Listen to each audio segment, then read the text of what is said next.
Team up, rise up. Become the next MLBB legend. Sign up MLBB Rising Open from December 9 to December 19. Don't miss your chance. Team up, rise up. Become the next MLBB legend. Sign up MLBB Rising Open from December 9 to December 19. Don't miss your chance. Team up, rise up. Become the next MLBB legend. Sign up MLBB Rising Open from 9 December to 19 December. Don't miss your chance. M6 Battle Night will start from December 28 to 29. Enjoy exclusive bonuses, including a limited time 25 Epic Skins trial and All Heroes free trial. See you there! M6 Battle Night will start from December 28 to 29. Enjoy exclusive bonuses, including a limited time 25 Epic Skins trial and All Heroes free trial. See you there. M6 Battle Night will start from December 28 to 29. Enjoy exclusive bonuses, including a limited time 25 Epic Skin trials and All Heroes free trial. See you there!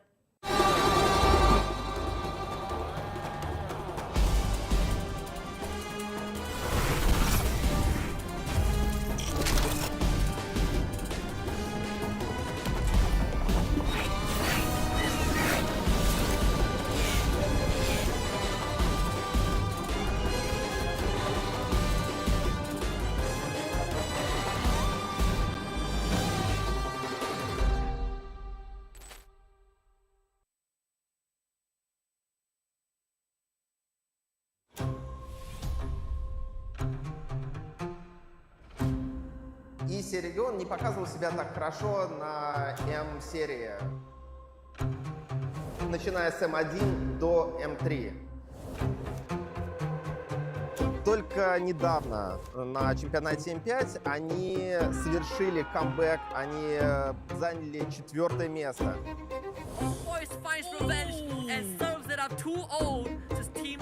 Но после МСС многие забыли о нашем регионе. Многие сказали, что наш регион слабый.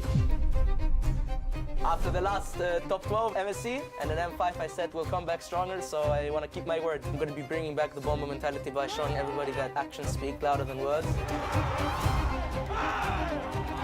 I hope more players from Western Europe come forth and show that they can beat stronger teams and going to be able to showcase the strength of European teams. If Team Spirit wins, it will be a sensation for the world of Mobile Legends. It will mean that ESA region is as strong as Malaysia and Indonesia and Philippine region. That's a triple for Hiko! That's a double Hiko! With a maniac! See, running around, Hiko! Gets the savage! And after so many years, Sawa and Sunset Lover will have this trophy. I really want Savo and Sunset to be champion. They've been playing for such a long time. You know, I really want to help them get to the top. So much unnoticed talent just getting wasted with time because you can't escape time. Savo's 25, Sunset's 23. I really want them to win something by now, you know. Really want to show everybody that they're also top tier. Здорово, Team Spirit! Я первый раз в жизни вижу наш регион в такой шикарной и обалденной форме. Мы топим за вас всем регионом, следим за вашими каждыми катками. В Сбере нет сильнее дракона, Спирит — гордость региона. Team Spirit, welcome to top 8. I think every team understands here that it's kind of like a war. You need men in war, so I'm trying to be the winner of the war.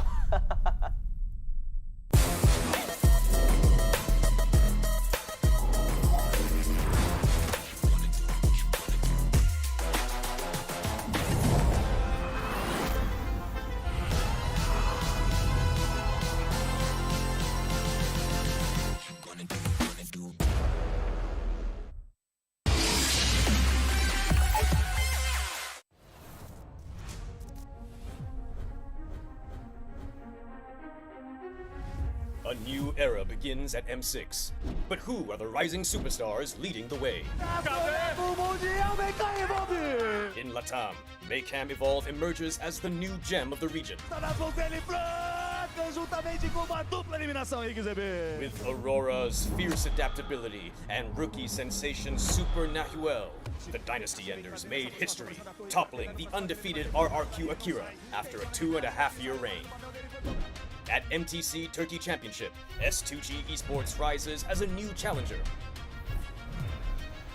Led by Sigibum's superstar performance at the gold lane, Pagu's playmaking, and Begin's rotation, They are ready to shine on the world stage. In their M Series debut from MPL Cambodia, CFU Gaming is ready to strike. With M2 veteran Poppy and core members Detective, Z, and Wadu. Can the Sharks are primed to make waves on the world stage? Returning to the M Series is RRQ Hoshi, the Sang Raja. Looking for a trade as he finds the triple. Looking for the maniac. Reinforced by Sutsujin's lethal skill and led by Skylar, this squad of young stars is on a mission for global dominance. The Indonesian cavalry made a bold gamble by swapping their lineup with MDL rookies, uncovering gems like Fabian, the deadly jungler, a calculated roamer in Witty the Wise, and King Eronshiki, the next-level gold laner. Team Liquid ID rises as a new M Series challenger. To double, Overlord goes down one by one. It's a maniac. MPL PH Season 14 saw the debut of Aurora Gaming with rising gold laner Domeng and MSC 2022 champion Demon Kite. The Kite-Kite combo complements Aurora's methodical playstyle, leaving fans to wonder how will they fare in M6. Spearheaded by superstars in Kelra and King Kong, Fnatic Onic, PH made MPL PH history with a 13-match winning streak. Known for his insane mechanical skill, Season 14 has seen King Kong perform at peak confidence with aggressive and assertive plays throughout the season. It's a battle in the mid lane. Domain for Kelra. While Kelra has proven to the world why he's the gold standard. Making his M Series debut and ready to shake the international stage once more is Selangor Red Giant Skies. Known for his signature fanny, Skies is able to switch it up with fighter junglers, enabling SRG to deploy many different playstyles to surprise their opponents. These rising stars have claimed the spotlight, but which player has what it takes to emerge greater than ever?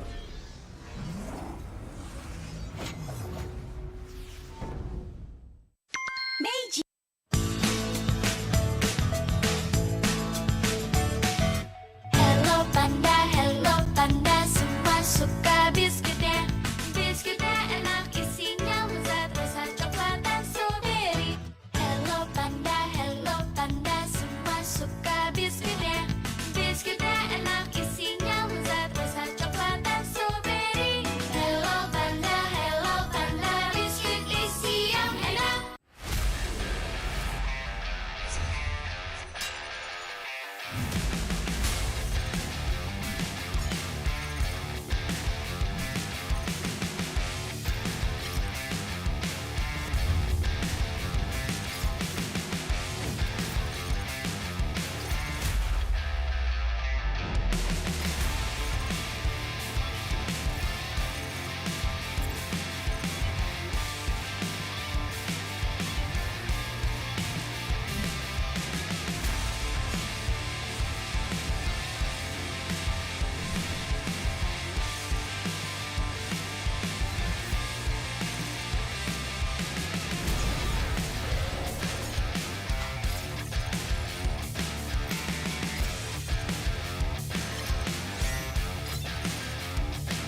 It's been 6 years of M Series history, and years of data have given us a few interesting findings.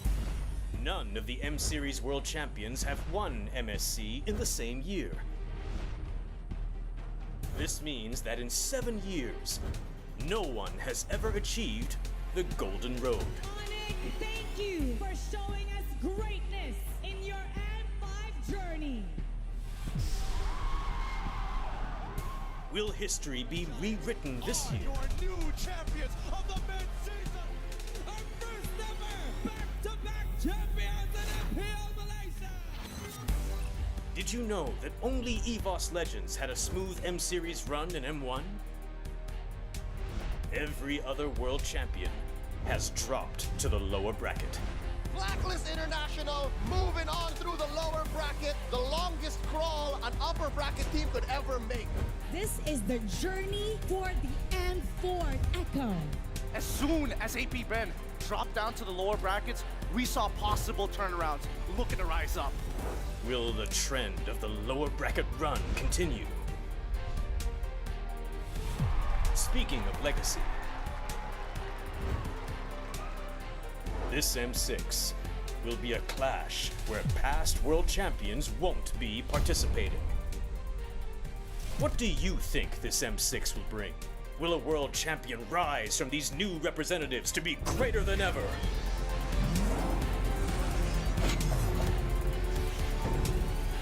What do you find interesting about the M Series?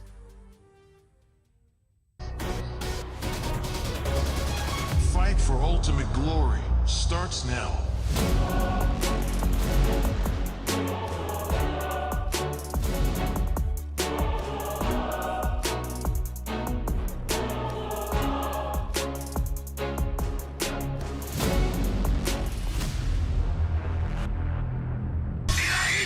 모바일 레전드 M6 스위스 워치.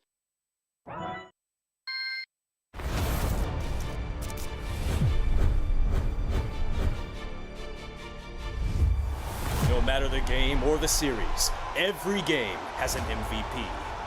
But what makes one? Let's look into how an MVP is being selected. Statistics, player metrics, and hard data are the baseline for assessment. Data points like KDA, damage, kill participation, and hero pool paint a player's performance. But this data isn't everything. The dive and the Numenor Blast is already out. Quick flicker to make short work, but for Mace, he's still by more than enough time. Here it comes, the Death Sonata as well. Auto attack, auto attack. He's not playing. He's done it. Player impact is also a key factor, taking in game actions and decisions that may not reflect on paper, but through plays that win the game. See the future. Oh my God, there's no way!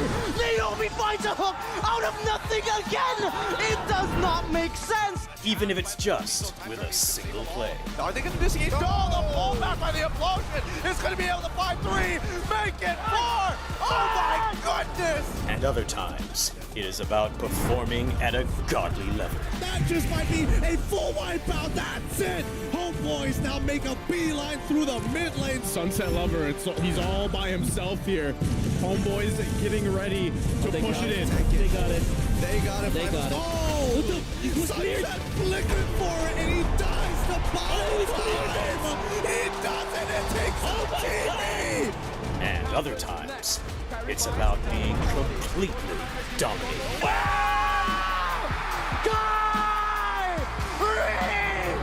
Weaving in and out.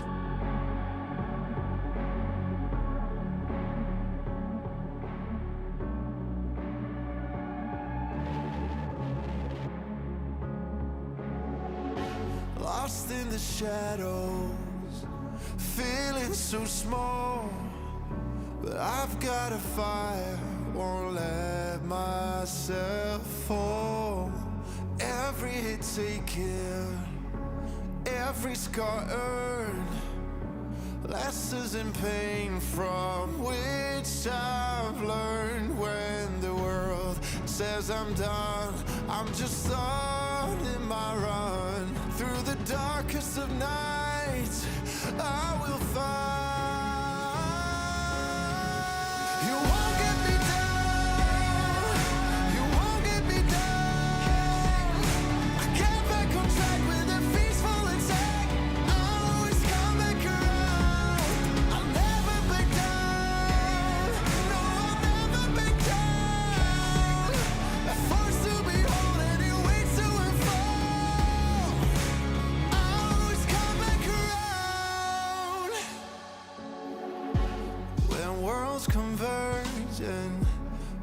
dreams ignite.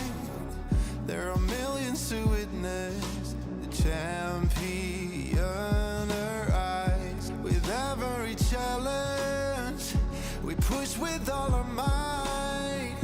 For we have only one goal, the ultimate prize. When hope seems so far, I'll reach for the stars. In the heart of the storm, I am reborn, I am reborn. You won't get me down, you won't get me down. I get back on track with a peaceful attack. I'll always come back around. I'll never back down, no, I'll never back down. Forced to be whole and it waits to unfold. I'll always come back around. Battle, battle, taking the right, make it, break it, hate it, I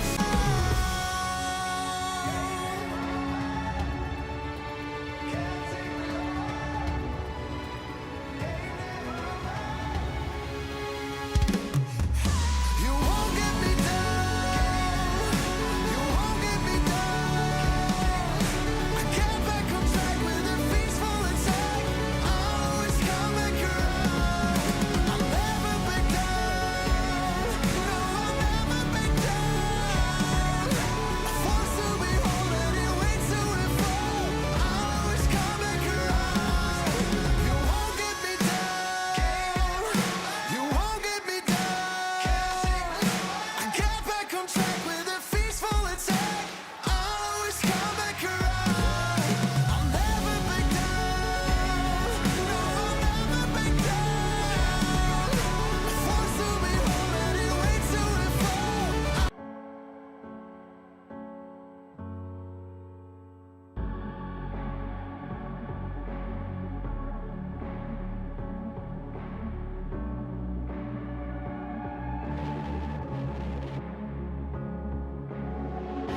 Lost in the shadows, feeling so small. But I've got a fire, won't let myself fall. Every hit taken, every scar earned, lessons in pain from which I've learned. When the world says I'm done, I'm just starting my run. Through the darkest of nights, I will find. You won't get me down, you won't get me down. I get back on track with a peaceful attack. I'll always come back around. I'll never back down, no, I'll never back down. Forced to be whole and it waits to unfold. I'll always come back around. When worlds converge and dreams ignite, there are millions to witness the champion arise. With every challenge, we push with all our might. For we have only one goal, the ultimate prize. When hope seems so far, I'll reach for the stars. In the heart of the storm, I am reborn, I am reborn. You won't get me down, you won't get me down. I get back on track with a peaceful attack. I'll always come back around. I'll never back down, no, I'll never back down. Forced to be whole and it waits to unfold. I'll always come back around.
lost in the shadows, feeling so small. But I've got a fire, won't let myself fall. Every hit taken, every scar earned, lessons in pain from which I've learned. When the world says I'm done, I'm just starting my run. Through the darkest of nights, I will find. You won't get me down, you won't get me down. I get back on track with a peaceful attack. I'll always come back around. I'll never back down, no, I'll never back down.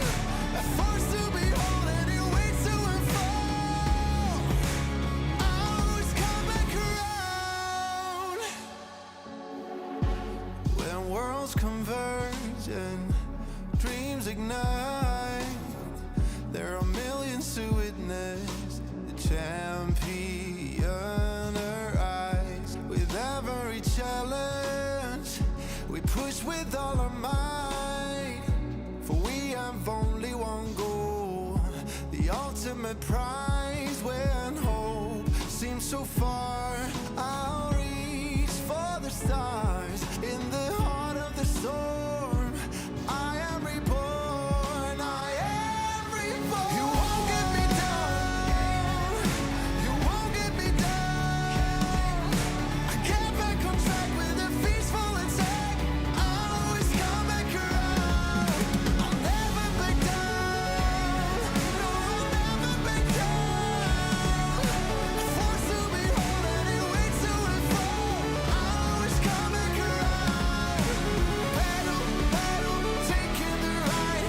Make it, break it, hit it, I shine. You won't get me down, no, I'll never back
Ladies and gentlemen, from all around the world, we're finally here. We're here where it all started. We're here where champions are born. This is the world stage. This is Axiata Arena. And I'm here. I'm proud to open the show with my panel. My name is Lafell, and alongside with me is the guy that's been here since the very beginning. He started in M1. He is my friend, my mentor, Gideon Q. And alongside him as well is my friend that's been here with me on the M6 stage, around the Swiss stage, Trex. He's been here since M4. And the newcomer here, Steph Wheezy, M5. This is your first World Series, but let's talk to the guy that's been here since the very beginning. How does it feel to come back to Axiata Arena? Dude, the memories are flooding back. The internationals, where it truly began, where we looked for a MLBB professional above all MLBB professionals. And better yet, I'm glad to have our friends here on the panel, both Trexon as well as Ueasy, to experience it alongside us here in Axiata Arena. Yeah, I mean, it has been a road from wildcard to Swiss to knockouts to here at Axiata Arena. We finally made it. Final four teams. I'm speechless, essentially. And I'm right there with you. I remember being all the way back in North America, watching with the fans all the way from the wildcard stage, and to be here in the knockout phase, in the finals, in Axiata on top of that, where it all started. it's hard to even put in words how amazing that feels. If it's really that hard to put in words, how about we start from the very beginning? Let's talk about wildcards. What an amazing journey that was, where we had favorites for sure, but it was not an easy journey for the wildcard teams.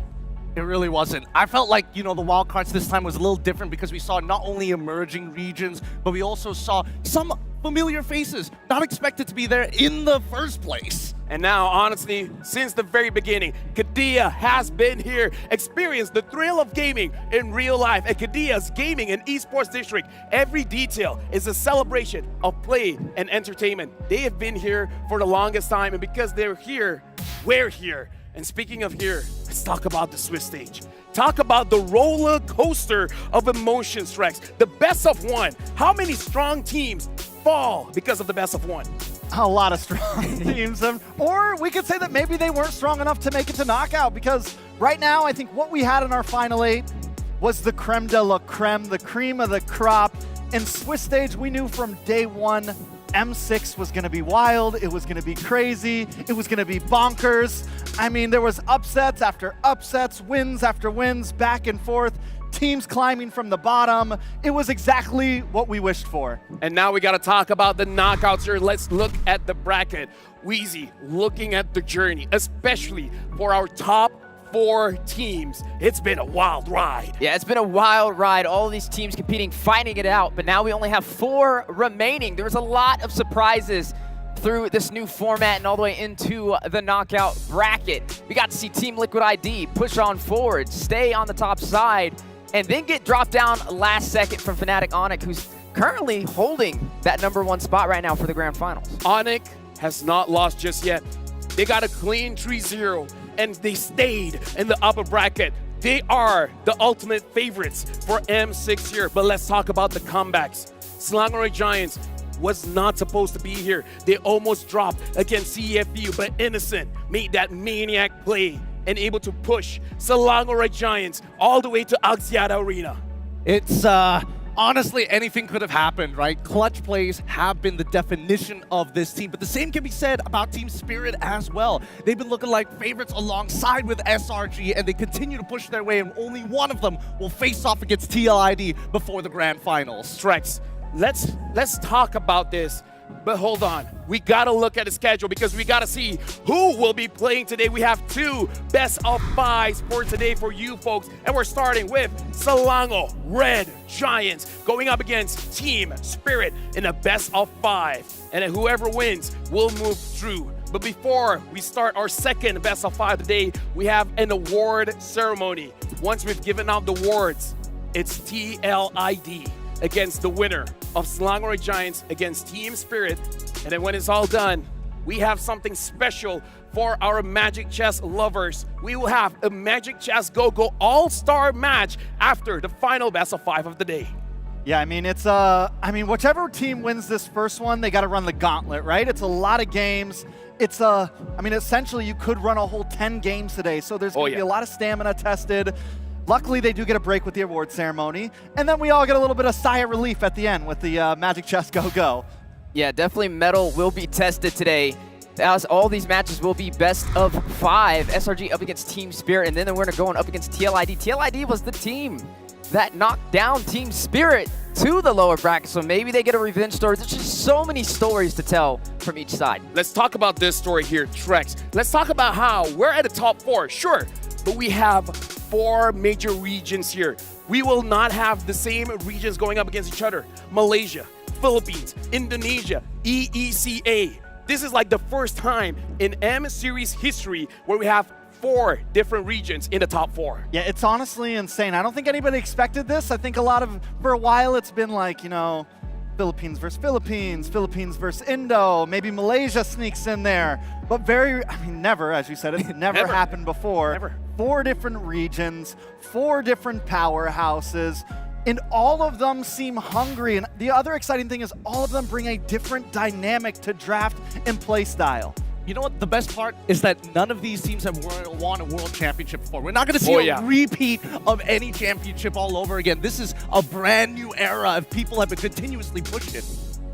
Yeah, it's definitely going to be full of excitement, and nobody knows which way it's going to go. I think with this entire M Series, even when we predicted from the very beginning, everybody had a challenge and there was always the upset factor. And now I feel like there may be a chance for a new champion. It's crazy to see this come full circle in Malaysia again. I know SRG has that home turf buff to try and make that work in their favor. Oh yeah, for sure. The Malaysians, I hope they're loud for today, because as a Malaysian myself, I want to hear the roar. But again, these 4 teams, let's talk about Onyx here, because they're clearly the favorite. Haven't dropped a match so far. The team that pushed them to all 5 games is actually Falcon. Falcon pushed them to all 5 games. Other than that, so far it has not happened. And the draws as well. I gotta say, as a Malaysian, we got pretty lucky with the draws here, Gideon. Yeah, we got super lucky. I was even in one of those draws themselves, and you can feel the stress of the person pulling out the teams, as well as the rest of the audience watching alongside you.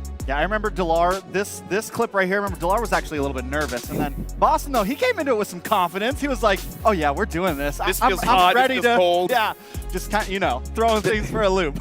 I had to ask him. I pulled him aside. I was like, dude, you got to tell me this story. Like, was there really a temperature difference?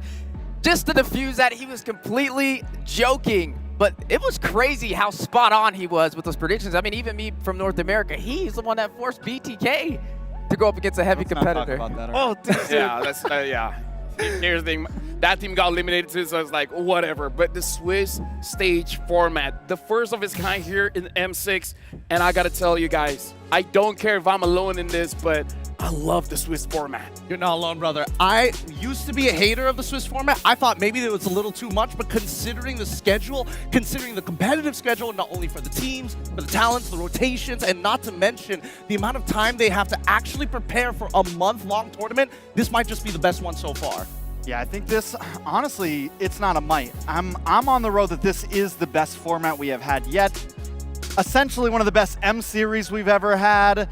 And no matter what, the grand finals is destined to be hype with the 4 teams that we have lined up here. I mean, it's just, it has not disappointed. It has truly been, you know, greater than ever. Yeah. Honestly, the best of 1. We got to talk about that. That really threw the teams for a loop where they feel like, we're fine. We play best of 3s, best of 5s, best of 7s. What's the big deal about a best of 1? Everyone got a rude wake-up call for that. I think it started like the very first match of the Swiss stage was S2G up against SRG. Woo. And it just, after that, the age of the upsets just fell down like dominoes. It kept on happening. It's not like every other team was prepared for a best of 1s, and more so weren't prepared for the rest of the world to be as good as them during these best of 1s. But I don't know about you, Trex. I'm hoping that Moonton might change this up a little, make it a best of 3 all the way through. Or a best of 2. Or a best of 2. Best of 2, best of 3, I'm ready for whatever. I was not completely against the best of 1. I think just the surprise factor of best of 1s, not knowing who your enemy is going to be tomorrow, all of it really pushed the mettle of so many teams, and we saw that come out in the format. With the results we saw with those best of 1s, and that random draw every day did to certain teams, certain regions that just weren't fully prepared. I think we really saw coaches put to the test this time. We saw players put to the test this time. Right now, gentlemen, honestly, I want to talk about something a little bit different here. We have our first match of the day, but I actually want to talk about TLID, where they have a chance to potentially watch 5 games of Team Spirit as well as the Langore Giants, because they only lost against FNOP in the upper bracket. Do you guys think that TLID has a big advantage for today? They have to play, sure. They get to see a lot of matches before they themselves start. I have to agree with you that, yes, they do get to research upon their opponents, make some last-minute adjustments if necessary, but at the same time, when they fought against FNOP, it's not like they've battled it out multiple times already at this point. I feel like that stage has already been set. But at the same time, between SRG and as well as TS, I don't think we've seen the full playbook just yet.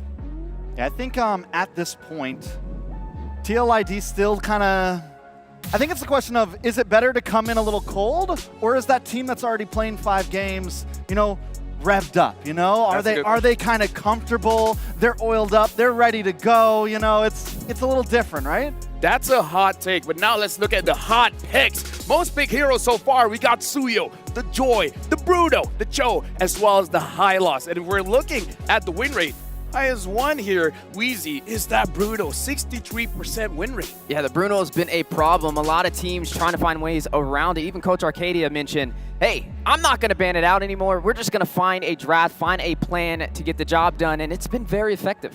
Yeah, I mean, the Bruno's been good. I will say Granger has also kind of made his way to at least tie up the win rates between the two. The Joy and the Suyor where my eyes have been in essentially the jungle has been such an important dynamic in draft from first to second pick, all of those things. And then the Hylos is just kind of the wild card.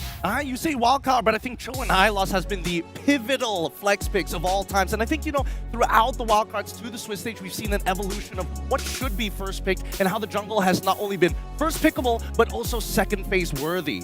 But something that we have to know, out of all the heroes here, Suyo has won the most. 32 wins. It is out of 60 picks, but again, 32 wins so far for Suyo. So Suyo definitely has to be a character that we have to look at. But now we got to look at the great M6 stats so far. And I see Innocent on both of them. Most kills in the game, 19 kills, 0 death, by the way. Highest average KDA, Kelra has been surviving all the attempts of kills, 12.5. The highest assist in the game, Kid X at 20. And Innocent, highest average gold per minute, 837. Ezekiel, most unique heroes, 10. What do you think about this, Rex? I mean, the first thing to notice is Innocent's got his name up there twice. He moves fast, he gets gold fast, he kills fast. Right now, he has been a monster so far in the knockout stage. Yeah, we got to keep our eyes on Keller as well, right? He's definitely seasoned. He has all the talent, all the experience, and it's going to be a good challenge to be able to see both of them face off in the gold lane. Yeah, that's going to be an exciting time. But Yehezkiel, come on, 10 unique heroes, especially in a lane that we thought was extremely narrow. And that's the mid lane of all places. The Xavier, the Novaria, as long as it's got range, Ezekiel can use it well. Heck, he's the ghost of Jakarta, only dying once. That man is special for sure. Now, we're here and looking at, okay, now I'm happy to look at the crowd. The crowd is building up.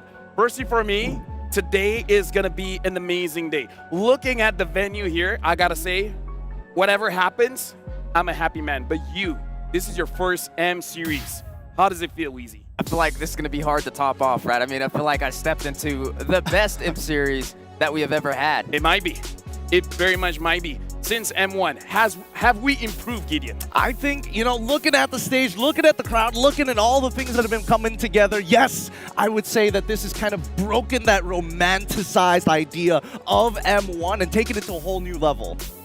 What about you, Trex? Come on, we got to know how you feel about the whole experience here. I love it. I feel like I have being here, it's almost like I have a piece of myself at M1. There is that comeback. There is that feeling of being part of the original, that full circle. But M6, by far, this stadium, the crowd, I mean, it's beautiful down there. When we first came in and we saw it, we were like, whoa. I mean, there was nothing really to say about it. It was just, they have truly outdone themselves this time. Yeah, we're really teasing you guys here, but you guys can see a little bit of the background. You guys can see the screen is on fire. We got floating screens like this. This is insane. And the thing is, I know that the matches are going to be just as great because so far, since wildcard, up until here, everyone has grown. Everyone has become great. But this is M6. We're just looking for that one team to be greater than ever. And I gotta say, Onyx, favorites. But the challengers are looking very good. There's a chance that Team Spirit could also be the champions, really representing EECA at that point. I mean, there's a level of polish that needs to be had, which we've been seeing throughout the Swiss stage and overlapping into the knockouts. But I'm looking for that perfect storyline. Of course, I'm a little going to be biased on my own, so I'm going to throw it over to Trex. What would make M6 really stand out to you in terms of the narrative? Come on. I mean, for me, I'm scared to say this, all right. but I feel like it's SRG or Team Spirit getting to that grand final slot. That is the storyline. One of these two teams, I mean, you have SRG on the Golden Road. You have them really not performing their greatest in the beginning of M6 and just getting better and better and better. And then their lower bracket crawl. But then you have Team Spirit, the new hungry region on the block, right? The promise, so much just built up. No matter what, I'm going to be happy. No matter what, I'm going to be crying. Yeah. And now, the stage looks amazing. And because of that, we got to go to the court side, where we have a special reporter to show us what's going on around the stage. So let's throw it there. Hey guys, it's Eterna. It looks like the SRG Ultras are here. You can hear them chanting, you can hear the drums coming through, and they are on their way to make it into the Axiata Arena to support their team. It's an amazing feeling, it's electrifying, and we're gonna see if we can actually talk to one of them right now. But it looks like they're full force, hang on. Give it a second. Wow, that's amazing.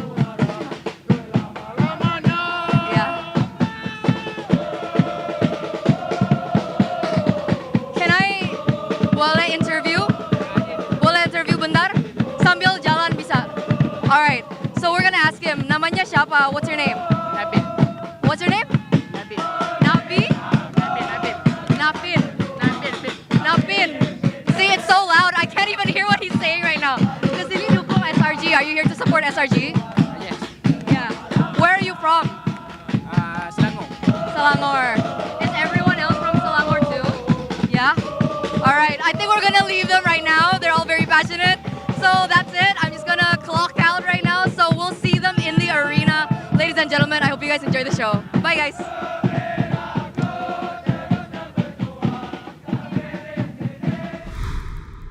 And that is the Selangor Red Giants Ultras, where even Eterna is having a hard time talking to them. And I don't blame her. I don't blame her. Because honestly, let's get it. They're very loud.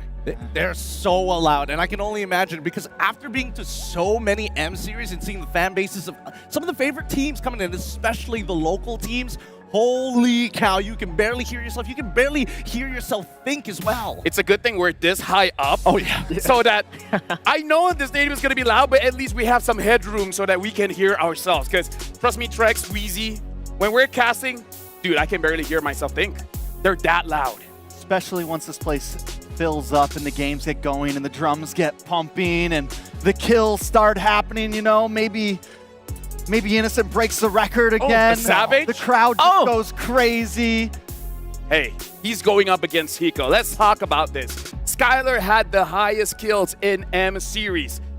And then Innocent just came up. It's like, I heard you have the highest kills.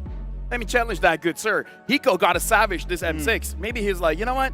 I'll take that challenge, good sir. I will get a Savage against you. Now that would be a storyline. That would be the storyline. And honestly, I would be more interested if Hiko can actually break the record altogether, because the record is 19, and that's kind of like an awkward number. Let's make it 20. 20 seems like a nice all-rounded way. Yeah, solid way to say this is the current standard. Talk about going for the stars. 20 is, do you think 20 is achievable? I think that's a bit much. Honestly, I would say that, but after seeing Innocent get 19, and then he went, what, 11? The next 13. game? 13 right after. So I feel like with the higher we get in M6, anything's possible.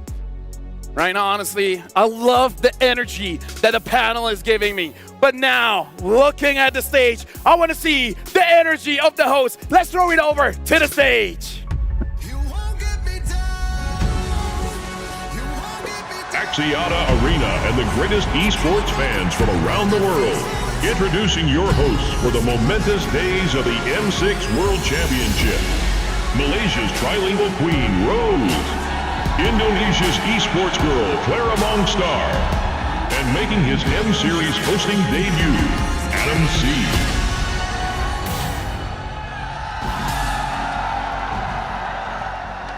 To the millions of fans across the globe and the thousands of people packing up Axiata Arena, brace yourselves to be greater than ever.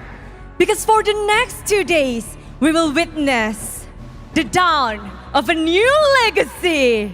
For the thousands who'll be filling up this arena today and tomorrow, for the thousands who are watching literally across the globe, ladies and gentlemen, hello, welcome to the M6 World Championship! And of course, to our international audience, maligayang pagdating. Apa kabar dan selamat datang. I also have to say ni hao, bonjour, and every other language imaginable. Just now, the sound wasn't good enough. I said it one more time. ladies and gentlemen, welcome to the M6 World Championship! That's better. That's what I like to hear. Amazing. Goosebumps. I love the energy. And guys, I'm pretty sure you all know that me and Clara have been in the MLBB scene for quite a few years. However, join us as we introduce Adam to the scene of Mobile Legends Bang Bang. So, Adam. Welcome. Thank you. How is it like? We all know you come from traditional sports. So Yes, How so- different is it? Honestly, for those who are unaware, I cover more football, Premier League, World Cup, things like that. And honestly, I went to the Swiss round, I went to the knockout rounds, and it's amazing. I mean, I played the game, but watching it in person, the thrills, the spills, it's unbelievable, and I cannot wait to see what happens today and, of course, tomorrow across the entire weekend. Clara, you weren't in the talent room, but every time Adam comes, SRG would be playing. Oh, so you're an Ultras now? You could say that. I mean, I'll be honest, I am from Selangor. It's where I was born, so I'm going to be supporting SRG. There's no question about it, but if I stand a bit closer here, we're both Malaysian. Uh-oh. So you're a bit outnumbered. Are you backing your nation? It's okay. This is Axiata Arena, where the M1 was held. And we know who's the winner is. It's Indonesia, the memorable place. And we won another trophy for Indonesia. Oh. Clara, are you saying you guys are gonna be winning again? Sorry? Are you saying you're gonna be winning again? I hope so, and I think we can. No. Are you saying you're a good luck charm for your side? I can say it like that, but I was here on M1, but now here I'm on this stage, M6. I hope we can bring back the trophy together with our Indonesian teams. No, you know what? It's my first time here. I'm supporting SRG. I'm gonna be a good luck charm. Oh, that was me? Oh, wow. Caster my- Clara! Oh my gosh. With my face like that? It's okay, you're still prettier now. Oh, thank you. Yes, definitely prettier now. But yeah, I was casting the greatest year for Indonesia. There was Indonesia versus Indonesia grand finalist, and it was super epic. That was our first and only for now. But yeah, that was me 6 years ago. Honestly, you look better now, in my humble opinion. But again, I'm bringing luck to SRG. We'll see what happens today and tomorrow, okay? I agree. Now, okay, there's more. Who? I can see familiar face around here. Yeah, you know see what? I Gideon, see someone familiar. Is that Where? Is that Poji? It is. your Poji? Wow, what a glow up And Poji has this had. one- Oh. Yes, it is I, Poji! Back then, I was just a normal audience supporting for Toda, cheering for them, but unfortunately, we lost. But now, I'm here again in the same arena, level up as a side reporter.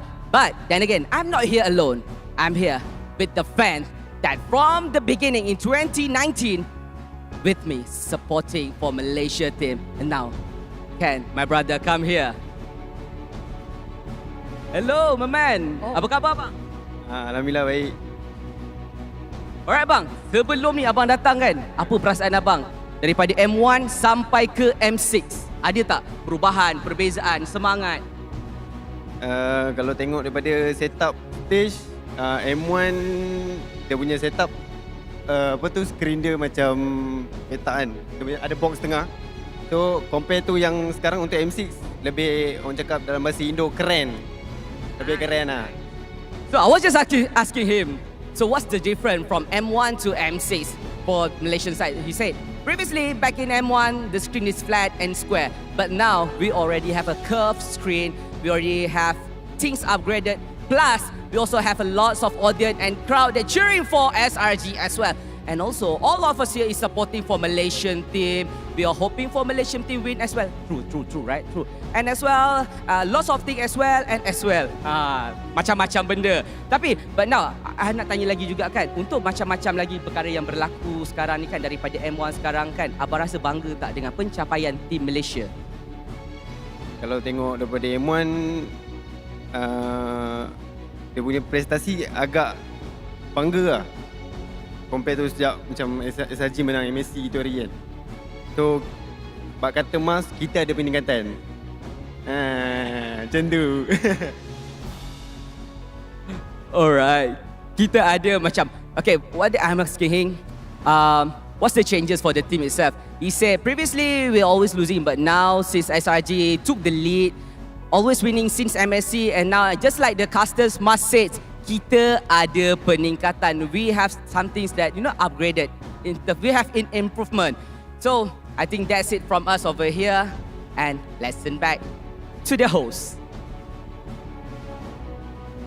It's incredibly heartwarming to see such nostalgic memories and of course seeing familiar and new faces. Now Clara, you've been here since M1, back at Axiata Arena. How is Axiata Arena like for M6? 6 years, and as we can see, the esports scene has grown. And for the fans, the ultras, super fans around the globe, they just give the spirit for the teams. It's like the sixth player for the teams. Honestly, did you envision it to be as big as it is now from all those years ago to here we are in 2024? I couldn't imagine it because it's super packed. Their spirit is super huge and it's breakthrough the player's heart. Okay, well honestly, when it comes down to the growth of Mobile Legends, the growth of M6, it comes down to you. It comes down to the fans who have made it what it is here today. Of course, the players play a role, but you, the support you've shown either by coming on ground to the carnival, streaming online, going to the qualifiers, going to IOI City Mall, this is why we're here today, and we prepared a little tribute for you, so enjoy the video.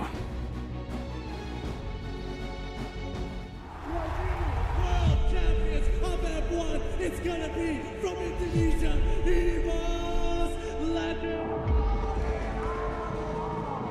It is unfortunate that their journey has to end here. It's the reason why we support Onyx PH is they are the last representative of our country. I've been staying in Abu Dhabi for 2 years.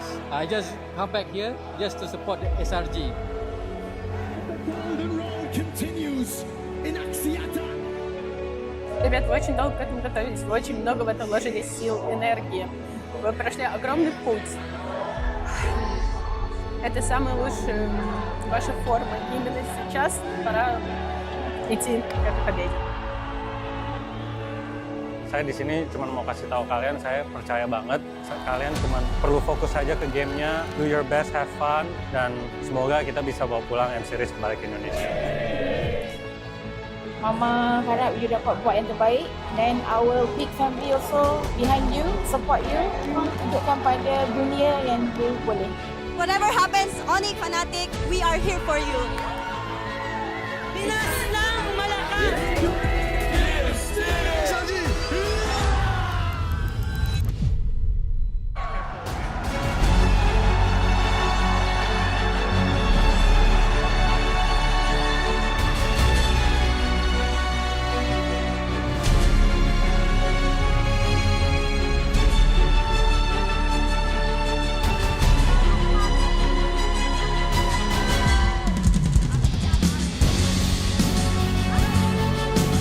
The hometown heroes' ongoing journey towards the end of the Golden Road has not been easy.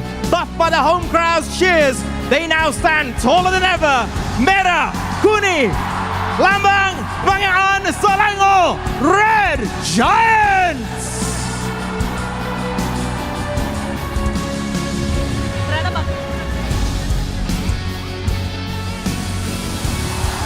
Dark Horse, White Dragon, mighty contender with a perfect blend of feisty first-timers and seasoned veterans. The pride of EECA remain unfazed against established powerhouses.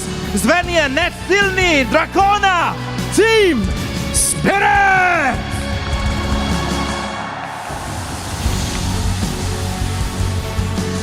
The last time the M-Series was held within these halls, an Indonesian team won it all. As the World Championship returns to where it started, these young stallions look to repeat history as their nation's last hope. Generasi Baru Indonesia, Team Liquid Indonesia!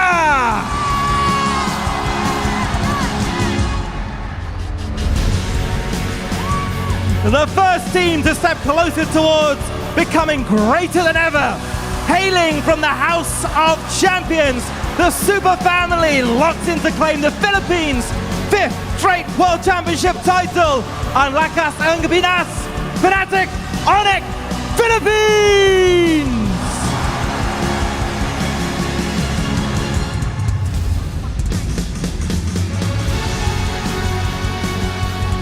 The stage is set and the crowd is hyped and lively.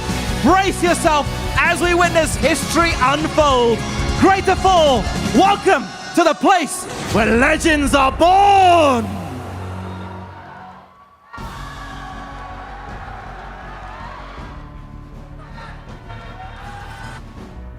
The players are ready and we are about to start the game. But before we start the game, are you guys ready? One more time! Are you guys ready? Woo! That was fire! And now we're about to head for the game. Now let's go back to the dash. I love you so much. Thank you very much to our hosts. Thank you very much to Poji. But right now, gentlemen, this is Malaysia. This is me and Gideon's hometown. Na minta tolong semua orang.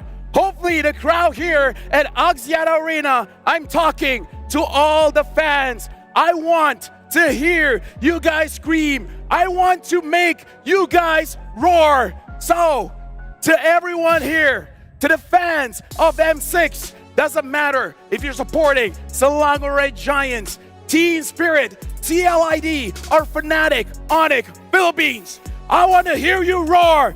Axiata Arena, make some noise! And that is the roar we have in Malaysia.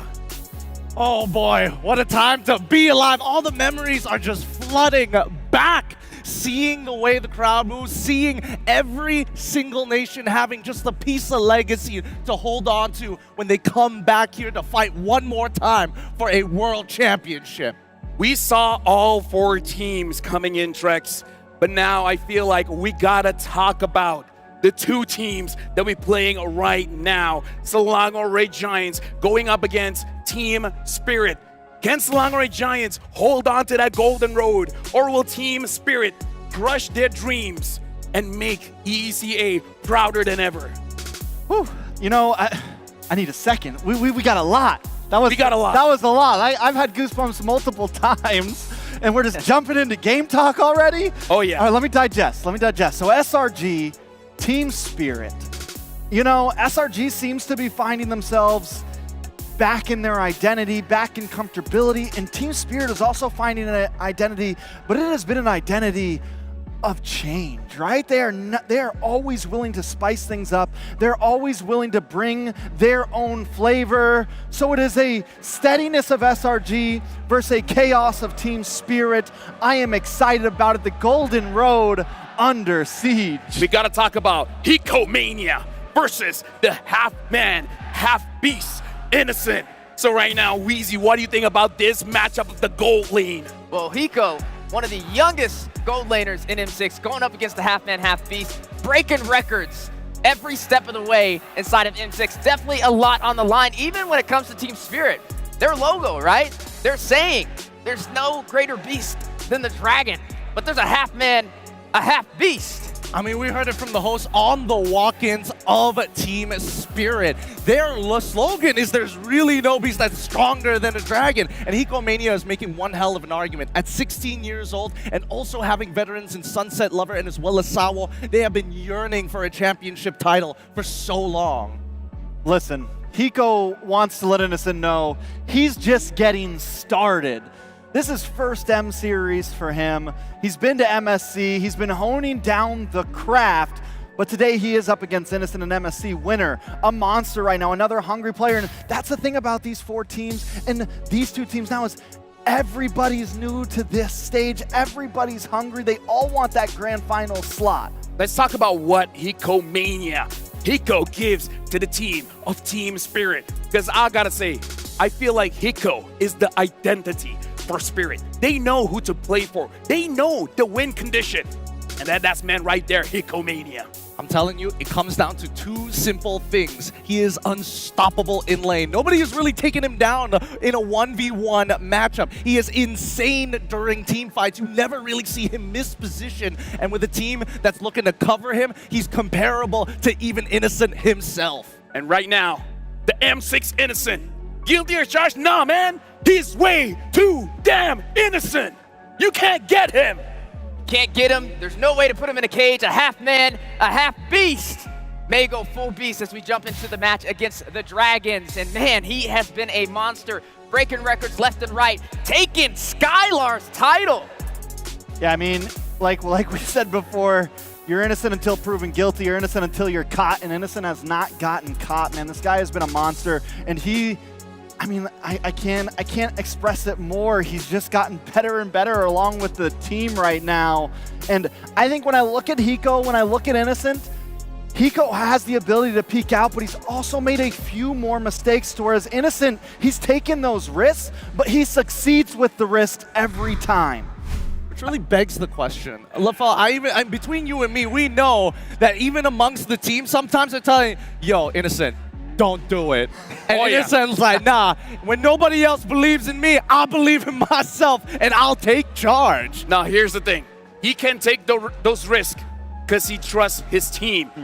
Good choice, bad choice, doesn't matter. He's going to go for the play, and it's up to his team to follow up, to defend him, to make him shine. If they die, they die, but they will die trying. And that's what I love about Selangor Red Giants. They started as a fresh team, but now their bond really solidifies. If they lose, so be it, as long as they make the play.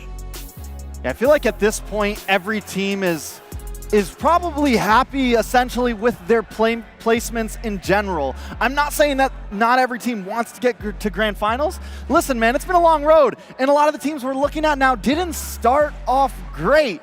You know, the fact that some of these teams are here at top 4 is already kind of unprecedented. Hey, but that's the hero story, right? The growth. We've seen movies, man. They start off not really being all that special, but that's what makes them greater than ever. They never give up. Just because they lose doesn't mean they can't get back up and get stronger, Gideon. It's a mental game. It really is a mental game here. If you can hear the crowd behind us, it may be home soil, and I think that Team Spirit is going to have a bit of a challenge. But however, as that mentality grows, I'm thinking that Team Spirit, they want more. Yeah, now we got to talk to Sunset Lover, building a greater legacy. M5 was a great run for me. We didn't get any invitation to M4, and we entered M5 without any experience of the meta. In the end, we only lost to Indonesian and Filipino teams. At a time, I really felt that we can keep improving to try and win. I hope this time we can win it all. And here's the thing. This is the start of a challenge. If you want to grow, if you want to show that you're the best, you got to go up against the best. We got Malaysia, Indonesia, and Philippines. It's a clear road for Team Spirit if they want to show that they are indeed the best. Promises have been made. I'm just going to say, put that out there. Kid Bomba has already said that he wants to win this for Sunset Lover as well as Sawo, that they deserve a chance not only on the world stage, but to hold up that trophy at least one time in their professional lifetime. Yeah, heavily decorated, but never able to claim that title in the end. And now another shot after 1 year of training. We got to see what they have in stock.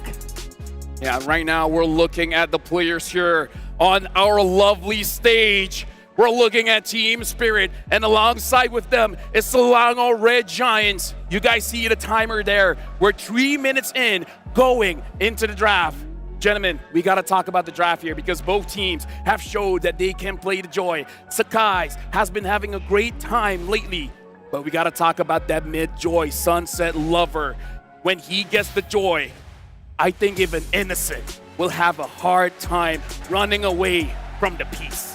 Yeah, it's such a spicy pick that they did that, but hold on a second. We got an M chat popping up. Yep, we talked to Kid Bomba. How did the team manage to defeat Falcon Esports, and he said, I think their match against Phenom showed up their strength, but also their weakness. We targeted Dax 2 because we was the strongest point of the team. We used that knowledge to execute our plan into the game. As a result, they couldn't play like they usually do anymore. Accurate to Kid Bomba's voice. Great Bomba impression. Best one I've heard in years. Thank you very much. Thank you very much. I tried. Look, if I was facing that in the XP lane and he was speaking like that, man, you can have the game. Take my tower. Take it. I don't need the lane. I don't need the tower. It's too Get much me away. to handle. Keep him away from me, man. You're not in lane with me. If you're talking about that, right, let's talk about the lane matchup here. Kid Bomba going up against Cram. And I got to tell you guys, since the Swiss stage started, win or lose, Cram has been a rock for the team. I have to agree with you. Cram has been a rock for the team, and I would say that even Kid Bomba, depending on the matchup that he gets, could really have a up or down performance, but generally his baseline is consistent. That's why the draft is going to be so important, because Team Spirit, their hero pool is so very, very deep. There's a lot of drafting feints, and it looks like the audience is also just as excited to get into that draft to see what that matchup is going to be. That's right. As the drums are beating, so are the hearts of the players getting ready to jump into the draft. And yes, the XP matchup is definitely going to be something we keep our eyes on. Yeah, you guys can get the code as well. Apparently the code is I love MRO.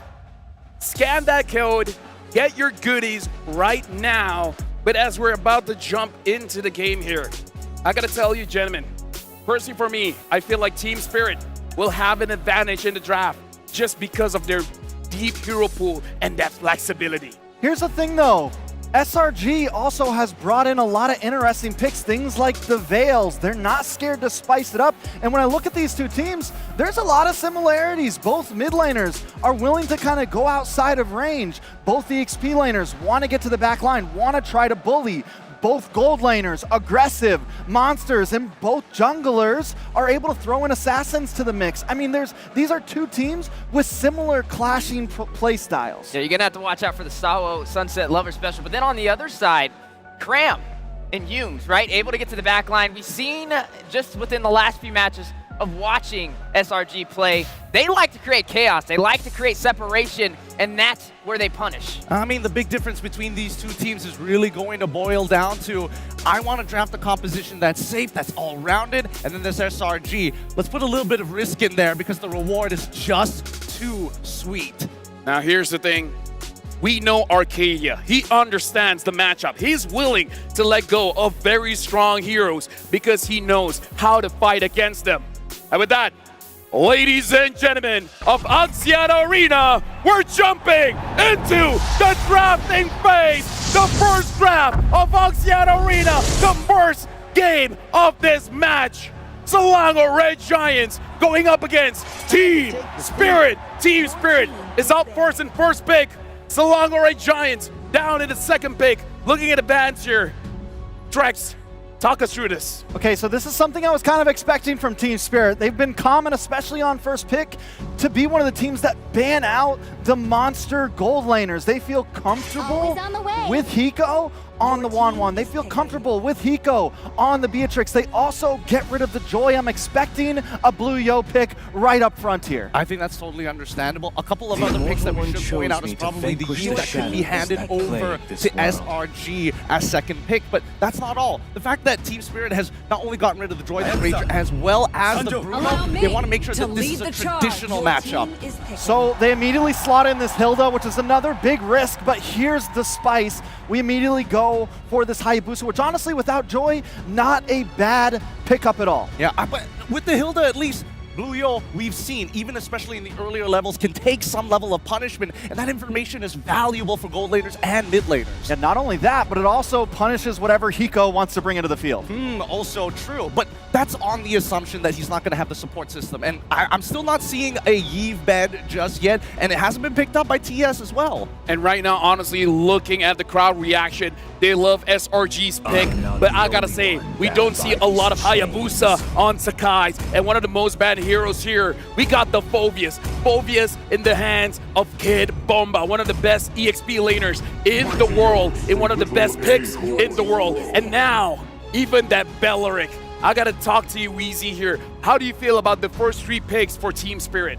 Now, the Belleric's a little interesting, but definitely can provide the crowd control. But when we're looking at this Hayabusa, right, highly mobile, it gives you the 50-50 when it comes to the retribution plays on the neutral objectives. And SRG already has a great hero, the Hilda, to be able to get to the backline. Normally, we see the Yumes and the Cram special come into effect with these backline heroes to be able to create that chaos. Something that we do have to note, the Cho is open, but we do have to see if that is what Yumes wants to prioritize here. Going up against the Belleric, it will not be easy because with the Wrath of the Dryad, it can catch you off guard. Now, Trex, looking at the third pick here, give me your thoughts on the heroes picked by Slangore Giants.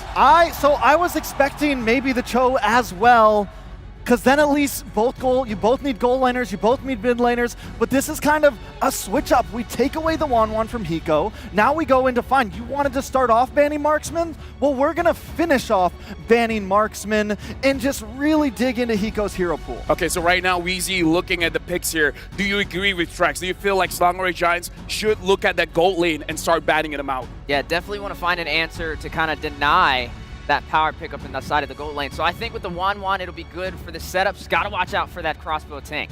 I don't know. I'm going to play devil's advocate here. I'm seeing a lot of dashes on the side of SRG within that first rotation in 1-1 as well as Hayabusa, and that's really good for someone like a Phoveus. So if Phoveus not only wins out his lane, but is able to unlock himself from that side of the map, he's going to cause a lot of problems for the back line. So maybe they're thinking too hard on what we can take from them instead of thinking about how we're getting countered with these picks. Like, SRG's idea of stealing is okay, but the picks maybe aren't working into what they're drafting against. It's a possibility, but at the same time, since they're banning out the Harith, they really want to hammer down on Hiko Mania, give a good matchup, and then maybe we'll look to play some early game nonsense, right? Warcry and Hayabusa works really, really well, and we've seen Hayabusa plus Hilda do a lot of work with the help of a mid laner who can push. Right now, honestly, looking at the draft between Team Spirit as well as Slangore Giants, I feel like they have a pretty good understanding of their win conditions for both teams. The only thing is, Team Spirit, they kind of have a win condition in creating space. The question is, what are they creating it for? Looking at the draft, looks like they want a long-range marksman as well as mid laner. And so far, the thing that got banned was the Harith.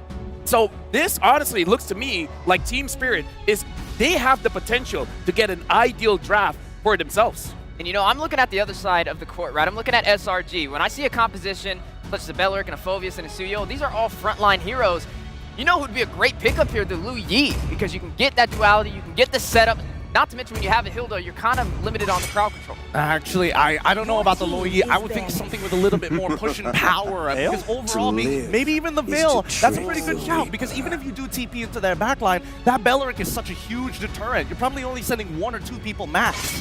Yeah, the Belleric's really got to watch how he plays. I know that the Phoveus counters, but honestly, the 1-1's a good answer to the Belleric.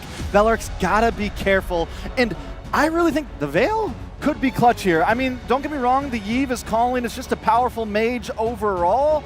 But with this frontline dive that Team Spirit has brought, some sort of stiff arm, some sort of blockage, it's what I'm looking for. A little bit of crowd control to kind of slow down what TS wants to bring. I really like the Faramis band here because they have the Hayabusa, they have the 1-1. They want to fight, but they want to end the fight as quickly as possible. And Faramis is a good counter towards the 1-1, not just in terms of defense, but offense as well. Once the Faramis have 3 items, even the 1-1 can't survive the Ghost Bursters.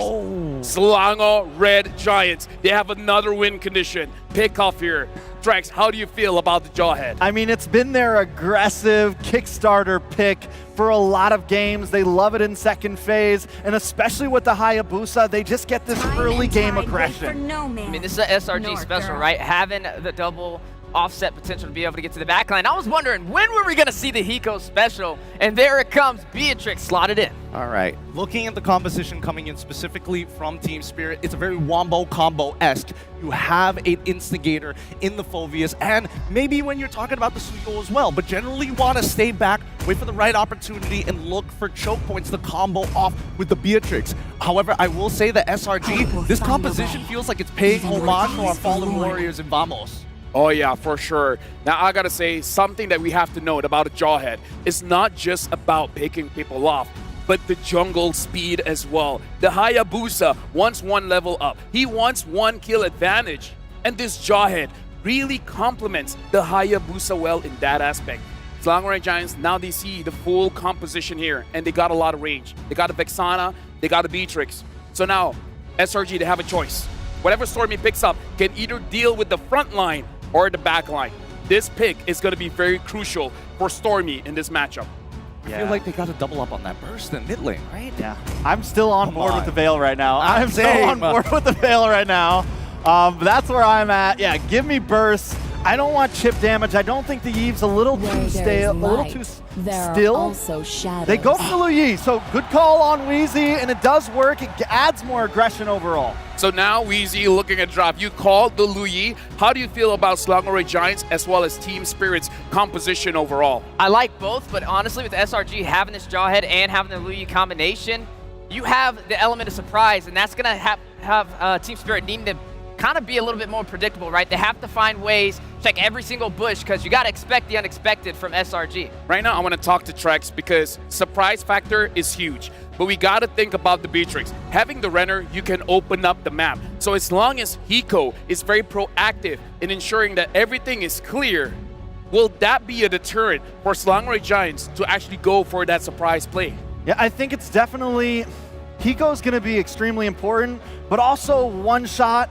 If one shot can pop off early before SRG does, I think it's a clear win con. Either early game aggression so they don't get to a macro point, slowing SRG down as much as possible. What do you think about that, Gideon? I think that it's going to boil down to the early game. SRG's comp doesn't scale as heavily compared to the raw team fighting from Team Spirit, right? So again, we've seen how they like to play, lean into the river a little bit more, and Sawo extremely careful, but he's most likely going to bring Revitalize. So that first Litho Wanderer, if we don't see first blood from the side of SRG, they're going to miss an opportunity.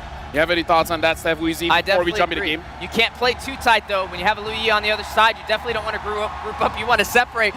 While we're talking about all of this, the crowd is cheering. They are going wild before we jump into our first game. I mean, here's the thing. I don't blame them. Looking at the drafts, I feel like both teams have drafted a very good win condition for both sides. Trex, you were talking about one shot can potentially get an advantage in the early game. Yeah, Slangorai Giants so far, how have they been doing it? They have lost the early game, but somehow they can come back in the mid game. Do you think with this draft, is it possible? I mean, with this draft, it's very different, right? They still have macro capabilities in the end game, but having the Jawhead, having the Hayabusa, they're looking for a nice mid-game spike and looking for those early pickoffs. I think they can do it. I mean, this is their rubber band draft, right? This is where they use the Jawhead to get to the backline. They use the Hilda to get to the backline, and the Hayabusa as well. And normally when we see this kind of composition from them, that mid to late game is where they start to take over and take control. Well, here's the thing. There are two big concerns, both of which separately for each team. SRG, if they miss out that early game, their composition won't have as much clutching power. Yes, there is outplayability, but in terms of raw clutching power, it's not going to be the same as the other comps we've seen them play before. From the side of TS, my big concern is like how they played during their match, specifically against TL. I know, it wasn't TLID actually. Just before, against Falcons, they dropped a single game with a composition that wins extremely heavily, very much around team fighting, and it comes down to the individual laning phase. I feel like if they drop the ball during that laning phase, this is going to snowball way too quickly for them to actually catch up. If that's the case, I just want to ask a very simple question. And that question is about Hiko Mania. He got a Savage because you can't get onto him. Beatrix, the range, the lifesteal, the damage, everything S tier. The Slangorai Giants, with the Hayabusa, is there a chance that Sakai's or Saki's can actually get onto Hiko and make Hiko a non-factor? Yes, But there's a bigger factor here, and I think that's an innocent in this Wan pick. He knows for a fact that when he plays the Beatrix, he likes holding up Bennett. He likes throwing bombs, and with the movement, he'll be able to dodge around it. He's got to duck and weave between the blows. I think there's a bigger worry for Hiko, honestly. It's not as much as Sakai's. It is, we've seen when they have this Lu Yi, they will send Cram solo diversion. They'll solo diversion Cram to the back or into some bush during these Lord fights, and then Cram will target down on the gold laner or target down on the mid laner, especially on this Hilda. So that's something that I feel like as we get into first, second Lord, Team Spirit has to watch out for. They need to have full map awareness. All right now, Axiata Arena, are you ready? We're throwing to the casters. We are 1,000 strong here in Axiata Arena, Kuala Lumpur, Malaysia, witnessing the Iron Man run of one of these teams. It's Mirko, Naisu, and Leo at your service, bringing you the action. Gentlemen. It's an honor to be here, man, at the M6 World Championship, calling the shots together with you guys, Leo, Naisu. I wasn't part of that M1 roster for the Axiata Arena, but now I can feel it. Hey, man, I'll tell you what we can feel, and that's the crowd right now built up in here. Everybody's still piling in, of course, but it's an electric crowd, and it's an electric matchup that we have ahead of us between Team Spirit and SRG. It's the air of intense history being written right before our eyes as we head into the battlefield for Game 1 in this best of 5. Claude and Dexter watching from up high as Team Spirit and Selangor Red Giants go into immortal combat for that last slot in the lower bracket finals. Team Liquid Indonesia will be the team waiting in the lower bracket finals after the loss against Fnatic Onyx Philippines, who are waiting in the grand finals. Yeah, that intro again with all the teams walking out, electrifying goosebumps all around, but of course with the first matchup that we have to focus on is here, and already a lot of early action. Yeah, crazy fight in the start comes Smart Missiles, first blood for Selangor Red Giants. That is the smart missiles and just the way Selangor Red Giants built their lineup, built their emblems. I think there is a lot to talk about and set up here because look at this, they're crossing the threshold of the jungle already. Whoa, this guy's quad channel already. Can't go for a shadow kill over the Sawo. No sustain, not enough to contain Skies. Not enough, and already an early start for the home team for SRG. This is the momentum they want to build. Yums tossing up. Wow, another ejector, one shot going in. Now it's Bomba coming in as well. Yums will be taken down by one shot. A bit of an equalizer from Team Spirit. Finally, the Northern Dragons are on the board. The punish here by one shot. Over the past 2 weeks of competition, Selangor Giants have chosen to spend their nights and days in their gaming house, one of the few major advantages that a home team can have. It seems like today they woke up on the right side of the bed, being aggressive against Team Spirit. They have to be, man, especially with what we've seen from Team Spirit up to this point. Lots of improvement all around every year and every tournament they've joined. First objective coming up, we'll see. They're going to zone off Cram, at least for now, so Turtle's going to go for a reset. They might just go and pressure this in. Cram's going to be fine. Again, he is this Hilda. But they'll start it up, getting in position, waiting for the buff to be secure. Ikram took the scenic route, and that just ruined the whole approach for Team Spirit. Now starting up the turtle once more. All it's taking is Yums. Yums is holding the pixel brush here, holding the turtle hostage. Bit of diversion though. Skies is in the purple buff around the area in the bush. That's the in-air reaction from Stormy, trying to get someone low enough for the kill pressure. Skies going in, that's a retribution, and the shadow kill! Over to one shot, taken down despite Sunset Lover's attempt. This is the Skies that people came to watch right now. I know it's only game 1. Give the guy a Hayabusa, a hyper-scaling hero, and he does things like this. Great start for the MSC 2024 MVP. 2 kills already on the board, putting SRG about 1,000 and change up. The turtle once again started, Kid Bomba holding it. Yums, ooh, early start on the TPs. Stormy blasting away. They're glad to contest this now. They're gonna have to go ahead and feel this one out. They might just get complete control because of that play that Skies just made, so one shot secures it. Unstoppable force coming down from Yums, a good flicker out from Bomba, and they will just be happy with the neutral objective. One shot claims it for them. Diversion. All right, no one takes it. A lot of these, this is the utilization that you can do, obviously, with the diversion. You can either fake it out or obviously follow that up. Keeps them guessing, and that's what Stormy's going to go ahead and do here, at least with the Louis for now early on. But this is always the thing. Every time we've seen the Jawhead, I don't know. Oh, whoa. No flicker. Bomba, though, coming down again. Skies is on a killing spree. 3 minutes in. More than half of SRG are so in the paint. They're so aggressive that Stormy can just take his time. Yeah. TMP, I think this is his most chill early game we've seen all M6 long. The crazy thing about it is Humes, most of the time, is just posting up like this. He's going to go ahead and toss up. That reaction over the one shot, has the blink. Humes is going to go for the chase. Stormy flickers forward, claims the kill. One shot, third death in the 4th minute of the game. 4 minutes in, and the smart missiles are still dealing significant damage. That's what you're going to have to do. And like I said, you know, sometimes he's just posting up on these choke points. Diversion going to be used. 3v1 in the bottom lane. Infernal Pursuit trying to get away. Kid Bomba will do his best. Will get a kill in return. It's a 1-for-1 trade in the bottom lane. A valiant effort by the German-Greek player for Team Spirit. Kid Bomba very vocal about all of his competitors, all of the opponents that he's faced. And here, I'm not so sure this is the same SRG we've seen in the knockouts. I'm not sure if Bomba was ready for that. Yeah, thinking about it too, you know, it's a good point that you mentioned. You know, they spent a lot of time in their gaming house prepping for this point in the stage. And, you know, we've seen some massive comebacks from SRG alone, but this is definitely a refined version of what they showcased over at IOI. And it looks like they're all locked in.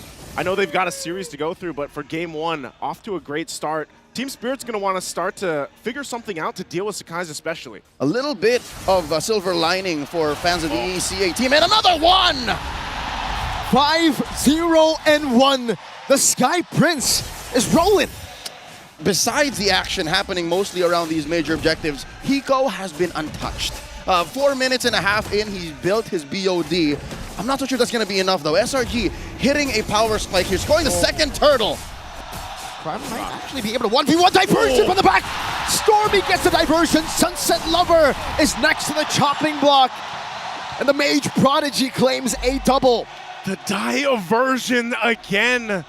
This time around, Stormy finding the positioning, and they get 2 off of it. Might be looking for more. Sakai's under the turret. Pops the Shadow Kill. Gonna have to go back with Quad Shadow, though. Out of range. Hikomania knows the limits of one such Hayabusa. He knows that he is currently the pinata that once popped will propel SRG out of range of a comeback. Team Spirit now looking down the barrel of a 4,000 gold lead 6 minutes in. It's a bad 4,000 gold lead, but whenever they're caught in a position like this, well, at least in the knockout stages, when Spirit was caught in a bad spot like this, I heard some of the comms backstage. Yeah. Protect the boy was what they were yelling. And who's the boy? It's Hiko. It's Hiko. that's the boy. And right now, he has been having a similar experience that Innocent has, so eventually, at some point in this game, both of them will come into play and pop off in their own respective ways. We've seen Hiko do it, obviously one of the players, to get a Savage. Now, going in with the Shadow Kill again. The fight for the purple, he jumps back in, checks the damage, and will back off. Sakai's just on it, man. I'd say mission accomplished. SRG, they want to start choking Team Spirit. And now, look at this. They're pushing them back. Fight between the XP laners, Bomba versus Cram. Cram's winning that one, man. As long as he's able to divert Spirit from the rest of the crowd. Bomba gonna be engaged upon again. Could Terrify into the Eternal Guard. Now it's gonna be Cram in a bad spot. Wrath of the Dryad locks him down for one shot to pick off. Now Humes ejected from the back with the conceal. He takes the kill as Innocent gets the assist. Able to get a pick off. Still going to be looking for more. Sakai's jumps under the turret. Pops the Shadow Kill. The rest of the team comes through. They're still going to be going. That's about a rage. And still the Infernal Pursuit. Crossbow attack from Innocent. The ejector on the boy. Hiko is down, and so is One Shot. The half-man, half-beast takes to the skies and stays alive with just a sliver of health. 3-14, 3-14, high as pie here. 7:40 seconds into game 1. To say they have synergy is an understatement right now, because that was about as perfect of a team fight and counting on each other than it gets. A great play under even the tier 2 turret. Let's check out the instant replay. It all started with a 1v1 with those XP laners, and then eventually through the help of Innocent, ult, and the Shadow Kill through the back. How do they survive this Nibiru's passion? It was the crossbow attack just in time. He got away from the Venice Rage, just a pixel away, and even the Soul Sever there It was so close from being enough. Now, oh, another skirmish as SRG continue. Innocent crossbow tang ready. Bomba's gonna be taken down. Sawo will take a brunt of that damage as Innocent will be forced to pull back again. But that should be the green light to go for the Lord. Yeah, body down here. That's Kid Bomba. That's a major part of the front line for Team Spirit. So this is just a green light to take the Lord and get ready to march in, furthering the gold lead and power that SRG has on the map right now. Hometown heroes, major advantage, no contest from Team Spirit. Just 3 times they were able to get a kill on SRG, the defending MSC champions, now approaching the 9,000 gold lead in 9 minutes. Again at this point. The skirmish, Sawo revitalized, doesn't even matter. Innocent bursts him down. I don't believe he got the crossbow tang. No, it's just up on cooldown now. So the 1-1 can deal that much damage without the ultimate. You're in big trouble. You're in big trouble right now as the turrets are going to be falling down too, and SRG, even without the Lord, will make plays like this. And that's your front line again. Gentlemen, trouble might be an understatement. Team Spirit, I don't think I've seen them this down all M6 long and Innocent. The rest of SRG now out of what, 12,000 gold lead, and they're popping holy shields. Man, as they approach this, holy shields are already down. Team Spirit backs further against the wall. Oh no. Shadow kill over, 1 shot will be able to blink out. Skies styling, going back and forth with the quad shadow. Lord up top, coming down. Humes with the conceal, already with the ejector as well. Bomba's gonna be caught now as Innocent goes in. Unstoppable force, and it will be a flicker up from Bomba.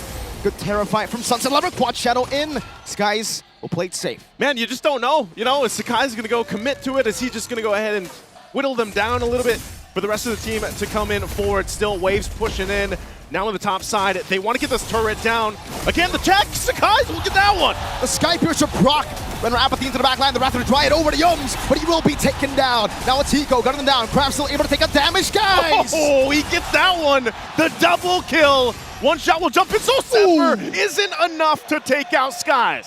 Team Spirit kicking SRG out of their base, but the damage has been done. A massive 12,000 gold lead. Checking the items. 4 big ticket items on Innocent. And the boy, Hiko.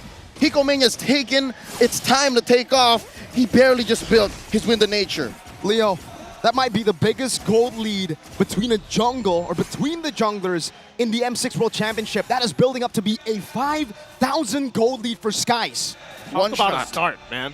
A start for the hometown jungler right now. There we go. What is 1 shot thinking right now? It's a struggle. You saw that he almost took down Sakai's. Yeah. If only he's built his Blade of Despair. I'm guessing that that's where he's going right now on his way. But with a 2-5-0 line, what can you expect? It would be an understatement to say that this is a utility Suyo. Yep. He's barely hitting the U. And on the other side, Skies is dealing so much damage, I thought he had Sky Piercer. Yeah, it's kind of crazy that he doesn't, but the lead that he built himself, then he's got the Warcry Emblem. I mean, that's why he's been able to actually poke down so much too, and a lot of it is just, you know, before you know it, Team Spirit's like, man, where's our health bars? So as this next Lord comes up, I just don't think they have much of a choice, man, to just kind of wait for this. Even if they approach this, someone's going to get picked off by Yums as this Lord is already started up and quickly secured in. Hiko is doing more damage to himself by attacking Cram than he is doing damage to Cram, and that's going to be a free Lord. I believe it still is the non-enhanced version, though. It still is going to be a Lord that marches through top lane, and that should be Team Spirit watching their backs. Confirmed, it was not taken post the 12-minute mark, so it will not jump into that base. A lot of space for Team Spirit to work with. They can actually make this work for them. Again, when you have this kind of deficit to work against, you need to buy so much time for this game to slowly turn back in your favor. And right now, as SRG preps up for the siege, I'm not sure if they're going to get that chance. There's the conceal already. Focusing on the mid, turrets, Kai's on the off angle. Lord making its way now. We'll see what they decide to do from this one. Still got to deal with the Lord. Mid turret's going to stay up, bottom as well. SRG though, retribution going to be used from 1 shot too, but they keep it together for now. Turrets just a hit away on this mid lane. Kai's goes in to check things out, but that wave will push into the mid side. Valiant effort here by SRG, pushing in, looking for a fight. Ejector over to Bomba, no crossbow tank just yet. Stormy gets the kill in the back. Skies now with the quad shadow over to Hiko. He knows he has the Wind of Nature. Winter Crown bot already. And now 3 base roads taken down. Shadow kill to the back. Hiko will be able to pop in the Wind of Nature as Skies jumps back and forth with the quad shadow. Renner's Apathy goes Wild Skies jumping with Guangzhou again! Oh, he jumps back in, still gonna be clearing the waves. One shot's gone. Sunset Lever and Salo left, but that's all for game one. A dominant game one for SRG. The Immortal Giants draw first blood in this best of 5, up to the expectations of the hometown crowd. That was a stomp. 13 minutes in, 22-4. Man, that was a 15,000 gold lead? Yeah. Need to check the numbers, but this could possibly be the biggest lead we've seen that a team has garnered in such a short amount of time in all of M6 so far. Great work by SRG. Team Spirit gotta go back to the drawing board. They are gonna have to, because after a game loss like that, you gotta start somewhere. And where do you start? Honestly, even that early game, the Hayabusa was just rolling for Sakai's. It's not like the draft was bad. I think our analysts have a little bit more to say about that now that we've seen the game come through. Let's throw over to LaFell, Trex, Gideon, and Steph Weezy to break it down. There's a lot to talk about here, but folks, I want to talk about the draft because Team Spirit has fought the Jawhead Hayabusa combination when they went up against Vamos. But Selangor Giants, they took this draft, they took this combination, and they made wonders with it. Trex, tell me, what happened between this Jawhead and Hayabusa that really won the game for Selangor Giants? I think those early kills onto one shot were extremely important. It immediately slows down the composition that Team Spirit brings. They need to buy time to get Hiko online, and the Jawhead Hayabusa, I mean, Hayabusa can sometimes lack in those first few minutes. It's hard to get those immediate kills, but with the Jawhead buying that 1 or 2 seconds with the toss-up, it helps Sekai secure that initial gold rush. That damage as well. Jawhead is one of the most damaging roamers that we have in the game right now. And I gotta say, I was worried a little bit. What will Sakai's be using? Because so far he's been using the Joy. The Joy got banned up. I think he showed that he can use the Hayabusa. Yeah, and it was definitely a problem, right? I mean, he was leading the way in kills on the game, and I'm right now saying SRG, they have mastered all elements to create chaos, right? You have the backline dive with the Hilda, you have the Jawhead for the setups, you have the crowd control from the Lu Yi. Everybody played a major part in that. Yeah, now Gideon, I gotta ask you, right? Because before we even jump to the game, we were talking about how Team Spirit could potentially have a good snowball going. Is it because of the early aggression from SRG that really prevented that from happening? I mean, yes and no. I think, a lot of it just comes down to which side of the map that you're looking to attack. Because if I remember correctly, at the 3-minute mark where people are starting to go past their level 4s, we saw the initial early invade. We saw that Jawhead was looking to try and mess up one shot to slow down his farm because they know he's the only X factor within early to mid game that could shake things up. And they've successfully done a great job because look at the difference. Literally double his net worth that Sakai's was able to achieve, even Stormy out-farming him overall. But the pressure from the side lanes helped a lot. With Wanwan already unlocked and with the information Cram was revealing, all Yums had to do was play on the opposite side and relay it back to Commander Stormy to send them in. Before I give it to Trex, just want to say, Yums had more gold than one shot. Just want to put it out there. That's how dominating Selangor Giants was when the roamer has higher gold than the jungler. Okay, over to you, Trex. Yeah, I mean, games like this, I'm glad you bought me some time because games like this are hard to break down when the items are this skewed, right? When there's not a whole lot to talk about. We can say how Sekai's went immediately to BOD third item and was able to get it, I think within the first 10 minutes, which that's an expensive first 3 items. We said, no, we're not going for Sky Piercer. We don't need any of that. We're just going full on big damn. Now, the question is, why do you think that even with that great early game, why didn't he go for Sky Piercer when a lot of junglers, they do? Well, I mean, you get a lot of damage. You also still get the passive from the BOD to get a little bit of execute possibility. It matches up well, and I mean, why not? Yeah, honestly, that's the best way to answer that one. Why not? Now, Weezy, looking at the bigger picture here, what did Selangor Giants do right, or what did Team Spirit do wrong? Well, you've seen a big difference in terms of the roam positions, right? Yums was just on fire, finding the setups with the ejector, and then you look at Team Spirit with the Beleric pickup. it was just struggling a little bit, right? You see in a lot of invasion plays, especially with the Hayabusa from Sakai's, to get in there, disrupt, take a buff, and pick up a couple kills on top of that. When you have this many ways to get to the backline, I feel like you need a little bit more oomph, whether that comes from the roam position or maybe even Kid Bomba in the XP side. If that's the case, Gideon, I gotta ask you.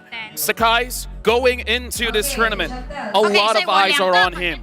They said Sakai's didn't perform to the name of the Sky Prince. What's your impression after watching his play today? Well, I think he's just been flexing on him a little. I think he's coming back into that form. You can see the crown slowly appearing above his head. If you really squint your eyes hard enough, 56,000 damage totaling.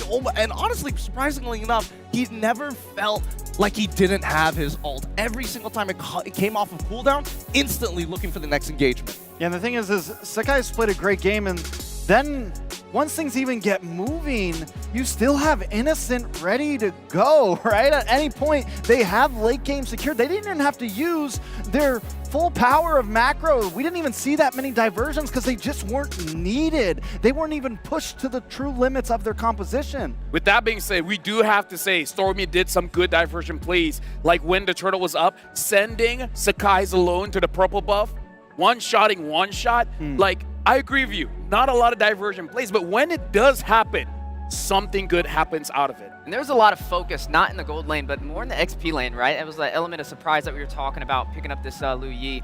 A lot of times, Kid Bomba was getting picked off. The Hiko train never even took off the tracks. Yeah, and I gotta say, Slangeron Giants, they did amazing.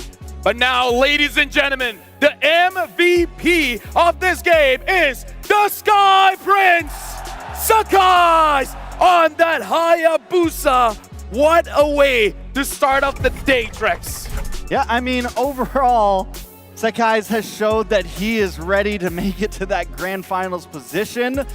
He came in strong. This is game 1 in Axiata Arena. And like I said, it's just an aggressive build, Warcry, everything on top of it, Assassin Emblem. I mean, this is how you build an aggressive Hayabusa right here. Let me just say, Gideon, this is a homage to Chibi as well. Been using Hayabusa a lot for this M6. He even has a very high GPM, 921. Just short of 1,000. Just a few more kills or getting those minions. Sakai's gonna hit that 1,000. Yep, he was hitting crazy numbers. And here's why. Most people are gonna be thinking, oh, it's because he got so many kills in the early game. Actually, if you look in the item progression, he goes Fury Hammer first, straight into the Ogre Tomahawk just to make the War Axe first. And then power farms and then continuously fights because he knows, at the very least, the numbers are telling me, with the help of a couple of members, I don't need the Sky Piercer. I can get damage that's permanent. I can stick around a lot longer in these fights, and I can continuously apply pressure onto one shot. We see now we're looking at the MVP highlights here, and it starts as early as 1 minute, and then minute number 2, and then minute number 3. It does feel like every single minute, Sakai's is doing something on the map. Yeah, that's the Sky Prince at its finest on this Hayabusa everywhere, right? There's even moments where he's not even going for kills. He's going for the split push. He's taking the turret. He has his eyes on the prize. I mean, with plays like these, it looks like he may be the one to take away the kill record. I mean, he just came in so aggressive. All of our eyes were on the gold laners coming into this game. The Sakai's averted those eyes and brought them right onto him. Hey, that might be the strategy, right? Hey, Innocent, take the hit off of me so that when it's my time to pop off, they just don't see it coming. I love that you brought that up because a lot of the movements that we see on the map were macro-based, right? They were looking specifically for Sawo. If Sawo shows up on the map, they know that he's leading to one side. Most of the time, it's going to be gold. But if he decides to go the opposite, they target the jungler next instead of just Hiko. They are moving away from the big deterrent in this Bellerin pick, which is why it felt like Sawo didn't have as much impact in this game. I gotta say, man, Sakai showed micro prowess as well as macro prowess as well, because as a jungler, he knows where one shot is gonna be, and instead of going away from one shot, he goes directly to one shot. But now I want to change the direction of the conversation here. I'm gonna start with Weezy. What do you think is the change for Team Spirit going up against Slangeron Giants where they can possibly even things out?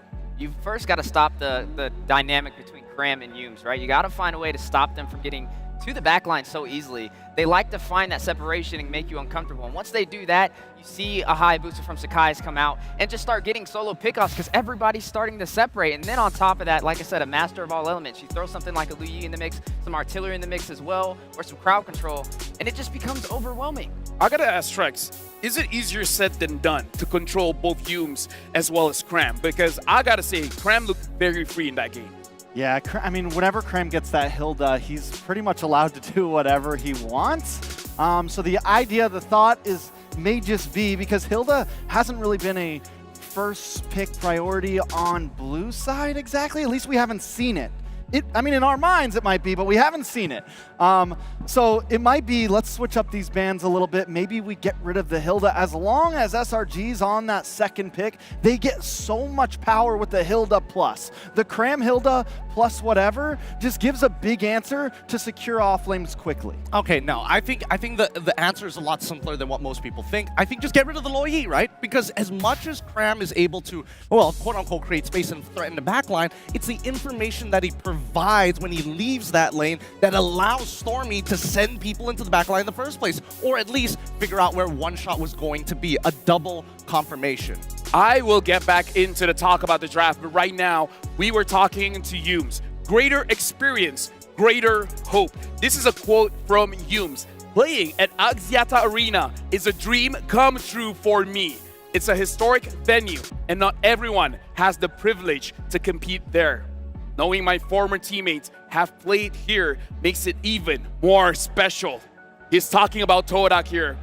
I believe this time I have the biggest hope to win M6. As one of the few veterans, I feel grateful because it shows that I'm still relevant, as it is very hard to maintain your gameplay. And Humes, honestly, is one of the rising legends of Malaysia. He's holding up a tall standard now. And I think, most people are thinking of this bubbly, lovely guy, but he sacrifices a lot of his time playing video games. I'm not even gonna lie. During EWC, on his free times, he's still playing video games. He's dedicated everything to make sure that he is the best. Yeah, I mean, Humes overall, he's aged like fine wine, man. Oh, yeah. He's just gotten better and better, and has gotten cleaner and cleaner. And ever since he joined SRG, I feel like we've really seen the star come out, the ability to be a part of a team and help a team get better as he has himself. You want to know how does he get better?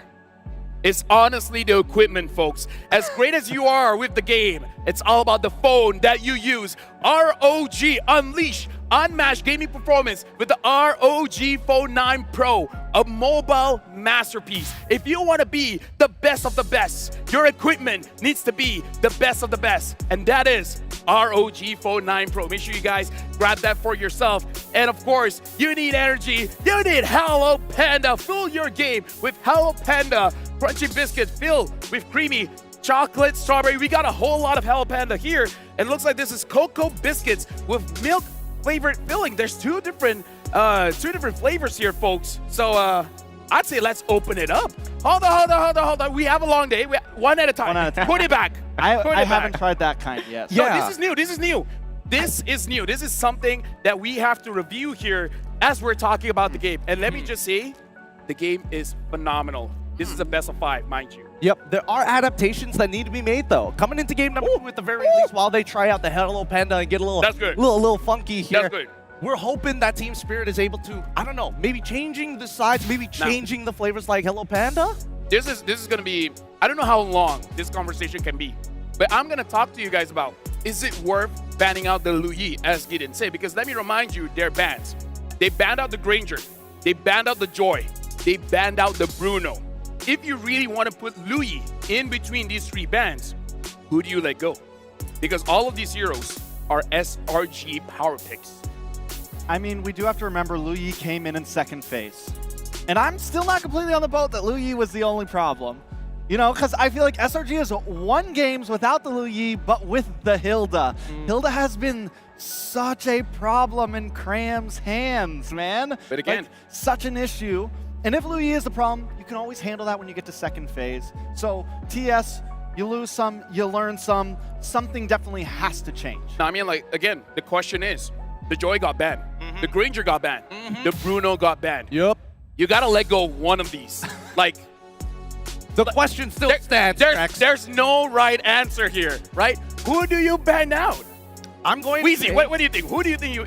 Like, if you want to ban the Hilda, who do you let go? Oh, that's a tough one because all of those are powerhouses. But maybe I would be okay letting go of the Granger. Oh, I guess I can't say that. I guess I can't. Hold on. 19 kills. You're right. 19 kills. You feel like let go of the Joy? Yes, because you could still counter the Joy.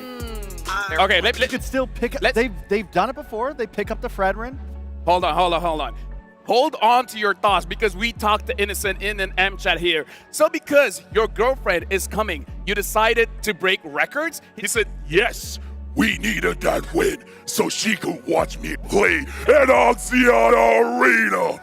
I also wanted to help my team build a momentum. now that your girlfriend is here, will you take it easy? No, I actually feel more pressure to perform better. I want to impress her and show her that I am the best! Is that good? Yeah. That deserves like, oh man, that's pure cinema right there. I feel like I should be a voiceover artist. But yeah, you were talking about the Joy. Now I'm gonna let you preach. I'm gonna give you 30 seconds to convince us that Fredrin can beat the Joy. 100% win rate against the Joy. I don't even need 30 seconds.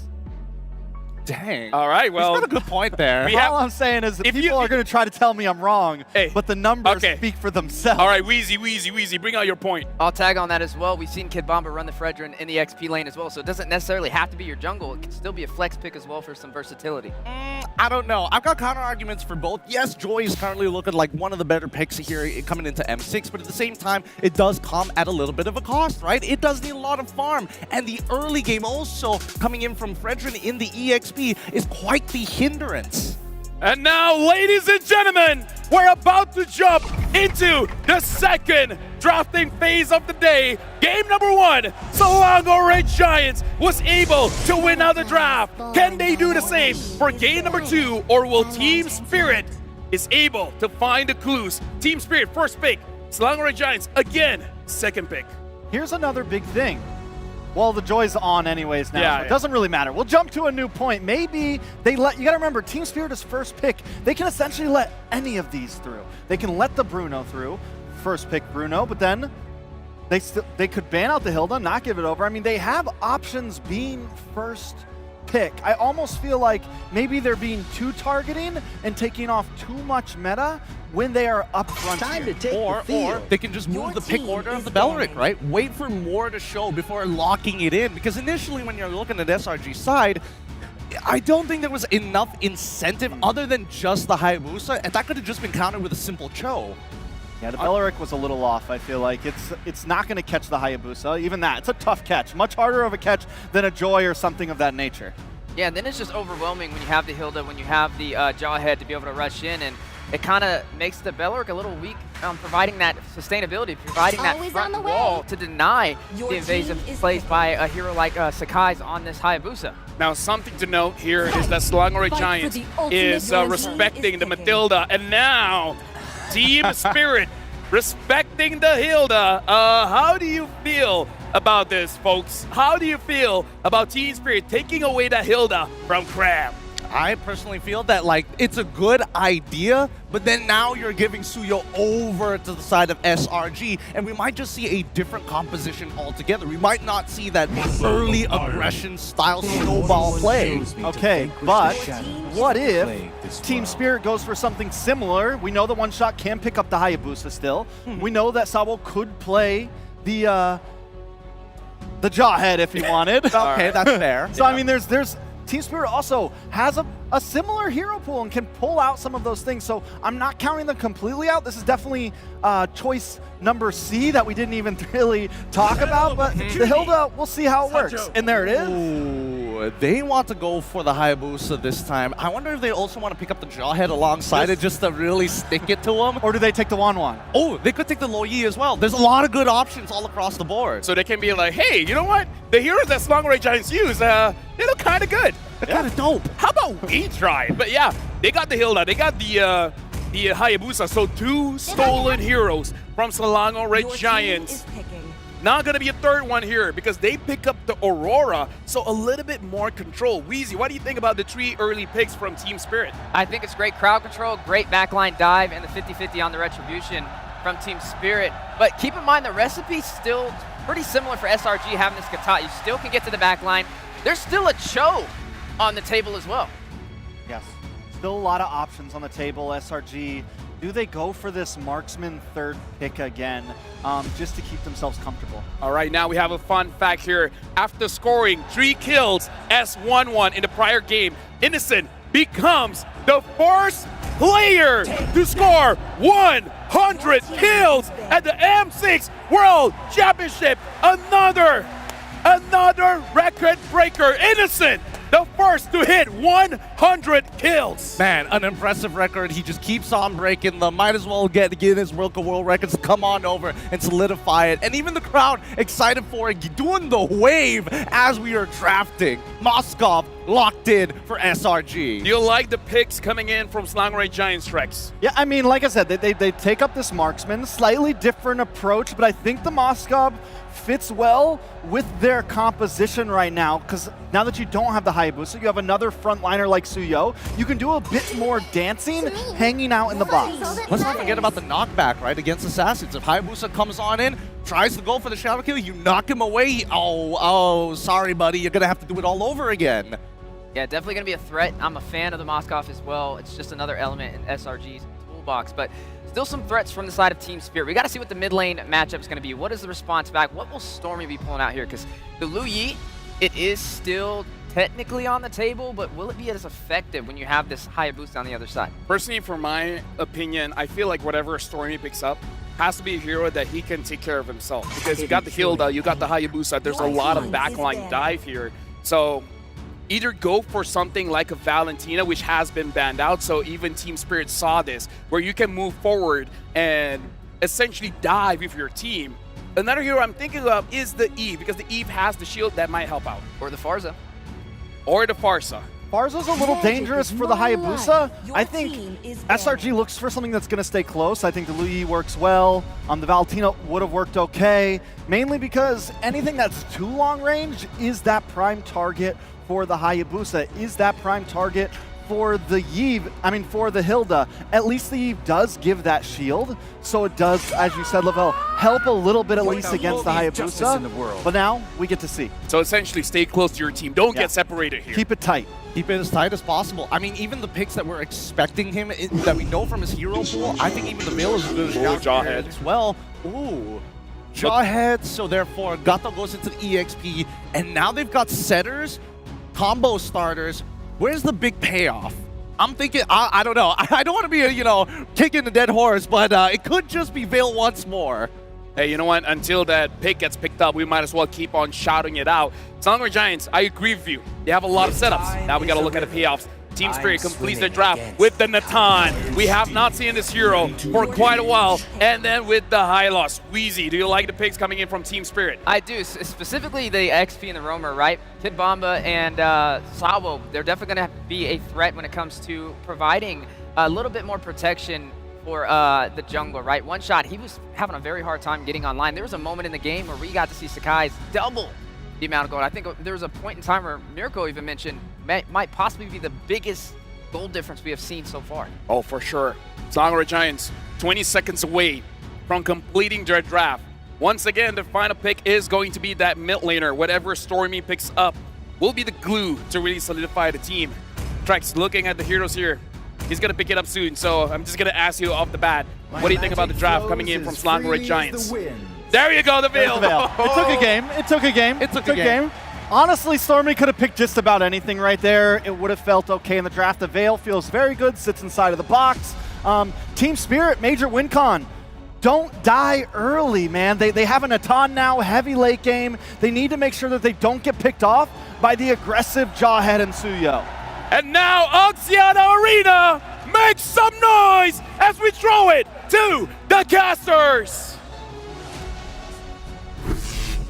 Game 2.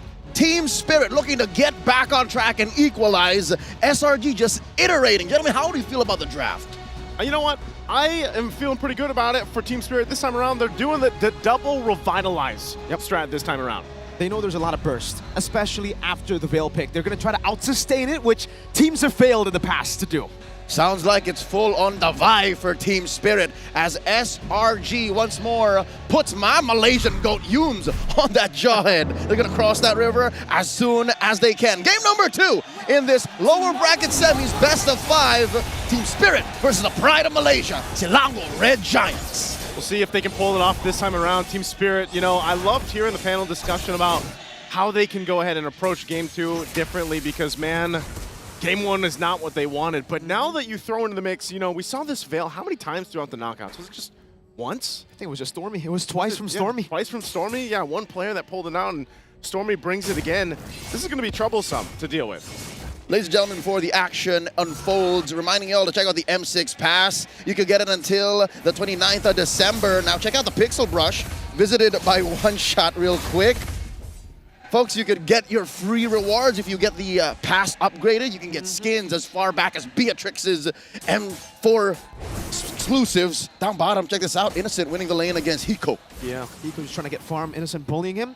One shot going to hit level 4 very quick. Jumps in on the skies, has a sax on him. Shadow kill going to come through. Spear of Misery from Innocent in the Soul Sever. Not exactly, he just quelled him.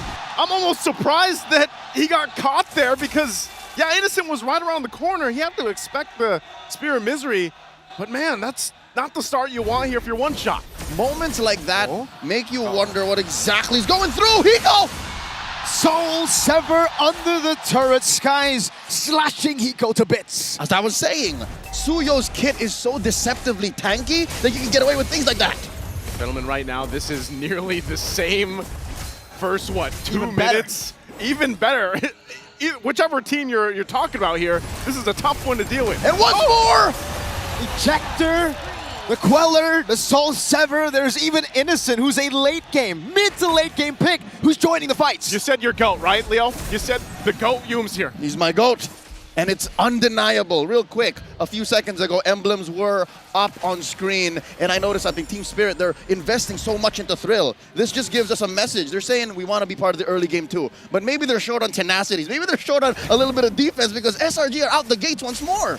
And the crazy part about it is, you know, Yums not level 4 just yet. We'll have it really soon. First objective is up here, though. Oh, it's going to miss that Spear Destruction, so Hiko will be fine. Oh! Yum's gonna be caught. Shadow kill over to the back. Yum's taken down. Skies shoots down the arrow. That's the AOG coming down. Comes down. There's the setup. Now they're in trouble. Pop through a Vitalize. The double one falling through. Project Glacier with the Windstorm coming down as well. Cram still able to get out for a bit. Sky shoots the arrow down. Bomba goes on the chase.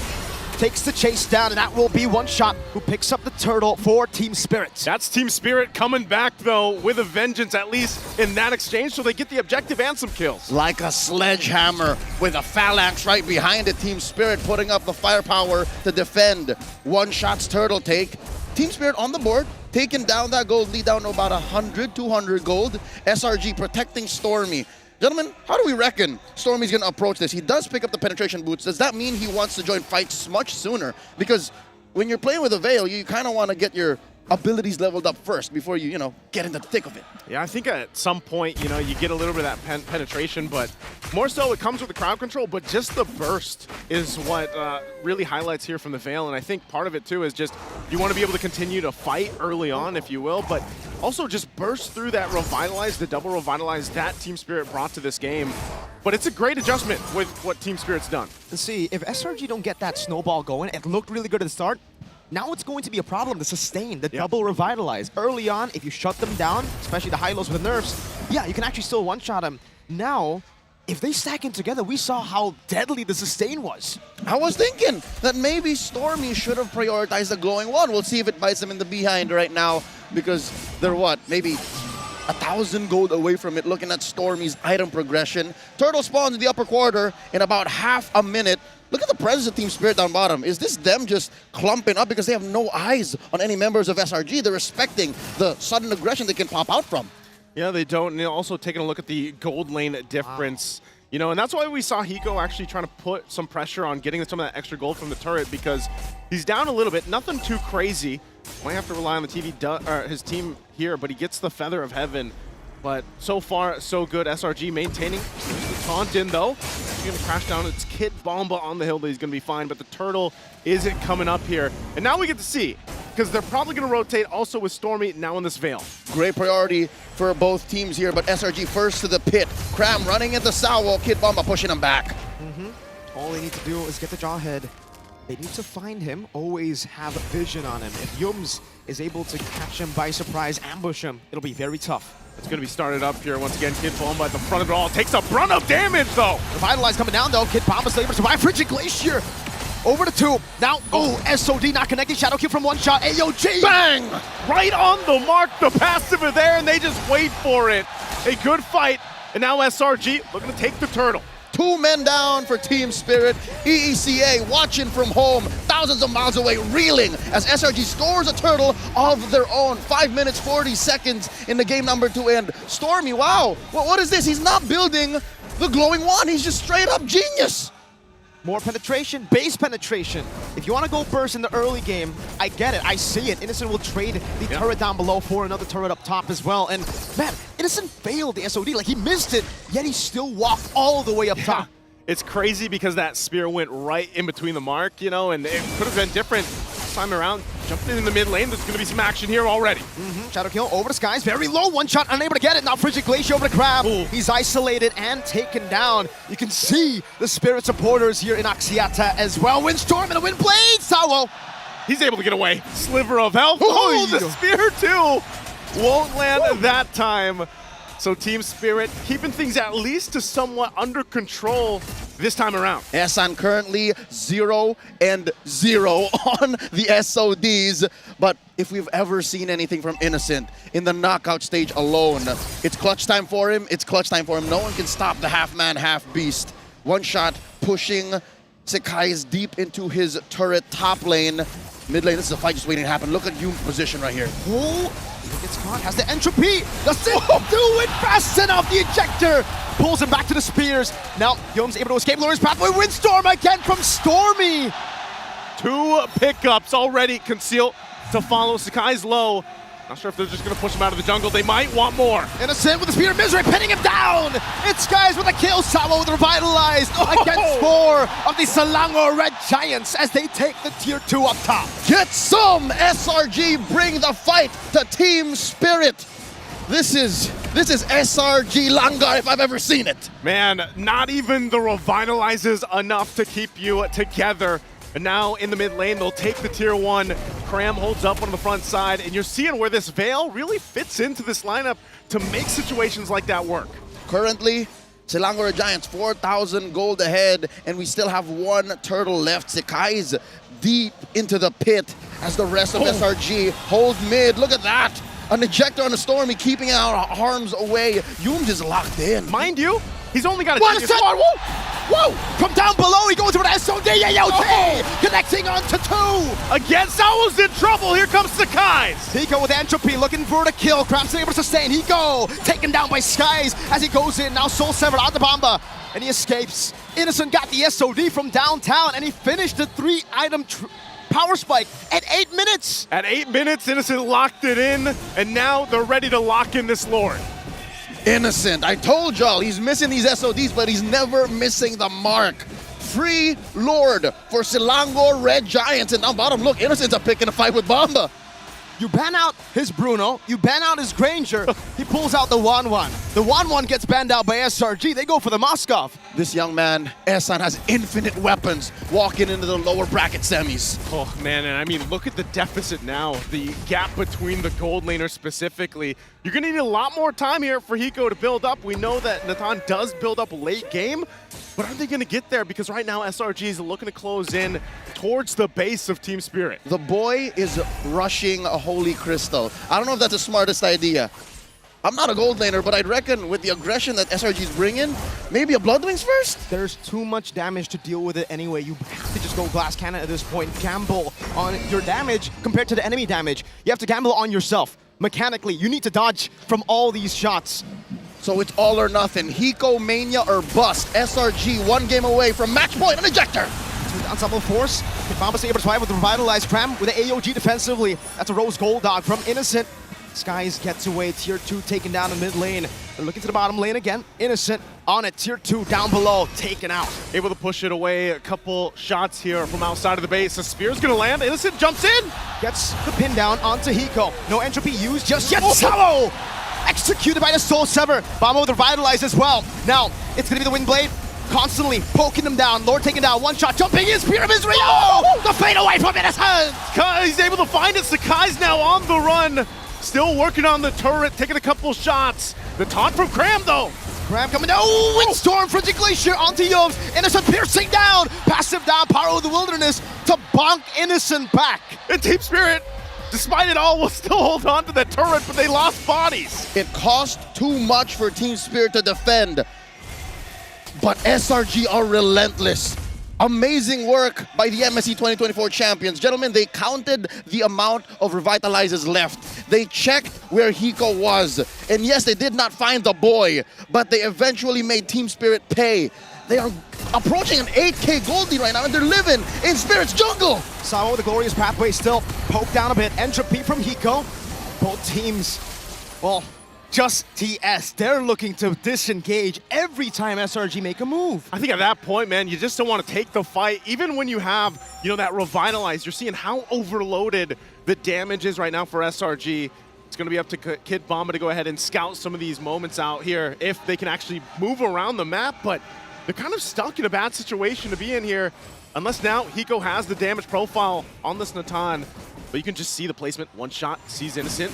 Oh, locked him SOD. They're going to go for it.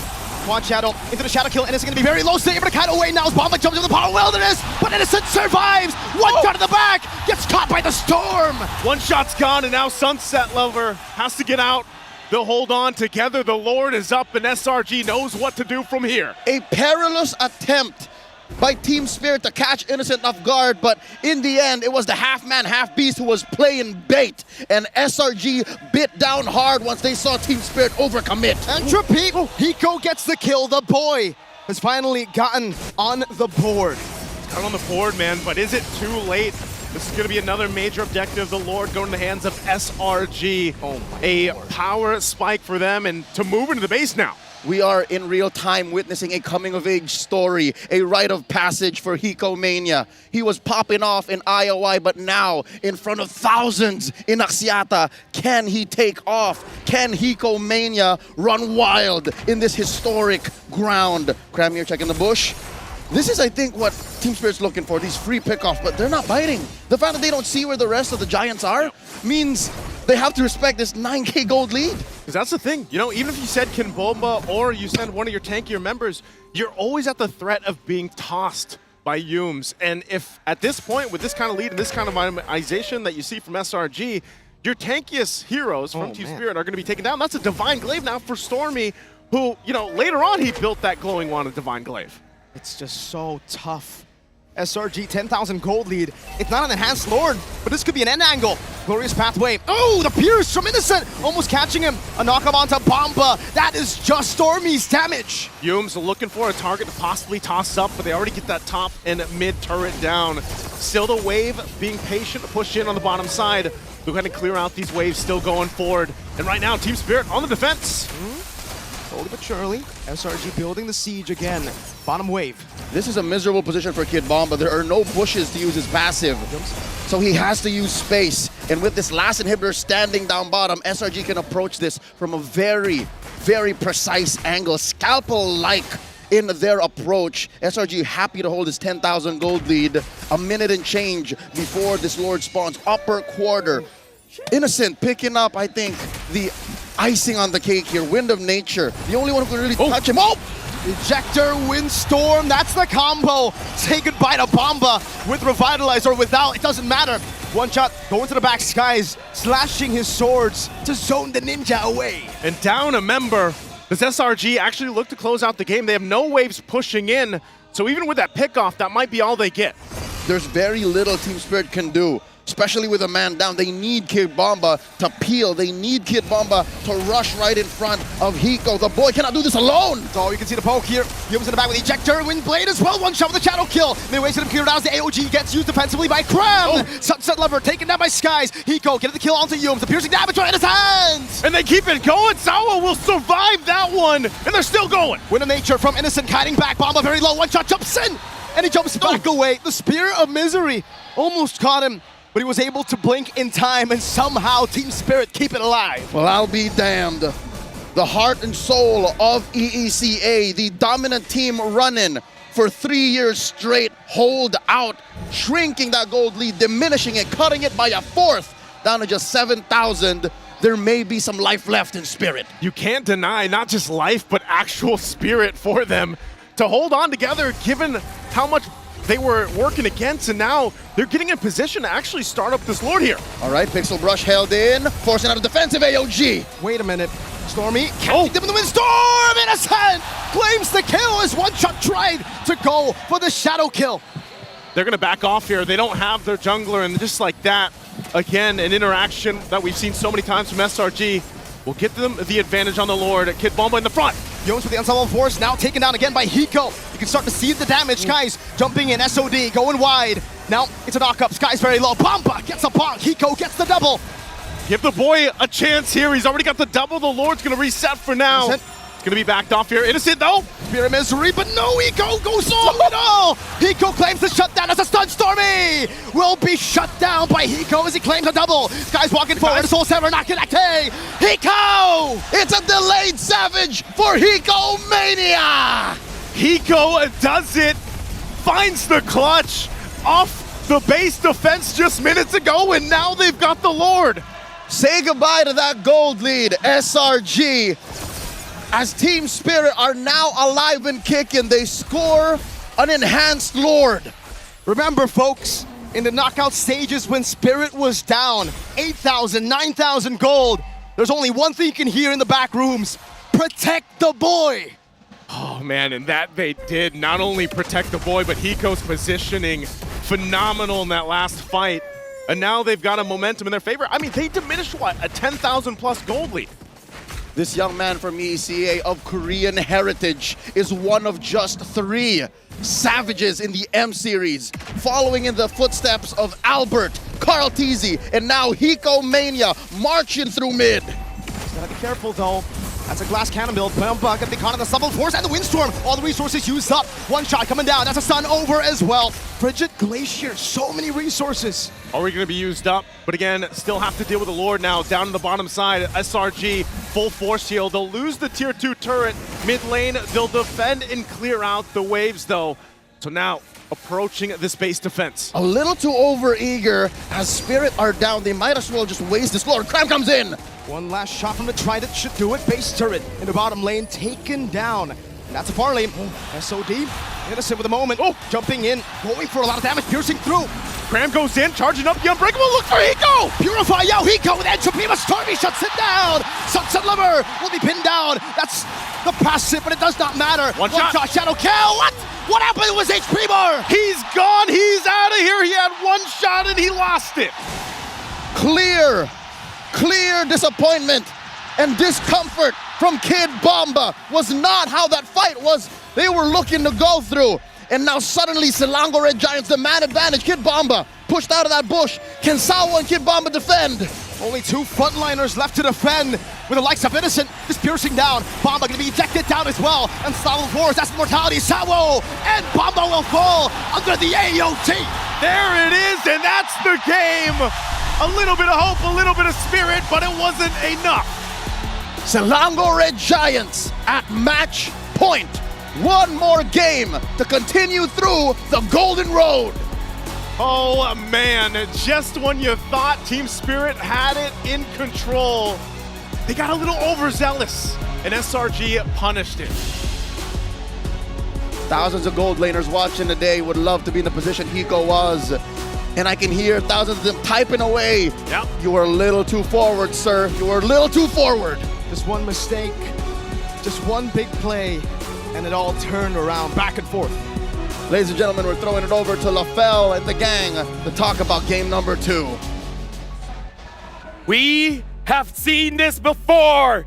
We call that the Spear of the Giants. When you see Innocent throw that spear, that's a go sign for the Giants to win that team fight. We've seen it at IOI, and now they're doing it again in Axiata. Trex, we've seen this before. Same exact spot, same exact moment. The turnaround, the SOD, Innocent comes in. The moment I saw him send that SOD, I'm like, this is not gonna happen again. I'm looking at him like, we've seen this before.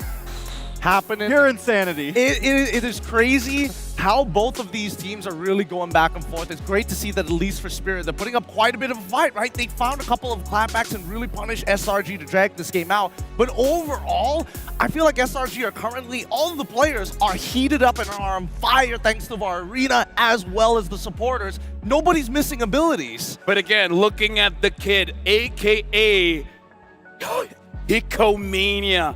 He almost won the game for Team Spirit.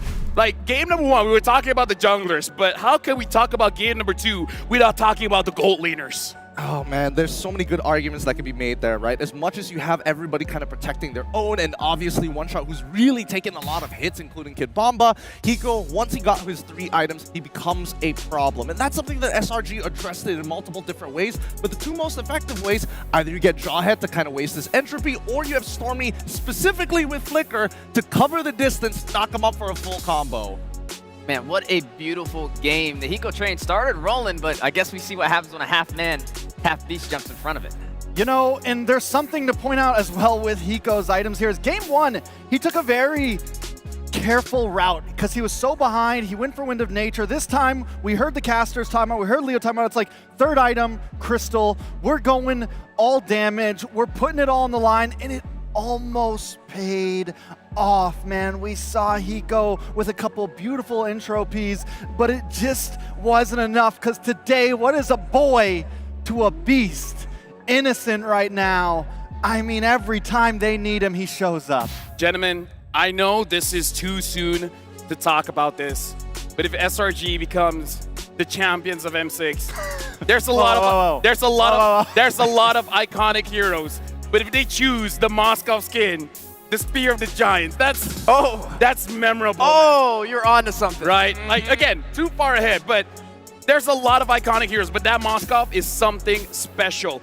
But now, we gotta move on, and again, we gotta talk about Team Spirit. They're slowly climbing, they're learning, they're downloading. It's only a matter of time for them to understand how to take down Selangor Red Giants. The question is, will they have enough time for game number 3? I hope they do. I really want to see more of this team. I feel like they haven't showed their full potential just yet. We only saw a little bit here right now, but I feel like One Shot has not been able to play the game at all. I think maybe after he got like 3 items, there were a couple of moments that he just had to try and just clutch up in tandem with Hiko. But at the same time, he is getting targeted so often in the jungle. I think that TS might have to restructure how they protect the jungle alongside with Hiko. Yeah, because this is interesting. The other day we saw SRG play, they had a rubber band effect, but I'm feeling like we're starting to see a little elasticity from Team Spirit as we go through this series. We are jumping into game 3. Game number 2, it was more of a SRG game toward that mid to late games where you start to see Team Spirit kind of turn things around. The Hiko train starts rolling, you start seeing Sawo, you start seeing Kid Bomba match the pace of Yumes and Cram. And I think that if they can use that same method but apply it earlier in the game, it could be an entirely different situation. Yeah. Yeah. I feel like Team Spirit having Kid Bomba on that Hilda, I would have liked to see a little bit more aggression in the early game, but once again, the Jawhead just throws everything off. SRG play it so well. Yumes plays it so well that they're immediately, I mean, within first 4 minutes, are grabbing a gold lead and just taking it home with them.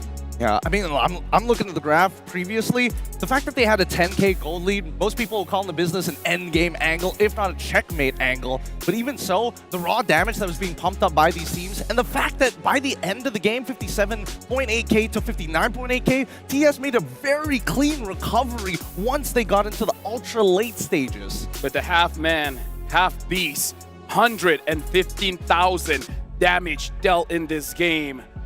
I don't know, man. Innocent came to play, and this is going to be a problem for Team Spirit, but also I want to talk about Stormy, because one shot, there's many times he tried to go to the back line, but for some reason, the Mage Prodigy finds the Hayabusa. He just keeps finding it. And I mean, not even just Hayabusa, he finds Hiko. Sometimes even Sunset Lover, especially when he doesn't have his passive, you got to be careful walking up. I think that at this point, Stormy, on this Veil, does this prove that he is meta, or is it just such a unique pick only to him? I think just about anyone could run this. I think it is at the point where it is definitely meta. I mean, if an immobile hero like Aurora or Vexana can be meta, essentially the same thing. And now the half-man, half-beast, throwing the spear of the giants. It's Innocent. And again, he is a problem that Team Spirit has to conquer. Because like you said, what is a kid to a half-man, half-beast? Oh, I think that Spirit, the only way if they're going to be able to curb the half-man, half-beast, the Innocent problem, they got to have some macro fakes in there. So far, the compositions have been very, very honest. We're going to play on this side of the map. We want to be on this side of the map. We want to move in this direction every single time. There's not enough flexibility and diversity to be able to keep up with SRG in a lot of those moments. And whoever is on the opposite side basically is just let loose. You're seeing a way more aggressive nature from SRG compared to Team Spirit. When it comes to Innocent, he's doing a great job, right? They can't even outban him. They're going for this Bruno, this Granger ban in the first phase, and then he's pulling out things like the Wanwan. He's pulling out things like this Moskov with the Spear of the Giants and getting it done. So maybe a little bit more effective in the early game is a way that they can disrupt that synergy. But man, what a game, what a spear. Now we're looking at the highlights for Selangor Giants, and we're looking at the highlights of Innocent, but I gotta say, so far, Malaysians are looking at Selangor Giants, and every one of them step up, because in the highlights of Innocent, you see a bit of Stormy, you see a bit of Cram, but look at that! Oh my! Oh, that's nasty. That's House of Highlights right there. That's House of Highlights. That's TikTok. That's TikTokable right there for sure. Innocent. You know, I like what you said, Wheezy. It's this guy. It almost feels like Team Spirit's drafting against themselves. But here's that final moment. The same exact spot, man. When you're running away from SRG's base, don't go towards the purple buff. Spear of the Giants, man. Spear of the Giants. You know, it feels like it's just too big to miss. It's too big to miss. However, there are a couple of things that could have changed. Again, I don't think that a couple of members from the side of Team Spirit should have completely disengaged there. I don't think they should be looking for trades at that point of the game. More importantly, you're already missing a bunch of inhibitors. You have to play for the fundamentals. As Innocent once said, "Boleh chon." The moment he hits it, he's like, we can go. Anyone says no? Nah, fam. Nah, fam. Boleh chon. Boleh. Game number 3. What other adjustments can Team Spirit do? Because they took away the Hilda, and they even took away the Hayabusa. Do they have to add one more? Do they have to take the Jawhead as well? What's the game plan here? Number one, they have to move over to red side. It is clear that, unfortunately for blue side, as much as they want to take the initiative to show what their comp is all about and letting their opponents respond to it, I think it needs to be the other way around right now, because so far the flexibility is somewhat there, but the composition is too honest. And I feel like if they're already going to be targeting one player, if not stealing away bits and pieces of composition, red side is the place to do it. Yeah, I think that's, I mean, so far, red side has been such a strong side. They get second pick, you get this power play. You get to kind of let the other team decide what the trades are going to be. And at this point, it's all on the line, right? I do think the Hilda was a decent first pick. I'm not against the Hayabusa. The Aurora might have been a little bit early for me. If you wanted, I don't think Aurora would have got banned out in second phase. If they wanted Aurora, they probably could have gotten it later on. They could have taken the Jawhead. They could have taken a plethora of other options. The Aurora, I mean, I'm not saying it's a bad pick. I just think no matter what, they could have gotten it. It's a good pick, but it didn't change the dynamic of the draft. Whatever hero they picked up there, it really didn't make Selangor Giants sweat. I feel like that's the overall feel for this, where so far Team Spirit, 2 picks, great. 1 pick, not a game changer. And we are we have to remind ourselves, whoever loses here gets eliminated. We have to remember that, because tomorrow is the grand finals. If you want to go up against Fnatic on the Philippines. You have to win this one, and then you have to beat Team Liquid Indonesia. And now Selangor Giants, they're at match point. Yeah, one match away from earning their spot, the final spot in the grand finals. The crowd is going insane. I'm hearing drums everywhere, especially when you said the Spirit of the Giant. I mean, there it goes again. But yeah, the story still stays the same when it comes to the draft for the side of SRG. They're just able to have so many elements to disrupt Team Spirit. Right now, we have to go to courtside because Michelle is on standby to really give us a feel of what the audience is feeling. So Michelle, we're throwing it over to you. Thank you, panel. Welcome to the Courtside Report. Here's Michelle. Now I'm having someone special for Sunset Lover with me. Would you like to introduce yourself to our audience? Привет, меня зовут Калибри. Hello, my name is Calibri. Okay, thank you. So now we know that since the M1 to M6, it has been like the 5th M series for Sunset Lover. So what do you think about maybe the biggest difference for him throughout like M1 to M6 now? Это уже 5-я M-серия для Сансета. Какое самое главное изменение ты можешь сказать о нем? Он стал более уверенный в себе, ну, больше доверия с тиммейтами, коммуникейшн, поездки на буткемпы в Азию. То есть каждым годом все больше и больше прикладываются усилий и идут в правильном направлении. So he became more confident, more trusted with the teammates, better communication with the teammates, and you know, better play style because he's playing a lot of boot camps in Asia. So yeah, I think he improved a lot throughout the whole, like from the 1st to the 5th M series. Sure, they got like a very good synergy right now with his teammates. But after watching like the first 2 games, how was your feeling right now? После двух игр, как ты чувствуешь себя? Что ты можешь сказать? Я верю в то, что они все еще могут камбэкнуть, пока есть возможность еще сыграть, это никогда не проиграл. I still believe they can come back. You know, I still have a hope for them because it's not the last match yet.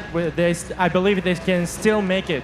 Yeah, still got the chance to come back, but maybe at this moment they really need your power. So please show your power, your love to Sunset Lover, show your power to the team spirit maybe. На данный момент им нужна поддержка твоя, поэтому что ты можешь сказать Сансету и вообще Team Spirit в целом? Вы тоже когда-то вели 2-0, и сейчас вы можете отыграться на 3-2. You also, once at a time, you were leading 2-0, and like you know you lost. So now you can do the vice versa, and you can come back and win this game. You can change the story, change the ending, right? Thank you for translating. Okay, that's all for our interval. Let's give it back to the panel.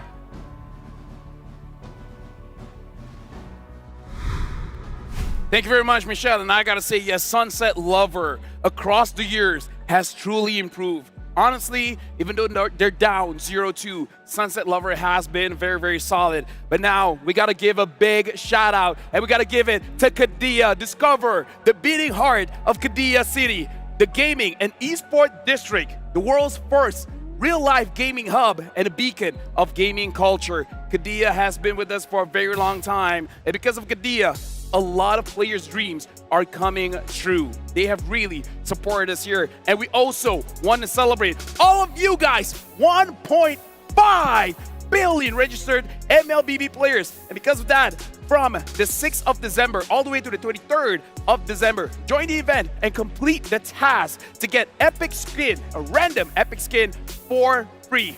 Thank you for your support because 1.5 billion, I gotta say, that's a big number of supporters, of fans of MLBB. Yeah, just so many fans, even in the audience, so many fans. With all of this going on, man, how can you not be a fan of all this excitement? And one more game. Yeah. One more game for SRG.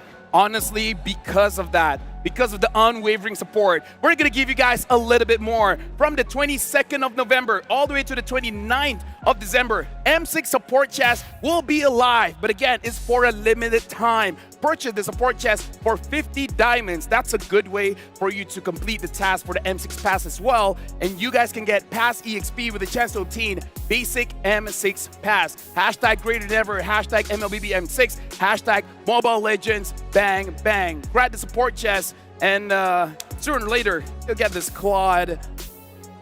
What do we even call this? Figurine. Figurine. Thank you very much. Called Glorious. Glorious figurine. But Greater yes, than ever. But yes, thank you very much to 1.5 billion players. Thank you, Kadia. And again, we're giving you guys the support chest as a sign of thank you. But you were guys, right now in terms of the prediction, I don't believe any of us came here with a 3-0 in mind. No. The Selangor Giants, they're making that look very much possible. How do you feel about this, Gideon? I mean, the way that they're doing it is more surprising to me. You know, obviously, I like to joke around a little bit, say, it's going to be an easy 3-0. But deep down, I think that Spirit had a lot to bring to the table. I was thinking 3-1, 3-2 is definitely something possible for SRG. But the fact that it could go the full length of it, I'm hoping that this early game aggression isn't something that's hurting the mental of TS at this point.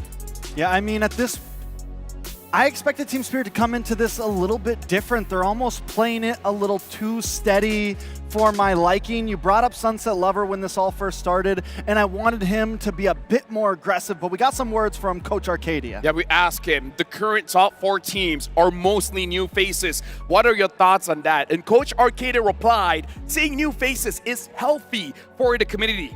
It means that the level of competition is rising. Next season is going to be even more competitive because others now see that even new teams can make it in the M series. And I believe this is amazing growth because this is the first time 4 regions, only 4 regions, is in the top 4. And for me, that's impressive. It is impressive, but at the same time, it's awe-inspiring. Yeah, it's just history in the making, right? A lot of new faces means a lot of fresh talent and surprises that we have yet to see. And today alone, we've already seen some. We're only in game number 3, and you already see just how talented each and every one of them are. Keep in mind for SRG, back in Axiata, home ground turf, they have the home court advantage, and it's been working in their favor. When we look at a team like Team Spirit, you know the promise with Kid Bomba, Desawo, Sunset Lover. He's trying to keep that under wraps. He's trying to maintain his composure and find a way to disrupt the synergy and potentially take it to another game. And I always say, just take it one game at a time. Honestly, that's the mindset that you need to have. If you want a reverse sweep, you got to take it one game at a time, and it has to start now. If it doesn't, it's game over. And now with the countdown going down, we're jumping into the drafting phase of possibly the last game of this match. Game number 3, Selangor Giants against Team Spirit. Well, Team Spirit, they will still be in the first pick. Selangor Giants in the second pick. Gentlemen, no changes in the band so far. How do you feel about this, Trex? I mean, we're going to have to see a switch up somewhere. And I actually have a question for you. Do we think that last game there was an issue with the draft for Team Spirit, or do we think that it was strictly gameplay reasonings? Could they come into this draft with essentially the same ideas and then just execute differently? I think they could be coming through the same ideas and executing differently only because they're doing the exact same thing in the draft, right? Same exact bands, same exact side. I don't see them going over the red side at this point. Now that they're in their potential final game, they're locking in that Hilda and running with it. Yeah, I like the way it's going so far. I don't think the draft was the issue. I just think it was a little bit of the macro and micro in the early phase. And if they can tighten that up like we've seen toward the later swing of that game number 2, I think Team Spirit has a good chance. But this should be the Katat response from the side of SRG. My big thing for Team Spirit is I want to see Sunset Lover on something a little bit quicker, a little bit more aggressive, somewhere that if Hiko can't pull off, or if they put Hiko on something super late, at least Sunset can maybe get a mid-game spike. A mid-game spike? I mean, I was leaning into that Joy, but they're the ones who batted out, right? Well, what about like maybe Faramis, maybe, or even the Valentina form, something that we've seen him perform very well on and can help the team?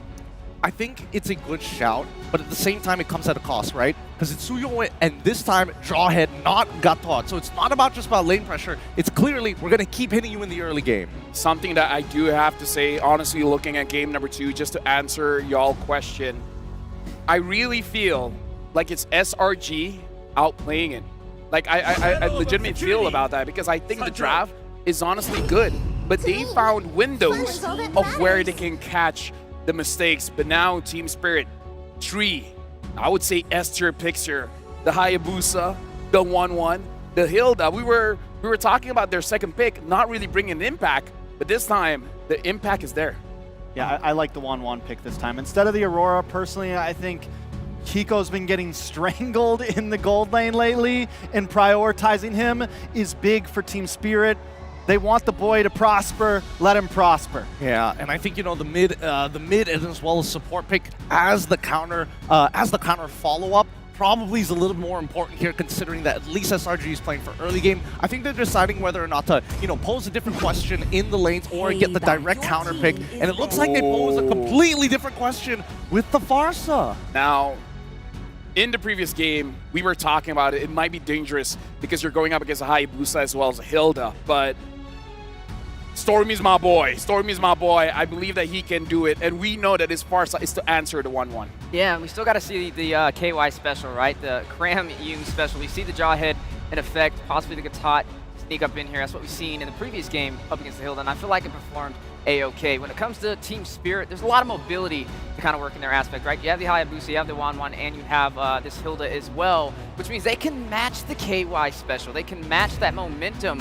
But I don't think they just need to match it. They have to outdo them. I mean, a lot of outdoing, to be fair. Because if we're talking about early game, yes, it's SRG favorite, but Farsa has a lot of bursts even prior to level 4, right? Her passive gives us that really big boost of damage that most squishy targets can't deal with it. And as we are looking into the ban phase, the fact that they're getting rid of the Valentina does indicate that they are worried about what potentially Sunset Lover could be looking for. But even from TS, banning out the Harith, okay, sure. But let's see if they're also going to get the Irithel alongside it. Something that I'm looking at here is that whatever Cram picks up, it has to be very tanky because Language Gens, they're lacking in that. So I don't know about you folks, but I'm thinking about the glue. Glue's not a bad choice. I think the Hylos is maybe a no-go. The 1-1 does very well with it. At least the Glue's a little more mobile. You get a couple more options from it. Should definitely see the Irithel ban here. I think it's super important. But if they pick the Glue, what are you thinking? I think the Glue has to be a final pick. If they show Glue first, it's instant farmers from the side of TS. I agree. Or even a Vixana, right? Either or, it works kind of the same. Yeah, but they're running out of options, and they got to pick one. So I would definitely say wait for the Glue into the second part. Just wait and see what SRG does to respond. Now, we have the Jawhead. How do we feel about that so far? It's been so good on the pickup. Love it. Yeah, I think it's great. It works well in this. This is, I mean, as long as Team Spirit's letting them have it, SRG will continue to pick it. It works so good with their early game strategy. There goes the Moskov ban instead. TS. I mean, at this point, yeah, you fit perfectly for a last pick EXP because you just pick up the Irithel now, and then you wait to see what you want to put in your EXP lane. Or you can just do it the other way around. Either way, I think this should... Is there any concern for picking up Irithel, right? Does that mean that TS now skew their entire composition to always be attacking the gold lane? Because Irithel has only 1 or 2 battle spells. It's either Purify or most ideally Sprint. Because that's a large part of her damage kit. Oh, they go straight for the Gatot. Still hiding Innocence Hero, but yeah, I mean, maybe they just don't want to take that risk. So far, Gatot has been doing good. Just stick with it. Team Spirit, how did they finish this out? Yeah, that's the million-dollar question right there. How are they going to wrap this up? You already have the Hilda. It's going to most likely be in the XP lane for Kid Bomba, so that raises the question, what is Sabo going to do from here, right? Is he going to go for the setup potential? He needs to find a way to deny the explosive KY combination from SRG. They find ways to disrupt and get to the backline each and every time, and they need that Hiko train to get online as soon as possible, and there you have it. There goes the pickup. It will be the Hylos. Yeah, I like the Hylos. What do they put for Mage right here? Even when all is forlorn. Pick up back, so you get some crowd control, you get some stiff arm, you get some ability to still work around. Everything's still pretty simple for Team Spirit, pretty straightforward overall. Oh yeah, they're definitely looking for those big clapbacks. If they find a little pockets to send in one shot to maybe try and protect him, at least they have lanes that could force out priority, which is good. It's good to see that there is, you know, a tighter draft coming in from Team Spirit, but at the same time, SRG, now you're going to have to show your marksman pick, and based on what you're seeing, the high loss alone makes it a little difficult to play the Irithel unless you're committing fully to the sprint in the first place. Again, a lot of her damage does come from her passive. I've been waiting for and too it makes long. you wonder the final pick. I was going to say carry, and there it goes, SRG. How are we feeling about it? I feel like they're taking a page out of the book for Vamos, or this could just be a Malaysian special now. And now, the crowd Axiata Arena, either for Team Spirit or Selangor Red Giants. Give it up. This might be the last game as we throw it over to the casters. Selangor Giants are about one game away from knocking Team Spirit out. But remember, the last time these athletes from ECA were in a situation like this, they went all the way against their opponents in See You Soon from M5. It's Mirko, Naisu, and Leo at your service bringing you game number 3 in this best of 5. Can Spirit bounce back? You're right. It was a reverse sweep up against See You Soon. SRG, though, they got the home crowd advantage. They got the home crowd advantage. They got double revitalize again. We'll see if they have a better luck this time around. Ladies and gentlemen, game number 3, match point for the Immortal Giants. One more game to forge their way forward through the Golden Road. You know, the Golden Road at this point is looking a lot closer, I would say, for the home team, SRG. Team Spirit, the victory from game 2 was close to them, but then they overstepped. And I'm hoping that they have a better early game this time around as they transition through this early to mid game, because that's really where a lot of things just kind of scaled out of control for SRG. I guess we got our questions answered as well in the draft, right? We were talking about the 1-1 pick. Was it too early? Could we see a possible Irithel to counter it? And no, we did it. Not even Ban actually here, one shot. Dealing a bit of damage to Skies, going back in with a quad shadow, this time gaining a bit more confidence. Very similar matchup from game number 2 as Sekai is playing the ever-cautious utility Suyo over one shot Hayabusa, Sunset Lover, blasting Stormy from that river brush. One shot, look at this. Gutsy moves, crossing the river, taking that smoke out. Ejector by Yoon. Oh, that's a punish for sure, Skies. Soul Sever, first blood. Deja vu to game 1 and 2. Cram just reading into the moves from Team Spirit. Yums will continue to do this, man. I mean, this is now the 3rd time that he's had the Jawhead, and he makes it look so easy because in essence, all he has to do is he catches someone off guard, throws him into a turret, and that's almost an automatic kill at that point. We're a few World Championships removed from the days of the TikTok plays on the Jawhead, and Yums has just been playing it clean. How does Team Spirit not allow that from happening once more? Kid Bomba jumps in. Walking up to Cram. Does the same thing with the entire team. Everybody's just walking up here, but One Shot is going to be down on level. Sky's about to hit level 5, and One Shot has just hit level 4. The stalwart vanguards from Team Spirit not allowing what happened in the past couple of games to dictate the pace here. Game number 3. I'm glad to see them still cross the river. Innocent in trouble. Feather Airstrike coming out. Oh, Ego doesn't have the angle to go for the weakness point. Flicker forward. And the last few shots from Innocent. He needs to go for it. Innocent flickers forward. Gets the kill up top. It's a trade. Bomba takes down Cram. What a play. They will go ahead and trade it out, but that's also going to be an objective now for Team Spirit to go ahead and secure this in. But what a play. One shot gets that turtle. Sakai's meanwhile will go ahead and take some extra minions here from the jungle. So I was might give this a go. Retribution. Sakai's keeping them away. That's one way to use your battle spell. So far so good. Selangor Giants keeping up the pace despite giving up that first turtle. Able to get wins across the map. Team Spirit though, look at this. Pushing Sakai's in. Shadow kill. Kibamba with the power of wilderness as well. Sky's taken down. One shot. Picking up that kill. This time, Team Spirit has adjusted properly. I mean, able to go ahead and pick up kills where they can. This is a better start than they have had in the previous 2 games. So if they can go ahead and bring the momentum in their favor, and even if that's one shot, then he might be able to go ahead and start things up to a better mid-game for Team Spirit. Armchair analyst incoming. I do believe this is how Team Spirit should play this game. Yeah. Straight up Davai gaming. Throw yourselves at Selangor Giants. Throw yourselves at Innocent before he hits his mid-game power spike. This carry, sure, in the 10, 11-minute mark will start hurting Sawa, but right now, you have the major advantage. Hiko can actually just take to the skies. And that's why they should throw themselves into SRG, because of they have, you know, these tankier heroes. But not only that, essentially they will have 6 bodies in these team fights too when the Eternal Guard is dropped down. But then you got to double revitalize to help up on extending the fights, if you will. And I think right now, honestly though, Spirit, as much as I would want to agree, you want to just throw yourself at SRG, I think playing for the mid-game is fine too, as long as they are able to control the neutral objectives like they did for the first turtle, and as long as Hiko farms up to that mid-game power spike, it should still be very, very good for them.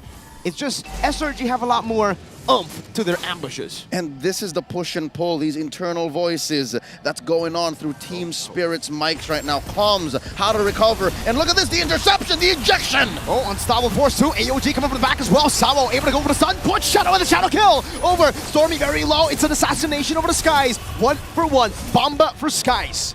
A trade that Team Spirit, I'd say, is happy to take, especially the fact that it goes to one-shot, and now they can go ahead and scale in further by taking this turtle. One shot will do exactly that. I don't think there's going to be an answer from SRG for this one. I'll take that trade twice on weekends. Kid Bomba for Sekais, Sekais for Kid Bomba over and over again. EEC now scores their second turtle in Game 3. Is it just me, or does Team Spirit just need time to warm up, get themselves accustomed to Axiata Arena? Hiko in Innocent's face.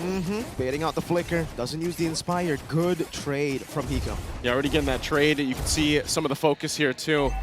If they decide to go and follow through, knowing that now we have the information, Innocent doesn't have a flicker. That would be great for Hiko and just the overall game plan of Team Spirit if they can get Hiko online faster on the 1-1, because we know how decisive a good crossbow tank can be for Hiko. Team Spirit, their jungler, one shot, a veteran of the M series. For those of you who don't know, this is not his first rodeo. Playing his best game right now in the series, 2-0 currently. I'd say close to where Sekais is, maybe just down about 150 gold. And that's what's keeping Team Spirit in this game. The fact that One Shot is actually playing MLBB. Yeah, the last game, man, he didn't get to play much. The last two. The last two, if you will, didn't get to play much. This time around, just overall, you know, the fact that he gets early kills is enough, but here's a concealed play again. They crash down to Kid Bomba. Ejector 2, Stormy with the feather airstrike. Kid Bomba is down. Soul Sever from Skies. No trade on the board from Team Spirit. In the bottom lane, it's just Hiko farming as usual on Spirit. We're just going to occupy this bush. Conservation of resources. Kid Bomba understood the assignment. He knew that he was going to die. Runs into the bush, keeps his Revitalize, respawning in just a few seconds here. And Team Spirit keeping themselves scarce. They held that river brush, now moving through the Y, looking to defend against Sekai's up top, keeping all of their turrets safe. They're going to need it for the mid-game power spike. The big items also being locked in here. Hiko now picking up that DHS. He already had the Corrosive Scythe. So rushing the Trinity at this point, that's what I meant by, you know, Team Spirit really wants to go online quick here and now. They might force a fight here. Oh, where's Pathway? Ejector coming out, Innocent able to go for the damage as well. Whoa, AOG locking him down. There it is now, still going out. Sawo in trouble, getting focused down. Double for Cram. Hiko got all the weakness points, but it's only on to Cram. He knew that if he popped it, it would be no use. Team Spirit scrambled. Last turtle scored by SRG. Now up, ballooning fourth. About 1,500 gold. 7.5 minutes in, what went wrong? The lead for Spirit from the first minute to the 6th, it was almost an illusion. The lead was held by SRG despite the kills going to Team Spirit, despite the neutral objectives going to Spirit.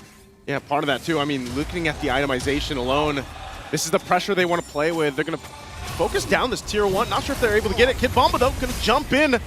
Glorious Pathway already used too, but they just disengage. There's a toss-up. Ejector, Innocent, shredding him down. Yums picks up the kill. Eternal Guard whipping. That's all of the weakness points, but Yums flickers out perfectly out of the way of the crossbow attack. Heartbreak in the bottom lane as Team Spirit are clearly outranged. AOG by Cram. And Yums, though he is low, he wants to go in, concealing in the back. Feather airstrike over to Sawo. That's the horse down. Innocent takes the kill. 8-3, 3,000 gold lead. Unstoppable force. Now the quad channel back and forth. Yums very low, still able to escape again. Revitalize from Cram. Come here, buddy. I got some healing. How does SRG just keep getting away? How does Yums keep getting away with this and not going down? Immaculate tower juggling. Selangor Red Giants pushing the mechanics of the game to their utmost limit. 4,000 gold ahead now. 8-40 in. Innocent going 1v3. Oh, he can't do much more here. Innocent able to escape. Oh my goodness. Stormy helps him. Cram comes in, but it was Innocent. All Innocent. You can always rely on Stormy, and the connection between him and Innocent has been on point all throughout M6. The Mage Prodigy guilty of accessory to murder. One by one, they're all falling like flies. SRG are picking them off. Oh, it looks like they're going to actually focus down on this tier 2 now. It just seems like they just went full force in the last minute or two. My goodness, Blinker from Stormy! Almost catching Hiko in the fadeaway there. Innocent claiming the turret as Stormy zoned him away. Oh man. Over and over again, every single game in this series, SRG seem to find a way to get Innocent to bait something out from Team Spirit. How is the Vanguards of ECA not learning from this? I don't know, man. Every single time? Every single time it happens. It looks like they actually want to go ahead and try to brute force themselves into this fight, but it's going to be taken. Glorious Pathway to drop down. Indecisive, punish for it. One shot on the back, going in with a shadow kill as well, but it's only on to Innocent, who's able to flick around Innocent. Guiding away, one shot on the back, Stormy survives again, AOJ. Hiko going back under the turret, and one shot's already taken out of the picture. Does SRG want more? They load in. That's a crossbow tang over the sky. Sunset Lover picks up the kill, so at least it's a trade. But somehow, some way, Divine Intervention has its way. Innocent and Stormy are just untouchable. They're untouchable, and it seems like, again, it's just they want to fight. Team Spirit wants to take these fights, but it just doesn't. It seems like they haven't learned. Selangor Red Giants, every single athlete feel it in their fingertips. They're approaching the point of no return. Lord marching down bottom. Stormy with a pre-fire feathered airstrike, clearing that wave. Second tier turret in mid taken down. These Holy Shields are up next. Holy Shield's already going down here. They're going to work on this Lord. Should be able to clear it out just fine. We saw even a bigger lead from SRG previously, and they still took the discipline route. Oh, good Terrify. Down, shutdown, picked up by one shot. Innocent. Okay, so they get the kill back. That is but one of the few ways that Team Spirit can actually reach SRG. Without Sawo's Glorious Pathway, they are 9 out of 10 times outranged by Selangor Red Giants. By Stormy. By Stormy. By Stormy alone. The artillery is a whole lot to deal with. Look at the player head-to-head here right now, especially for Innocent. But again, Hiko, throughout the series, this has been the story. This has been the trend for him, where you got to see him catch back up. The boy's got to get the items and the gold that he needs here to match against Innocent. Struggling to have Hiko Mania take off. Team Spirit seem to be lost here in this best of 5. But one game away, you can hear Axiata Arena, all of the Ultras chasing their way towards the point of no return. A minute until the Lord spawns upper quarter of the map. Sekai's keeping himself scarce. A big item pickup. Innocent grabs his Wind of Nature. That's a massive power spike, and not the normal kind, not damage, but for SRG, the main source of damage that they have to deal with is physical. It's just Sunset Lover who can now maybe look to deal damage onto Innocent, but by that time, Innocent should already probably have enough damage to tread through the front line. And once more, another bait play setting up here. Cram leading to where Sekai's is. Leading him, providing so much vision too. And right now, SRG doesn't really have to do anything until this Lord comes up. It's just playing around the macro, the vision that they can provide themselves, spotting out Team Spirit on where they are and how to set things up, because again, Team Spirit is going to go ahead and throw themselves in this team fight. I don't think we see them give this Lord up as they go ahead and make their way still up there. Now Lord spawning in. That is just the ebb and flow of battle. As long as Team Spirit don't score anything on the map, Selangor Giants stay ahead. Cram pulling them in. Pixel brush past, River brush as well. In comes Stormy. Man, half HP. Oh, one shot goes into the back. Nah, doesn't even matter. Stormy wings by wings out. There is no threat. Stormy can stand and feathered airstrike against a Hayabusa, no problem. He's going to be fine, and now, knowing that some of those resources down, this is just that green light once again for SRG to secure the Lord, and that they do. They'll go for a reset, get locked and loaded and ready to now march into the base of Team Spirit, who doesn't have those shields left up. Infinite sheeshes, confirming that we are not in deja vu, not a loop, not a repeated performance of game 1, 2, and 3, because right now, Cram is feeling it. Sheeshin throughout Axiata Arena. Look at this almost unkillable Gatot Kacha. Got physical defense, got magic defense. That's all you need. He's got Revitalize. Even Hiko's gonna think twice about it. Now, we already saw him think twice about it. A couple of times, all weakness points on him. And the thing is, Cram can walk up. It doesn't even matter if you get the crossbow attack, he could just AOG. How do your boys reckon? He picked up the Malefic gun, so maybe that should help him close the gap. Help him take off a little sooner. Going to close the gap with that, but at the same time, it's just dealing with this concealed play already going to be used. They're going to force in, setting up in the mid lane, Glorious Pathway to cut off the wave.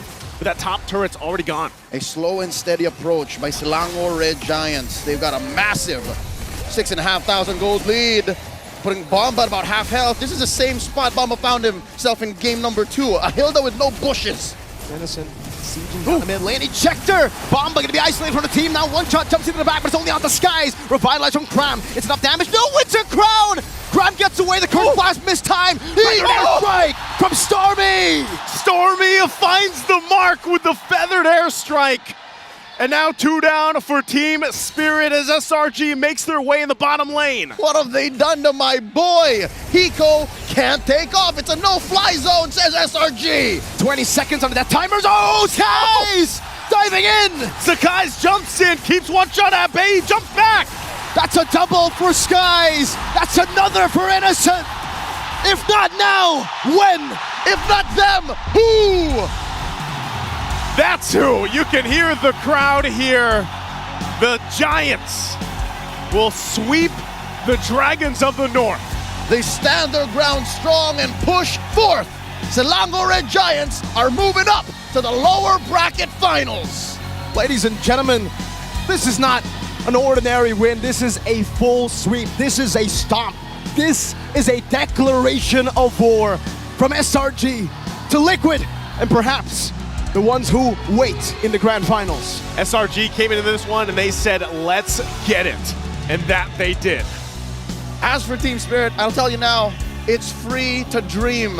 And they wanted to push forth further than they did in last World Championship. But here, they have to bow out. Let's throw it over to our hosts on stage. The Dragons of the North has stood their ground to be one of the world's best.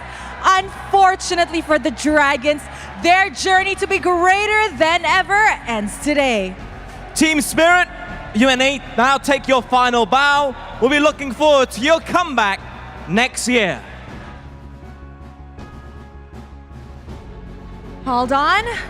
Guys, a round of applause for Team Spirit from the EECA. They will be finishing off as top 4 this M6. Proving themselves as one of the world's best. They can hold their heads up proud. One more time, ladies and gentlemen, Team Spirit! You may give your final bow. Thank you very much to Team Spirit. We hope to see you guys again next year. And with that, the hometown heroes, Axiata Arena, make some noise for Selangor Red Giants!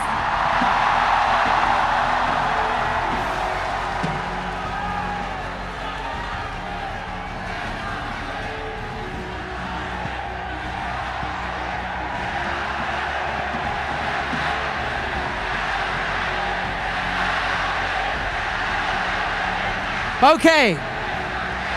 Ladies and gentlemen, first, Stormy, I'm going to ask you a question, Stormy, but before I do that, I want to hear everybody in the arena right now who's supporting Team SRG make some noise! All of you feel that, but for Stormy, how do you feel about this? How do you feel having this crowd supporting you, thousands of fans packing Axiata Arena? I feel happy and proud with myself and my team because it's our first time witness the biggest crowd in my life. So yeah, we're just happy. Do you love the crowd here, Stormy? Yeah. Very different, huh? Yeah.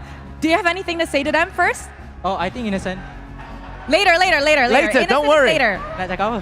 Anything you want to say to the fans? Look, everybody's supporting you guys. They're here for you.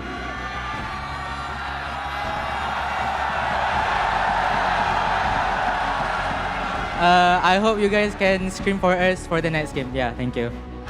Yes, Adam, they do have the next game. Okay, so guys, Adi. Okay, wow. His Hayabusa was crazy. But, Sakais, we all know that you guys had a very rough start. But with rough start, now you've shown to everybody your MSC final form. It looks like Sakais from MSC is back. How did you do that? How did you regain back such momentum? Because yesterday I saw Kid Bomba video interview. He said SRG are underperforming right now. So I think, yeah, I show today. You guys know what? There's something about this kid and him proving people wrong. Because back then in MPL, there was also an incident like that where someone said, you know what, you're bad. And he's like, I'm going to show you who's bad.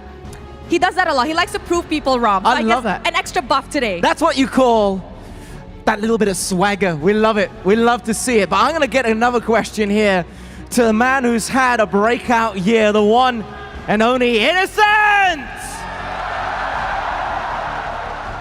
You, sir, are a record breaker. You've reached another milestone in this match. You're the first player to reach 100 kills in the M6 World Championship.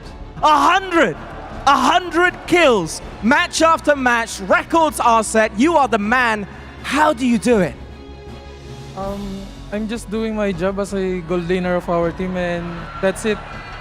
It becomes natural, I think. You're too humble. You are too humble. I mean, it's astounding what you've achieved, but you might have a secret weapon, right, Rose? Yeah, speaking of secret weapon, when they won their last match at IOI City Mall, he told me, I had to win today. My girlfriend's flying in on the 12.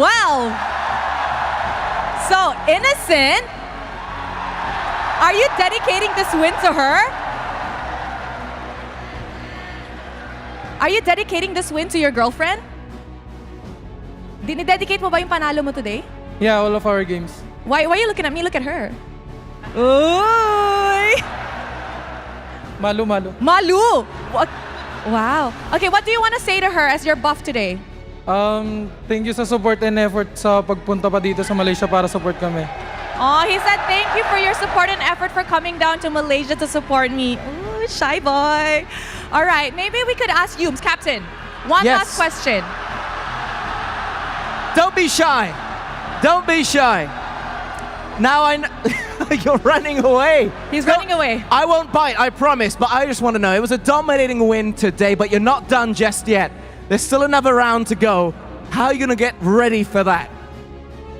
Macam mana korang nak siap untuk match seterusnya?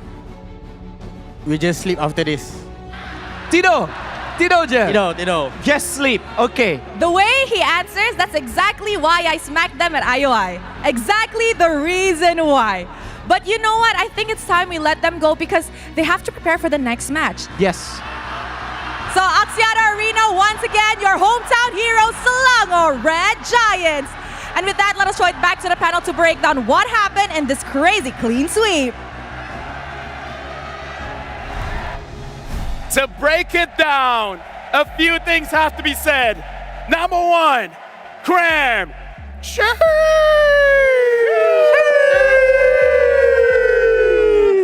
Oh, boy. I love when the entire stadium just like, yeah, let's just go with that. Let's go. There you go. And here's the thing. A player that we don't always highlight, the moment maker, Yums. Yums on that jawhead, man. All of the first bloods, Yum is involved. Like, dude, the captain, the moment maker, Yums. He's really coming into his own and being a legend here in Malaysia, really taking all the essence of his predecessors and building it up to this very great moment here at M6 as they move on to the lower bracket finals. But yeah, early game seems to be where we saw SRG pop off the most, and they kept on finding these windows. And even when we did see the final adjustments from Team Spirit, they pulled it back, transitioned it into the mid game, and then poured more gasoline onto this bonfire. Yeah, I feel like at this point, you know, it's eyes on Innocent, it's eyes on Sekai's, but Yums now is also a problem. Every single member of the team continues to be a problem. And as we try to dissect the draft and things, it's like now it's like, was the jawhead the problem all along? Was this the problem? Is there an answer right now to what SRG is bringing? And what Yums couldn't accomplish, Cram got it done. We even got to see a winner crown play. Yeah, dude, I gotta say, everyone from Selangor Giants, they're really providing a problem, and that causes confusion. When it comes to the macro play, when it comes to the draft, it's like, where do we attack? Because every single answer feels wrong. But now we're jumping into the itemization here. And again, let's talk about my boy, Stormy, Mage Prodigy, going up against a Hylos, a Hayabusa, a Hilda, a lot of dive, but zero death. 0 death on this Farsa. How does he do that? How does the Mage Prodigy survive against 3 dive heroes? Well, a lot of it just goes to how much money do you have in the pocket, right? From this item build, the fact that he is still trying to be utility, making sure that he has at the bare minimum glowing wand. He's picked up a genius wand of all things, adding on to the penetration, making sure that his main goal, one-shot that backline, whoever Yums catches must die. Yeah, and I mean, and the meta just complements these backline mages right now so well with the taunt from Katat. And then you have this, then you have Humes on this Jawhead for more peel. And then even if you get through all that, either a Feathered Airstrike's gonna get you, he's gonna wings by wings out, or here comes Suyo, here comes Sekai's. It's just the perfect package to complement Stormy. And he was almost tied up with Hiko in gold as well. And the range of the Feathered Airstrike, very hard to close that distance. There was a lot of situations where Sawo was caught out of position. Kid Bomba caught out of position. Without that Glorious Pathway, without that Hilda to be able to chase you down, the range of the Feather Airstrike was very hard to deal with. He was just controlling the entire map. Can I just say, even though we're looking at stats, numbers here, Gideon, what is it with Malaysian teams? If you talk smack against them, they take it personal, man. Like, all of a sudden. Don't remind me. All of a sudden, like, here's the thing. I thought it was a Vamos thing. But yeah, looking at the interview, even Rose reminded me when they said something about Sakai, like, he's not all that great. And then he's just like, come again? Excuse me. Say that one more time to my face. Say that one more time. Oh. Like, I feel like at this point, we gotta let TLID say something against SRG. That's the best case scenario for a good matchup. Oh, I have to cough at that one. I don't know if they're going to give him that now that they've heard it out loud, but I have to agree. Something about internationals and the fact that, you know, if they're getting talked down upon, they get that buff. I feel like at the very least, it just shows how young these kids are, and they are maturing in a sense where they are looking to beat the haters. They are looking to not only deal with social media, but even in their own careers where they were considered to be tier 2, tier 3, and now here they are at a tier 1 competition. Yeah, I mean, it goes all the way back to not just now, but MSC, where even fans, they were coming out on stage and hearing boos, essentially. People were not supporting SRG, and they have continuously proved people wrong, and now they're on home turf where the fans are cheering for him. The fans got their backs. They're sheeshing for him out there. Yeah, the support system behind SRG is more alive than ever. You've got girlfriends flying out. You've got fans in the stadium cheering them on as they compete. And what a performance from them so far to be able to earn a spot in the lower bracket finals, a step closer to making their dream. Yeah, honestly, looking at SRG's performance, I feel like TLID probably got a lot of information in these 3 matches. So we're going to see what they will, I would say, respect when it comes to their match against Langora Giants. Because Team Spirit, game number 2, they got really close. Might I remind you, game number 3, not so much, but game number 2, they were really, really close. But SRG, they just learn again. It's like, oh, we see what went wrong in game number 2. Game number 3, we're not going to let that happen. Now I want to put your attention, honestly, in the composition as well. Where this time, Innocent played 3 different heroes in the game, and every single one is suited for that draft. And now, we got to instantly jump into our MVP, the moment maker, the captain, Yums. I mean, in all 3 of this game, his Jawhead has been the difference maker. Every single time he gets his hands on this hero, he's making play after play after play after play. Better yet, not only is he making play on his opponents, literally saving teammates. It's not very often you get to see a Jawhead pull it off successfully because there is no way to be precise with the ejector. Not when you're Yums. Not when you're Yums. Not when you're Yums. We've seen other players fall short with that ejector, with that toss-up, but Yums, it's 100%. You know, the man is clean, and like you said, he just supplies so much, and it's so interesting how we saw Innocent play different heroes. We saw Stormy play different heroes, but Yums is just getting started right now in this Final 4.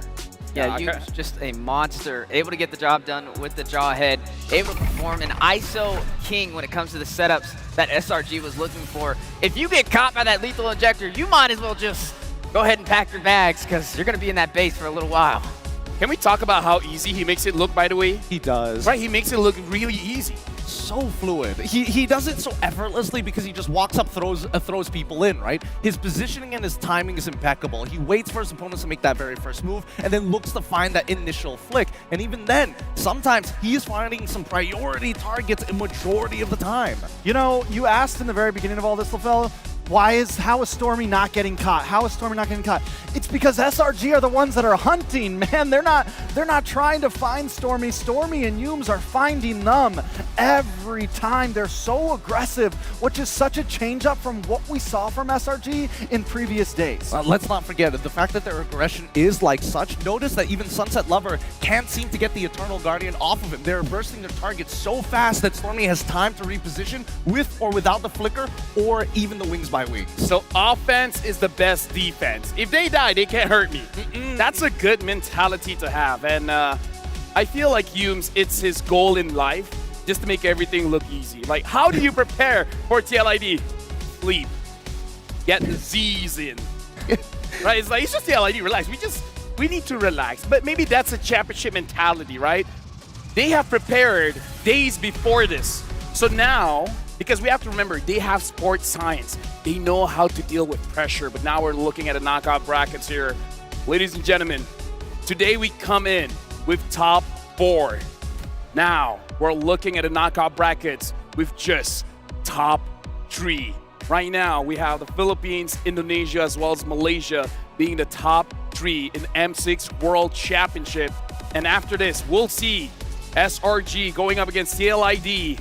But after that match, it's only the best 2 teams in M6. Oh, I'm so curious to see how TLID, especially with Coach St. DeLucas, to kind of break down how they want to approach the blue side if ever they do get it, and how to deal with that jawhead that SRG has whipped out in this best-of-5 series. It'll be an interesting take. Maybe he's got some creative ideas. Yeah, that's what I'm wondering too. Are they going to force them onto the blue side? Or are they going to force them onto the red side? Something that stands out, though, is TLID has had a lot of time to think about this, right? How can you disrupt the KY special? How can you find Innocent? A lot of answers that we're going to be looking for. For sure, and because of that, we will talk a little bit about this matchup, right? Like a pre-show. TLID going up against Selangor Giants, champions of Indonesia, champions of Malaysia, TLID, the Young Bloods, the Young Stallions. This is going to be their first World Championship run, and it's on the Axiata stage. How will they essentially calm their nerves? Or don't calm it. Just let it go. And then just use that to fuel you. Well, here's the thing. I feel like the next generation of these Indonesian stars are ready to go, because I was there during their playoffs, and I would say that their population and size, even though they were in a smaller state within Indonesia, was almost this amount, this level of excitement where the floor is shaking. I'm not concerned about their stage presence. What I'm concerned about is how do they recover if they make a bad play. Like, it's not due to the draft. It's just, oh, I pressed the button at the wrong time and the game was over. That's where the mentality that I'm hoping for sticks around for them, because they've done plenty of best-of-5s and best-of-7s. Yeah, I think they're rookies, but they're definitely no rookies to big crowds, big stages. This is all comfortability for them. I think at this point, we've seen TLID kind of be on and off. They're hot and cold. They've had great moments and they've had poor moments, whereas SRG seems to be just getting more and more momentum. So just like if TLID messes up, how will they recover? I think a big thing for them is they have to try to put a stop immediately to SRG. Come out in game 1 with a win and make SRG the team that has to recover. Yeah, but they just gotta take it a little slow, though, right? We got to see when they just. I don't come in. You remember that first game up against Fnatic Onyx? They got 2 minutes. Hey, man. I mean, it's TLID though. Do they go slow, right? Brawl server. If you ain't first, you're last. That's their mentality. I mean, like, I kind of agree with what you're saying, but knowing the teams, like, I feel like there's a bit of allergy there. Like, if you tell me to go slow, I'd be like, ugh. Not feeling good. Yeah, fair point. It feels like you need to get the opposing team onto your terms in this brawl, right? In this fight, this knife fight. Yeah. So right now, here's the thing. We want to let you guys feel. How does it feel being here at Axiata Arena? And with that, we have Michelle helping us out. Let's see how Michelle shows us the on-ground activities here. Here we go. merchandise booth, so you can see the jersey for our championship from M1 to M5. But for M6, I'm pretty sure it's gonna be like greater than ever. Oh my god, look who is here. Beloy, hello. Oh my god. Say hello to our audience here. Hello. Hello, Beloy. So you were just looking around here, right? Yeah. Have you been to the carnival yesterday, maybe? The carnival? Yeah, it's good. They have a lot of good food there. Yeah. Food there, right? Yeah. Did you see like the show for the night, like the fireworks and the singers? Yeah, it's so good. I so see it. good. I saw it. Okay, The drone, right? So like today you were coming for which team? Onyx. Today? And today? Today? Only today. SRG. Oh, you're coming for SRG? Yeah. Yeah. So like why for SRG? SRG. I want to see their ground load. No one has ever done it, so I'm really looking forward for it. So you believe maybe SRG can take the team spirit down, Even right? though I'm Filipino and I know Onyx will win it. Oh, okay, so okay. So like, do you enjoy the vibes here for our like grand final vibes? Yeah, it's so good here in the exhibition. You guys should come here. It's a lot of history here. Even the medals is here, so you need to see it, guys. Okay, so like, any words to your supporting team SRG? Good luck, have fun. Good luck and have fun. Okay, thank you. So like, can I ask for a prediction about our championship? Onyx. Onyx, okay. Yeah, Onyx Onyx. 4-2. Okay, thank you, Beloy. Bye bye. Okay, we can just look around here. Oh my god, excuse me? Can I take your time for an interval here? Can I take your time for an interval here? Interval, sure. Okay. So I think you will just have to pay your attention to our TV. What are you looking for? I'm just looking forward for SRG. Oh, you're coming here for SRG? Yeah, SRG, yeah. Which player is your favorite in SRG? Right now, probably Yums. Yums. Why is him? Yeah, he's a roamer. He's basically the backbone of the team. Yeah. The best roamer, right? Yeah, for now. So, like, do you enjoy our vibes here for the M6 Grand Final? Yeah, 100%. Just 100%.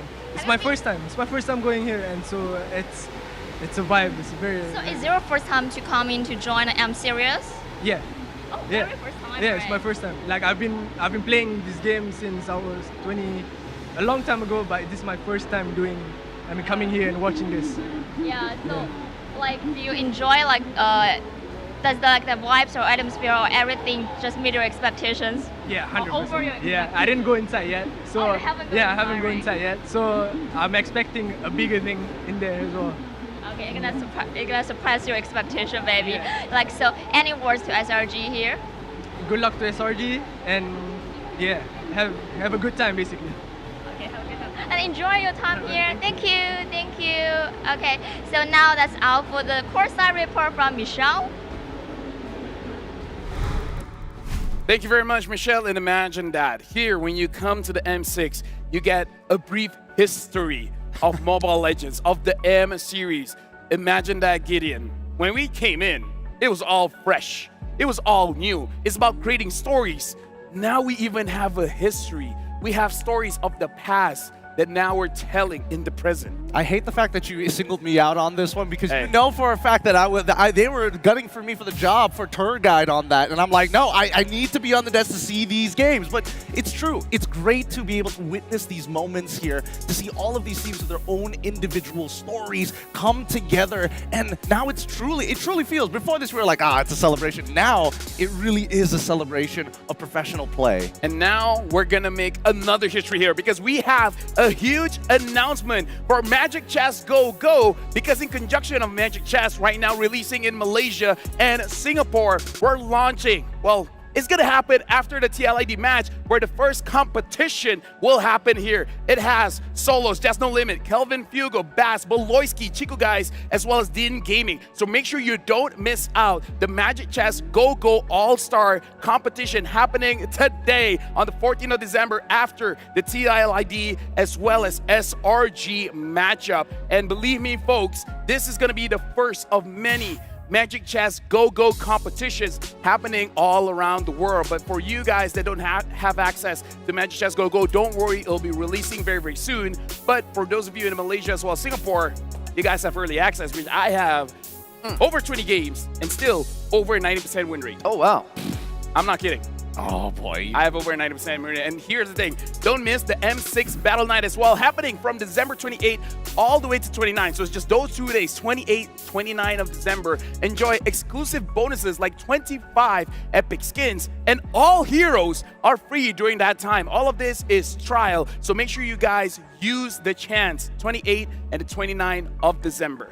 I swear everybody's going to start replicating M6 compositions, right? They're going to play all 5, and we have all the heroes, and we have epic skins alongside to make it look good. And here's the thing, we even have more competition here. If you guys log in into the game, you'll see a tournament that everyone can join in. The new MLBB Rising Open mode is, well, it has launched because I saw it in my client. It features a lower entry barrier, simple participation methods, as well as flexible mechanism and abundant of rewards for you guys participating. Whether you win, whether you lose, there's something for you. As long as you participate, you can earn exclusive tournament honors to display on your personal profile and profile name card, showcasing your skills to the world. And again, win or lose, as long as you participate, you will get a lot of goodies like permanent skins, exclusive afterborders, as well as other valuable rewards when you gain the MRO coins. We hope the MLBB Rising Open brings you a fresh competition experience, continuing the passion as well as excitement brought to you by M6. Hashtag Mobile Legends Bang Bang, hashtag M6, hashtag greater than ever. And we would like to improve as well. So your feedback means a lot to us. So we will have a QR code here. Make sure you guys scan it and let us know what are the things that you guys like. What are the things that you guys don't like? What are the things that you guys would like to see in the future? Am I doing a good job here? You're doing a great Amazing. job. Thank you very much. Thank you. Phenomenal job. But yes, we do want to hear your feedback, especially about our stage, especially about everything that's been happening with the formats and our competitive scene. Once again, we want to thank you to everybody who's been showing our support, whether you're from the east, southern, eastern side, or the western side. East or west? East, west, north, south. Everything in between.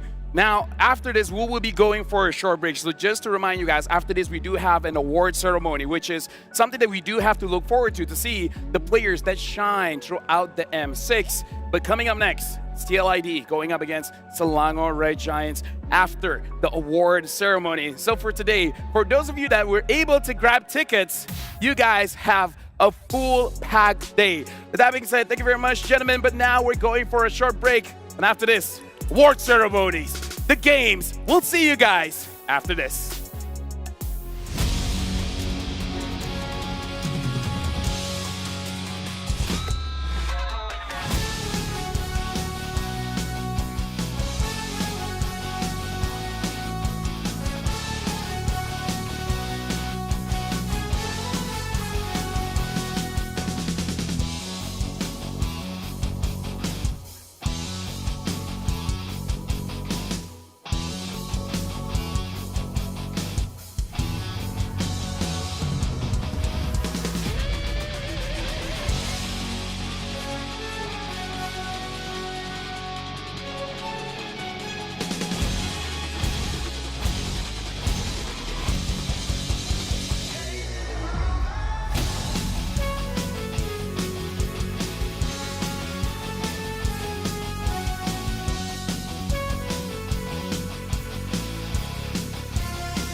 This is Bipoji and welcome to M6 Carnival!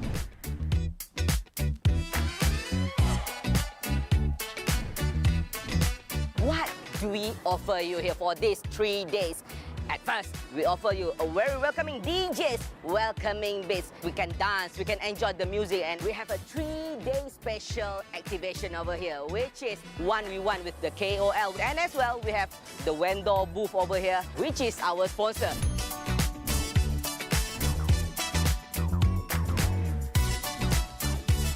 On the first day, we have Dola. See Dola below here? Dola is dancing with their special song, Damelo, Damelo, Damelo. So let's check inside. What do we offer here? Let's go.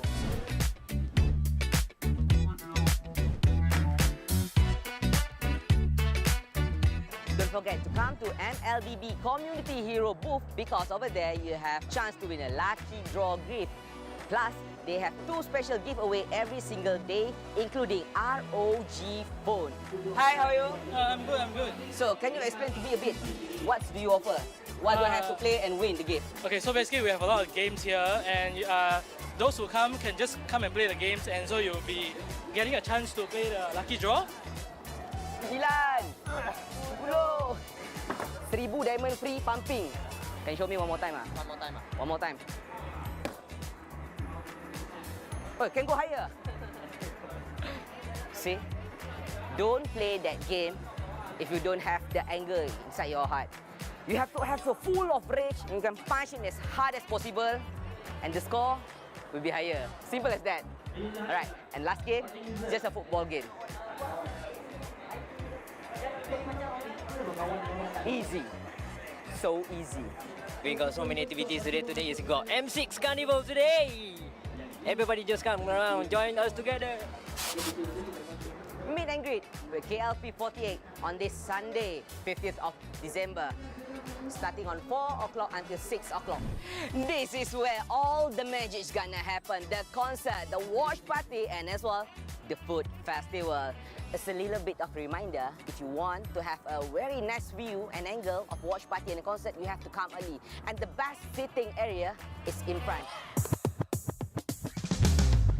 If you're feeling hungry after playing all of the games, welcome to Tuk Tuk Thai Food Festival. We offer food, we offer drink, and what's matter is we offer plenty of good-looking food for you to try. Let's get over here. See, look, so special over here. So please come and head to Bukit Jalil Axiata.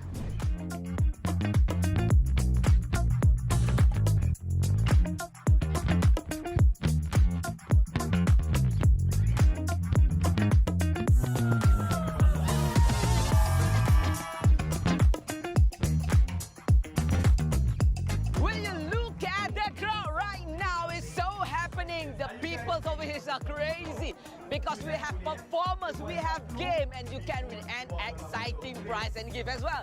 But let's not forget, we have Ami Masti, Emilia Ko, KLP48, and let's not forget as well, Masto. So come over here to M6 Carnival, and here everything is a dream for you guys. Let's go and enjoy. Bye-bye.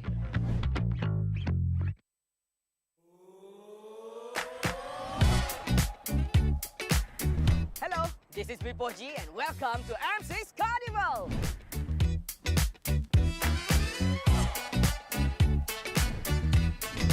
What do we offer you here for these 3 days? At first, we offer you a very welcoming DJs, welcoming bass. We can dance, we can enjoy the music, and we have a 3-day special activation over here, which is 1v1 with the KOL. And as well, we have the vendor booth over here, which is our sponsor.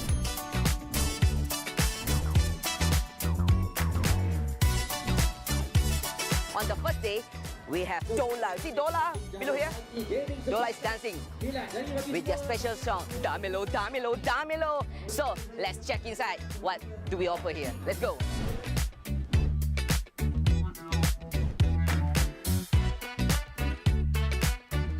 Don't forget to come to MLBB Community Hero booth because over there you have chance to win a lucky draw gift. Plus, they have 2 special giveaway every single day, including ROG phone. Hi, how are you? I'm good, I'm good. So, can you explain to me a bit? What do you offer? What do I have to play and win the game? Okay, so basically we have a lot of games here, and those who come can just come and play the games, and so you'll be getting a chance to play the lucky draw. 9, 10, 1000 diamond free pumping. Can you show me one more time? One more time. One more time. Oh, can go higher. See? Don't play that game if you don't have the anger inside your heart. You have to have so full of rage, and you can punch it as hard as possible, and the score will be higher. Simple as that.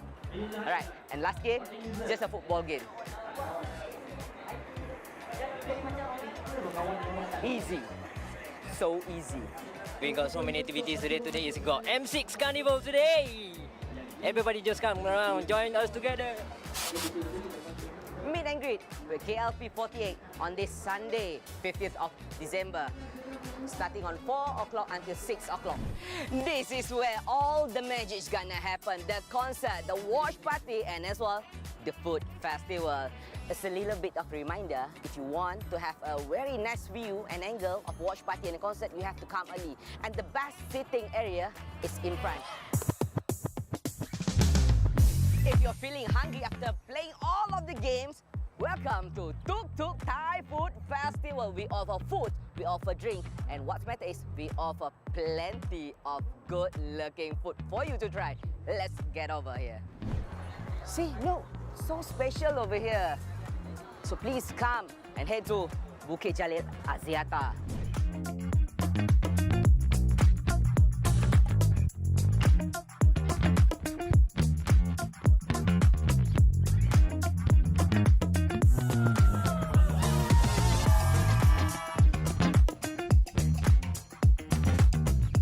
Will you look at the crowd right now? It's so happening. The people over here are crazy because we have performers, we have game, and you can win an exciting prize and gift as well.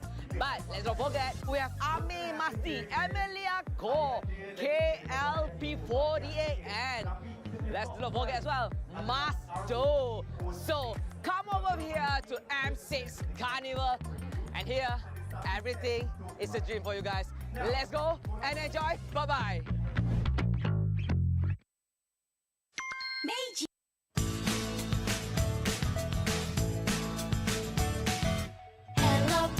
Hello panda, semua suka biskuitnya. Biskuitnya enak, isinya lezat, rasa coklat dan strawberry. Hello panda, semua suka biskuitnya. Biskuitnya enak, isinya lezat, rasa coklat dan strawberry. Hello panda, biskuit isi yang enak.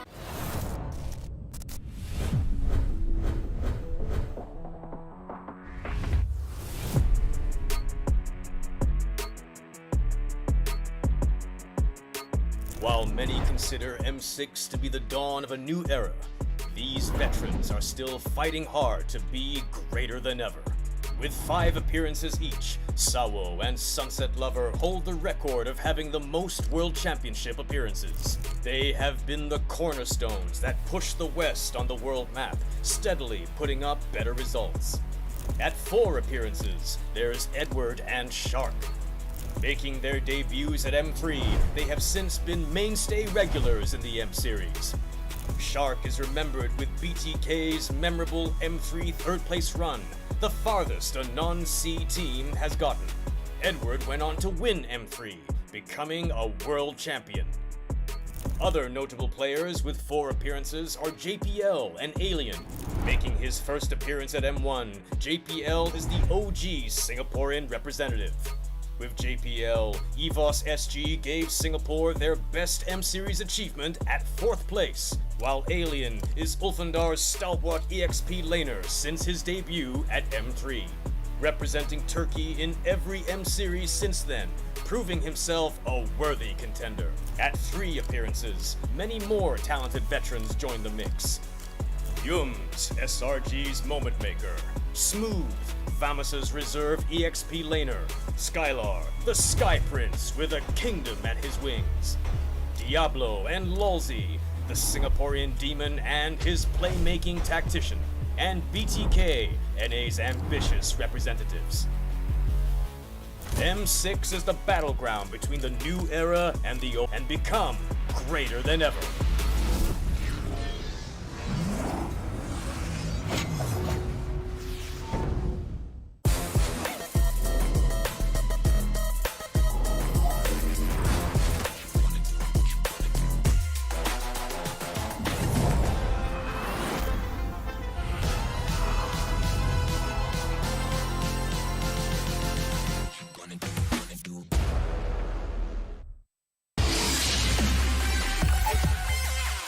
M6 Battle Night will start from December 28 to 29.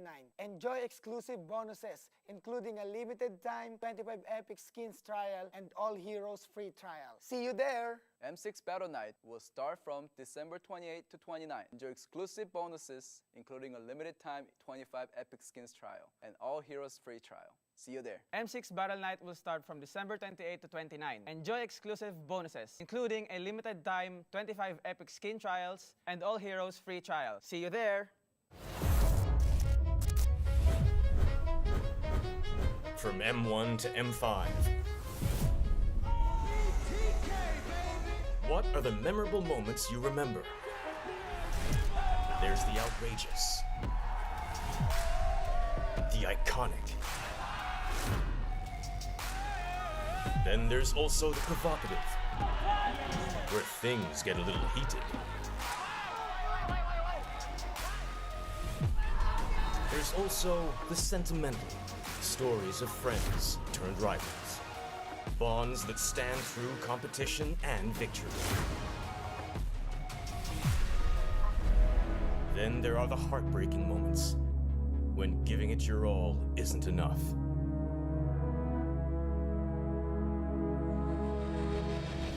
From the absurd. So, biar je lah 5-5. Gear. Can you explain to us why gear? He said that Gear is such a good player and he's a real playmaker for his team. That's what he said. I think we are very, very excited. To the unscripted. You better take that jacket! I swear to God! Hungry to be champion. Snapshots that turns the M series into something greater than ever.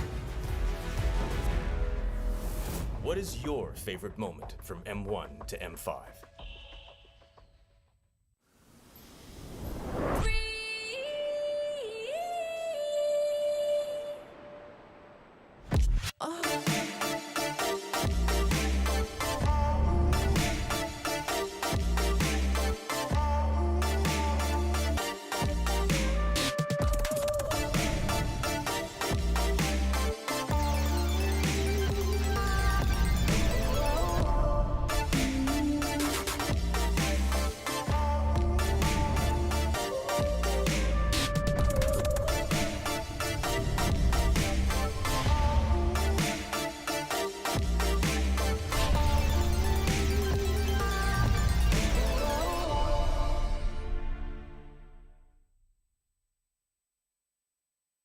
Team up, rise up. Become the next MLBB legend. Sign up MLBB Rising Open from December 9 to December 19. Don't miss your chance. Team up, rise up. Become the next MLBB legend. Sign up MLBB Rising Open from December 9 to December 19. Don't miss your chance. Team up, rise up. Become the next MLBB legend. Sign up MLBB Rising Open from 9 December to 19 December. Don't miss your chance.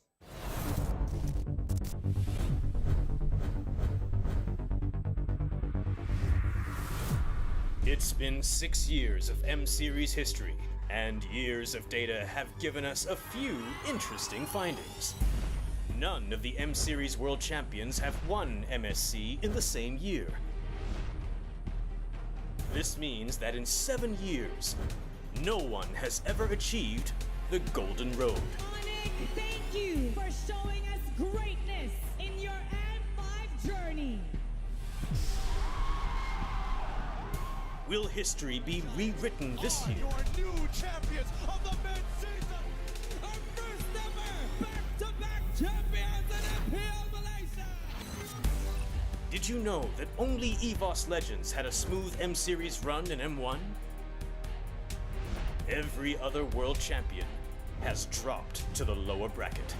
Blacklist International moving on through the lower bracket, the longest crawl an upper bracket team could ever make. This is the journey for the M4 Echo. As soon as AP Ben dropped down to the lower brackets, we saw possible turnarounds looking to rise up.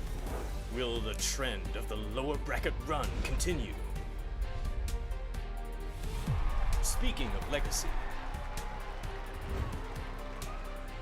this M6 will be a clash where past world champions won't be participating. What do you think?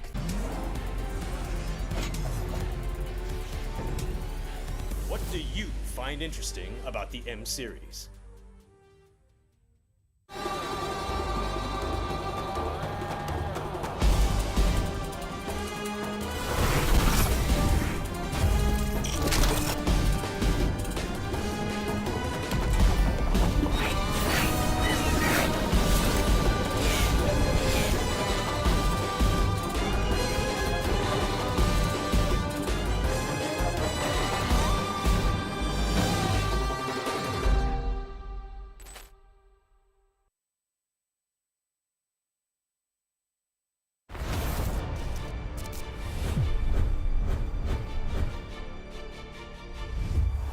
No matter the game or the series, every game has an MVP.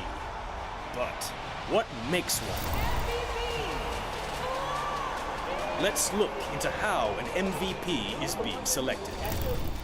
Statistics, player metrics, and hard data are the baseline for assessment. Data points like KDA, damage, kill participation, and hero pool paint a player's performance. But this data isn't everything. The dive and the Numenor Blast is already out. Big flicker to make short work, but for Mace, he's still by more than enough time. Here it comes the Death Sonata as well. Auto attack. Wait a minute. Auto attack. He's not playing it. He's done it. Player impact is also a key factor, taking in game actions and decisions that may not reflect on paper, but through plays that win the game. See the future. Oh my God, Because there's no way! Naomi finds a hook out of nothing again! It does not make sense! Even if it's just with a single play. Are they going to initiate? No, the pullback by the implosion is going to be able to find 3, make it 4! Oh my goodness! And other times, it is about performing at a godly level. That just might be a full wipeout. That's it. Homeboys now make a beeline through the mid lane. Sunset Lover, he's all by himself here. Homeboys getting ready to push it in. They got it. They got it. They got it. Oh, Sunset flickered for it, and he dies the bottom time. He does it. It takes TV. And other times, it's about being completely dominated.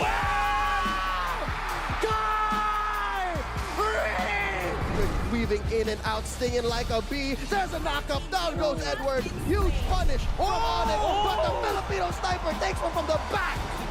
Can he though? Give it to him. 3 members chasing him down, and there's only so much alone Khalid can do. There's the wipeout. There's the last takedown. How would you decide the MVP?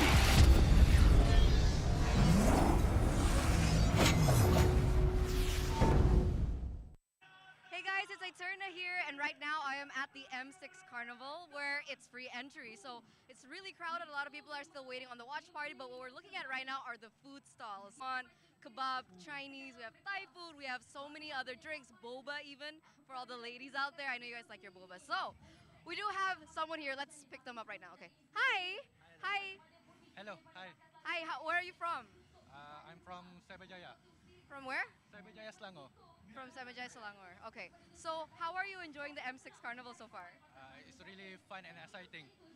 Did you enjoy your food? What did you order? Just Keropok Leko. Yeah. Was it good? Yes, it's really good. Will you let me have one? Sure, if you want. Okay. I think he doesn't mean it. I think it's too good for him to share right now. But who are you here supporting? Of course, SRG. Yeah. Why did I even ask? He was from Selangor, guys. So do you think that they will win here? I think we'll easy game, and then meet Liquid ID. Yeah. Liquid ID for the grand finals. Well, I'm gonna let you enjoy your food, and I'm gonna let you enjoy the show. So I'm gonna leave you right here. I'll see you later. So there it is, guys. Don't forget to head over to the M6 Carnival because not only is there food, but there's so many other fun activities that you guys can actually join in. So that's me, Eterna, signing out for now. Bye, guys. You won't get me down. You won't get me down. I can't back up tight with a feast full inside. I'll always come back around. I'll never back down. No, I'll never back down. A force to behold and it waits to unfold. I'll always come back around. Always come back around.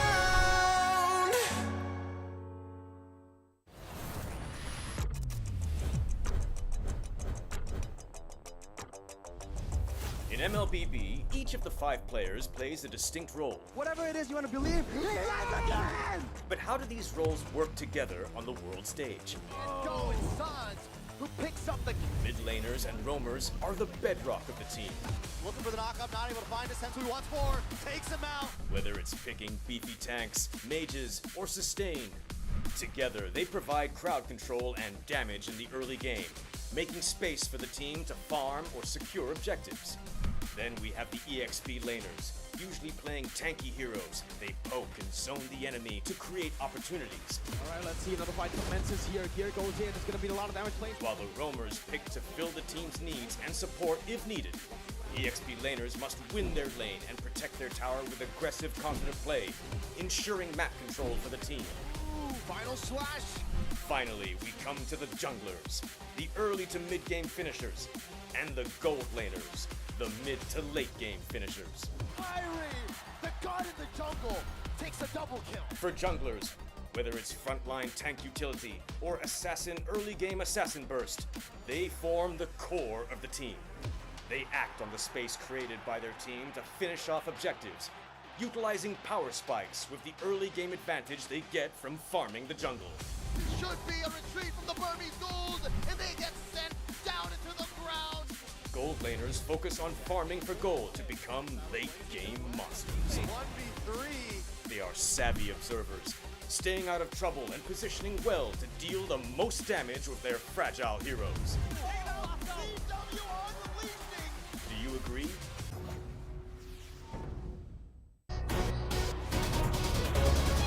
Fight for ultimate glory starts now.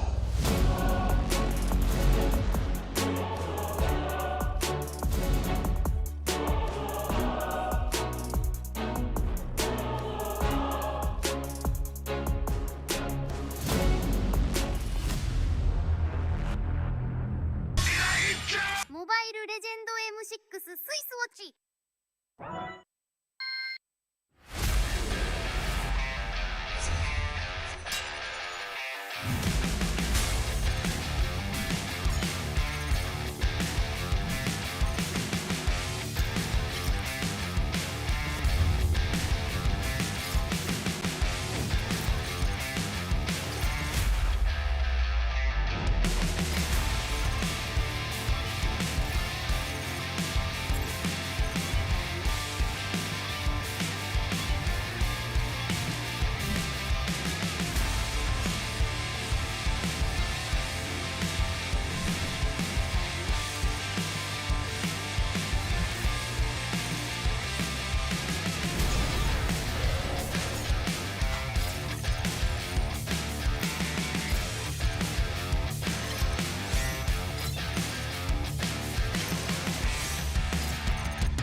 Alliance rules.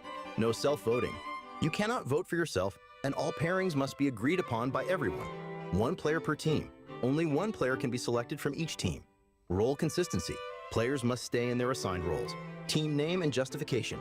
Name your Alliance Dream Team and explain the reasoning behind your selections. I think this is the first time I've met both of you, right? Yeah. English.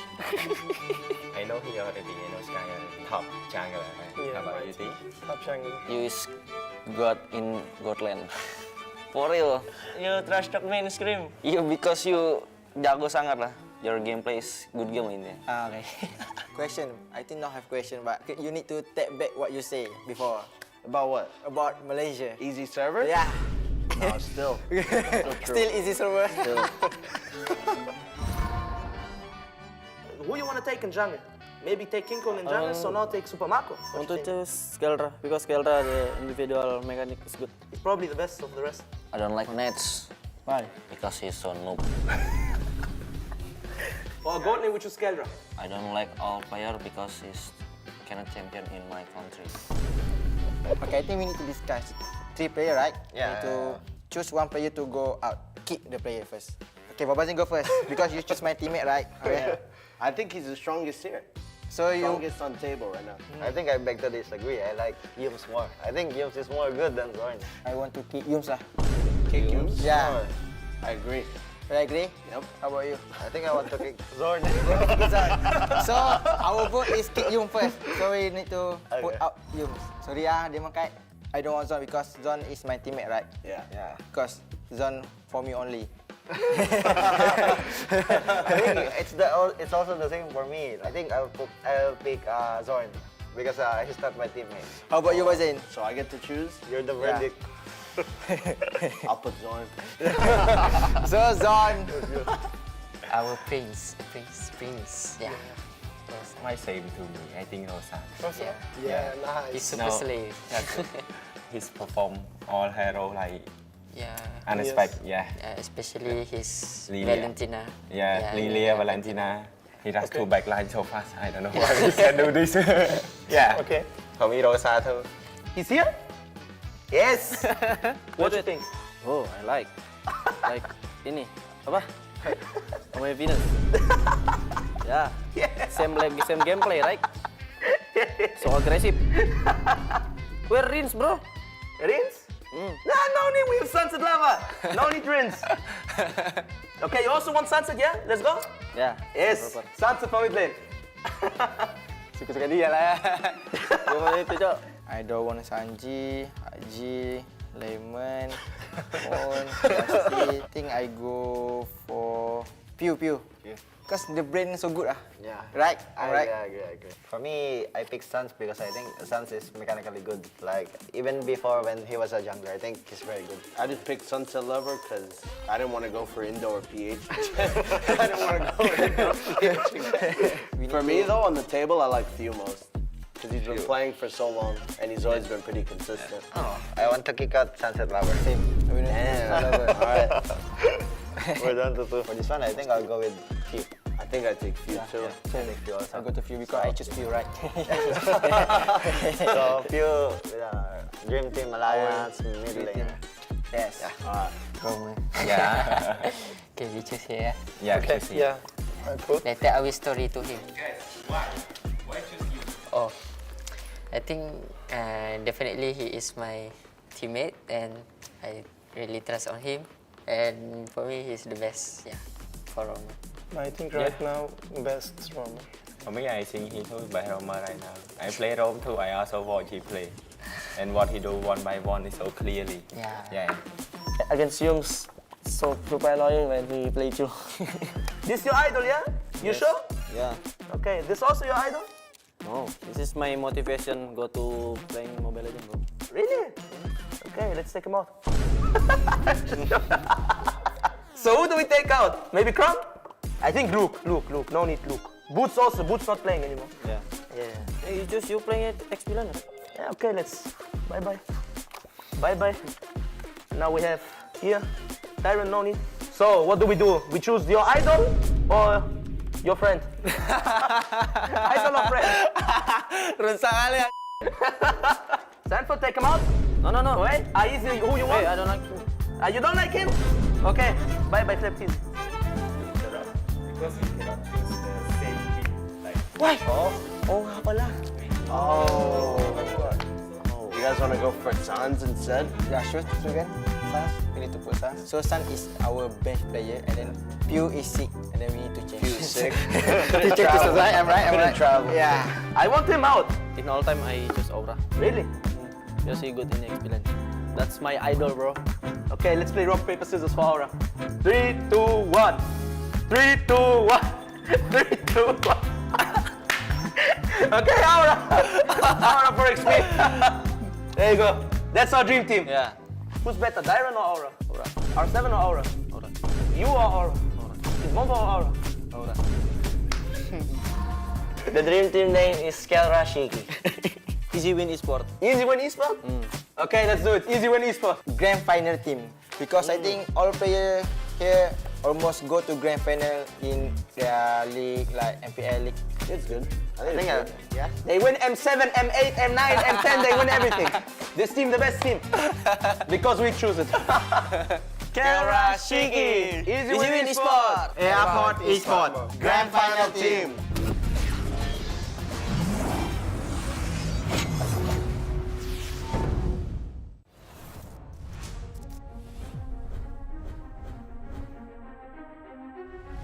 A new era begins at M6.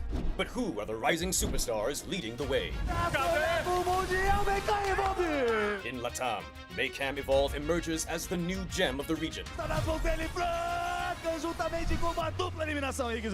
With Aurora's fierce adaptability and rookie sensation Super Nahuel, the Dynasty Enders made history, toppling the undefeated RRQ Akira after a 2.5-year reign. At MTC Turkey Championship, S2G Esports rises as a new challenger. Led by Sigibum's superstar performance at the Gold Lane, Pagu's playmaking, and Begin's rotation, they are ready to shine on the world stage. In their M-Series debut from MPL Cambodia, CFU Gaming is ready to strike, with M2 veteran Poppy and core members Detective, Z, and Wadu. Can the Sharks are primed to make waves on the world stage? Returning to the M-Series is RRQ Hoshi, the Sang Raja. Looking for a trade as he finds the triple. Looking for the maniac. Reinforced by Sutsujin's lethal skill, and led by Skylar, this squad of young stars is on a mission for global dominance. The Indonesian cavalry made a bold gamble by swapping their lineup with MDL rookies, uncovering gems like Fabian, the deadly jungler, a calculated roamer in Witty the Wise, and King Aaron Shiki, the next-level gold laner. Team Liquid ID rises as a new M-Series challenger. The double, Roy goes down 1 by 1. It's a maniac. MPL PH Season 14 saw the debut of Aurora Gaming, with rising gold laner Domeng and MSC 2022 champion Demon Kite. The Kite-Kite combo complements Aurora's methodical playstyle, leaving fans to wonder how will they fare in M6. Spearheaded by superstars in Kelra and King Kong, Fnatic Onyx PH made MPL PH history with a 13-match winning streak. Known for his insane mechanical skill, Season 14 has seen King Kong perform at peak confidence with aggressive and assertive plays throughout the season. It's a battle in the mid lane. Domeng for Kelra. While Kelra has proven to the world why he's the gold standard. Making his M-Series debut and ready to shake the international stage once more is Selangor Red Giant Skies. Known for his signature fanny, Skies is able to switch it up with fighter junglers, enabling SRG to deploy many different playstyles to surprise their opponents. These rising stars have claimed the spotlight, but which player has what it takes to emerge greater than ever?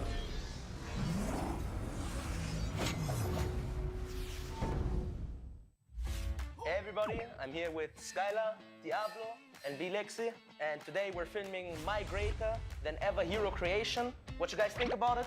Good. Good? Good? Suck at drawing. Okay, good. Have you guys ever draw people? Little bit. No. First time. First time in my whole life. Game start. Game rules 1. Players must draw out who is the most inspirational character to them in their life or in MLBB. They are free to draw whomever they wish. Game rules 2. They must take a hero out of the character with passives, skill 1, 2, and ultimate. Game rules 3. They have 15 minutes to finish their drawing. Let's do it. So, do you have an idea? I'm drawing my mom. You draw your mother, I'll draw my father. You can do it. You can do it. 你在画什么？兔子。为什么你画兔子？因为我朋友送了我个娃娃，就是兔子。哦。Drawing myself, bro. You draw easy. Draw your idol, bro. My idol plus Bomba. It's my idol, yeah? Who's that? You. It's me? Yeah. So I need to draw you? Mm. How to draw you? Look at me. I need to draw you. Oh. Yes, I need to draw you. Possible to draw you, no? Who are you going to draw? I don't know. Player? Yeah. Who? Just No Limit. Why? It's my inspiration, right? Oh, okay. He got the bald hair. Easy to draw. Yes. That's why I picked him.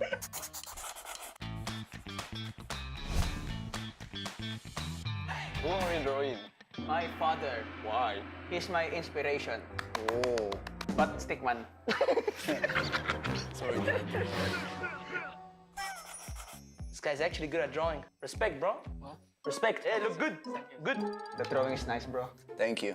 My mom's holding a sleeper. He's gonna slap you? Hell yeah. A few moments later.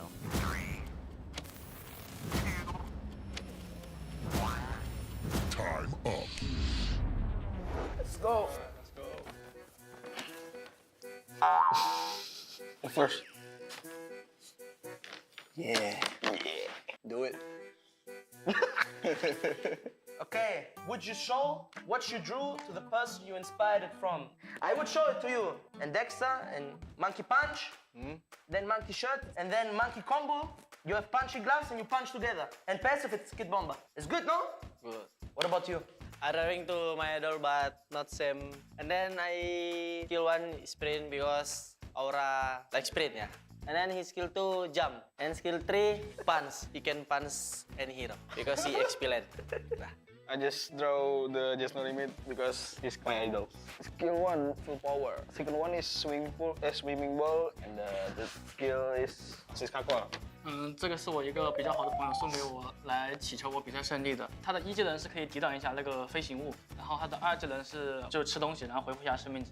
3技能是改变他的攻击方式，他是用近战的。I drew my mom and my dad. They taught me a lot in life, built who I am now. Wow. Passive, death stare. Back then when I was a kid, when I do something wrong, they will do death stare and I already know it. Skill 1, reminder. Skill 2, poke. My dad usually pokes me with his finger when I do something wrong, and it's always a lesson for me. Skill 3, no phones or no gadgets. I drew my mom because she's a good person and she taught me a lot of stuff. She's a roamer, tank, and the first skill is sleeper slap. Second skill is a wake-up call. Third skill is no dinner. Yeah, passive third eye. What would you want to say to the person of your drawing? For my mom and my dad, I want to thank you for always making me feel loved. I appreciate everything. Thank you. I love you. For Just No Limit, thank you for inspiring me. Mom, thank you for having me. I'll see you back home soon.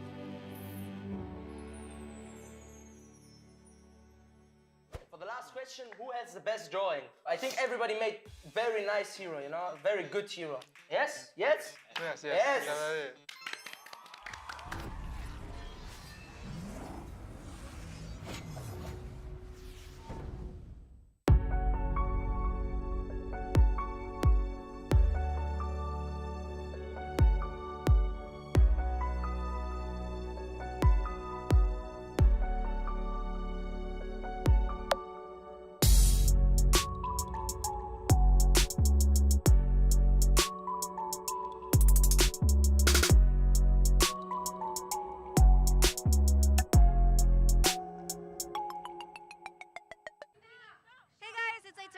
Again, and right now it's super sunny at the M6 Carnival, and right now, as you can see here at the back, we are in between games right now, so they have usually watch parties over here, but right now there are certain activities and shows that happen on the stage. Earlier on, we did see Chantel doing a little bit of a game. She lost though, so she kind of sucks, but there were also cosplayers. Where did the cosplayers go? Oh, they're there, come here. How cool is that? There are cosplayers right now. What are you cosplaying? Club MC. Claude M6 skin. That's so cool. Is it hard to use? Yeah, little bit. Because very hot today. A lot of people asking for pictures yet? Yeah? A lot of people asking for pictures yet? Yeah.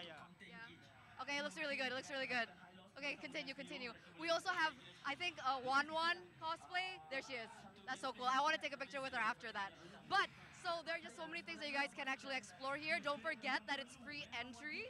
And also tomorrow, you should come as well. Again, free entry. There's going to be a drone show. There's going to be fireworks. There's also going to be so many amazing performances. And I hope to see you guys there, because I'll be around here looking for people in cosplays. I hope somebody cosplays as Cho. Do you guys want a Cho cosplay? Esmeralda, Uranus. Maybe a Uranus cosplay. But hi, guys. Hi, let's talk to them. Hi. Jangan mundur. Come. Jangan mundur. What's your name? Aji. Okay, Aji, you're here to support SRG. Yes, I am. Okay, are you confident that they're gonna win tomorrow? Yes. Okay. Saya yakin dia akan menang. Mereka yakin bakal menang. He's sure that they're gonna win. How are you liking the M6 Carnival? Why are you stop running away from me? I don't bite. Stop running away from me. Okay. Do you like the M6 Carnival so far? Yes, I like it.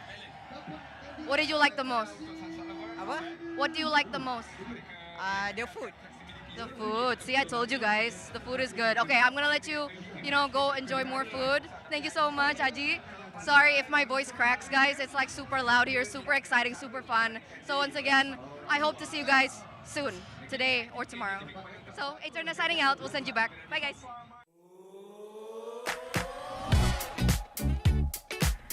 Hello, this is Bipo G and welcome to M6 Carnival.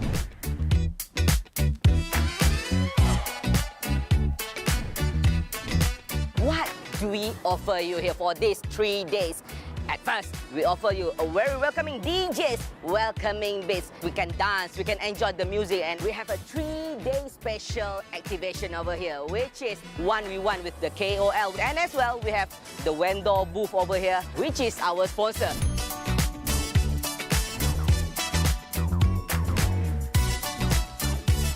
On the first day, we have Dola. See Dola below here? Dola is dancing with their special song, Damelo, Damelo, Damelo. So let's check inside. What do we offer here? Let's go.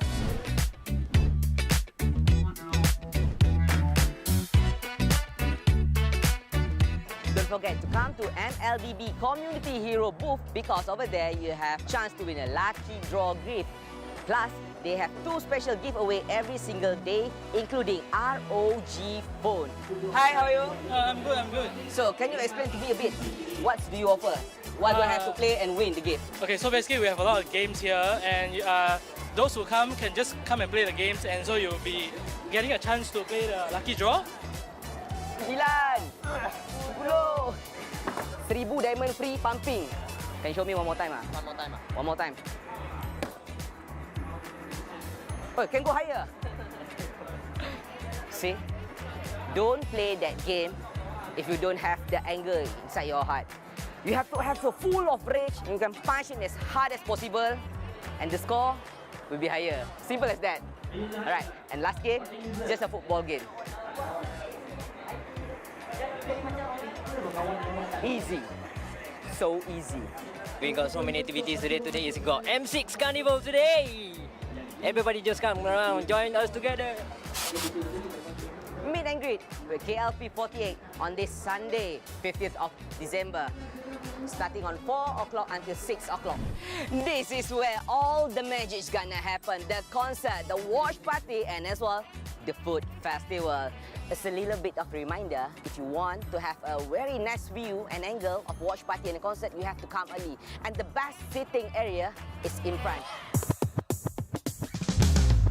If you're feeling hungry after playing all of the games, welcome to Tuk Tuk Thai Food Festival. We offer food, we offer drink, and what's matter is we offer plenty of good-looking food for you to try. Let's get over here.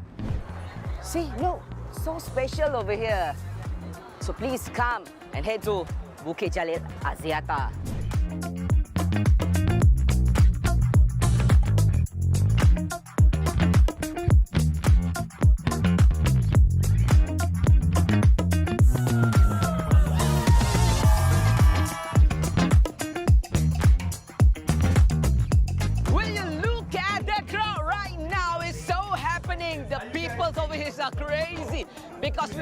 performers, we have game, and you can win an exciting prize and gift as well.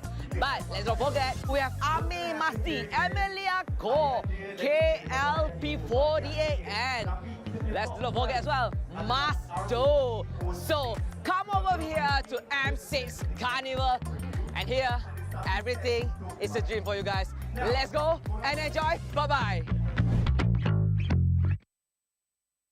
Meiji.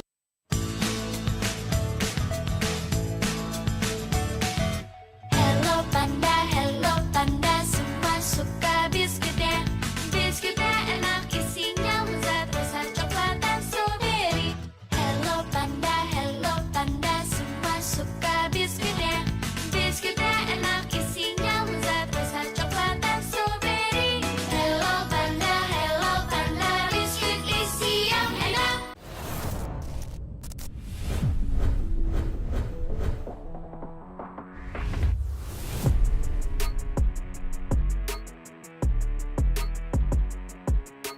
While many consider M6 to be the dawn of a new era, these veterans are still fighting hard to be greater than ever.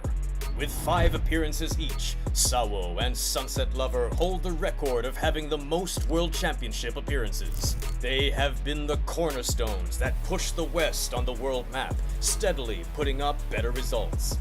At 4 appearances, there's Edward and Shark. Making their debuts at M3, they have since been mainstay regulars in the M Series.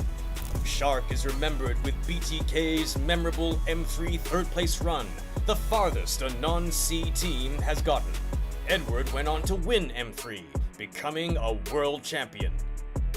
Other notable players with 4 appearances are JPL and Alien.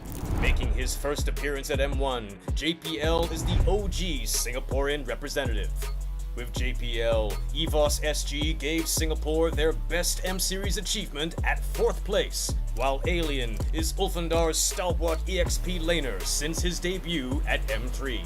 Representing Turkey in every M-Series since then, proving himself a worthy contender. At 3 appearances, many more talented veterans joined the mix.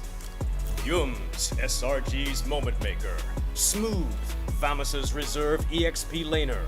Skylar, the Sky Prince with a kingdom at his wings. Diablo and Lolzy, the Singaporean demon and his playmaking tactician. And BTK, NA's ambitious representatives. M6 is the battleground between the new era and the old guard. Will these veterans have what it takes to win and become greater than ever?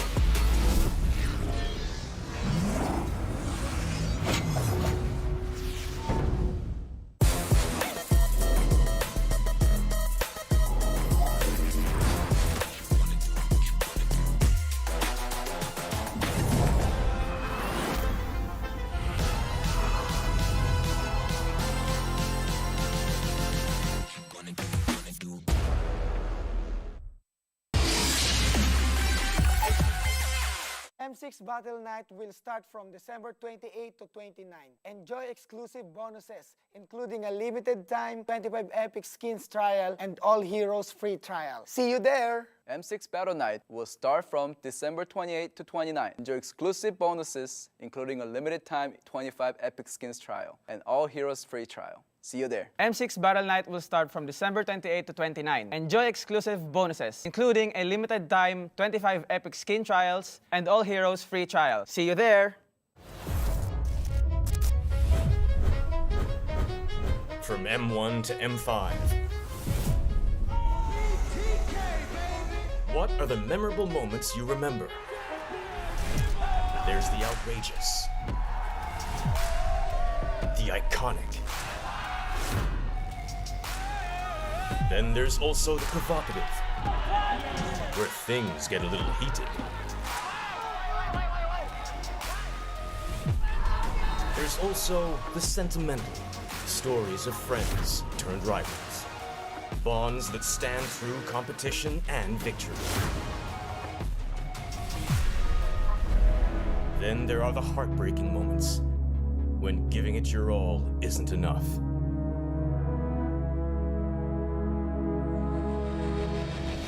From the absurd adil. So dia je lah 5-5. Gear. Can you explain to us why Gear?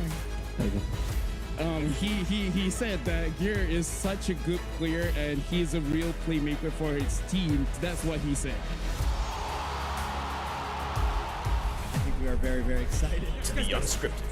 You better take that jacket! I swear to God! Hungry to be champion.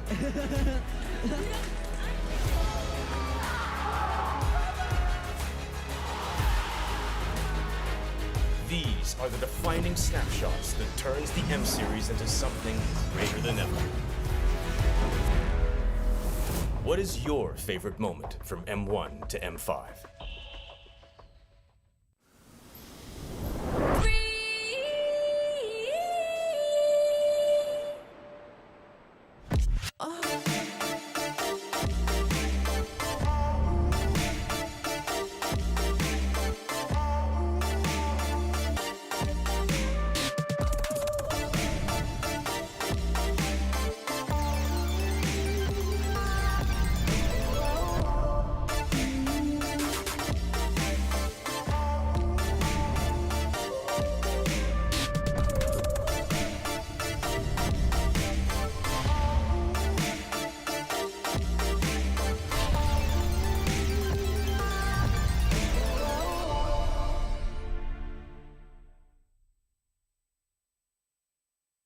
Team up, rise up. Become the next MLBB legend.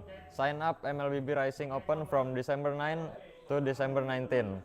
Don't miss your chance. Team up, rise up. Become the next MLBB legend. Sign up MLBB Rising Open from December 9 to December 19. Don't miss your chance. Team up, rise up. Become the next MLBB legend. Sign up MLBB Rising Open from 9 December to 19 December. Don't miss your chance.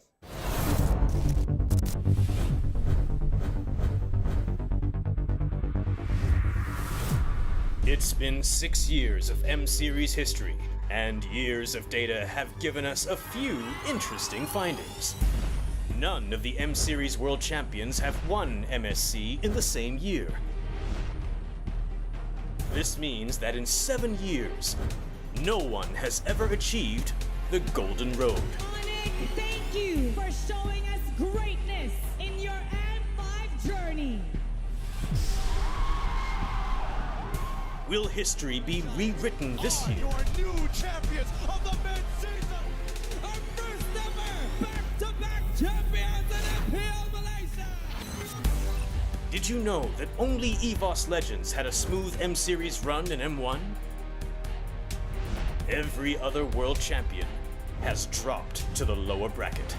Blacklist International moving on through the lower bracket, the longest crawl an upper bracket team could ever make. This is the journey for the M4 Echo. As soon as AP Ben dropped down to the lower brackets, we saw possible turnarounds looking to rise up. Will the trend of the lower bracket run continue? Speaking of legacy, this M6 will be a clash where past world champions won't be participating. What do you think this M6 will bring? Will a world champion rise from these new representatives to be greater than ever?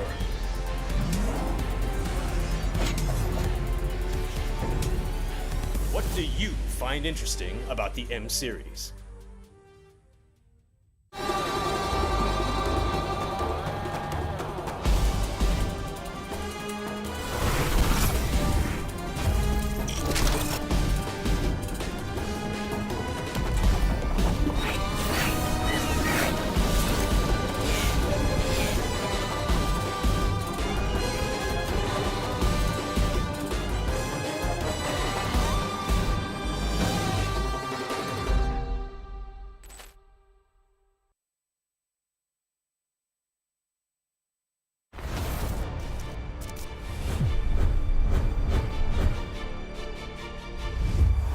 No matter the game or the series, every game has an MVP. But what makes one? Let's look into how an MVP is being selected. Statistics, player metrics, and hard data are the baseline for assessment. Data points like KDA, damage, kill participation, and hero pool paint a player's performance. But this data isn't everything. The dive and the Numenor Blast is already outweighing Liquor to make short work, but for Mace, he's still buying more than enough time. Here it comes the Death Sonata as well. Auto attack. Wait a minute. Auto attack. He's not playing. He's done it. Player impact is also a key factor, taking in game actions and decisions that may not reflect on paper, but through plays that win the game. See the future. Oh my God, Because no way! Naomi finds a hook out of nothing again! It does not make sense! Even if it's just with a single play. Are they going to disengage? No, the pullback by the implosion is going to be able to find 3, make it 4! Oh my goodness! And other times, it is about performing at a godly level. That just might be a full wipeout, that's it! Homeboys now make a beeline through the mid lane. Sunset Lover, he's all by himself here.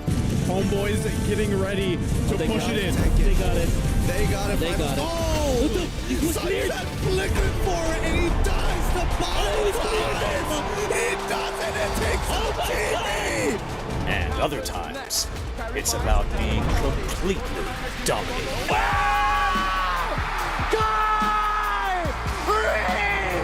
Weaving in and out, stinging like a bee. There's a knockup. Down goes Edward. Huge punish from Onyx, but the Filipino sniper takes one from the back. Kenny, though. Give it to him. 3 members chasing him down, and there's only so much alone Khalid can do. There's the wipeout. There's the last takedown. How would you decide the MVP?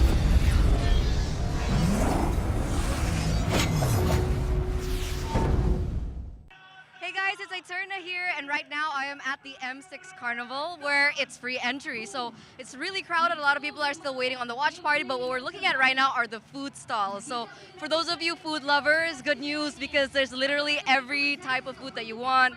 Kebab, Chinese, we have Thai food, we have so many other drinks, boba even, for all the ladies out there. I know you guys like your boba. So we do have someone here. Let's pick them up right now. Okay. Hi. Hi. Hello. Hi. Hi. Where are you from? I'm from Cyberjaya. From where? Cyberjaya Selangor. From Cyberjaya Selangor. Okay. So how are you enjoying the M6 Carnival so far? It's really fun and exciting. Did you enjoy your food? What did you order? Just keropok leko. Yeah. Was it good? Yes, it's really good. Will you let me have one? Sure, if you want. Okay. I think he doesn't mean it. I think it's too good for him to share right now. But who are you here supporting? Of course, SRG. Yeah. Why did I even ask? He was from Selangor, guys. So do you think that they will win here? I think we'll easy game, and then meet Liquid ID. Yeah. Liquid ID for the grand finals. Well, I'm gonna let you enjoy your food, and I'm gonna let you enjoy the show. So I'm gonna leave you right here. I'll see you later. So there it is, guys. Don't forget to head over to the M6 Carnival because not only is there food, but there's so many other fun activities that you guys can actually join in. So that's me, Eterna, signing out for now. Bye, guys.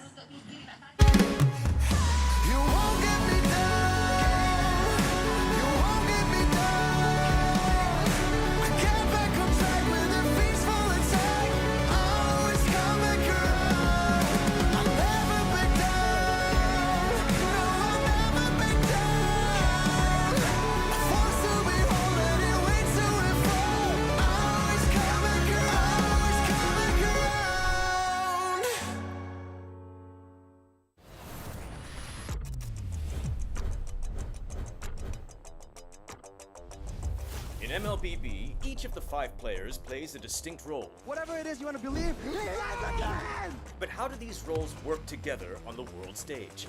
Going Sons, who picks up the Mid laners and roamers are the bedrock of the team.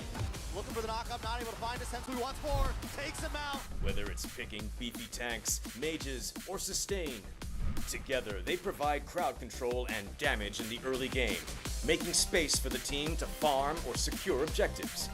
Then we have the EXP laners, usually playing tanky heroes. They poke and zone the enemy to create opportunities. Alright, let's see, another fight commences here. Gear goes in, it's gonna be a lot of damage played. While the roamers pick to fill the team's needs and support if needed.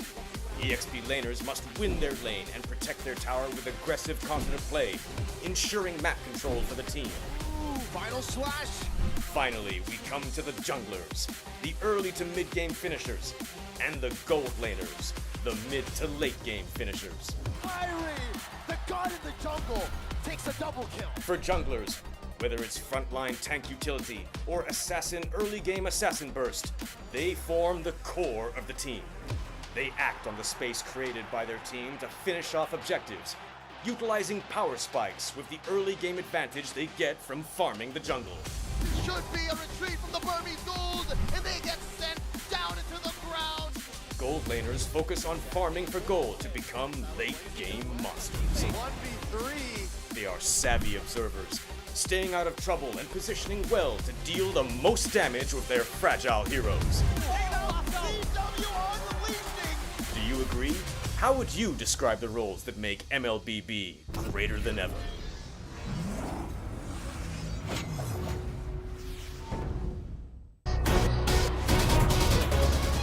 Fight for ultimate glory starts now.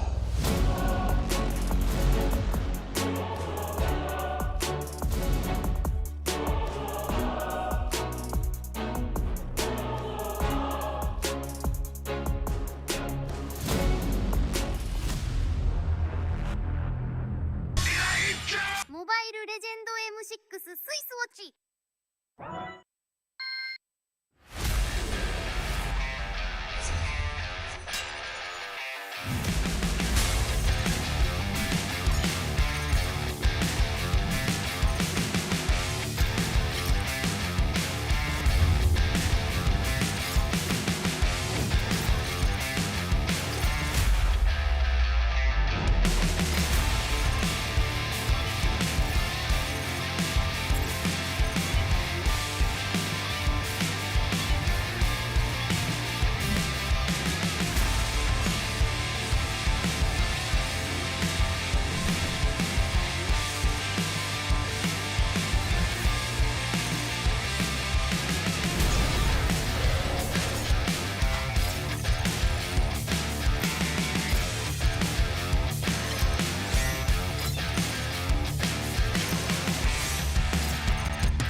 I'm OP.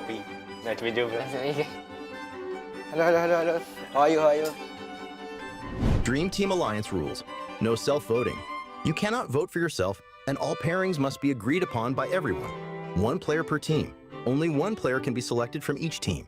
Role consistency. Players must stay in their assigned roles. Team name and justification. Name your Alliance Dream Team and explain the reasoning behind your selections. I think this is the first time I've met both of you, right? Yeah. You speak English.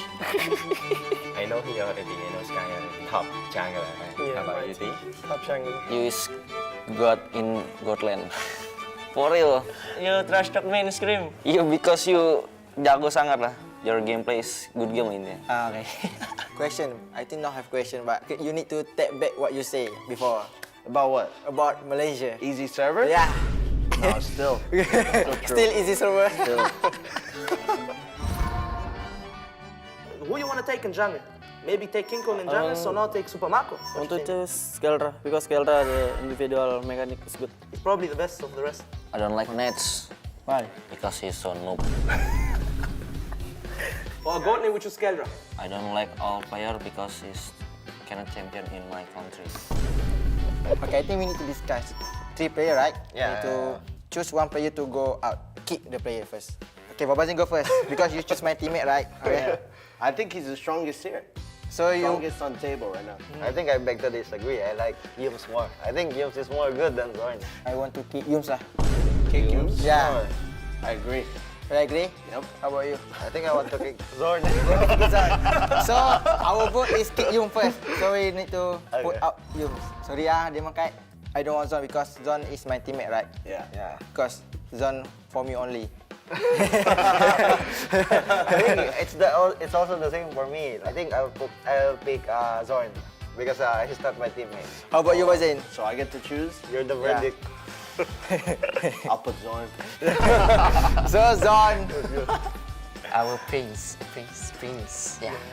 Yes. My same to me. I think Rosa. Yeah, nice. He's super slave.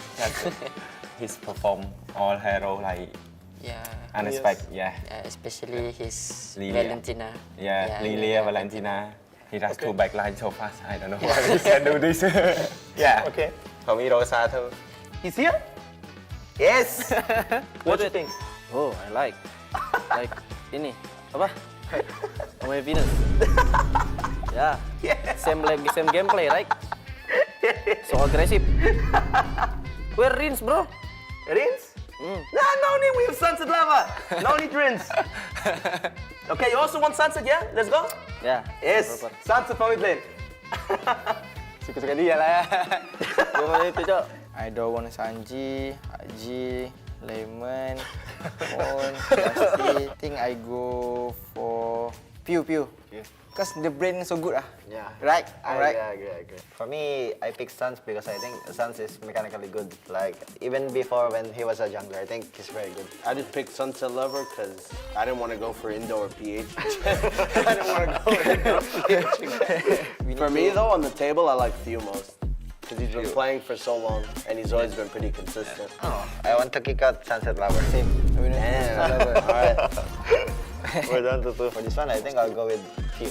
I think I take Few too. I think Few also. I go to Few because I choose Few, right? So Few with our Dream Team Alliance mid lane. Yes. Yeah. Okay, we choose here. Yeah, Okay. choose Yeah. Cool. Later I will story to him. Guys, why? Why choose you?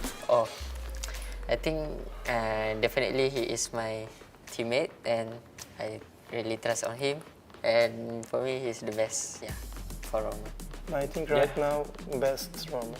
For me, I think he too by Roma right now. I play Rome too. I also watch he play, and what he do one by one is so clearly. Yeah. Against Yums, so super annoying when he plays you. This your idol, yeah? You sure? Yeah. Okay, this also your idol? No, this is my motivation. Go to playing Mobile Legends, bro. Really? Okay, let's take him out. So who do we take out? Maybe Crumb? I think Luke. No need Luke. Boots also. Boots not playing anymore. Yeah. Hey, you playing at XP London? Yeah, okay, let's. Bye. Now we have here, Tyron, no need. So what do? We choose your idol or your friend? Idol or friend? Rusak kali ya. Sanford, take him out? No. Wait, easy, who you want? Hey, I don't like him. You don't like him? Okay, bye, Flip Team. Because you cannot choose the same team. Like, Why? Oh, nga pala. Oh. You guys want to go for Sans instead? Yeah, sure again. Sans. We need to put Sans. So Sans is our bench player and then Pew is sick and then we need to change. Pew is sick. To check this out, right? I'm right. Travel. Yeah. I want him out. In all time, I choose Aura. Really? Because he good in XP London. That's my idol, bro. Okay, let's play rock, paper, scissors for Aura. 3, 2, 1. 3, 2, 1. 3, 2, 1. Okay, Aura. Aura for XP. There you go. That's our dream team. Yeah. Who's better, Dyron or Aura? Aura. R7 or Aura? Aura. You or Aura? Aura. Is Mombo or Aura? Aura. The dream team name is Skelra Shiki. Easy win esport. Easy win esport? Okay, let's do it. Easy win esport. Grand final team. Because I think all players here almost go to grand final in their league, like MPL league. It's good. I think yeah. They win M7, M8, M9, M10, they win everything. This team, the best team. Because we choose it. Karashiki, Easy Win Esport, Airport Esport, grand final team.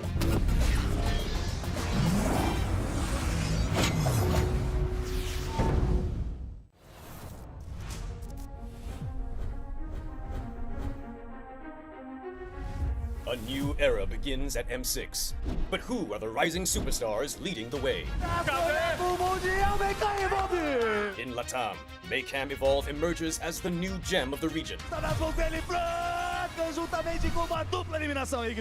With Aurora's fierce adaptability and rookie sensation Super Nahuel, the Dynasty Enders made history, toppling the undefeated RRQ Akira after a 2.5-year reign. At MTC Turkey Championship, S2G Esports rises as a new challenger. Led by Sigibum's superstar performance at the gold lane, Pagu's playmaking, and Begin's rotation, they are ready to shine on the world stage. In their M-Series debut from MPL Cambodia, CFU Gaming is ready to strike. With M2 veteran Poppy and core members Detective, Z, and Wadu. Can the Sharks are primed to make waves on the world stage? Returning to the M-Series is RRQ Hoshi, the Sang Raja. Looking for a train as he finds the triple. Looking for the maniac. Reinforced by Sutsujin's lethal skill, and led by Skylar, this squad of young stars is on a mission for global dominance. The Indonesian cavalry made a bold gamble by swapping their lineup with MDL rookies.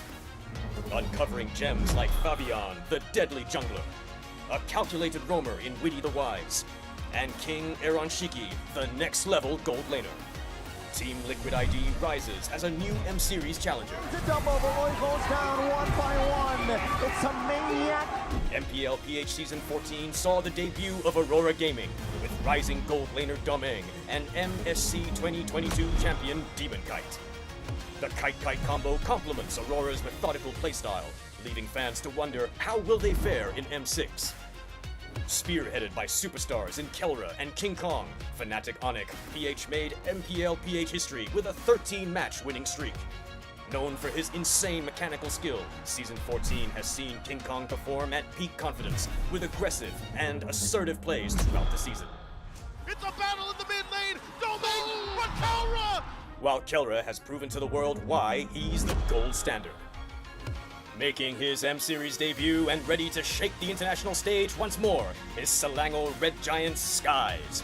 Known for his signature fanny, Skies is able to switch it up with fighter junglers, enabling SRG to deploy many different playstyles to surprise their opponents. These rising stars have claimed the spotlight, but which player has what it takes to emerge greater than ever?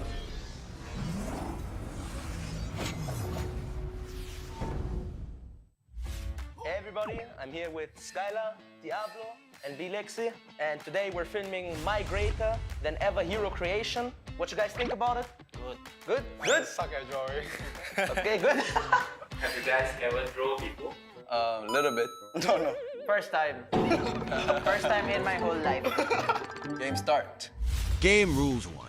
Players must draw out who is the most inspirational character to them in their life or in MLBB. They are free to draw whomever they wish. Game rules 2. They must take a hero out of the character with passives, skill 1, 2, and ultimate. Game rules 3. They have 15 minutes to finish their drawing. Let's do it. So, do you have an idea? I'm drawing my mom. You draw your mother, I'll draw my father. You can do it, you can do it. 你在画什么？兔子。为什么你画兔子？因为我朋友送了我个娃娃，就是兔子。哦。Drawing myself, bro. You draw your idol, bro. My idol plus Bomba. It's my idol, yeah? Who's that? You. It's me? Yeah. So I need to draw you? How to draw you? Look at me. I need to draw you. Oh. Yes, I need to draw you. Possible to draw you, no? Who are you going to draw? I don't know. Player? Yeah. Who? Just No Limit. Why? It's my inspiration. Right? Oh, okay. He got the bald hair. Easy to draw. Yes. That's why I picked him.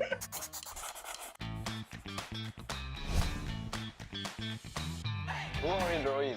My father. Why? He's my inspiration. Oh. But stickman. Sorry. This guy's actually good at drawing. Respect, bro. What? Respect. Hey, look good. Good. The drawing is nice, bro. Thank you. My mom's holding a sleeper. He's gonna slap you. Hell yeah. A few moments later.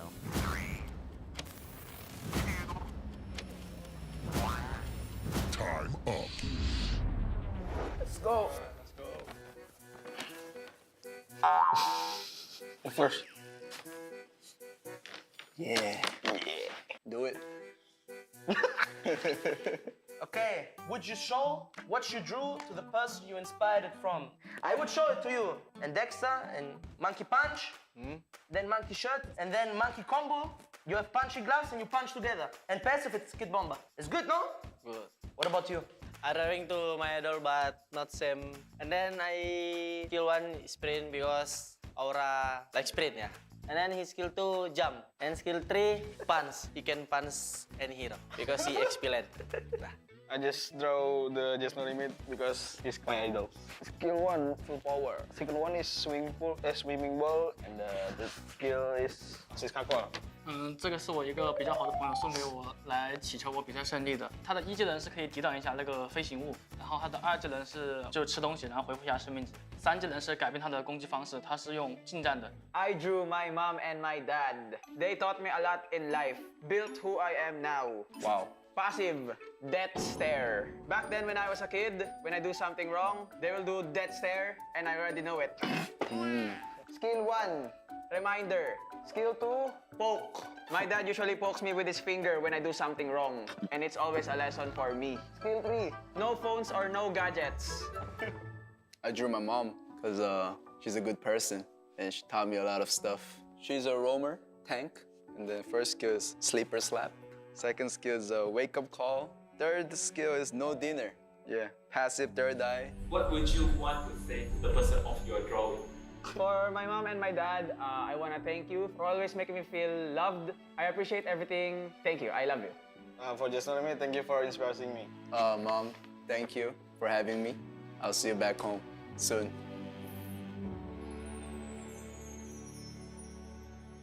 For the last question, who has the best drawing? I think everybody made very nice hero, you know, very good hero. Yes? Yes? Yes. Yes.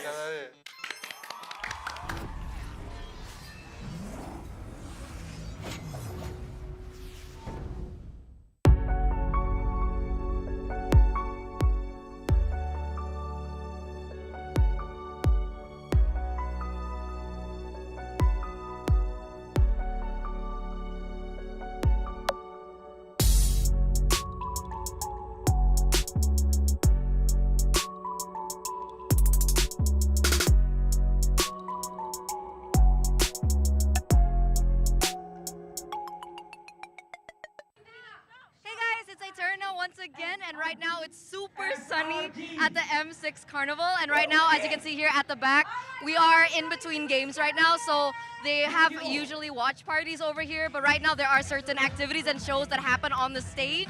Earlier on we did see Chantel doing a little bit of a game. She lost though, so she kind of sucks, but there were also cosplayers. Where did the cosplayers go? Oh, they're there, come here. How cool is that? There are cosplayers right now. What are you cosplaying? Cloud MC. Cloud M6 skin, that's so cool. Is it hard to use? Yeah, a little bit. Because very hot today. A lot of people asking for pictures yet? Yeah? A lot of people asking for pictures yet? Yeah. Okay, it looks really good, Okay, continue. We also have, I think, a Wan cosplay. There she is. That's so cool. I want to take a picture with her after that. But, so there are just so many things that you guys can actually explore here. Don't forget that it's free entry. And also tomorrow, you should come as well. Again, free entry. There's going to be a drone show. There's going to be fireworks. There's also going to be so many amazing performances. And I hope to see you guys there, because I'll be around here looking for people in cosplays. I hope somebody cosplays as Cho. Do you guys want to Cho cosplay? Esmeralda. Esmeralda? Uranus. Maybe you're Uranus cosplay. But hi guys. Hi, let's talk to them. Hi. Hi. Jangan mundur. Come. Jangan mundur. What's your name? Aji. Aji. Okay, Aji, you're here to support SRG. Yes, I am. Okay, are you confident that they're gonna win tomorrow? Yes. Okay. Saya yakin dia akan menang. Mereka yakin bakal menang. He's sure that they're gonna win. How are you liking the M6 Carnival? Why are you stop running away from me? I don't bite. Stop running away from me. Okay. Do you like the M6 Carnival so far? Yes, I like it. What did you like the most? Apa? What do you like the most? The food. The food. See, I told you guys, the food is good. Okay, I'm gonna let you, go enjoy more food. Thank you so much, Aji. Sorry if my voice cracks, guys. It's like super loud here, super exciting, super fun. So once again, I hope to see you guys soon, today or tomorrow. So, Eterna signing out. We'll send you back. Bye, guys.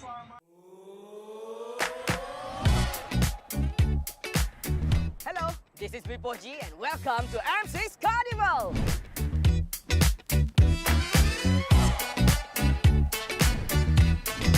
What do we offer you here for these 3 days? At first, we offer you a very welcoming DJs, welcoming beats. We can dance, we can enjoy the music, and we have a 3-day special activation over here, which is 1v1 with the KOL. And as well, we have the vendor booth over here, which is our sponsor.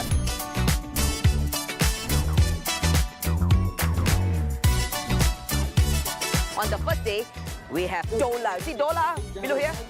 Dola is dancing with their special song, Damelo, Damelo, Damelo. So let's check inside. What do we offer here? Let's go.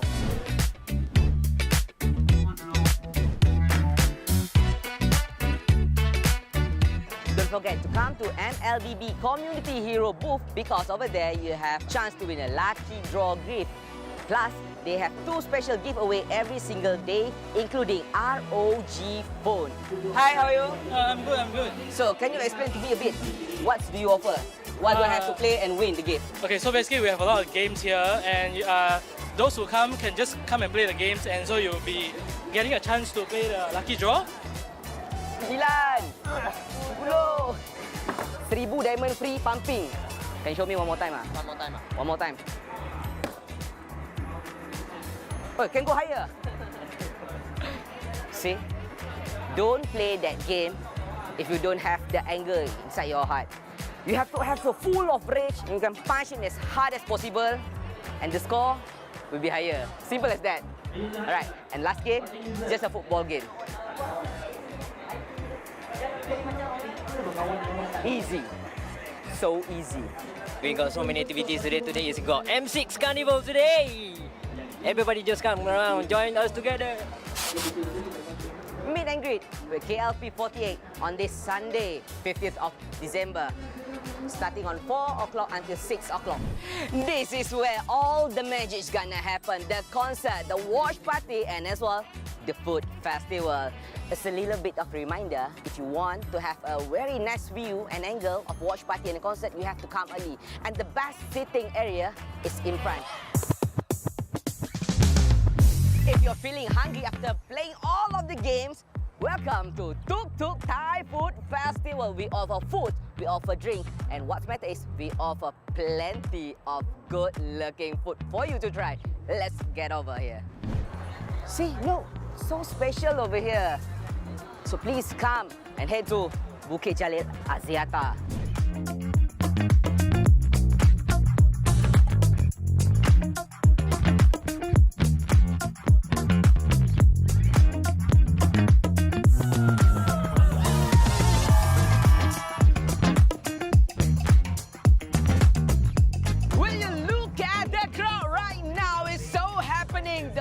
Over here are crazy because we have performers, we have game, and you can win an exciting prize and gift as well. But let's not forget, we have Ami Masti, Emilia Ko, KLP48, and let's not forget as well, Masto. So come over here to M6 Carnival, and here everything is a dream for you guys. Let's go and enjoy. Bye-bye.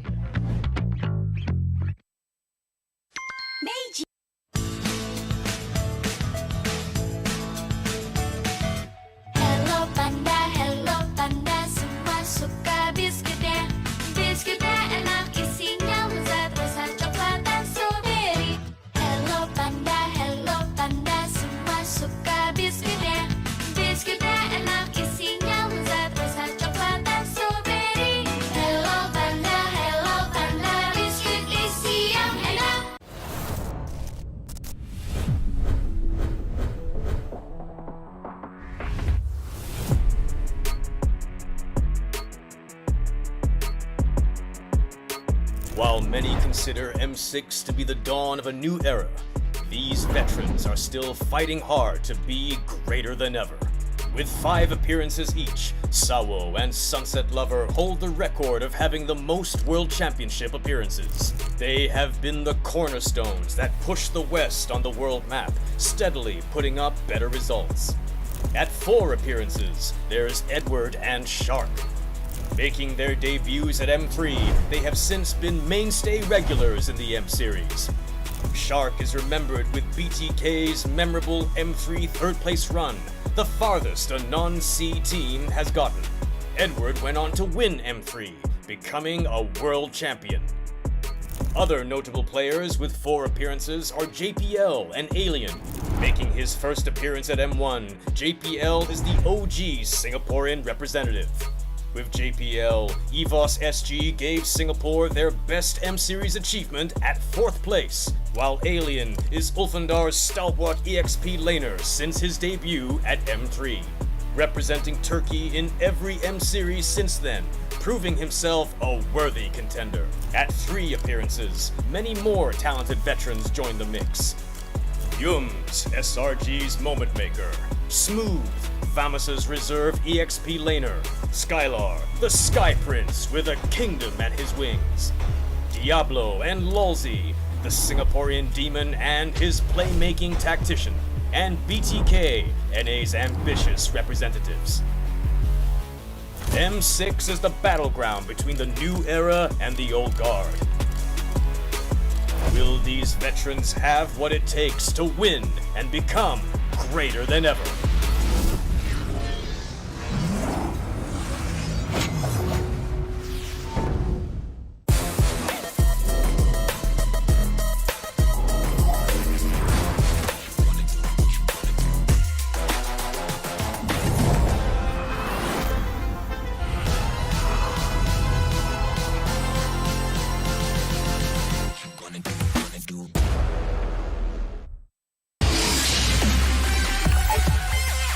M6 Battle Night will start from December 28 to 29. Enjoy exclusive bonuses, including a limited time 25 Epic Skins trial and all heroes free trial. See you there! M6 Battle Night will start from December 28 to 29. Enjoy exclusive bonuses, including a limited time 25 Epic Skins trial and all heroes free trial. See you there. M6 Battle Night will start from December 28 to 29. Enjoy exclusive bonuses, including a limited time 25 Epic Skin trials and all heroes free trial. See you there!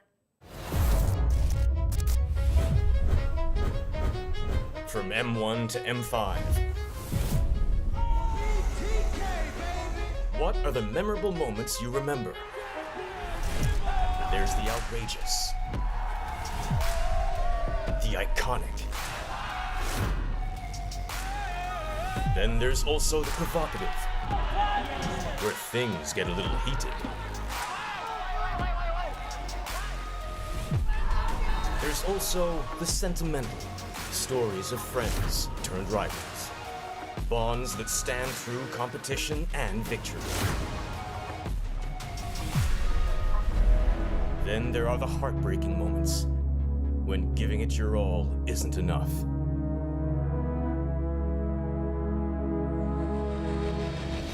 From the absurd. So biar je lah 5-5. Gear. Can you explain to us why Gear? He said that Gear is such a good player and he's a real playmaker for his team. That's what he said. I think we are very, very excited. To the unscripted. We better take that jacket! I swear to God! Hungry to be champion.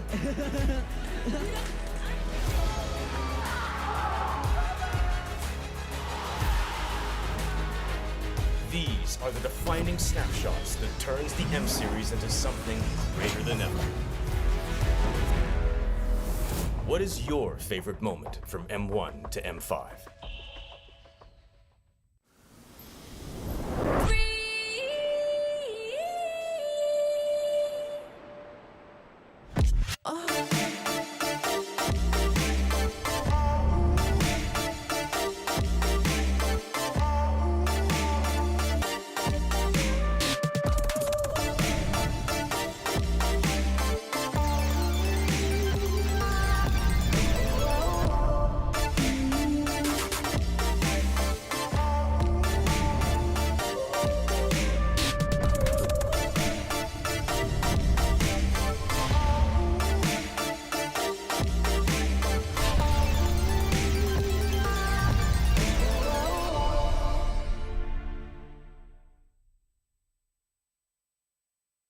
Team up, rise up.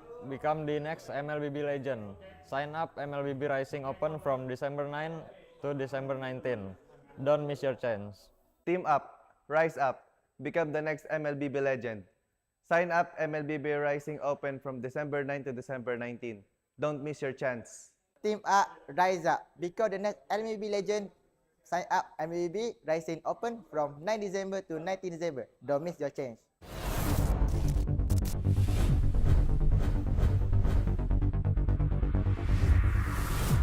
It's been 6 years of M Series history, and years of data have given us a few interesting findings. None of the M Series World Champions have won MSC in the same year. This means that in 7 years, no one has ever achieved the Golden Road. Thank you for showing us greatness in your M5 journey. Will history be rewritten this year? Your new champions of the mid-season, our first ever back-to-back champions in MPL Malaysia. Did you know that only EVOS Legends had a smooth M Series run in M1? Every other world champion has dropped to the lower bracket. Blacklist International moving on through the lower bracket, the longest crawl an upper bracket team could ever make. This is the journey for the M4 Echo. As soon as AP Ben dropped down to the lower brackets, we saw possible turnarounds looking to rise up. Will the trend of the lower bracket run continue? Speaking of legacy, this M6 will be a clash where past world champions won't be participating. What do you think this M6 will bring? Will a world champion rise from these new representatives to be greater than ever?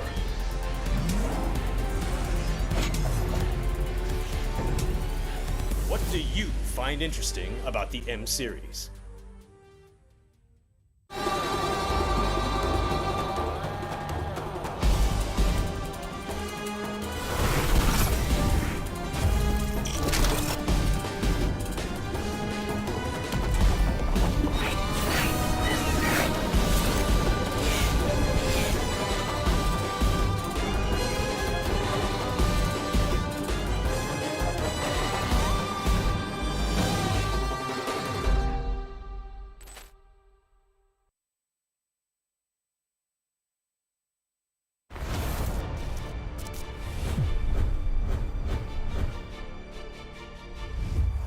No matter the game or the series, every game has an MVP.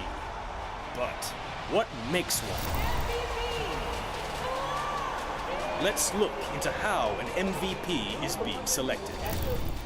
Statistics, player metrics, and hard data are the baseline for assessment.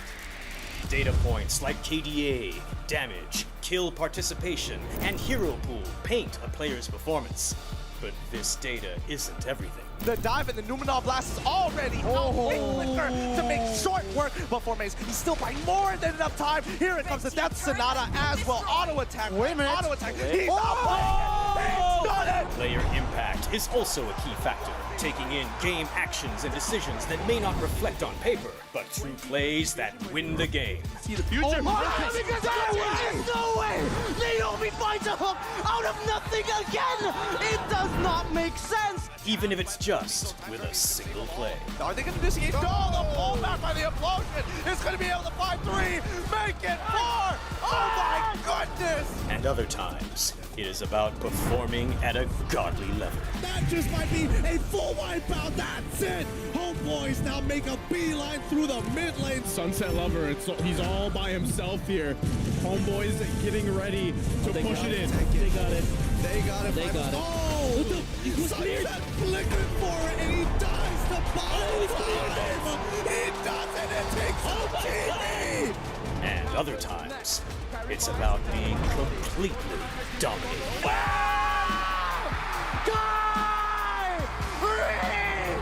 Weaving in and out, stinging like a bee. There's a knockup. Down goes Edward. Huge punish from Onyx, but the Filipino sniper takes one from the back. Can he though? Give it to him. 3 members chasing him down. wipeout. There's the last takedown. How would you decide the MVP?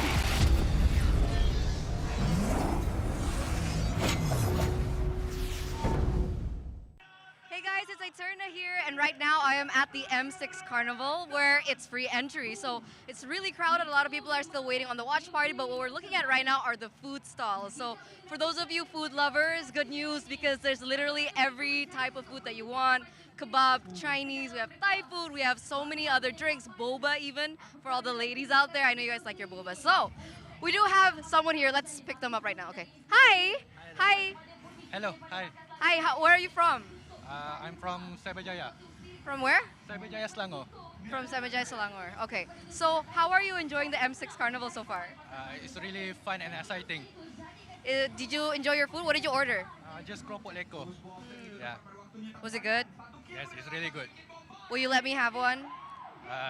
Sure, if you want. Okay. I think he doesn't mean it. I think it's too good for him to share right now. But who are you here supporting? Of course, SRG.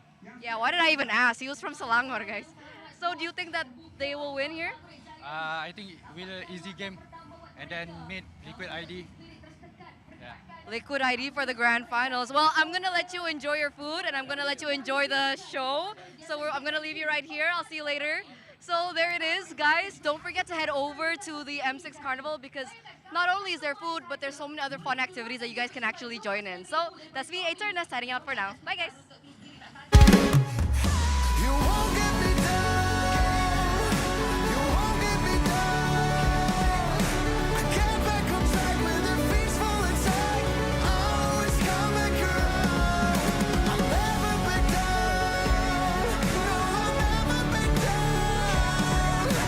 Forced to be holding it way to and fro. Always come back around. Always come back around.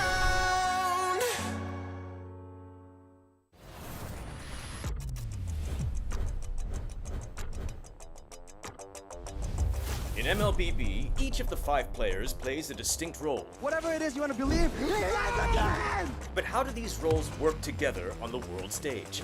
Go and Sons, who picks up the... Mid laners and roamers are the bedrock of the team. Looking for the knockup, not able to find a sense who he wants more. Takes him out. Whether it's picking beefy tanks, mages, or sustain, together they provide crowd control and damage in the early game, making space for the team to farm or secure objectives. Then we have the EXP laners, usually playing tanky heroes. They poke and zone the enemy to create opportunities. All right, let's see another fight commences here. Gear goes in. It's going to be a lot of damage played. While the roamers pick to fill the team's needs and support if needed. EXP laners must win their lane and protect their tower with aggressive, confident play, ensuring map control for the team. Ooh, final slash. Finally, we come to the junglers, the early to mid-game finishers, and the gold laners, the mid to late game finishers. Irie, the god in the jungle, takes a double kill. For junglers, whether it's frontline tank utility or assassin early game assassin burst, they form the core of the team. They act on the space created by their team to finish off objectives, utilizing power spikes with the early game advantage they get from farming the jungle. It should be a retreat from the Burmese gold, and they get sent down into the ground. Gold laners focus on farming for gold to become late game monsters. 1v3. They are savvy observers, staying out of trouble and positioning well to deal the most damage with their fragile heroes. Do you agree? How would you describe the roles that make MLBB greater than ever?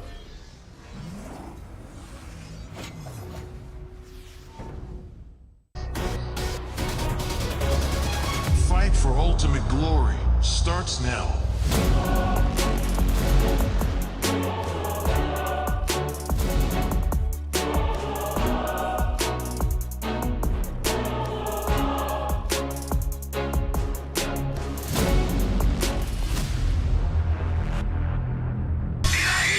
Mobile Legend M6 スイスウォッチ。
I'm OP.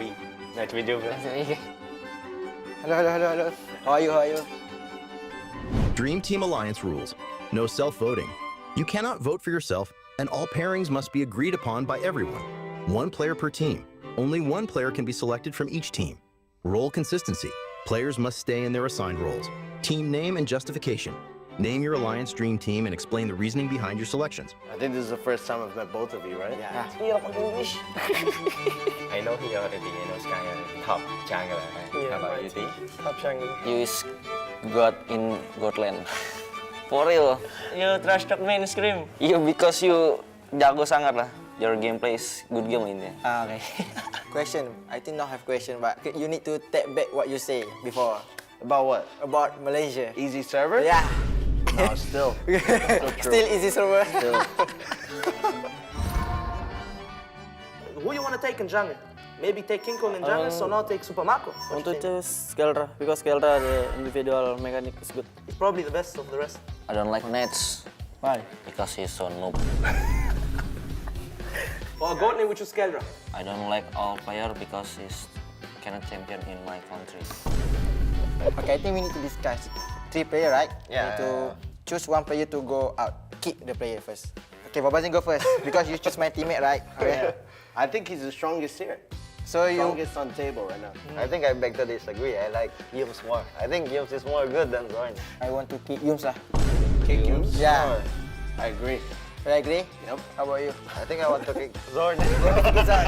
So our vote is kick Yum first. So we need to put out Yums. Sorry dia makai. I don't want Zon because Zon is my teammate, right? Yeah. Because Zon for me only. I think it's also the same for me. I think I'll pick Zorn because he's not my teammate. How about you, Bazin? So I get to choose? You're the verdict. I'll put Zorn. So Zon. Our prince. Yeah. Yes. Why same to me? I think Rosa. Yeah, nice. He's super slave. He's performed all hero like Yeah. unexpected. Yeah. Especially his Lilia. Valentina. Yeah, Lilia, Valentina. He does 2 backlines so fast. I don't know why he can do this. Yeah. Okay. For me, Rosa too. He's here? Yes. What do you think? Oh, I like ini apa? My Venus. Yeah. Same gameplay, right? So aggressive. Where Rins, bro? Rins? Nah, no need. We have Sunset Lava. No need Rins. Okay, you also want Sunset, yeah? Let's go. Yeah. Yes. Sunset for mid lane. Suka-suka dia lah ya. Gimana itu, Cok? I don't want Sanji, Haji, Lemon, Moon, Pasti. Think I go for Pew. Because the brain is so good Yeah. Right? I Alright. agree. For me, I pick Suns because I think Suns is mechanically good. Like, even before when he was a jungler, I think he's very good. I just picked Sunset Lover because I didn't want to go for indoor PH. I didn't want to go for indoor PH. For me, though, on the table, I like Few most. Because he's been playing for so long, and he's always been pretty consistent. Oh, I want to kick out Sunset Lover. Same. Damn. Alright.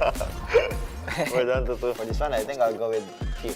I think I take Few too. Same. I think Few also. I go to Few because I choose Few, right? So, Few with Dream Team Alliance, mid lane. Yes. Yeah. Okay, we choose here. Yeah, Okay, choose yeah. Later I will story to him. Guys, why? Why choose you? Oh, I think definitely he is my teammate and I really trust on him. And for me, he's the best. Yeah, for Roma. I think right now, best is Roma. For me, I think he too by Roma right now. I play Rome too. I also watch he play, and what he do 1 by 1 is so clearly. Yeah. Against Yums, so super annoying when he play you. This your idol, yeah? You sure? Yeah. Okay, this also your idol? No, this is my motivation. Go to playing Mobile Legends, bro. Really? Okay, let's take him out. So who do we take out? Maybe Crump? I think Luke. No need Luke. Boots also. Boots not playing anymore. Yeah. Hey, you playing at XP London? Yeah, okay, let's. Bye. Now we have here Tyron, no need. So what do? We choose your idol or Your friend. I saw no friend. Rusak kali ya. Sanford, take him out. No. Wait, he's who you want? Hey, I don't like him. You don't like him? Okay. Bye, flip kids. Because you cannot choose the same team. Like, Why? Oh, nga pala. Oh. You guys want to go for Sans instead? Yeah, sure. So again, Sans. We need to put Sans. So Sans is our bench player, and then Pew is sick, and then we need to change. Pew is sick. To change this, right? I'm right. Travel. Yeah. I want him out. In all time, I choose Aura. Really? Because he good in experience. That's my idol, bro. Okay, let's play rock, paper, scissors for Aura. 3, 2, 1. 3, 2, 1. 3, 2, 1. Okay, Aura. Aura for XP. There you go. That's our dream team. Yeah. Who's better, Dyron or Aura? Aura. R7 or Aura? Aura. You or Aura? Aura. Momo or Aura? Aura. The dream team name is Kelra Shiki. Easy win esport. Easy win esport? Okay, let's do it. Easy win esport. Grand final team. Because I think all players here almost go to grand final in their league, like MPL league. It's good. I think yeah. They win M7, M8, M9, M10, they win everything. This team, the best team. Because we choose it. Kelra Shiki. Easy win esport. Airport esport. Grand final team.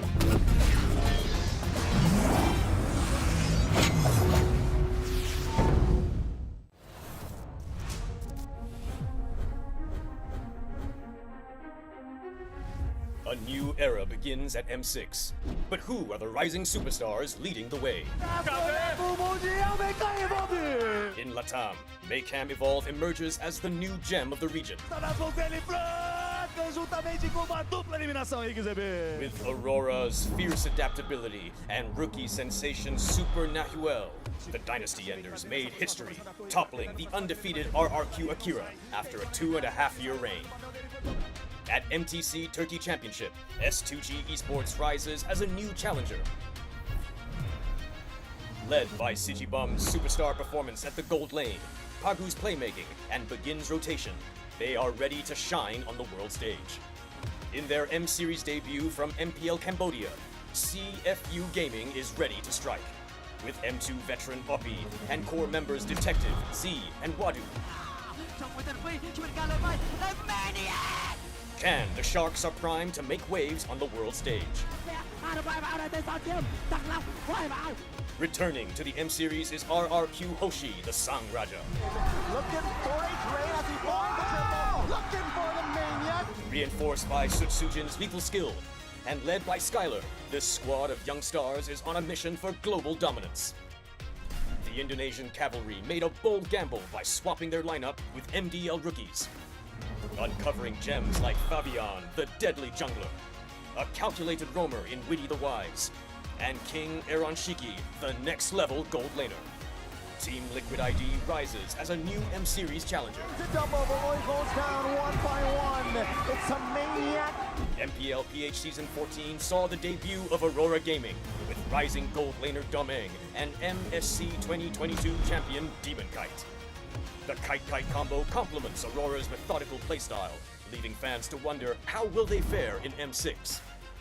Spearheaded by superstars in Kelra and King Kong, Fnatic Onyx, PH made MPL PH history with a 13-match winning streak. Known for his insane mechanical skill, Season 14 has seen King Kong perform at peak confidence with aggressive and assertive plays throughout the season. It's a battle in the mid lane. Domain for Kelra. While Kelra has proven to the world why he's the gold standard. Making his M-Series debut and ready to shake the international stage once more is Selangor Red Giant Skies. Known for his signature fanny, Skies is able to switch it up with fighter junglers, enabling SRG to deploy many different playstyles to surprise their opponents. These rising stars have claimed the spotlight, but which player has what it takes to emerge greater than ever?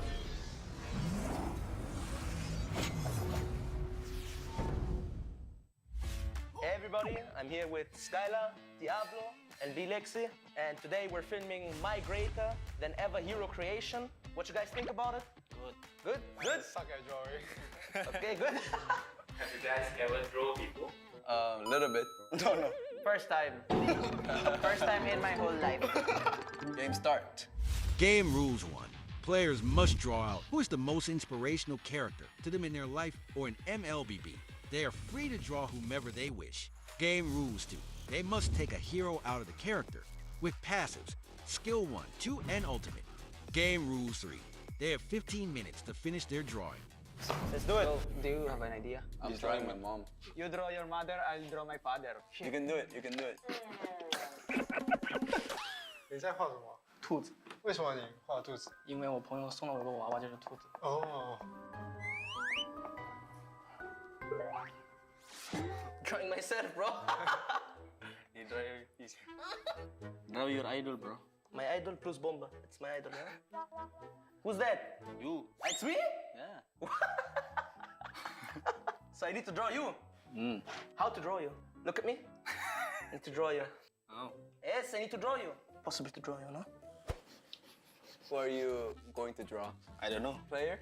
Yeah. Who? There's no limit. Why? It's my inspiration. Huh? Oh, okay. He got the bald hair. Easy to draw. Yes. And that's why I picked him.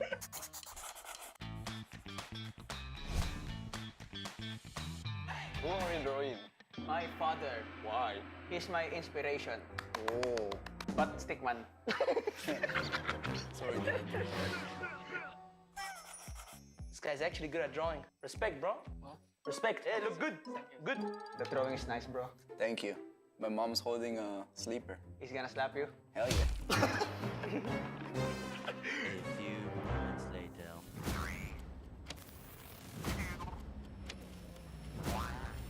Time up. Let's go. First. Yeah. Do it. Okay, would you show what you drew to the person you inspired it from? I would show it to you. And Dexter, and Monkey Punch, then Monkey Shirt, and then Monkey Combo. You have punchy gloves and you punch together. And passive, it's Kid Bomba. It's good, no? Good. What about you? I drawing to my idol, but not same. And then I skill 1 sprint because Aura like sprint, yeah. And then his skill 2 jump. And skill 3 punch. He can punch any hero because he excellent. Nah. I just draw the Just No Limit because he's my idol. Skill 1, full power. Skill 1 is swimming ball, and the skill is Siskakwa. 这个是我一个比较好的朋友送给我来祈求我比赛胜利的。他的1技能是可以抵挡一下那个飞行物，然后他的2技能是就吃东西，然后恢复一下生命值。3技能是改变他的攻击方式，他是用近战的。I drew my mom and my dad. They taught me a lot in life. Built who I am now. Wow. Passive, death stare. Back then when I was a kid, when I do something wrong, they will do death stare and I already know it. Skill 1, reminder. Skill 2, poke. My dad usually pokes me with his finger when I do something wrong, and it's always a lesson for me. Skill 3, no phones or no gadgets. I drew my mom because she's a good person and she taught me a lot of stuff. She's a roamer, tank, and the first skill is sleeper slap. Second skill is wake up call. Third skill is no dinner. Yeah, passive third eye. What would you want to say to the person of your drawing? For my mom and my dad, I want to thank you for always making me feel loved. I appreciate everything. Thank you. I love you. For Just No Limit, thank you for inspiring me. Mom, thank you for having me. I'll see you back home soon.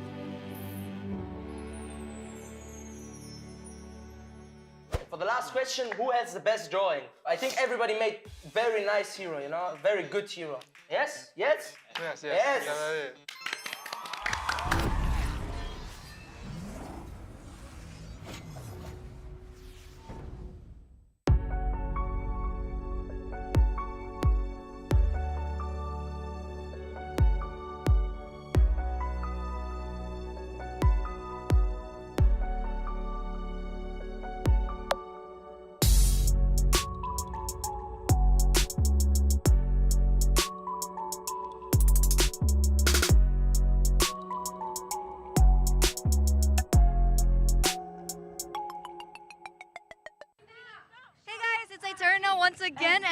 now it's super sunny at the M6 Carnival. And right now, as you can see here at the back, we are in between games right now. So they have usually watch parties over here. But right now, there are certain activities and shows that happen on the stage. Earlier on, we did see Chantel doing a little bit of a game. She lost though, so she kind of sucks. But there were also cosplayers. Where did the cosplayers go? Oh, they're there. Come here. How cool is that? There are cosplayers right now. What are you cosplaying? Cloud MC. Cloud M6 skin. That's so cool. Is it hard to use? Yeah, little bit. Because very hot today. A lot of people asking for pictures yet? Yeah? A lot of people asking for pictures yet? Yeah. Okay, it looks really good. Okay, continue. We also have, I think, a Wan cosplay. There she is. That's so cool. I want to take a picture with her after that. But, so there are just so many things that you guys can actually explore here. Don't forget that it's free entry. And also tomorrow, you should come as well. Again, free entry. There's going to be a drone show. There's going to be fireworks. There's also going to be so many amazing performances. And I hope to see you guys there, because I'll be around here looking for people in cosplays. I hope somebody cosplays as Cho. Do you guys want to Cho cosplay? Esmeralda, Uranus. Maybe a Uranus cosplay. But hi guys. Hi, let's talk to them. Hi. Jangan mundur. Come. Jangan mundur. What's your name? Aji. Okay, Aji, you're here to support SRG. Yes, I am. Okay, are you confident that they're gonna win tomorrow? Yes. Okay. Saya yakin dia akan menang. Mereka yakin bakal menang. He's sure that they're gonna win. How are you liking the M6 Carnival? Why are you stop running away from me? I don't bite. Stop running away from me. Okay. Do you like the M6 Carnival so far? Yes, I like it. What did you like the most? Apa? What do you like the most? The food. The food. See, I told you guys, the food is good. Okay, I'm gonna let you, go enjoy more food. Thank you so much, Aji. Sorry if my voice cracks, guys. It's like super loud here, super exciting, super fun. So once again, I hope to see you guys soon, today or tomorrow. So, Eterna signing out. We'll send you back. Bye, guys.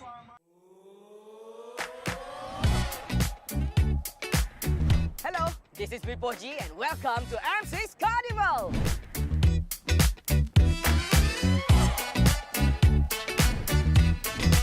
What do we offer you here for these 3 days?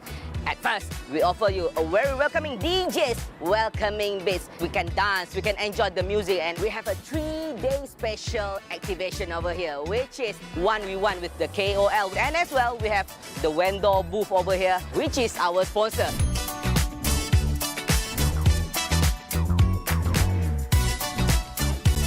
On the first day, we have Dola. See Dola below here? Dola is dancing with their special song, Damelo, Damelo, Damelo. So let's check inside. What do we offer here? Let's go.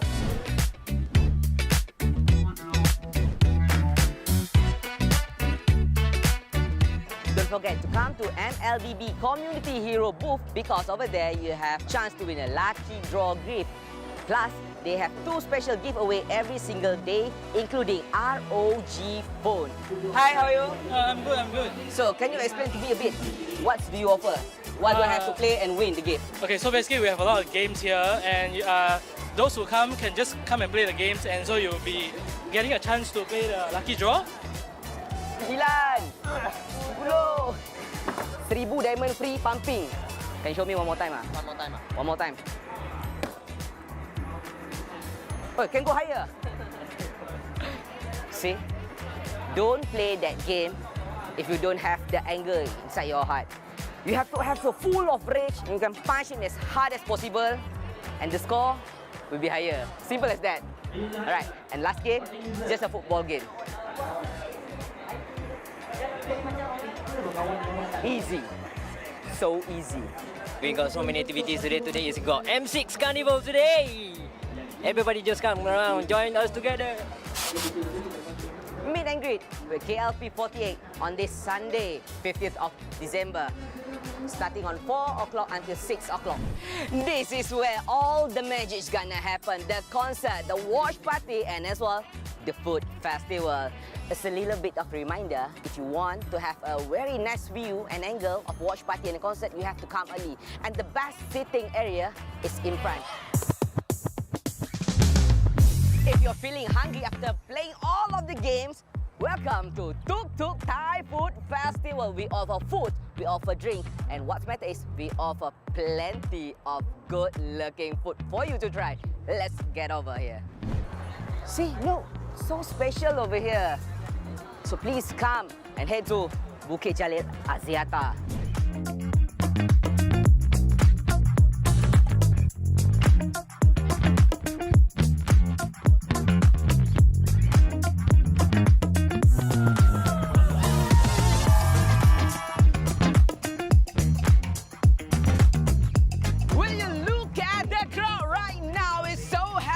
The people over here are crazy because we have performers, we have game, and you can win an exciting prize and gift as well.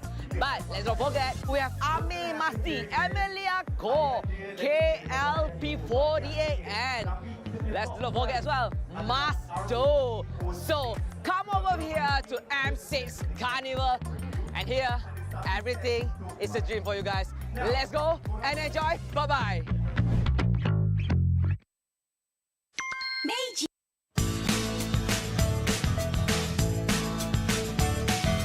Hello Panda, semua suka biskuitnya. Biskuitnya enak, isinya lezat, rasa coklat dan strawberry. Hello Panda, semua suka biskuitnya. Biskuitnya enak, isinya lezat, rasa coklat dan strawberry. Hello Panda, biskuit isi yang enak.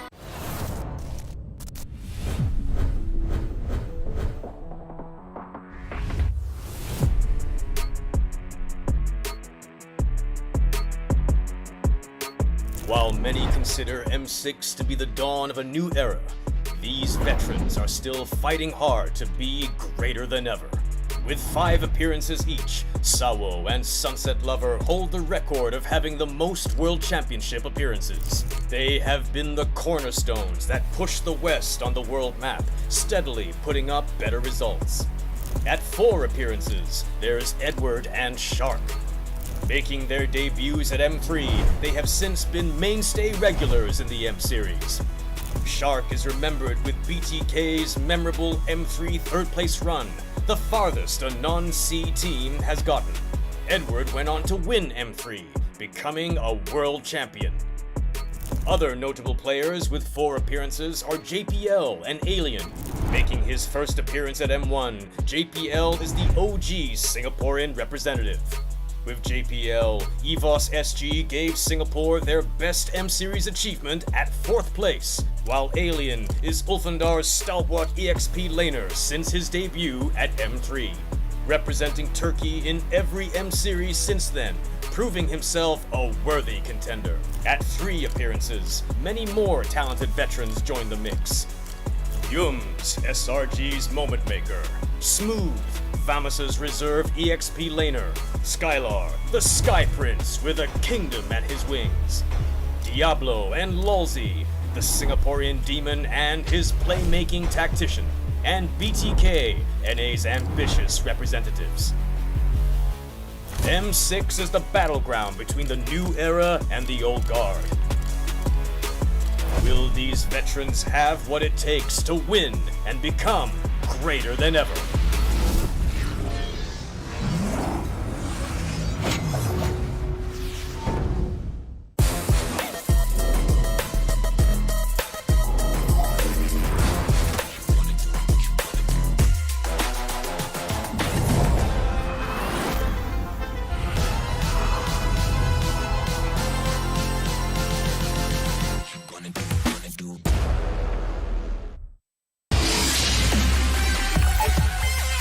M6 Battle Night will start from December 28 to 29. Enjoy exclusive bonuses, including a limited time 25 Epic Skins trial and all heroes free trial. See you there! M6 Battle Night will start from December 28 to 29. Enjoy exclusive bonuses, including a limited time 25 Epic Skins trial and all heroes free trial. See you there. M6 Battle Night will start from December 28 to 29. Enjoy exclusive bonuses, including a limited time 25 Epic Skin trials and all heroes free trial. See you there.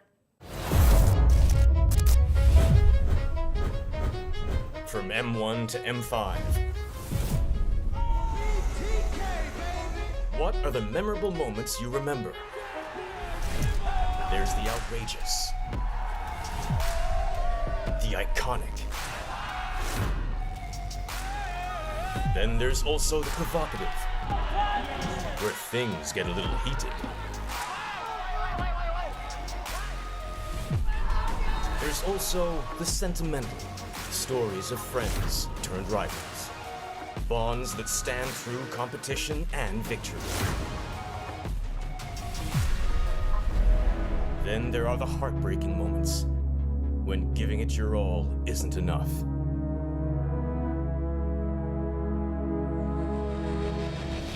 From the absurd. So biar je lah pilih melalui. Gear. Can you explain to us why gear? He said that Gear is such a good player and he's a real playmaker for his team. That's what he said. I think we are very, very excited. To the unscripted. You better take that jacket! I swear to God!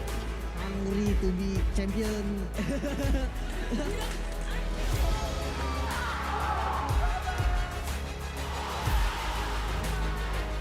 These are the defining snapshots that turns the M Series into something greater than ever. What is your favorite moment from M1 to M5?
Welcome back to the M6 World Championship. My name is Rose. My name is Adam. And I'm Bude Clara, who is joining with this amazing host to wait for the next chapter, the final lower bracket. Okay. Well, in case you're not aware, I am from Selangor. I'm Malaysian, so I know who I'm going for. Are there any Selangor Red Giants fans here? Oh, that's crazy. But guys, you know what? Before we even start the lower bracket final match, we have an awarding ceremony. Because we want to show appreciation to the support of the millions of fans around the world. And of course, we have a special award for one player only. Yes, so everyone who's packed into the arena right now, everyone who's watching around the world on a live stream, let's just say we wouldn't be here at M6 in the scale it is, all the way from M1 till now, without your support. We can all agree that the community, you guys, are the reason why M6 has been greater than ever. So let us in this time to appreciate you guys with this special award to support all of the team, all of the support. So yeah, this is special awards, the awarding ceremony. Yes, Clara and Adam, to kickstart our awarding ceremony, we are going to be giving the M6 Fan Choice Award Team of the Year. And to present this award, please welcome up on stage Mr. Mike Chu of Moonton Games Regional Esports Head.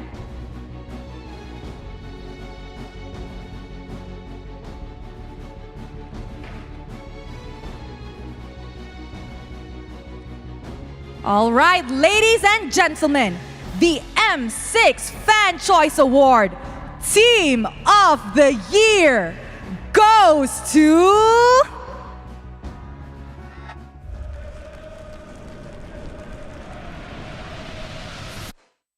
There is only one team known as the Kingdom. Standing strong since MPL Indonesia Season 1, RRQ's fans have been by their side. Through their ups and their downs. Loyal to the name, loyal to the Kingdom. With 5 years of M-Series history, they never left. RRQ Hoshi is your M6 team for the Fan Choice Award.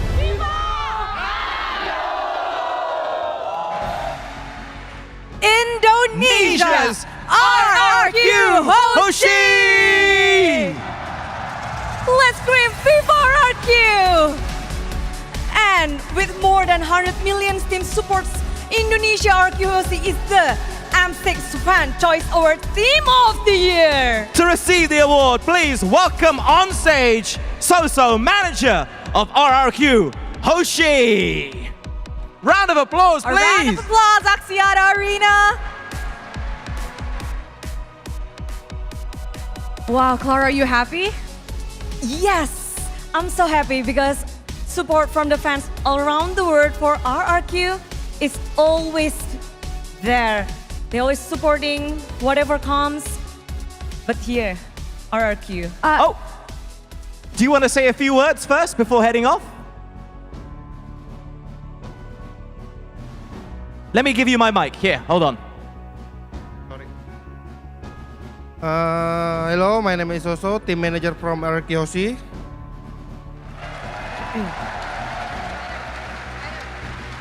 First of all, I would like to say thank you to the M6 team who have helped us all this time in Malaysia. Also for our fans and RRQ Kingdom, thank you so much for your encouragement and your support to RRQ. And thank you for staying with RRQ even when you had every reason to leave. Thank you. Through ups and downs, Kingdom always be there for RRQ Hoshi. Thank you very much to Soso. And once again, congratulations to RRQ Hoshi and to the Kingdom.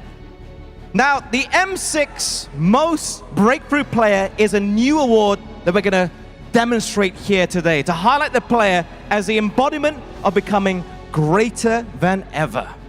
Wow, this is something special. Yeah, someone who can get past handling all the pressure, the never-ending challenges, and exceeding expectations, and ultimately taking their team to victory. And of course, please give round of applause for Mr. Maximilian Tan, Moonton Games Director of Creative Development Global Esports here. Round of applause first, please. All right, and the words. Yes.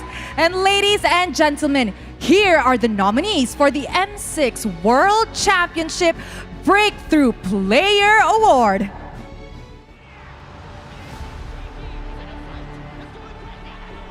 The M Series is a gathering of the best players from around the world. But among the new faces, who has stood out as the breakthrough player of M6? Aaron Shiki is Team Liquid ID's final rookie. From a rocky start to a 3-game record of 0 deaths against Aurora, Twisted Minds, and Team Spirit, Aaron Shiki has proved that he is the most improved player within this M6 tournament. Last attempt, but a maniac for Aaron Shiki! Next in contention is Fnatic Onyx Philippines fearsome jungler King Kong. Many doubted if he had what it took to take the stage. But after crushing the strongest junglers from the strongest teams, it's hard to deny that he's one of the breakthrough players in M6. From the EECA, Hiko, he has revitalized their persistent spirit. Hiko in the top spot. CMU looking for it. Hiko just needs one more. Oh, he will fall. That's a triple for Hiko. That's a double. Hiko with a maniac. Is a new young blood who earned himself the name Hiko Mania after proving his savage, lethal instinct. And from SRG, Innocent. Serving up the triple to Innocent. He has made an aggressive comeback, rising from the brink of elimination to claiming highest kills in a single game across the entire M series. Innocent stands as the half man, half beast. Evaporates Tyrant. And outrages next Innocent. It's going crazy. Another one for Innocent. 4 players, 1 award. Who among them has proven that they are truly greater than ever?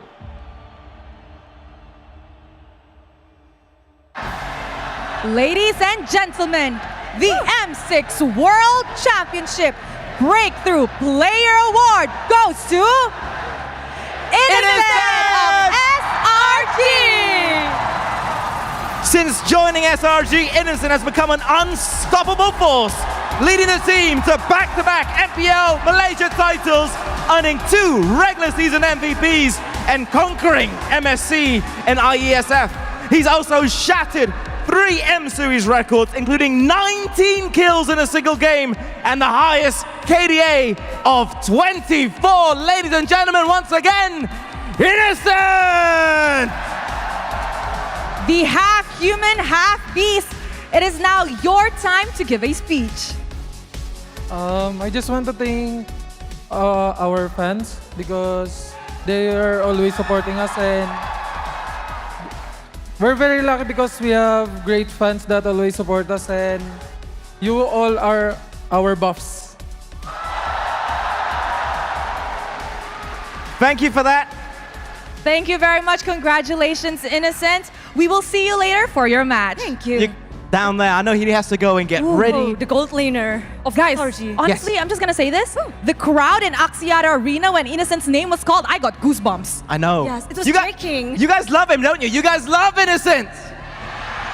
Yes, everyone loves Innocent. Speaking about love, I have a question to ask you guys. Adam, Clara, do you guys like watching films? I love films. I'm watch probably 4 a week. I watch. I watch a lot of movies. Clara? If I got lose streak, usually I go watch movie. Yeah. After 9 games of lose streak. Oh, after lose streaks. I see. Now, what if I tell you that in Malaysia, we actually have a film based on Mobile Legends? What? Yeah. That's true? Yeah, you heard me right. Based on Mobile Legends. Not just Mobile Legends, but also someone in Malaysia that's called a legenda. Who's that? See? The crowd knows. We actually have a film based off Solos, Malaysia's legenda. Oh, the legend has become an owner team now? Oh yeah, he owns a team. Serious? That's cool. Yeah, they were in M6. Wow. Okay. A story. I'm new to this, obviously. So you're coaching me now. I want to meet the cast of this film. I want to find out more about it. What say you? Oh, okay, you guys want to meet the cast? I think we do. I do. So without further ado, Axiata Arena, give it up for the cast of Solos Game of Life.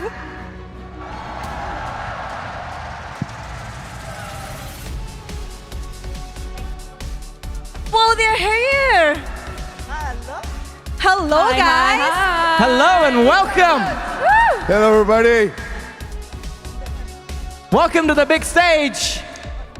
How are you guys? Good. Hi, Great, great. You guys are good. Oh. You look good. Oh, thank you, thank you. You guys look good. I love it. How are you guys liking M6 so far? Do you guys see? We've filled up Axiata Arena. We can see that, and we love the energy here. Axiata Arena, let's go. Are you here to supporting the teams as well? Of course. Of course. Of course.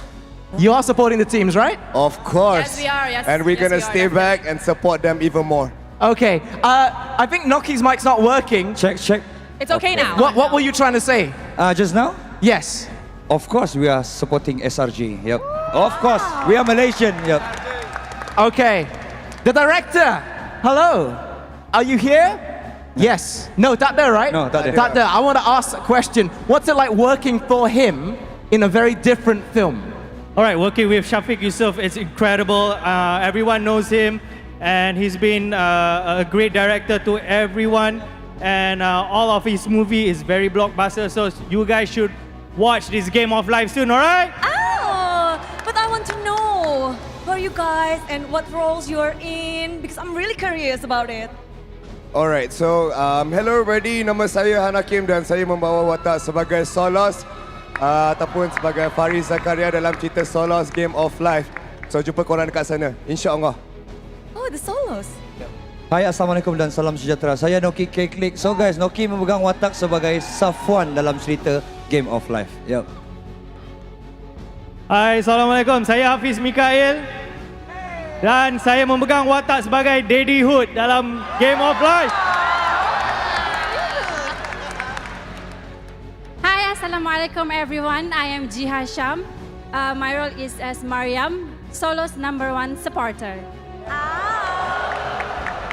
Hello guys, nama saya Ikmal Amri.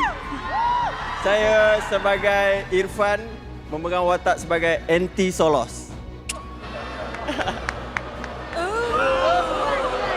Sabar guys, sabar. Chill guys. Hi everyone, nama saya Niatasha. I'll be playing as Emma from Team Singapore. What's up, Axiata? Hello, my name is Kao Hon dan saya memegang watak Ivan. Look, I'm Malaysian, but so I'm with you guys. But cerita ni I'll play as a Singaporean, but I'm with you guys, okay? Kita Malaysia, let's go! Let's go Malaysia! Hello guys, hi, my name is Jibril. So saya memainkan watak Jibril dalam Team Vengeance, Game of Life. So see you guys.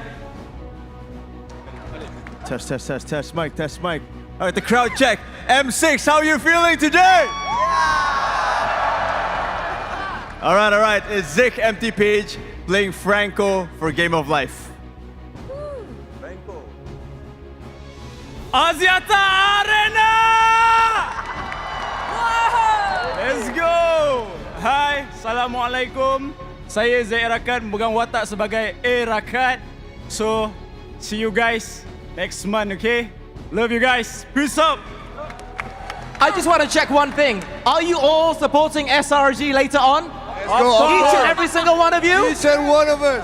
Okay, I'm sorry, Clara. You're alone here on the stage. Oh no. It's like a 12v1 here on stage. I know. It's very, very one-sided. The cavalry, where are you? They're here. But I love the spirit of the cast. I love the energy. But I want to know more about the movie, about the film, the Game of Life. Can you tell me more? Can you tell us more about the movie? Yes, sure. Alright, this movie memang adalah pasal game Mobile Legend dan diinspirasikan daripada kisah benar di mana kebangkitan kita dekat dalam e-sports. Tapi apa yang saya boleh kata dekat dalam cerita ni, dia penuh dengan emosi dan inspiration yang akan diberi kepada orang dekat luar sana lah. So tolong tengok cerita ni and Malaysia boleh guys. Let's go. All right. Now he said initially it's technically a movie about, of course, Mobile Legends itself and the life of Solos as a pro player and, of course, a veteran and what Malaysia call him, a legenda. It's very emotional. It talks about the struggles of being a pro player. So, guys, in Malaysia especially, don't forget to catch this next month, right? Next month. Next month. All right. 23rd of January. It's coming very, very soon, guys. Can you repeat the date again? Sorry, January what? 23rd. 23rd of January. You know what? I feel like watching a trailer. What do you say? Let's go. You know what? Why not? Let's go. I agree. Pardon? Since Clara wants to know more about the movie, how about let's go watch the trailer of Game of Life. Let's go. Woo.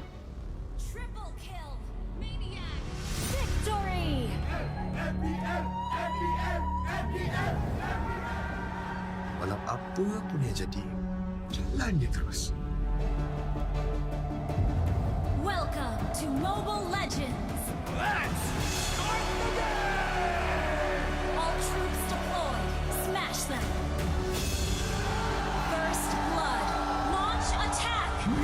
Enemy dominated. Initiate retreat.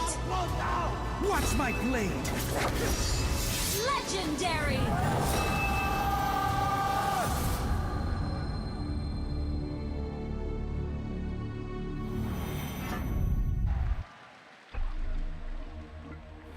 I gotta be a hero. Untuk semua jiwa. Biar mereka tahu ku yang juara. Let's go! Malaysia M6! Okay. Arena pertama di pentas dunia.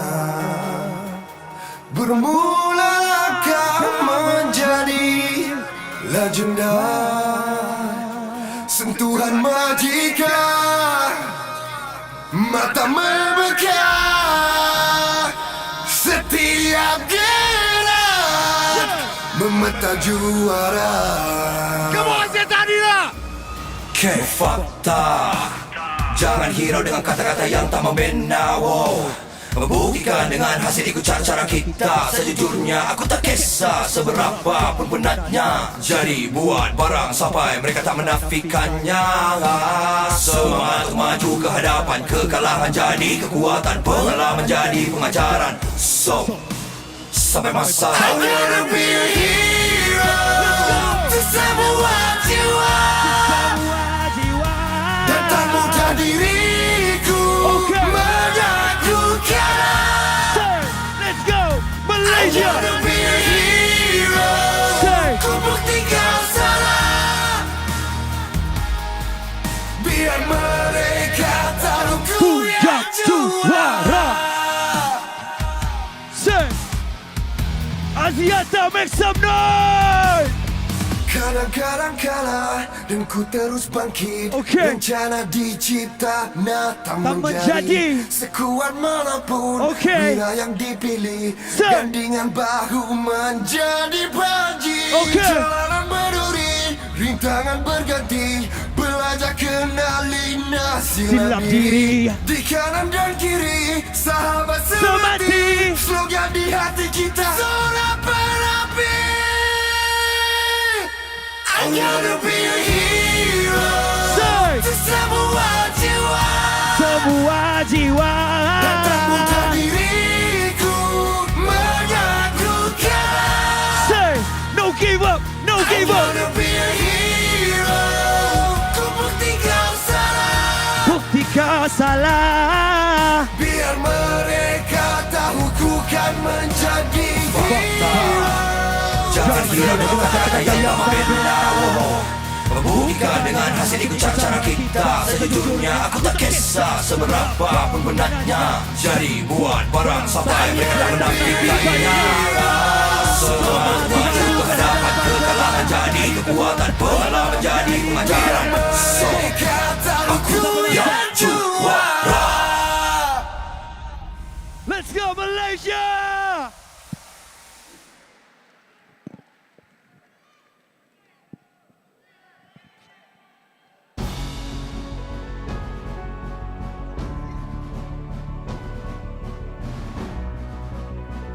Hi, ladies and gentlemen, here it is, the next match upon us. But before that, we are going to have a little bit of a few moments to take it with Team Liquid ID. But it looks like before that, we are going to see how SRG are feeling. So we're going to let you guys rest for just a little bit more.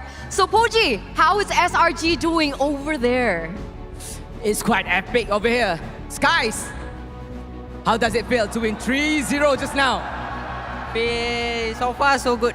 Yeah, so far so good. Wait, Cram, I need Cram. The god of How do you feel right now? I'm happy and excited because so many people here. Yeah, I'm happy. Right, but the most important of all, shout out to your friends and girlfriends. Girlfriend only. Not, I only have one. I'm loyal. I hope you will enjoy our game and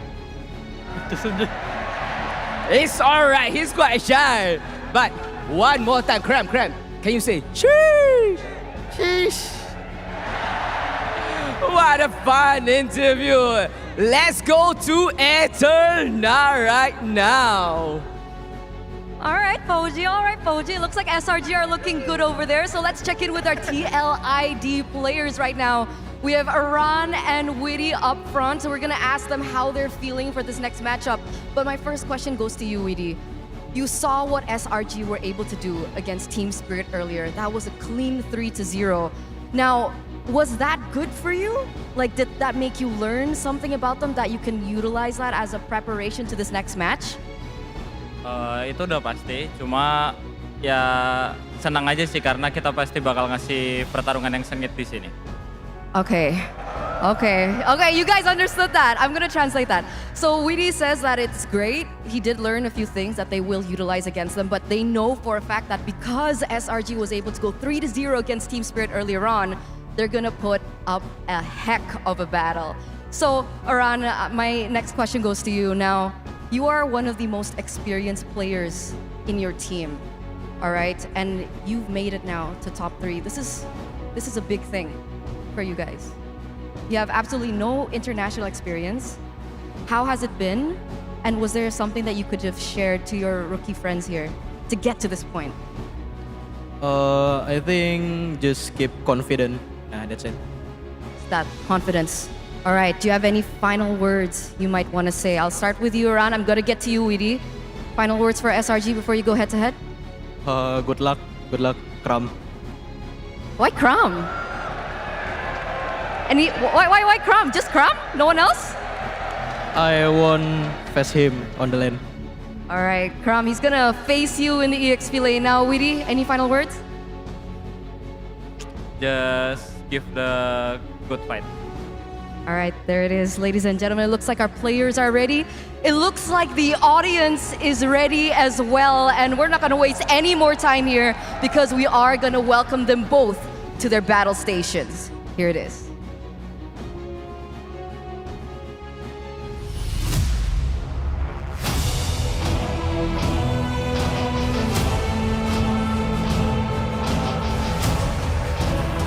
Coming up on stage are the young stallions from Indonesia.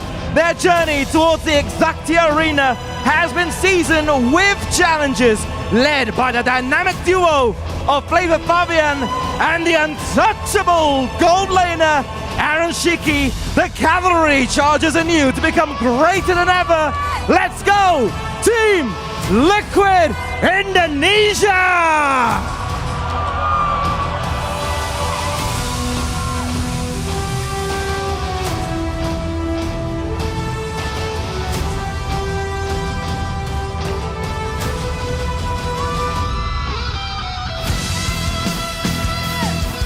Making their second appearance today, the home ground legends are ready to shine once more, led by the one and only Innocent.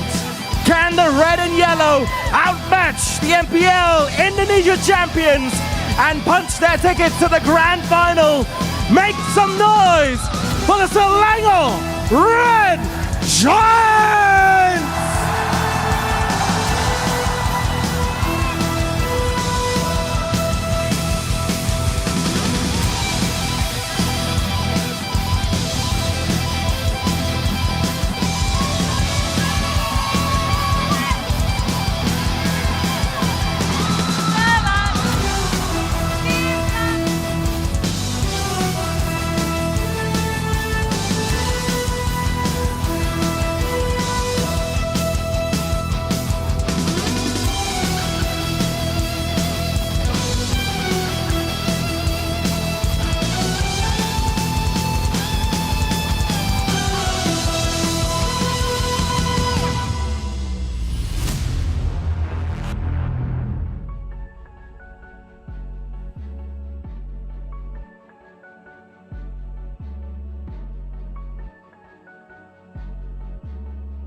Ladies and gentlemen, welcome to the lower bracket finals here at M6. My name is Abel. Alongside with me is Steph Weezy, Trex, as well as Gideon. And here's the thing, boys.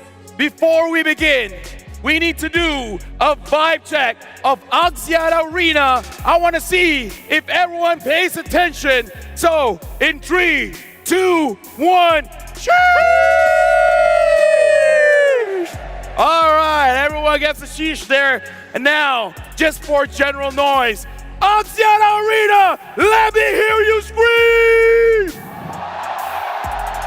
Everyone is ready. TLID against Selangor Red Giants. Wheezy, what are you expecting for this match? Well, I'm expecting some excitement from not only the audience, but from us as well and the players, some surprises. It's definitely going to be explosive, and we're going to have a great series ahead of us. Trex, what about you? Oof. You know, it is all on the line right here. Lower bracket finals between Indonesia, Malaysia, TLID, SRG. I'm expecting it to go the whole way. I'm expecting us to be here late tonight, and I'm excited for it. I mean, here's the thing before I get to Gideon. Just in case if you guys didn't know, we already had the match between Team Spirit and Selangor Red Giants, and it was a 3-0. Not super clean. Game number 2, Team Spirit almost took it, but Gideon, he says gonna go all the way. They just had a 3-0. Can they do it against the LID? I don't know. This one's a little tough for me. I want to see the sweep, but at the same time, these are the two competitors that I've been waiting to see all this time. So we have to go the full distance, all 5 games. Hey, you know what? We're working tomorrow, but I feel like we can. I feel like we can all the way. And for you guys, I want to say thank you very much to Kadia. Kadia's Gaming, an esport district, unites gamers, communities, and fans across all genres and walk of life. And Kadia has been here for the longest time, making all of this, making M6 possible. Thank you very much to Kadia. Now, we also have to say, right now for the fans at home, from the 18th of November all the way to the 29th of December, participate in the M6 Lucky Gift. Join the draw for a chance to win Claw's new Epic Skin, Challenges, Flare. Don't miss this rare opportunity to get Beatrix M4 exclusive and M4 Prime skins as well. Wheezy, jumping into this matchup. We saw Team Spirit. They have the idea, ban out the Joy, ban out the Granger, ban out the Bruno. You feel TLID will go with the same approach? And if they do, is that a good idea? It's possibly a good idea, but you got Flavor Fabian over there, so you're going to have to watch out for him. I'm excited about the XP lane matchup, man. You heard Aran. He called out. Cram, what's going on with that? I feel like, tension is tight between these two players, but at the same time, the EXP is, well, an isolated area. Some may say a second support, but I think we've shown the world the drafting is such a heavy proponent to these two's 1v1 matchup for the first 3 minutes of the game. I mean, if I can quote Kip Bomba, he said the EXP matchup right now is clear lane, rotate. So not a lot of 1v1s going on, unless Trex, Cram and Aran are like, hey, I know winning is great, but what if? Let's just have a 1v1 and let everyone do their own thing. Exactly. We never leave lane until somebody's dead. And then both of them use tanks and no one dies. Yeah, just like the good old days. Here's the thing. If it's Benedetta against CC, then, you know, that's going to be a 1v1. Now, here's the thing. Before we even jump into the match, as you guys can see, there's a lot of things going on around here. And now we're going to look at the player arrival for TLID, how they march in to Axiata Arena. So without further ado, let's check it out.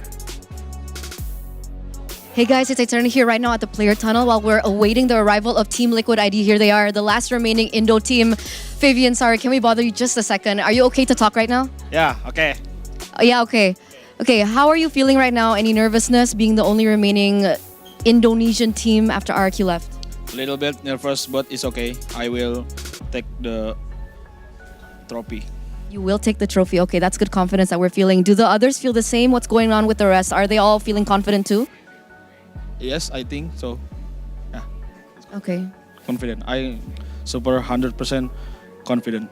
Okay, it looks like it's good with the TLID players. One last question. You saw SRG being able to win 3-0 against Team Spirit earlier. How are you feeling about that? Any shakes up? Maybe SRG too strong against Team Spirit. Yeah. That's so. Are you confident though to win against SRG? Yes, of course. We can beat 3-0 too. All right, Fabian, thank you so much. We're gonna let you go back. So there it is, ladies and gentlemen. I was worried, honestly, that they wouldn't want to talk to me right now. But again, TLID, they always have a really good atmosphere going on with the team. It looks like they're very confident as well to go through their next matchup against SRG. I mean, MSC champions, a lot of pressure there. So with that, Etern is gonna sign out. Maybe we'll see you in the next report. Bye, guys.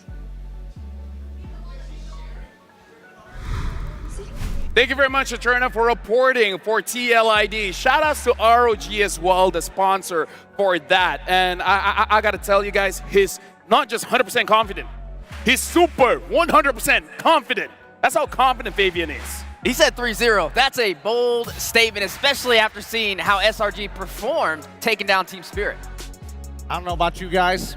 Have you ever seen Fabian just hard carry a game sometimes? Like jungle gaps so hard to the point where the game is unplayable?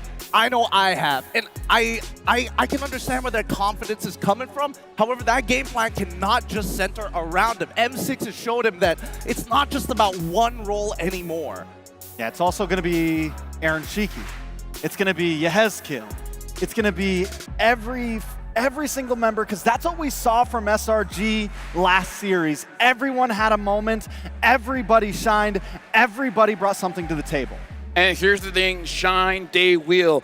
But now we got to talk about the new generation of Indonesia. Might I remind you folks, back in M1, it was at Axiata Arena where Indonesia shined. It was an Indo Grand Finals. And now we're looking at the new generation of Indonesia, reigniting the M1's legacy, but this time with a team full of rookies, the young Stallions. Yeah, looking to claim a name of their own in the Axiata Arena, bringing it all the way back full circle. And again, it was EVOS. Gideon, you were there. You saw that the match go all the way 7 games. If I even remember correctly, it was like a reverse sweep. It was a reverse sweep, and we know Indonesia as a nation, their players are hyper aggressive. They are, but more importantly so, there's been a lot of criticism towards the next generation of what Indonesia needed to be. We didn't see enough growth, and TLID continues to prove why they deserve that spot. And now they are literally one step away to achieve what their predecessors have done so very often to make it to the grand finals. Yeah, TLID, I mean, essentially making history, not exactly history, but still the fact that it's 5 rookies, 5 Indonesian rookies, full roster, have made it so far. I think when season started, nobody expected this in MPL ID, and they come out on top. They beat out RRQ. They make it farther than RRQ in M6, and now they're looking for the ticket to grand finals. I gotta say, man, Aaron Shiki as well as Ezekiel, when they have the draft for range, they play that range so well. They hit their targets. It makes it feel like almost impossible to get them. Heck, he's the untouchable Aaron Shiki. He went a lot of games, 3 games with 0 deaths. That's insane. It is insane, but he's got a support system, a crazy support system of that. With Fabian not able, well, I say not able, he is capable of playing not only tanks, but also assassins to start crushing their opponents, and Yehezkiel to ensure that the team never breaks formation. Yeah, I mean, Yehezkiel's been amazing. Aaron Shiki, I feel like, is a gold laner, though, that hasn't been talked about enough, man. This kid is on fire, and I'm so excited for the innocent Aaron Shiki matchup. I know it's been gold laner versus gold laner. That's the highlight every time, but this time I think it's the real deal. I mean, hearing you guys talk, it feels like this game is going to set itself in history as one of the best. Yeah, definitely one of the best. Can the Stallions withstand the chaos from SRG that we've been seeing today, reign supreme up against Team Spirit? Now, they've had a little bit of a break, right? They got to watch the first series of today. Hopefully they took some notes, but right now, we can all agree SRG is warmed up. All right, gentlemen, I'm gonna ask the same question to all 3 of you. And you guys, don't give an explanation, yes or no. Do you guys feel TLID will respect the Jawhead? Gideon? No. Trex? No. No.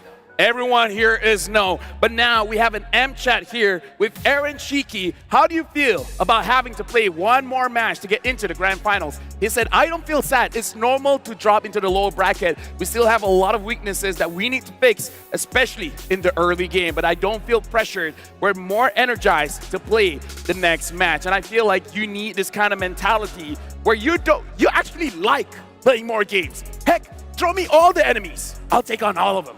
I mean, there's a reason why everybody's looking at the Indonesians and saying brawl server, because they're down to fight, whether it be full team wipeouts, whether it be 3-for-3 trades happening in the as quick as the early game. It's surprising to me because they understand that their weakness has been the early game, and we just saw SRG crush it in the first 4 minutes. Yeah, Metal's gonna be tested. A lot of eyes in every single lane, every single perspective role. Innocent, he's been breaking records left and right, and now having a chance to go up against Aaron Shiki. Can he take him down? Can they find a way to disrupt this powerhouse that we've seen today? Yeah, I want to touch on that brawl server idea though, because I don't think it's just I think right now we are in a brawl meta, man. We are in an aggressive meta. Macro has been thrown out the window essentially. I mean, it's still there, but 5v4s are essential. Looking for that moment that all 5 of your members can have the extra man is huge. Being able to attack first, catch your opponent off guard is huge. We're seeing so many games end with these full team wipeouts before or after a Lord. Before the Lord is even coming down sometimes, the game turns around in a matter of fights. I think that it has to come down to lane. Most people are like, no, all the rotations, but no, you need to create an advantage in lane first. And Aaron Shiki and Innocent both are stable laners. But when we start comparing the numbers in terms of KDA, Aaron Shiki is not too far away from Innocent, but then gold per minute is where we see the giant difference as Aaron Shiki gets with his team very early on, and Innocent is also given a lot of gold. And finally, when we look down to the average kills, 4.2 to 5.6, we've seen more games come out from SRG's side. Gentlemen, if I want to bring up one point that we don't see a lot when it comes to the stats, is that between Aaron Shiki as well as Innocent, as weird for us to say this, I feel like Innocent plays better compared to Aaron Shiki from behind. And I feel like that's a special skill to have. Even when you're losing, you find ways to win. Where I feel like Aaron Shiki, like Gideon, you've said, he has a good support system. They make it so that he's in a good spot to do good damage. But Innocent, he's not all that lucky, where we've seen games where the game doesn't go as planned and he finds ways to come back. I totally agree with that. Drex, you were making a face. You were making a face. You gotta tell me why. How can you not agree with that? I don't know. I think that with these two teams, if one of the gold laners gets ahead, it could be a wrap. I don't know if there's going to be time for much comeback between these two teams. I mean, here's the thing. I might be biased, but if Innocent, someone's got to counter you. If Innocent gets the mask off, we're going to see the Spear of the Giants. I think there's going to be a lot more problems as we're in the drafting phase already for our very first game here of our best of 5 between TLID, first pick on blue side up against SRG, second pick on red side, and Hilda instantly gone. Okay, and we asked a couple questions before jumping into this, right? We said, does TLID respect the Jawhead pickup? So far, it's still on the table, and a little bit different than the last series we saw with SRG. Not even the respect bans for the gold laners. Looks like they're not trying to limit Innocent at all. Instead, they're trying to go more traditional for those frontliners, right? They're trying to disrupt that KY special. Is that why Aran said, good luck, Cram? Because that's the idea. Ban out Cram. 2 of his heroes are already banned. I mean, we haven't seen the Phobias get banned out yet, so it's not like the hero pool for the EXP side has been broken wide open just yet. There you go, the Phobias ban. Oh, I take that back. Yeah. Oh. So that's the idea then. What did I say when they were up against Team Spirit? I said they should be focusing on Cram, not letting him get the Hilda, not letting him do certain things. And the thing about TLID is they're not worried about banning out the Bruno and the Granger. They're willing for that trade, I think, any day of the week.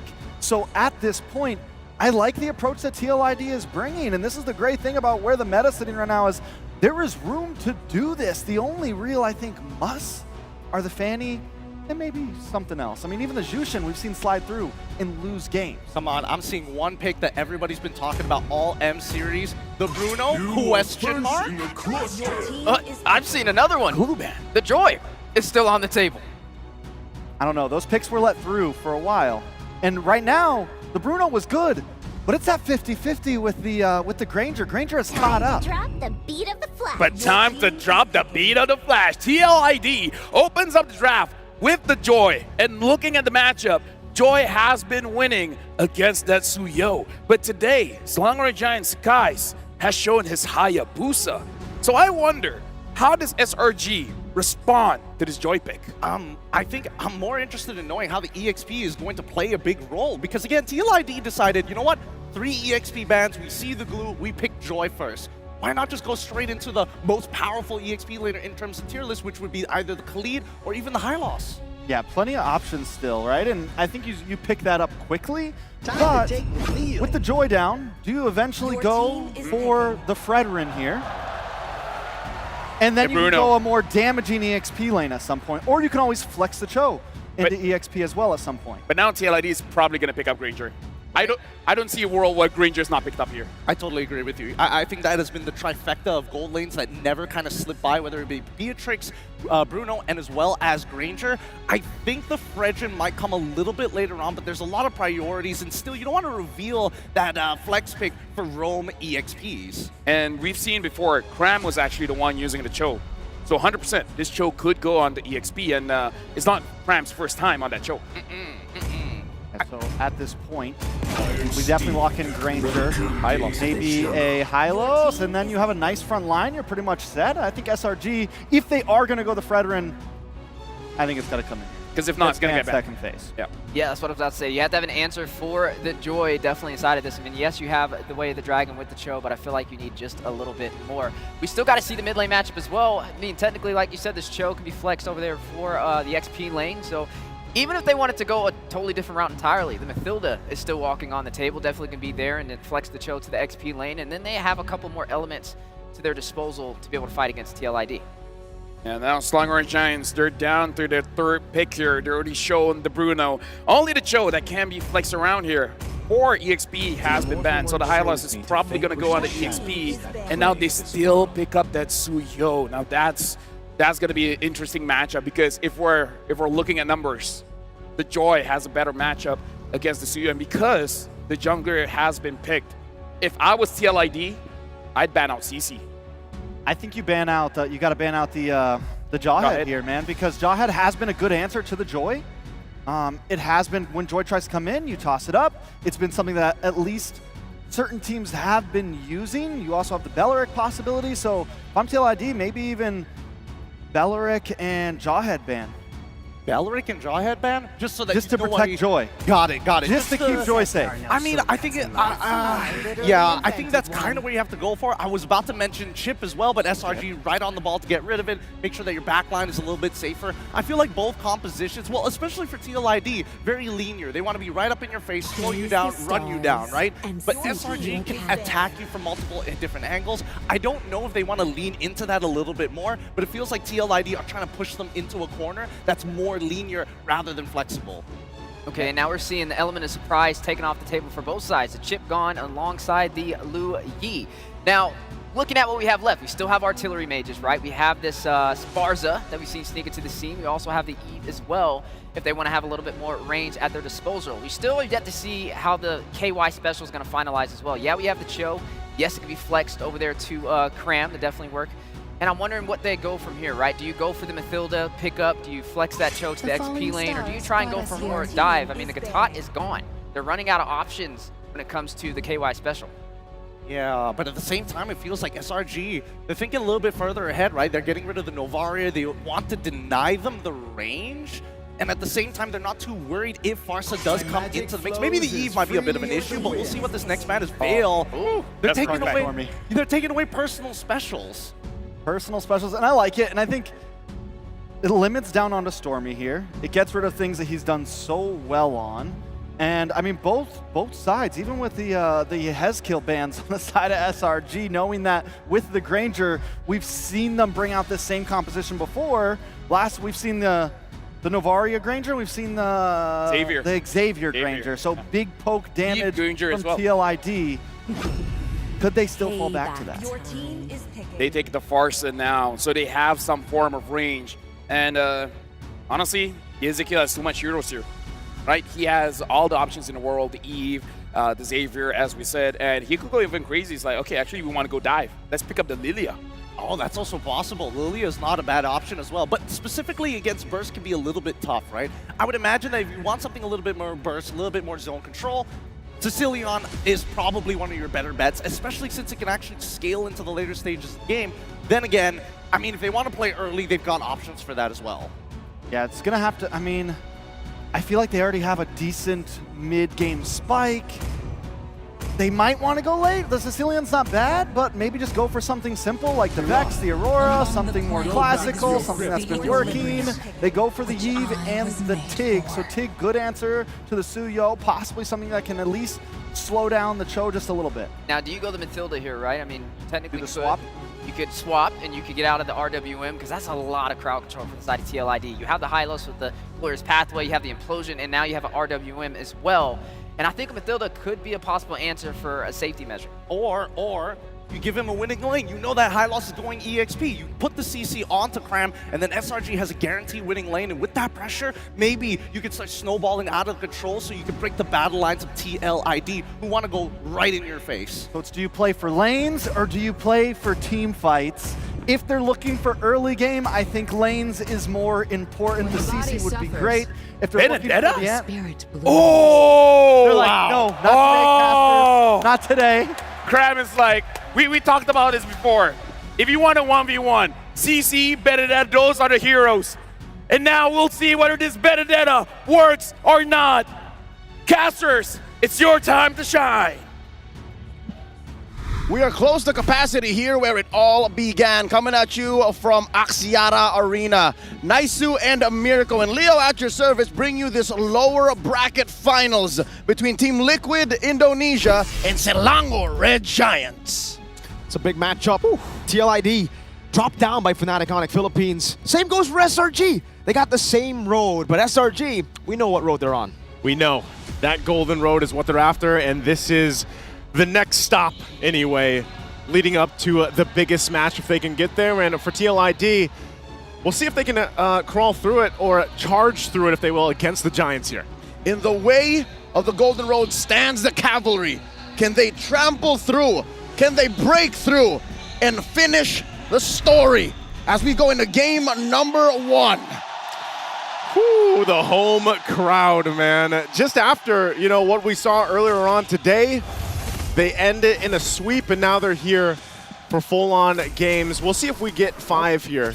This approaches up. Already a lot of poking early on between SRG and TLID here, but also specifically when you look at this time around, you know, I gotta say, we gotta talk about Cram's Benedetta. This is not a hero we've seen pop up too often throughout the entirety of M6. A lot of poking already. Cram gonna take a little bit of damage. Phantom Slash over. Just both poking each other. This is a signature though for Stormy. He always just goes Lethal Ignition. Any hero, Lethal Ignition Stormy. Early burst is what they're looking for. Yume's jumping in, compromising Hezgil's position, looking for that TKO, and indeed he will. I guess you go out on your own terms. By the way, I gotta talk about this.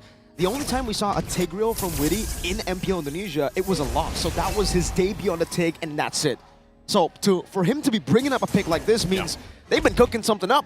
They've been practicing, they've been cooking. We'll see if it works here, but that's the same thing, you know, the fact that even the last series we saw Yumes play the Jawhead constantly, and you heard the crowd reaction when the Cho was locked in, and people just were like, all right, Yumes is gonna get his Cho pick. Already, Innocent's gonna be fine again. Here comes Yumes. Might be able to go for it, just the Jikundo, and a couple of balls from Innocent. Hard time for the untouchable one up top. Both of them hit with a TKO. Yumes crossing the threshold so early. In mid though, check this out. Great stun. Electrifying beats from Fabian. It'll just be a bit of damage. Whoa! This guy's gonna be taken low. Whoa, taken down. Aran picks up first blood. Yumes, Jikundo in the mid lane. Concussive blast over the Hezgil. Aran knocked up with Jikundo, and he's still just going to be there. Great pickup. First blood already for Aran. Really difficult for Skies. You know, going, whoa! Oh, one feathered airstrike. Not able to find the mark. They might just push them off here for the objective as SRG tries to go ahead and find their footing after that first blood kill. Fabian looking to secure his orange first before things heat up inside the turtle pit. Cram clearing the wave, making sure Selangor Giants have a priority in the mid. Both teams taking their time. You know, when they approach this, and they actually want to go ahead and go for this turtle, it's like they still have to go ahead and rely on the setups that Yehezkiel brings with their RWM. Whoa. Another airstrike, wow. Is that a tap? I think that might have been a mistap. Down below, Electrifying Beats over to Cram. It's going to be low. Yums walks up, no level 4 just yet. Fabian is able to escape. Good stun from Aran. But he is way lower than Skies. If only he had the kick, man. That would have been set up. He still got it. Sacred Hammer going to be used. Still fighting for the space around this turtle. Probably the longest one we've seen so far. Trying to get set up here. This is not a matchup that we're used to. Like, the Granger losing against the Bruno? These are definitely going to skew the stats. Now Aran in trouble. Wait, the Dragon, Revitalize coming down. Oh, Aran's going to be caught. Witty jumps in with the implosion. Already, there's the setup. Sacred Hammer again, but they're going to disengage with the safety of the Glorious Pathway too. Objective secured. Yums go ahead, go in for a poke, but that's going to be it. So, TLID gets the objective. Long-term win for the Cavalry. Selangor Giants. Whole lot of extra gold already. Taking a look at the emblems too. Again, Temporal Rain here for Fabian, the favorite emblem so far for a lot of the Joy players out there. And over this, you know, Cram, the fact that he's running the Festival of Blood, but with the Concussive Blast, he wants to be a little more tanky. I'm wondering, because we've seen some different combinations or iterations of this Benedetta as little as it's popped up, but he's going to be a big part, you know, into the team fights later on for SRG. He's setting up these bigger team fights. The fact that Stormy can just randomly press Feathered Airstrike and there would be a random threat from the back line from SRG makes Team Liquid ID's usage of their massive ults all the more a precaution. You've never seen Yehezkiel use one quite yet, not in a big ticket team fight. 3 Gears, they're not really crossing the river as much. Yeah, they're playing it super slow, both teams. A very slow-paced game for both teams who actually really like to play fast-paced usually. It's all about aggression. We know for TLID, they come from the Brawl server. From Selangor Red Giants, they've just been brawling out too up against Spirit. This is a very different SRG that we saw in the opening bout of today's broadcast. They went 3-0, blitzing through Team Spirit, knocking them out of M6. Here, they're taking the slow baby steps toward a dominant position. Liquid, though, standing strong, not allowing them to cross the river. Look at this. It's Witty the Wise, actually, posting up. I would say that that's the way to go, but right now they're going to crash down on here already. Cram in trouble. Has to get out. There's Witty. Shove from Witty. An implosion to the airstrike to respond it over. Aran pops in the Glorious Pathway. And it will just be that, a kill over to Cram. And now they set their sights on the second turtle of the game. And that's all it's going to take, you know, for TLID. Find a pick off. Good positioning from Witty. Goes and gets a turtle. Sakai straight up yeeted that turtle. Junpoo, well played, Skies. Call it Grand Theft Turtle. Somebody catch this man. The Sky Prince just flying by. That was not Prince behavior. Flying by, walking by, whatever we want to call it. Now on the bottom side, of course, Fabian could be in trouble here. Oh, okay. Dashes in and out. He's going to be fine. I'm surprised, man. You know, I was thinking that TLID would secure that pretty well, but unfortunate. You know what? Fabian actually used his retribution. It's just that there was a sliver of health, and I don't know. It happened so fast. Did Sakai surge in? Did he backwards Queller in? I believe he surged in. And then, boop, boop. Oh, it's a blink by. Yeah. Not really a drive-by. I would be malding if I was Fabian. Hey, sometimes that happens, right? The 1 HP miscalculations. It's unfortunate, but I agree. That was a definite whiff. All right, Liquid ID now have to reset. At least they're sticking to the status quo. They are crossing the river a little more liberally than SRG. Looking at these builds right now, you can see that there's a, 800, 700 gold lead on the untouchable one. Crack. Benedetta. Sky's going to be caught in a bit of trouble, but he should be able to escape. Aran's doing a lot of DOT, forcing Skies to blink backwards with dash, blink. I think they just disengage, obviously, from that. A whole lot given, waiting for that to come up. Turtle, next one, last one of the game, at least to get to this point, but tough to deal with for TLID to go ahead and now adjust from this. It looks like SRG taking things slow, and that's the best case scenario for them now. All right, big wave left down bottom by Cram and Sekais. Fabian up to task, clearing that before they rotate to the turtle. If ever the first turtle was any indication, this might actually just turn into a Lord straight up. Massive pressure by SRG in the gold. See that right now too, Innocent. Starting up the turtle. He does have the Malefic Gun in the Haas claws though, so taking a couple shots. He's going to be fine. He can sustain through this, but they're finding a poor positioning here.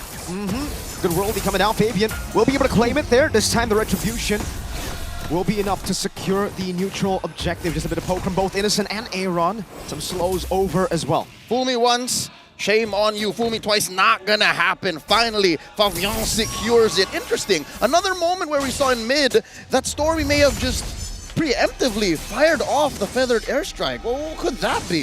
Is it Aran just forcing him to do that? I think it's just, comes down to even like the positioning, but maybe he just wants to go ahead and pre-fire, you know, like find a spot out if he can, but also just provide some of that extra covering. But it just seems like SRG's more so prepping for the First Lord coming up, because they're actually going to be able to and just take down this turret because of that Malefic gun. And Innocent will just knock this one down, tier 1 on the top. Ladies and gentlemen, that is a second item Malefic gun on Innocent. He knew that he was slightly behind Aaron Shiki, so he's just going to take it a little further. The straight lines on the Granger, incapable of just purely punishing the Brute. From Innocent. The fact that there has been no fights means that he can actually afford to not build pure damage with the Berserker Fury. He can afford to go for the Malefic gun, just look for sieges. Yums, away the dragon, over to Witty. That's Skies coming in with a stun as well. Yums gonna be caught in the implosion. Skies falling too. That's a double for Fabian as he goes in onto Graham. A few more dashes over to Graham, and that should be a triple for the Usurper. Triple already. Innocent. He's gonna go ahead and slide out to safety, but what a play and what a setup around Yehezkiel with the RWM, and now after that, the triple, they'll get a turret off top. Economy seems to be the one reason why Liquid ID won that. And I'm not talking about gold. This is a very small, almost insignificant 1,000 gold ahead. It's economy of skills. Liquid ID let Witty get caught there, but it was just enough of a window for him to use Implosion. That turned the fight around.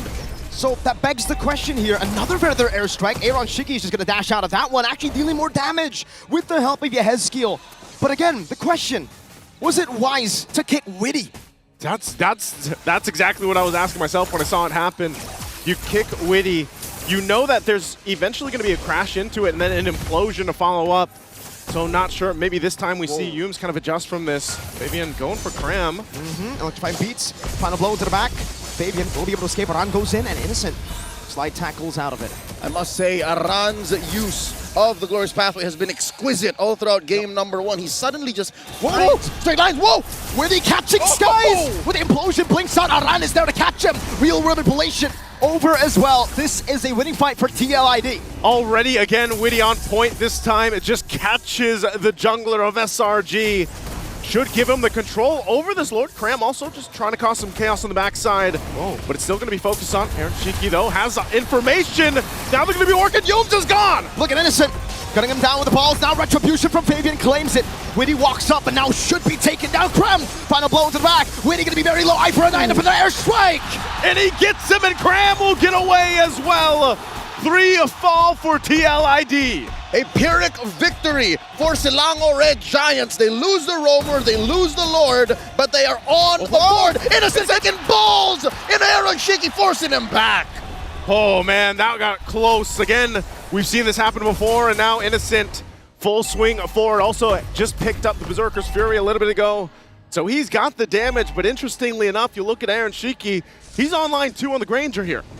It's not as easy to say Aaron Shiki has a free way at any of the cores of Silango Red Giants. I think that's been key for SRG. The fact that Innocent hasn't died, nor Stormy, makes this a very comebackable game. If anything, Silango Red Giants now are actually ahead.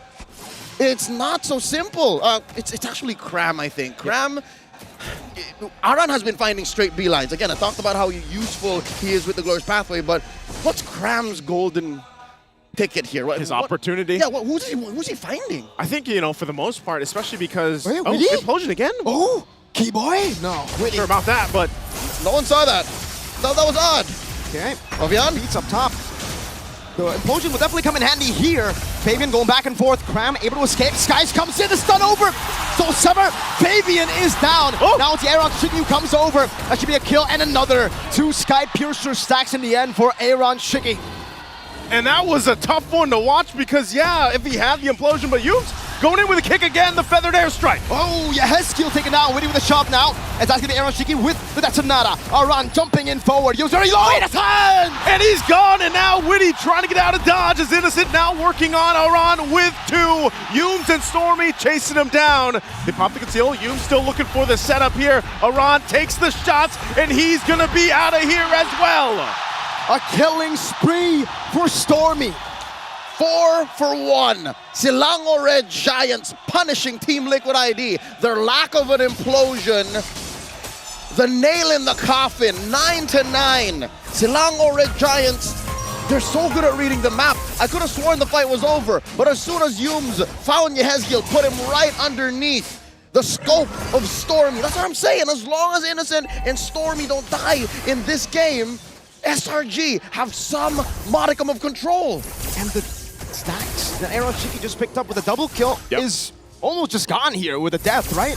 How many stacks is he sitting on now? It should have actually hurt him quite a lot. You're closer to the base 4% threshold. Yeah, he's got to rebuild those up. He does pick up a win in nature now, though, too. Gonna be crucial. There we go. 14. Yeah, 14. You start at 10, folks. Tough to see, but they're gonna have to approach this one. And going back to Cram, I think his job literally is just the distraction. You know, this time, interesting build too. He's got a Thunderbolt, Radiant Armor. Oh, the fight. When he jumps in with the implosion, oh, Innocent's gonna be caught. Aran walking forward, gets him down. Aaron Chiki's still able to survive. That's Sonata over the skies. Witty falling. Now Cram. Cram still trying to cause a distraction here. He's quite low. Pops the Revitalize, gonna be chased down. The kick from Youms follows on through. And now Cram on the run. Does he escape this? But Fabian will get the kill. Flavor Flav, the final touch to that team fight. 1 for 3. Finally, the Cavalry get a galloping.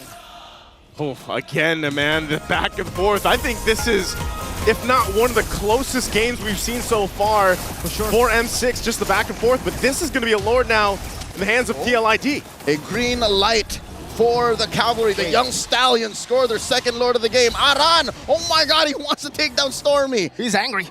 All right, he finally decides that might be a bit too much, huh? Too deep. Not sure if I'm going to be able to catch that one. Too far off. He does have 4 legs, but wings on Stormy, keeping him safe. Again, this is key. The fact that he hasn't died yet makes Silango Red Giants such a great team on the high ground defense. Enhanced Lord marching through mid. It looks like SRG's going to take it down. Yeah, going to be able to clear this out. Down to half HP, glorious pathway from Aran. They're going to get 1 charge with it at least. The Feather Airstrike now as well. Aran's actually quite low. Doesn't take the last shot. The Athena shield bot just in time. That could have been maybe lethal? Yeah, maybe. It might have been at that point, but again, you know, respecting the damage that can come out from Stormy. Stormy also picking up the Winter Crown, and now for Sakai's gets a Malefic Roar. But they ultimately have a successful defense based off that first push from the Lord. In hindsight, the fact that Team Liquid ID are so adamant with the way they play this game, a slow-rolling Liquid Stampede, it's compromised Sekai's playstyle. Sure, early in the game, he had that one flyby, stolen turtle from Fabian, but since then, he's been working hard. He's been struggling. Witty here, caught out, some balls in his face, dashing out. They baited another Feathered Airstrike. Know about that, Cram? Eye for an eye out, Detonata. Now Aran cuts him off. Stormy's in the bush right now, goes in for Aaron Shiki. Purify out, implosion from Witty! And he does enough damage, and there's the kick. Youms now on Aaron Shiki, they flicker back. Youms very low, Aaron, no, Detonata skies! Gets a soul sever on Yehezkiel, but Aaron Shiki is able to claim the kill back. Detonata not connecting on the Youms. Fabian getting a bit more of the HP. Feathered Airstrike, no more to come. No more to come through. Doesn't have that flicker forward, but Innocent might want more, keeping him in check, but they're gonna get back to base. Again, oh, hold on. Still gonna go. Aaron dropping the glorious path. Gonna chase him down. Innocent at the front side. Oh, and Youms is gone. Sky Piercer. Oh, Innocent almost getting the goal from a mile away. Flavor Fave coming in like the Flash. Quick as light, punching someone and backing out. Still keeping Liquid ID in the lead. You cannot deny the damage here by Innocent. It's just that they can't finish the job. So many of Silango Red Giants' counter punches, engages, lead to Liquid ID. Their members just walking away. And that's what I love about the lineup that TLID has here, because of the fact that, yeah, if Witty is a distraction or he wants to get kicked, let's say they do, but then they have the RWM to rely on, but also a glorious pathway. And that's why it's actually so difficult for SRG to cap out those kills or look for those follow-ups in certain situations. So far, the story of game number 1, SRG using the map to their advantage, but slowly and surely, Team Liquid ID understand, hey, if we ignore Cram, we leave the devices and we win these fights, the map will eventually belong to us. Aran catches Yums here, does not have a flicker for about 20 seconds. This should be a go signal for Liquid ID. They're going to start it up, but also the positioning. Yep, up top, up top. Again, up top. 1v1, Fabian up against Cram. He might actually be solo kill here. Gets up barely with Revitalize 2. So final blow and Revitalize, 2 big resources out for Cram. Already going to be out here, so they'll start up the Lord off of that. Aran and Yehezkiel waiting to set things up on this point. Massive bush presence here by SRG, concealed from both sides, dropping the Glorious Pathway, Lord at half health. No Glorious Pathway. RWM though, locking Yums down inside of the mobility field. Stormy still going over to poke Yums, losing immortality. For that airstrike coming down, as Yehezkiel's able to escape. That's a shove! Oh, already there's a setup with the implosion! When he gets the implosion, Cram has kited away. Now the Lord, Fabian goes for it. Gets the Detonata to claim the Lord, and Skies too! He gets the kill, he gets the Lord, and Innocent will be able to kick Witty. But now Aaron Shiki might want more, and they back off. What a play coming through. The untouchable one helps secure the Lord. Fabian, he's lost a major objective early on in the game with the help of his long-term friend. He's able to hold out. God. Do they see Stormy? Okay. They push him out of the bush. They're in control. Stormy was looking for that, man. He was hunted. He knew it. Oh! Almost a goal. Blood Wings! Blood Wings, keep it aside. That's, you get the damage check there. Innocent. So far, Innocent third in the gold ranking, so you know his arsenal is up to snuff. It's just the battle mobility, the speed at which Team Liquid ID responds, and the angles that they're coming from is too much for Selangor Giants. Honest to goodness, angles. It's been a tough 20 minutes for SRG. It almost seems like, though, even though Liquid win the team fights, they can't really siege. It's just so, I mean, the clear is really good for SRG, but they're always staggered. The death timers, they will be able to get tier 2 up top in the mid lane. Whoa, whoa! Fabian on Stormy, whoa! Fabian, I want to go solo kill you. He said it to King Kong, but he got it on Stormy. Not in front of Mama Stormy. That's the first death of Stormy, the Mage Prodigy, folded in half, 40 seconds off the map. That's TikTok timers. That's TikTok timers right now. Mid-wave pushing in. They might be able to go ahead and try to get this turret off of that kill. All right, at least mid is going to break the conceal here. Innocent poked down, but that's another. Cram jumping with the final blow. That's a way to Dragon lock on down with a Revitalize. And Aaron Shiki still the front of it all. Gets into the Revitalize to heal back up. They got the mid turret. And they're going to be happy with that. Now focusing on the top side. So far, so good. Mission accomplished for the young Stallions as SRG reel in defense. They do not have their artillery mage, but they have to play it safe. Again, the damage on Innocent is an imminent threat. And again, Stormy, he's done so good throughout the game, not getting taken out. And that's just how fast it can happen if Fabian finds him. I mean, even looking at the items, that's why he was able to burst. I mean, look at that. Divine Glaive has the Wishing Lantern, Holy Crystal, Starlium Scythe, and the Wings. And if he picks a target on the backside, they are going to get taken out very quickly. So now SRG has to keep that in mind as they approach this next objective take. A steady gallop by Team Liquid ID into a dominant position. They dealt major damage, permanent damage to the mid lane as Liquid ID now approach a 6,000 gold lead. I'll tell you now, it's just a matter of time before another inhibitor falls, because it's so dangerous for SRG to take this fight. Fabian, I think, has Cram's number. Fabian understands what Cram wants to do.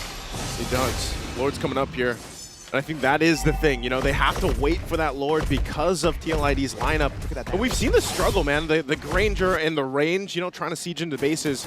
But they did get that one down. But they're going to start at the Lord here. Not to mention how difficult it is for Sekais to find an angle. Aran coming through. He's trying to do the same thing. This time he has the escape tool. Purifies all up, all battle spells for both these teams, Liquid and SRG. Up top though, the slow push hasn't really been dealt with just yet. They're going to start it up again, reset for now. Cram still up on that top side. And this is even the obstacle that SRG faces. You know, Yums has to take that chance. He does have an immortality.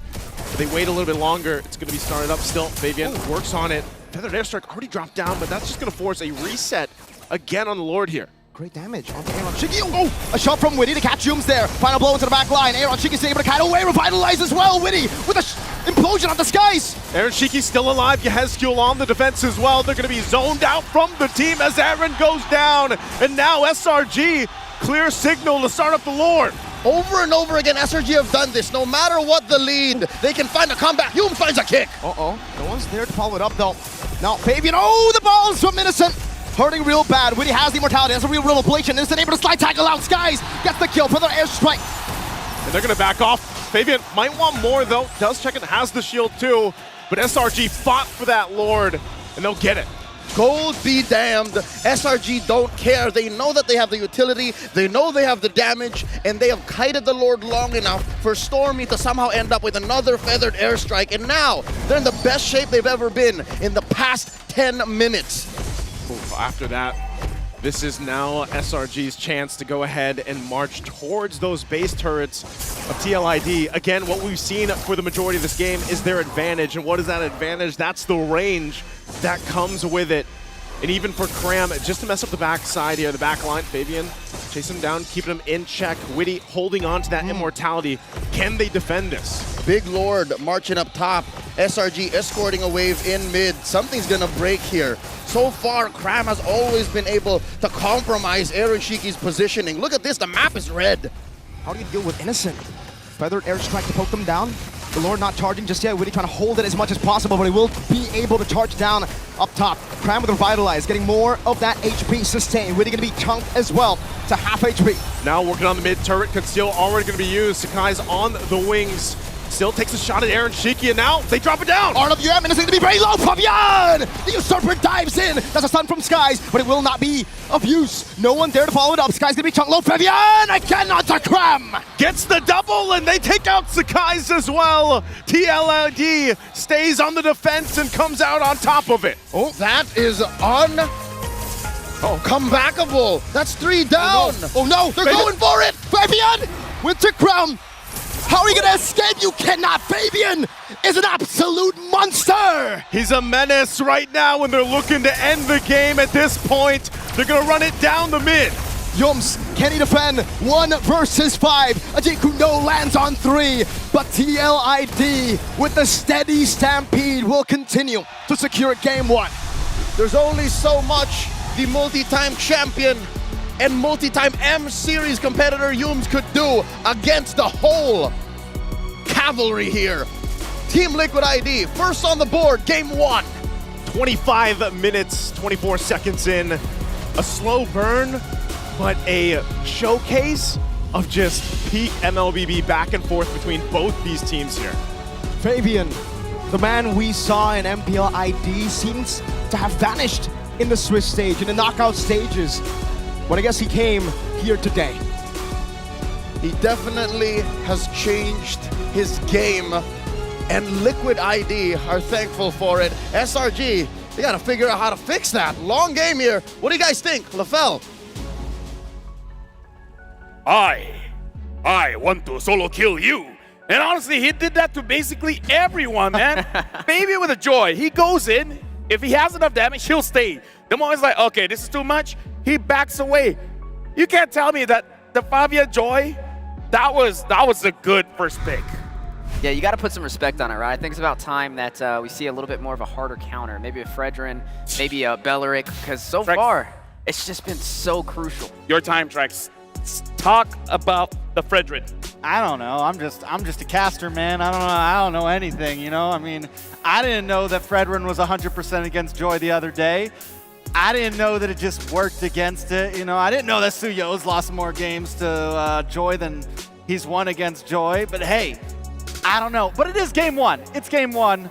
And we got to hype up TLID a little bit because they did amazing. And Fabian did catch those hands at least 1 point, 1v1 with each member of the team. Yeah. At some point, he got every one of them. Even at the end there, it was practically a 1v2, and he came out on top against Stormy and Witty. So, I mean, it was a good game. I'll admit, Fabian, one of the best Joys I've ever seen. He's got such fast fingers, creative angles to really disposition people in the middle of the fight. But there's a bigger story that needs to be told here. And I think unfortunately for SRG in this game one, did not play at their best. There was a lot of missed mechanics and unfortunate mistakes that are being made, a lot of which could have been solved with items. When we look at the item builds here, notice Aaron Shiki, straight up, whenever we need to start pushing for the bases, let's switch on over the rapid boots because I don't need anything else. But the Athena shields was such a powerful proponent to make sure that Stormy can't get away with that Genius Wand. For me, there's two items we gotta look on Fabian here. If you're squishy, you don't have a lot of HP, the Holy Crystal will deal a lot of damage. But if you build tank, like Cram on this Benedetta, then the Wishing Lantern is gonna deal a lot. So right now, Fabian has the build for both problems. If you're tanky, I got you.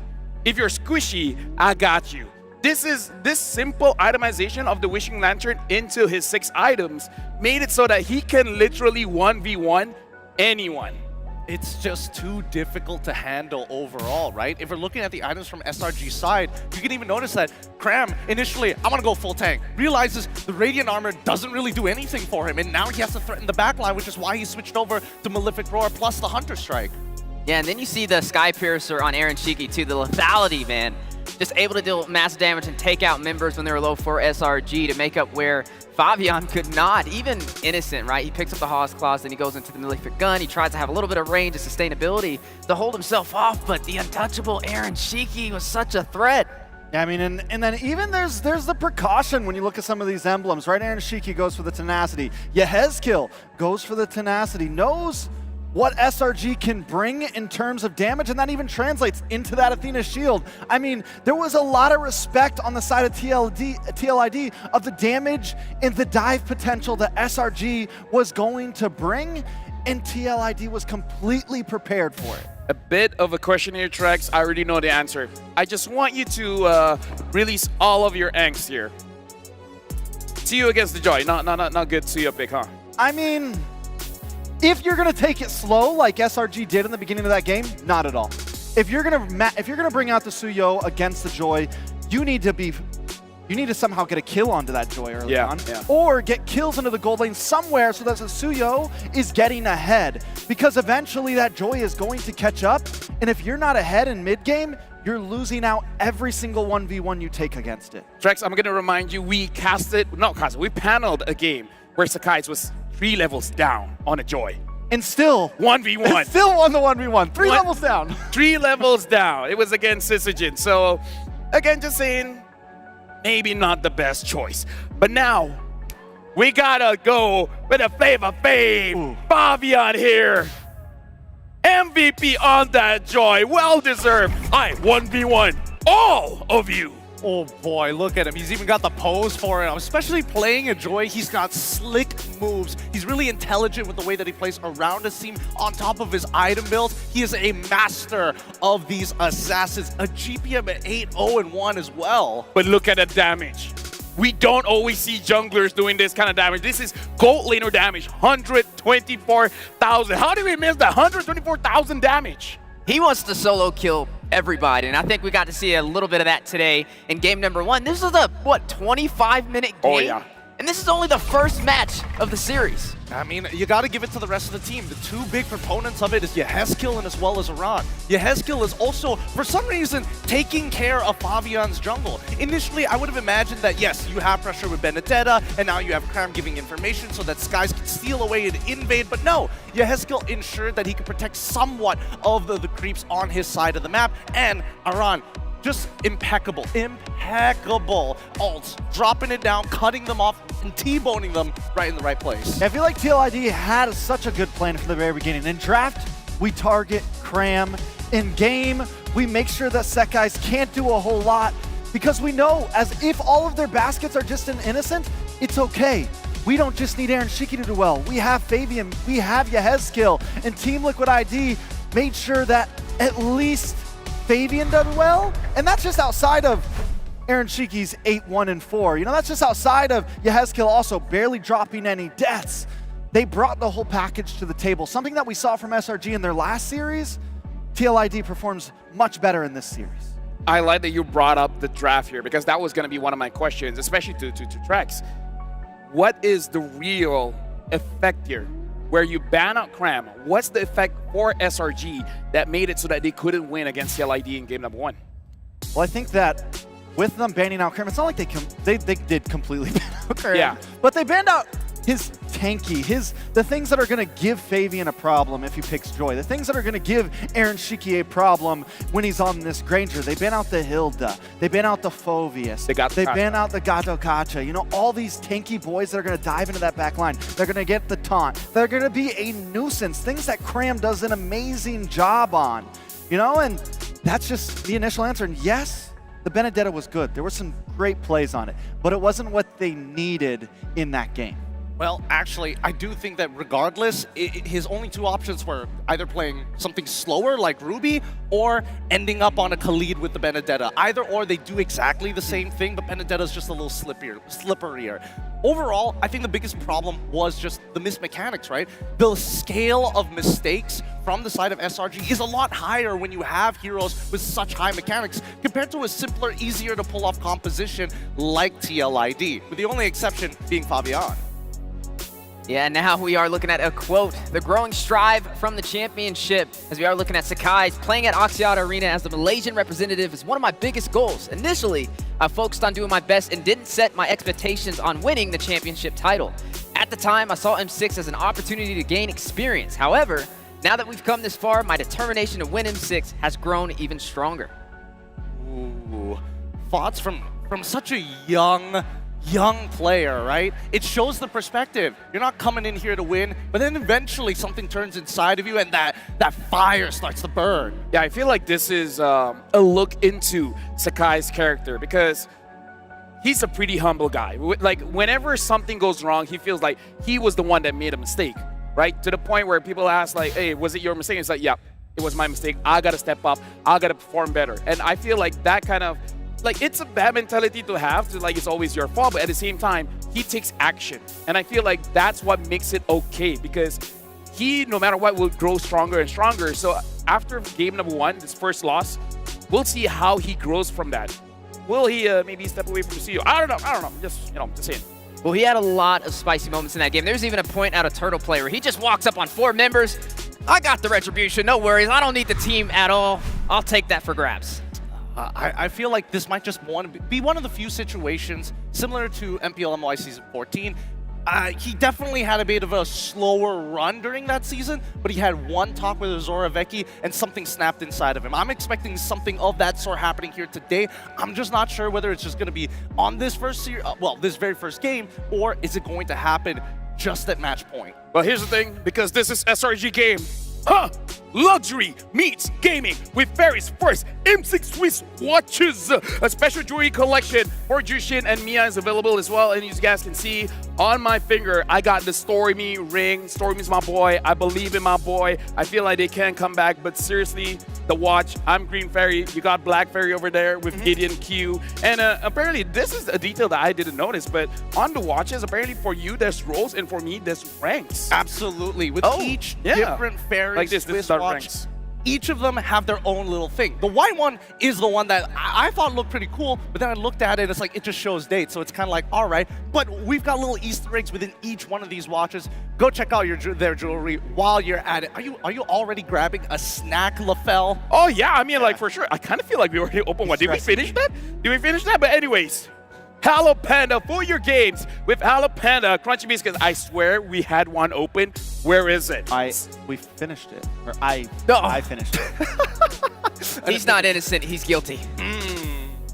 I'm opening up this one. We don't have a lot here. Actually, no, I take that back. I just actually tried. We had a lot of we but have now, a lot. Magic Chess Go-Go, a multiplayer strategy game now soft launch in Malaysia and Singapore. Pre-registration is now underway to outer APAC regions. You want to take the rest? I want to eat.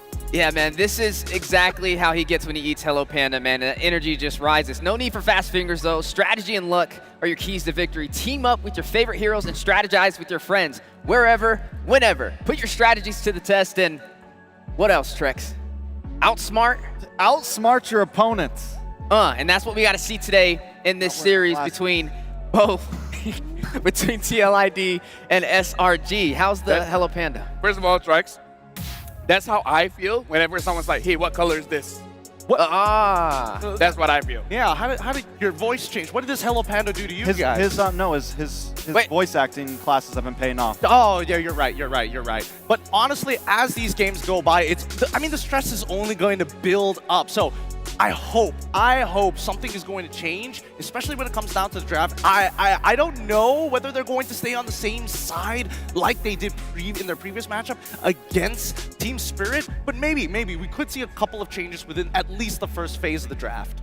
Either ways, you got to give respect to Fabian, man. Like that guy on that Joy. Yeah. Dude, that was electrifying. That was a little bit too much. I do want to agree with Gideon, though, a little bit, because that game did still feel very much in SRG's hands. Both teams didn't play that game perfectly. They had some sloppy mess-ups here and there. In the end, though, TLID capitalized on the biggest mess-ups. And now we have an end chat from Hughes. How do you feel about having a big crowd here to support SRG? He said, Hearing the crowd cheers on really hyped us up during the game. When we secured the turtle, it wasn't just us cheering for Skies. The crowd cheered for us too. I'm glad to all the fans who rooted for us. Please keep supporting us. Man, he sounds 40 years younger already, man. Good impression of Yums. How old is he? Huh? Don't worry about it. Don't think about it too hard. Overall, I can definitely understand, especially for like a Malaysian player. We weren't exactly considered to be one of the stronger regions for a pretty long time until only very recently within this year itself. Yeah, you guys had your big pop-off, right? And it's been smooth sailing. I mean, either way, however this ends, SRG has showed that they are monsters on the world stage, right? But I don't think we count them out just yet. Like I said in the beginning, I think we got a long haul ahead of us. That last game was too close for this to just be a sweep by one of these teams.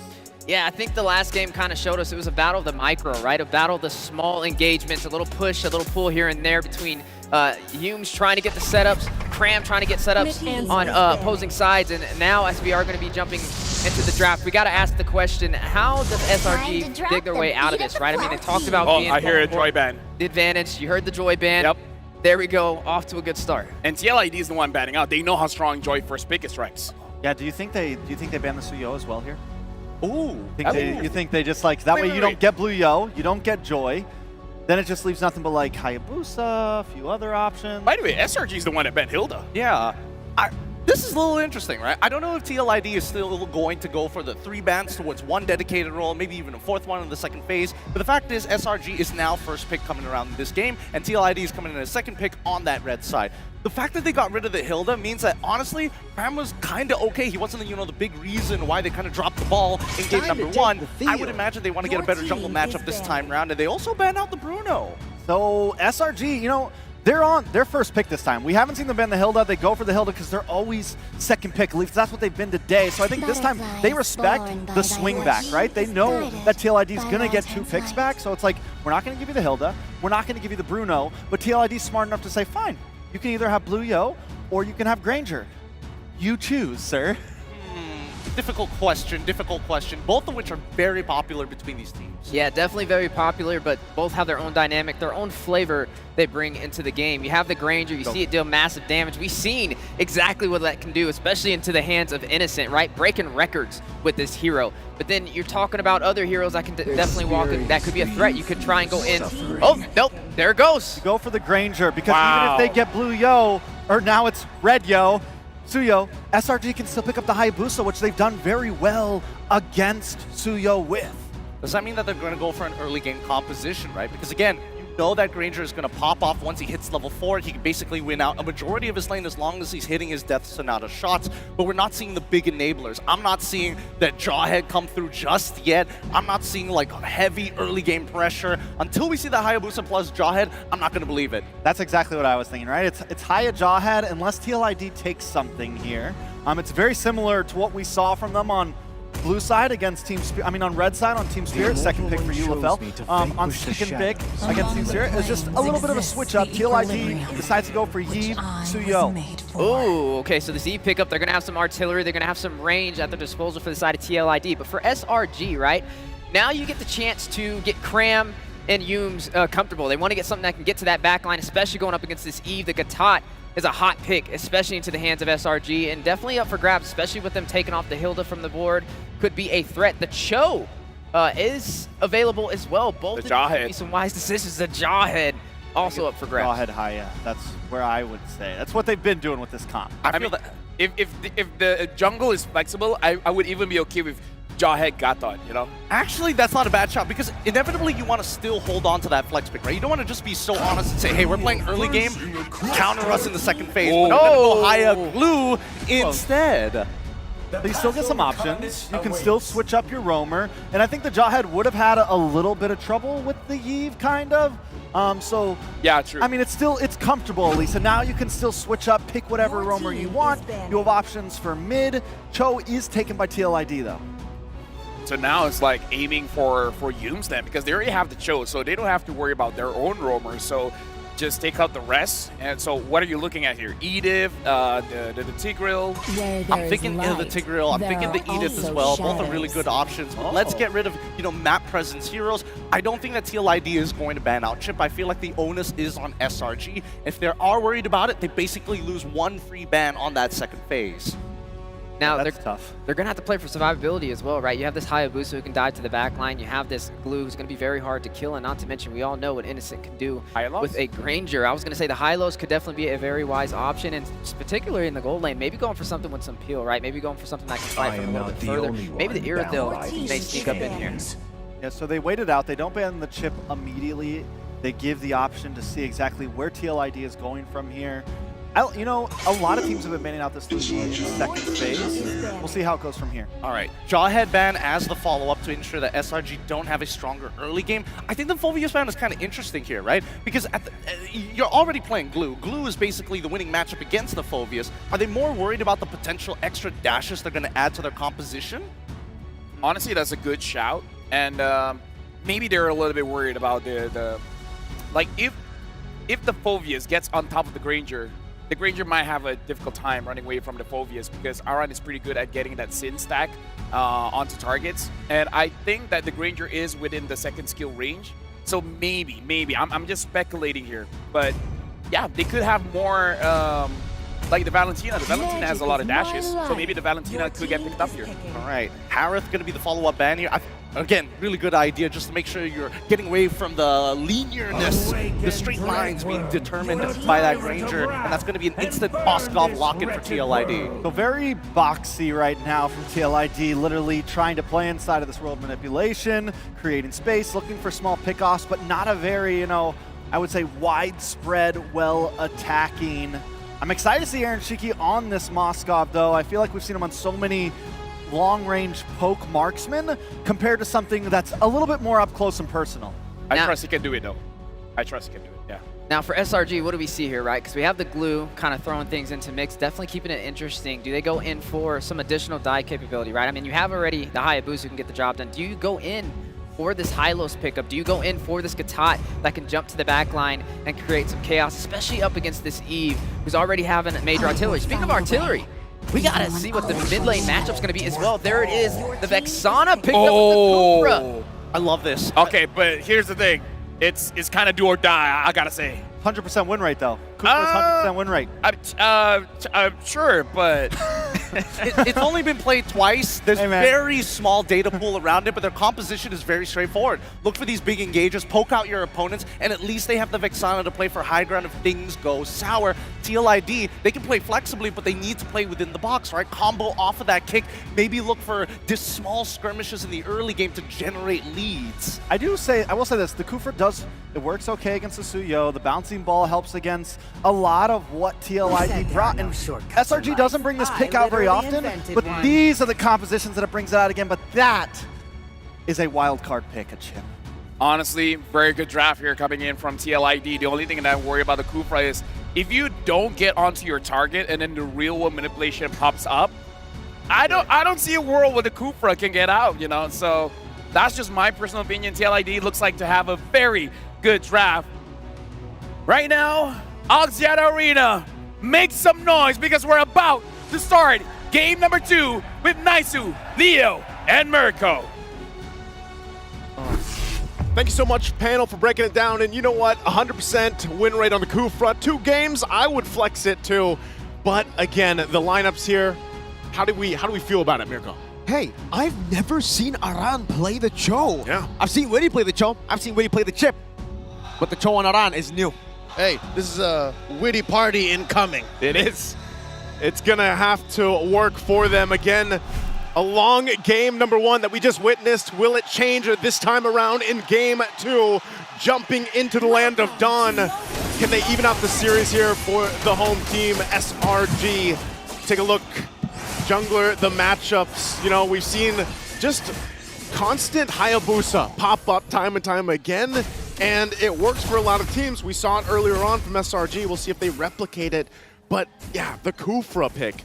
Is this going to work out really well for SRG to set things up here? Some tells me it's a little bit more in-your-face type of response, especially to the shortcut. It's very similar to the Arlot, wherein you swipe him out of order. Here you just full-on combo. Revitalize from Witty. They're going to actually steal this weight, guys. With the Watch Shadow, turns bench. Knocking him up. Yum's very low. Oh, gets away. Survives via the bouncing ball. Fabian fails to find any more on the clapback. Big win for SRG. Already with the first blood, good to start here for Sakai's. Early kills on this Hayabusa are going to help him have that momentum he's looking for, and taking a look at the emblems too. You know, he's got the Warcry emblem, so he wants that little extra damage. We saw this and how fast he scaled early on, but also to top it off, you know, Innocent playing this Granger, we saw what he did previously. He broke records on it. How many kills did we have? 19. 19 on the Granger, setting records, and also it just got one of the awards, of course, here for M6. Aaron Shiki looks to be the focus up here, but Witty is here to help back him up. Now, even for TLID, with this kind of lineup, they want to play as a team, have that front right around the real-world manipulation, and if they can get a pick-off with Aran later on, because, like Mirko said, this is not typical where you see him picking up that Cho, but they have pick-off potential for them. Slow roll on this Lord, the approach by both teams. Small lead for Team Liquid ID. They do make a B-roll line for it. Yep. It's the Blitz, the Retribution. Oh! Way the Dragon and the Flicker over to Yums, bringing him back now. RWM coming out with SOD too. Aaron Shiki not going to take it. Witty with the flank. And they go in, knocking up Cram. Not much of a punish though. Team Liquid ID spread out. Shadow kill. Instant Revitalize coming in from Witty. Crash Course 2. Sky's going to be stunned up. Goes over to Quad Shadow and disengages. Cram caught on another Crash Course. Pops in the split. This should be the disengage unless... No, right? Okay, yeah. Aaron holding his ground there, checking where Crown was gonna go either way. Just in case. Liquid ID happy with the turtle secure here. Selangor Giants, something tells me the ghosts of Game 1 are still hunting them. They're still hunting them, and with that, they go with an adjustment, but nothing too crazy, you know? But at this point, this is where you start to see those first items getting a little bit closer here, and where we start to see some of the power spikes already happening, especially for the junglers themselves. And every single time, I mean, even their journey up to this point, when TLID brought this chip to play, they play around it really, really well. And it is one of the few teams, or at least one of the few picks, that TLID likes to go ahead and utilize. There's the Hunter Strike already for Fabian, locked in. First item priority for him, but Sakai's and Yums will look elsewhere across map. Good wave cutting here and management too on the bottom side, but TLID still kind of just waiting. They can always use a shortcut if they need it. That's the threat of activation that Witty is using. Just the mere thought of a Witty party crashing into you is enough to keep Selangor Giants on their own side of the map. This is devious. Team Liquid ID knows that they've got SRG up against a corner. And Fabian is now 2 levels ahead of Skies. He's constantly invading because Aran is cutting the wave, giving him so much tempo on the map. And wow, that's a good read. SOD in towards the top side jungle of SRG. And it spots them. Now Fabian is going to stay in the bottom lane. He's going to stay there, working forward. Yums gets the information on Cram at least. Not sure if he's going to do much here, but it's more so just giving vision on this side of the map. They know Sakai's is actually starting things up, and like you mentioned, you know, he's falling further behind up to this point, but the rest of the team gets in position for the turtle here. A singular ult from Witty can actually pull the rest of TLID into the turtle pit, and they're just waiting for his call. Okay, Yums not spotting the bush. Witty though, getting chunked quite low. Aran, way the dragon over the Skies. This is a 2v1 situation. There's a shortcut coming down. Oh, he takes a shortcut, leaving Skies all alone in the bottom lane. And now suddenly it's underneath the turtle. The pit is tight. Counter bench and the rage. That's Yeh's skill pinned down to the wall. Fabian forced to blink away. Sky is now returning in. No shadow kill, but Innocent is gunning Aran down slowly but surely. Might not have been part of the plan to take Cram with him, but here we are anyways. SRG pushing into mid. Okay, should still be able to defend this. Curse blast! SOD into the back. Aran going in. Skies gets the kill on Witty. Aaron will blink in towards the mid lane. There's a whole lot of shortcuts happening and a whole lot of usage of that macro style and option, but TLID will lose this turtle as Sakai's secures it in. Took them a little longer to go ahead and lock in, but they get it. Now whittling down at the gold lead, so it's pretty much non-existent. So that's the thing, you know, TLID has to go ahead, and sometimes if they use a shortcut in their favor, we have also seen where sometimes it works against you. And it's all about Yums in these fights. We've seen it many times before. Fabian, Soul Sever into Innocent. Yums can try to predict it. Aran in the back, actually missing the Jikundo flicker. Bouncing ball on him. Fabian just quelling him and forcing him to back away. Hey, even if Yums did miss, I'll still call that a win. They forced the rest of Team Liquid ID to disengage, and that allows the rest of SRG to actually build up on the lead that they got through that back and forth through the turtle, and the shortcut canceled. The shortcut made use against Liquid ID. Now the switch, look at this. This is Kram actually now putting some pressure on Aaron Shiki. Yeah, he's gonna have to. And this is also Skypiercer now being picked up by Innocent, second item after that Hunter Strike locked in. Over on the other side, Aaron Shiki just has the Corrosive Sight, so still working on his and building that up. But ultimately, it's just a whole lot. This is probably one of the most macro-level games with these kind of lineups, especially when you throw a chip into it. But now, next turtle coming up here in just a second, you're going to see how they rotate through as the Golden Staff is picked up by Aaron Shiki. It's almost like for both these teams, Liquid ID, they like to play in the late game in MPO Indonesia, right? For SRG, we've seen them transition into late game comebacks. Aran, shadow kill onto him with a dragon to kick Yums in. Real world manipulation, Eternal Guard coming out. Yums still able to survive. A little too much time taken. Yums taken down here by the untouchable one, and now he's underneath 3. Okay, whoa, what? Kram jumps in under the turret, gets punished for it. Innocent gets the kill. Fabian low. That's another not able to find. This guy's gonna be pinned down to the wall as a Purify gets used by Aaron Shiki. It's a 2-for-2 at the end of the day. Innocent going to the S-kill. Aaron Shiki with the Spear of Misery. Looking for that angle. Could have been deadly. If Sekais get caught underneath that turtle, would have been a surefire win for Team Liquid ID. SRG minding their positions. And with this last turtle, fought for and bought for right now, and Aran goes in. Gonna force those guys. Okay, counter bench, rage, terrified down. Aran gonna be very low, so able to escape as a shortcut comes in. Aaron Shiki joining the fight. Here comes the Witty party. Sekai's taken out by Fabian. Solo kills him. Kram, split. The gun down with the Rhapsody. Witty gonna be locked down. Innocent picks up another kill. That's another sack into the Skypiercer. Aaron Shiki forced back under the tier 1. Liquid ID cannot take this fight. They have no frontliners. And look at Ikram asserting himself underneath tier 1. And now SRG has control. They got the last objective, the last turtle. They get a turret off of it, and Innocent capitalizes by picking up the Malefic Roar. A whole lot here happening for SRG, and a momentum shift in their favor now. Without Witty, without Aran coming in from the odd angle, Team Liquid ID just can't pick fights. They need the peel. Fabian just doesn't cut it. He's technically still an assassin fighter. Yep. More fighter than assassin, almost even, right? It's very hard for Fabian to actually walk up, especially considering there's just so much peel. There's obviously Yums, who's always looking for an opening. There's Stormy, who's playing so far back, even further behind of Innocent in these fights to get that terrified peel. The crazy thing about it is Stormy, just like we saw him last game. Whoa, hold on.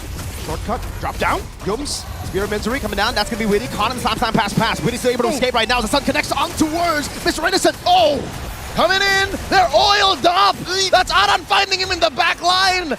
Innocent's down. Yums, counter bench and no rage. Aaron Shiki with a blink, Prem with a flicker in. Aaron Shiki's able to cut away. So split, get juiced up. Real world manipulation. Fabian looking for the Queller, serves up a kill to Yeh's kill, and Kram, the only survivor. Fabian looking for the kill. That's a Soul Sever to get more sustain. Kram getting the pass. Queller! Snip down by Flavor Fave! Finds the shot, and Sakai's couldn't do anything but watch as the team was dismantled by the cavalry. Main strength of the Suyo is his almost infinite utility. At all sorts of different ranges, any different kind of damage profiles, you can use his kit, and he's currently deathless. Now they're blitzing the Lord. Don't take it, Skies. Don't take it. Aran is holding his fort just on the quad shadow.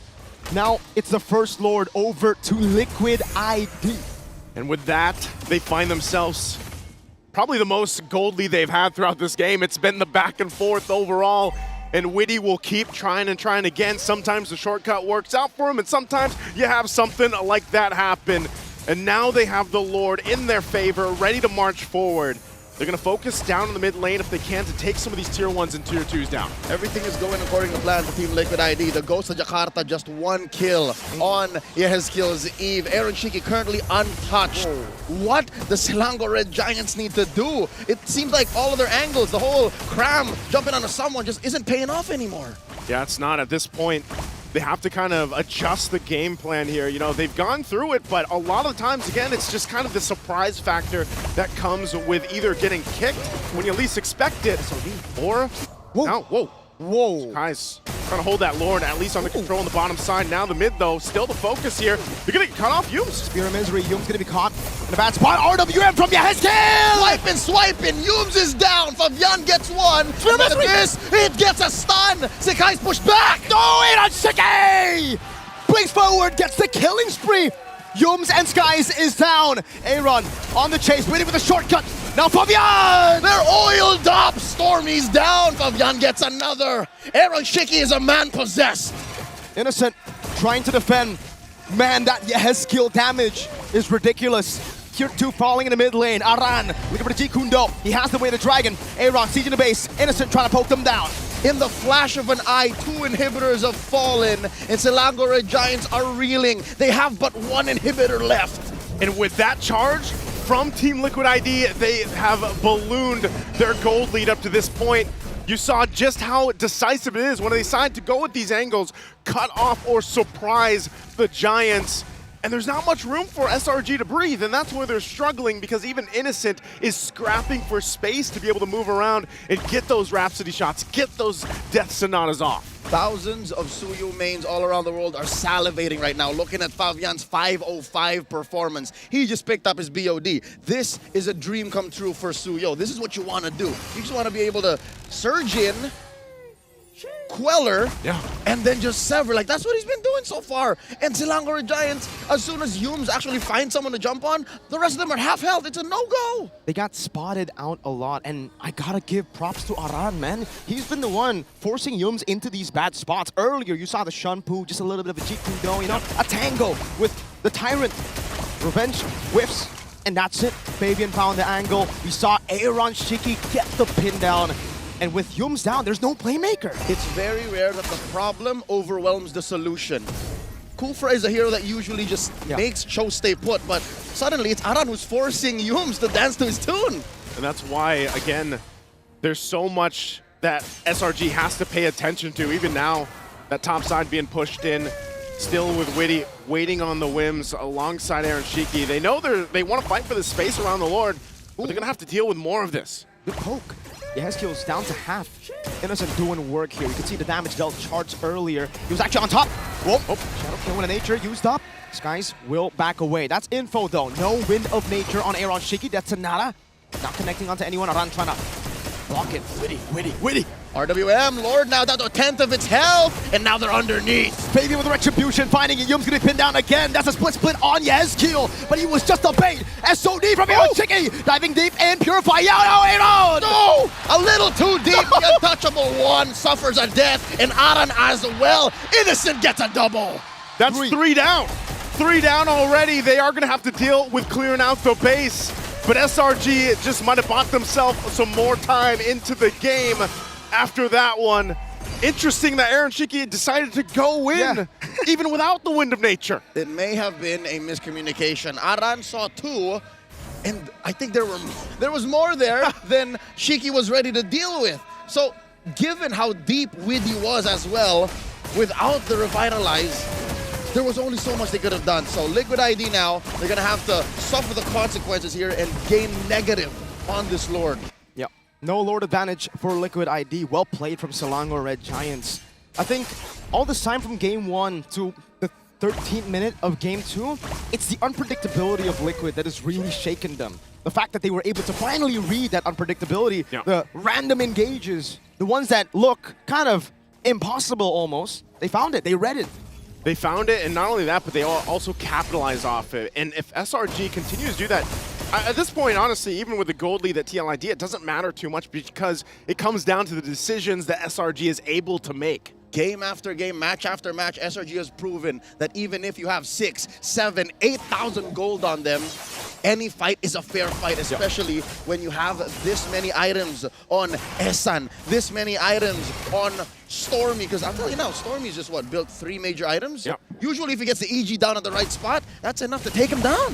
Yeah, that's enough to go ahead and help with it, but still, part of that, if it's all going to be just a reenactment of what we just saw, at least leading into this next Lord. It's still a minute away. They still have plenty of time. It might be TLID that decides to go ahead and press it forward before that even comes up, before it even comes an option to get punished the way they did, where important battle spells or even defensive items are available to them. All right, that is actually true. TLID still here in the driver's seat, but you can't deny the fact that SRG actually now know how to answer. They're not as up and on it as they were in the 10-minute mark. 10 minutes, so suddenly, Liquid ID, is this the way you want to go? Is a cautious way the way you want to finish this game? Because I still think with Widdy on the chip and Aaron Shiki on the Moskov, you got to be a wild card. Yeah, you have to be able to approach that the way they are, and SRG rising to the occasion so far, but also at this point,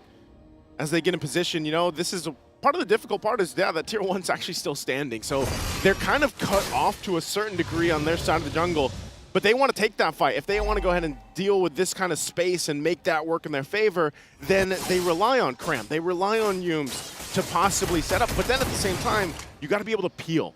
As long as Innocent has a Purify, for the most part, he's going to be fine. Stormy as well. Not this time around, not being able to fly away, but he can flicker. So they need to have someone to initiate, but also peel for them. This Lord is going to be started up, though. They got to deal with the waves. Look at the positioning again on the top side. Okay, Fabian walking up. Pointing the torch down. Aaron Shiki jumping in as well. The SOD already used earlier. Cram with the split. Big resources spent, no shortcut, no SOD. Still an RWM and a way to Dragon to play with. Looks like the call for Team Liquid ID is to burst the Lord. They're slowing down with a dance. Fabian coming in with charge surge. Innocent caught and Soul Severed. That's a good winner Crown, but now Yums comes in. Eternal Guard to lock Fabian up. RWM though, they're fighting in it now. Aaron Shiki out to the Eternal Guard. Prime going to be very low, taken out, and now the stun. Fabian cuts him down. Aaron Shiki! Traded out for 2 for 1. Cram for Widdy and Yehezkiel. Innocent from the back line. In comes Aaron. Yums chase down. Liquid want to go and charge down on Yums. Aran, Jikundo knocking him up. Way the Dragon as well. Shiki go onto the waves now. Yums, no immortality. And they are going to force it. Yums here, bouncing ball off.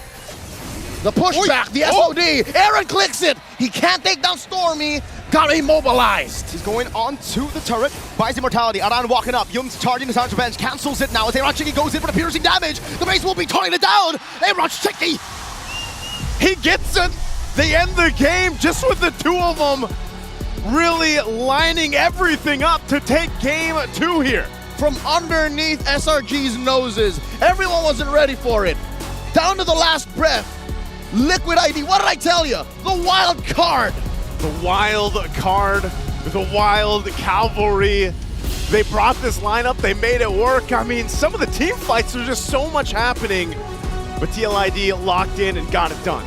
And as Widdy the Wise said, after losing up against Fnatic Onyx Philippines, that's just us. We adapt. We adapt, and that they did. Again, let's go ahead and throw it over to the panel to break down game number 2 for us here. Panel, what do you think? And now it's match point. TLID, they just need one more W for them to have a rematch against Fnatic, Onyx, Philippines. And Selangor Red Giants, if they want to keep the Golden Road alive, they need a reverse sweep here. And I gotta say, I wasn't sure about the Kufra And then after seeing the game, I'm more unsure about the Kufra. Yeah, a lot of whiff punishes, as I would like to call them. If you miss the initial engagement, you are going to get hurt. Yeah, it is a high risk, high reward, and that one felt like high risk.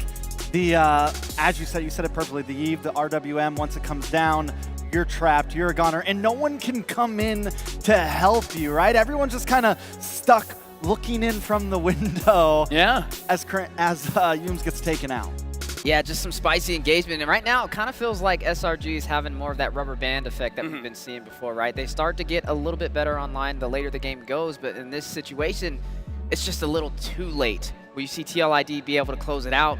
Aaron Shiki, the untouchable, able to pretty much take the game by himself. He sees their low HP. He doesn't want them to go back to the base for a region. It puts him in such an awkward position, and he capitalizes. I gotta say, so far, looking at the draft, I like TLID's first game draft and the second game draft. So, personally for me, SRG needs to figure that one out because I kind of feel like they're always put in a very narrow position where you have very little options for your front lines, either Cram or Yums, and then they get punished that way. I mean, the punishments also come down to the indecisions of the game itself, right? We saw it in that very last moment. They couldn't decide who needed to start regenerating their health back up to start threatening their opponents and who needed to start clearing the waves. They were throwing stuff randomly even. Now, looking at the items overall, I would say that at least from Yums' side, he understands if he lands it, he can chase people, but the Thunderbelt may not have been the right way to actually go about it, even though you can actually stack it up pretty quick. They didn't find that initial snowball. They couldn't just keep on trading. And I will admit, I haven't seen Aran on this Cho before. I think he did all right, but there were a couple of awkward moments. Yeah, I kind of feel like one of the problems for this one is that lack of front line because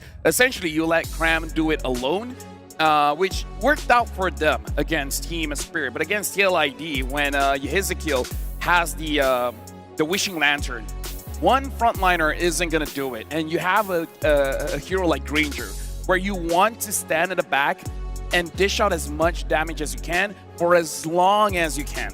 The moment your front line gets melted down, what's next? Innocent has to run away.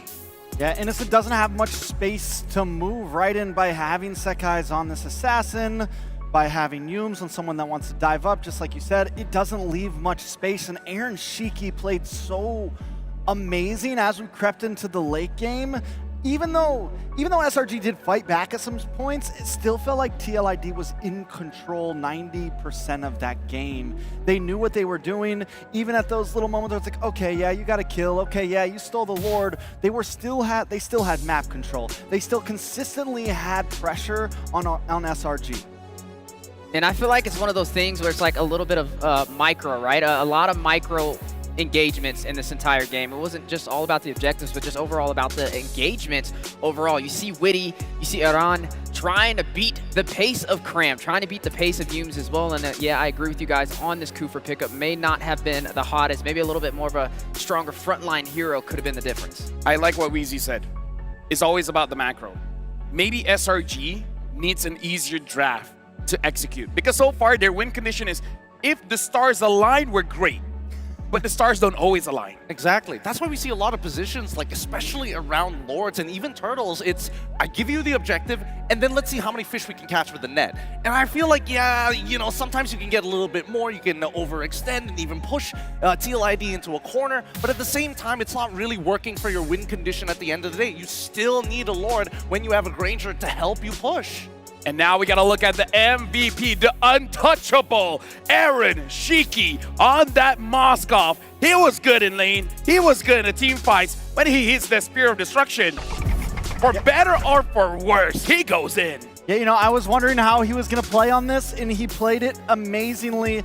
There was something that kind of went unsaw in the beginning. Me and Gideon noticed it when he threw that Spear of Destruction towards Purple Buff. Not only did he get vision, but he steals Purple. This was in first few minutes of the game, maybe about like 5-6 minute mark. He stole Purple, and we're just immediately seeing the pressure, the map awareness, the timing that Aaron Shiki brings to the field. And that was just one of many amazing SODs that we saw from him. Yep, it's just a tight formation, tight gameplay coming out from TLID. I feel like right now SRG are getting out-microed a lot of different aspects. They're not playing as sharp as they did compared to them versus Team Spirit. Yeah, and I think that's the highlight of the day, right? The micro mechanics when it comes to jumping into this match. You see a lot of times where Aaron Cheek is able to outlive Innocent. Even though Innocent was getting some great looks, he was just falling right before Aaron Cheeky did, and then that's when Aaron Cheeky pops in with the SOD. He starts taking everybody out, not having to worry about Innocent with the damage. That as well. You guys saw Cram jumping on. Was that intentional or no? I would say it's intentional, right? He's communicating with Storm. He's like, I got abilities, but I got nobody to throw it at. And it happens a couple of times. Even this particular play here where we see that Innocent forced out of position, he probably shouldn't have been chunked in the first place, right? Why wasn't there anybody to actually protect him? And that's because Yums, when he throws himself forward, there's no way out.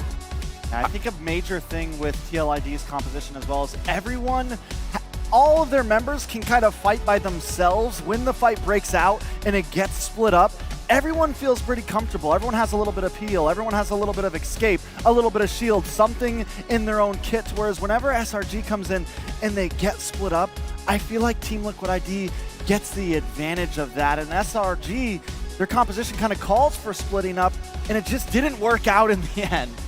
By the way, I don't know how this slipped, but watching the highlights, I just remember we don't see a lot of alphas. Weird thing to bring out right now, but just saying, a lack of alphas. But yeah, honestly, the game, Slangorai Giants, they're losing on two fronts here. Number one, the draft, as well as the micro mechanics. Like, we definitely see those two mistakes here. Yeah, I mean, I gotta give credit, it goes both ways. Even Aran in that very final highlight, you know, misses going over the wall with his own flicker to try and get on top of Innocent. Kind of a weird moment, but generally he's been hitting at least 60% of the area of effects. Able to hit third hit of Jikundo, able to find angles for a quick to punish Yums. His job, pretty straightforward. It's not like he has to be extra flashy. It'd be nice if he could, but he's getting the bare minimum done. I don't know, TLID clearly just brought their A game right now. It feels like they're not only winning in draft, but in mechanics as well. Yeah, and now we gotta go to courtside with Eterna, where she's somewhere around here, talking to fans, talking to players. We'll see. Eterna, who are you talking to?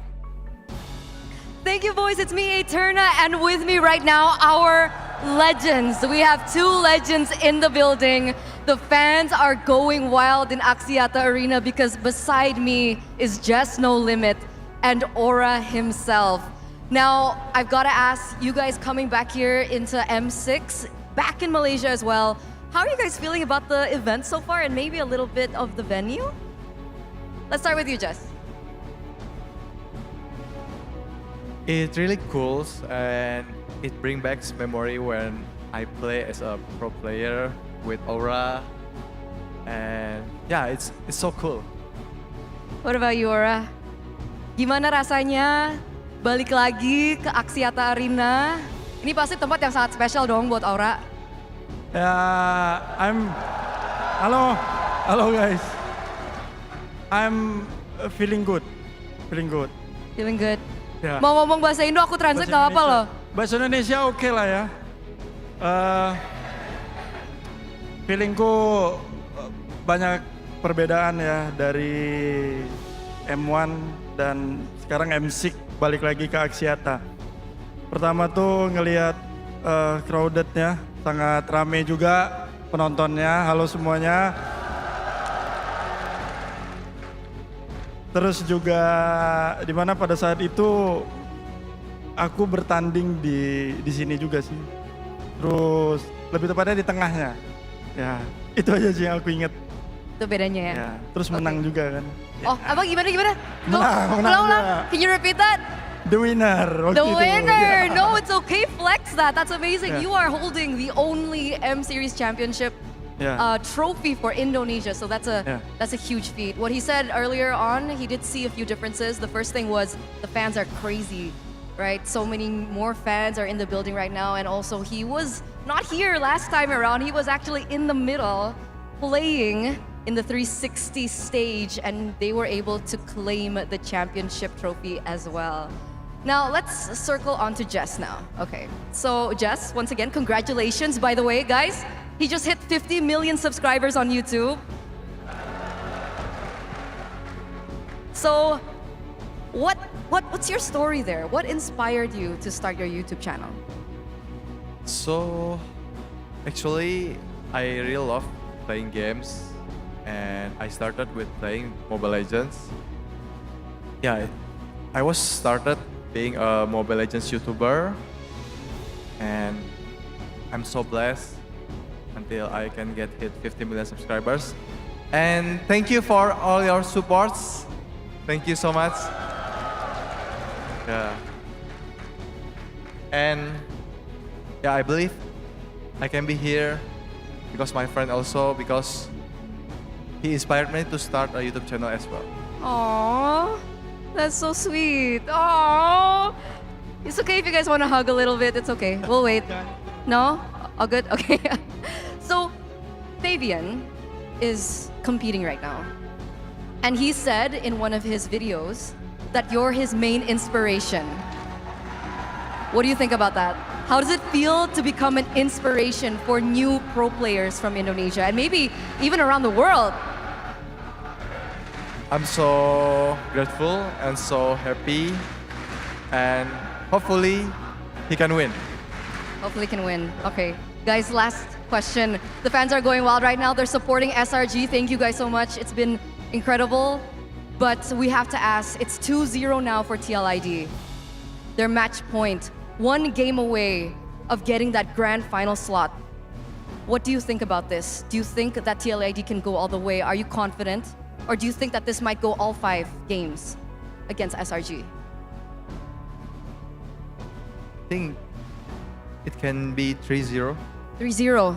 3-0 from Jess. Guys, what do you think? No? Boo? Boo. Okay. What about you, Aura? Yeah, 3-0. Yeah. Yeah, the fans definitely don't agree. They're sorry, they're sorry. But we're gonna wrap it up. Thank you guys. You guys are amazing. Thank you once again, Just No Limit. Thank you so much, Aura. It's an honor to be with you, and let's enjoy the show. Let's send it back over to the panel. Thank you, I'm guys. sorry, okay, guys. Don't attack my social media, guys. Don't worry. It's not a Malaysian thing to do. Okay, relax, relax. We're okay. We're chill. We're chill, right, guys?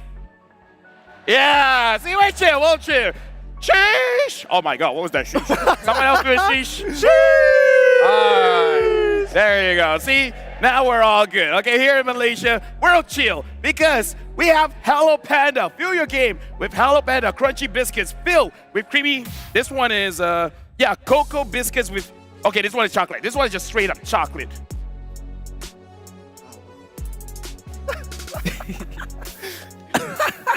There's so much. No. Do you just put just the plastic? Oh my gosh. I'm sorry, brother. Dude, what? Yeah, don't look at us. We I totally opened it. It's like, didn't wait, it's do already it. opened? Oh no, I wonder where it went. We knew you were going to be opening up to fill yourself with a delicious snack, especially for a game just like this. So we've rigged a couple of those boxes so you didn't know where they were to level up our day and not yours. Got him. Look, we got to get him back. We'll get him back. It's okay. It's like I'm not upset already. Oh, I'm sorry. Who? Anyways, what else? Okay, thank you. Okay, guys. Also, man, that was just cruel. But nonetheless, from the 22nd all the way to the 29th December, M6 support chest will be available for a limited time. Purchase a support chest for 50 diamonds to get a large amount of pass XP with the chance to obtain a basic M6 pass. Use the basic M6 pass to instantly activate the M6 pass, unlock additional pass rewards, and immediately get Claude's Challenger Spark. Hashtag greater than ever. Hashtag MLBB M6. I know we're cool, but bro, you better hold up that SRG. I had to put the trash somewhere. I had to put it somewhere. I was going to throw it on the ground. Dude, I was planning to open that one. I was like, what am I supposed to put in my pocket?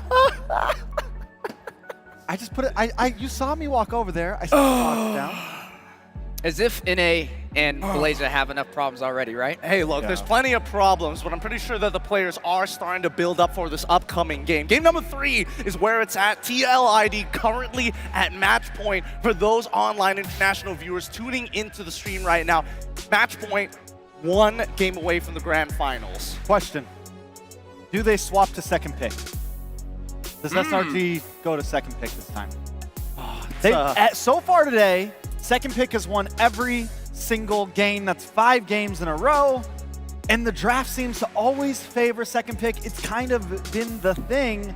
Does SRG do it on match point? I don't know. I mean, TLID, they won on blue, they've won on red. It feels like against this particular matchup, there's no real telling. It's a 50-50 either way. And I think it's even further than the draft, right? It's just about all the micro mechanics inside the game as well that are making the difference so far. The push and pull effect. We're starting to see a rubber band, the elasticity from SRG come alive. It was a little too late in the last game, but hey, setting the scene. This is match point. In home court, in Malaysia, the Axiata Arena, their fans, their support system, all beside them. This is their moment to set the tone. Yeah, but now looking at a player head-to-head, Sakai's looking pretty nervous here, but look at that goal per minute. 42.5 extra onto Fabian. Fabian's farm has been amazing this entire M6. And I gotta say, like going on to your discussion on first pick, second pick, if they second pick, I agree with Trex, looks very good, but then comes to the question, what do you ban? Because you have to ban the Fanny, so you only have 2 open bans at that point. I mean, it's okay when you don't have those extra bans because you get the swing back, right? And that's where I think so many teams have been profiting. And honestly, it feels like there's more pressure on the bans for blue side right now because you have to think, if I don't target, I mean, if I only do target bans and no meta bans, quote unquote, then I risk, I have to think about what I'm trading over. The Joy's been winning out, and then there's, like last time, they take the Bruno or they take the Granger, but they give up the Suyo.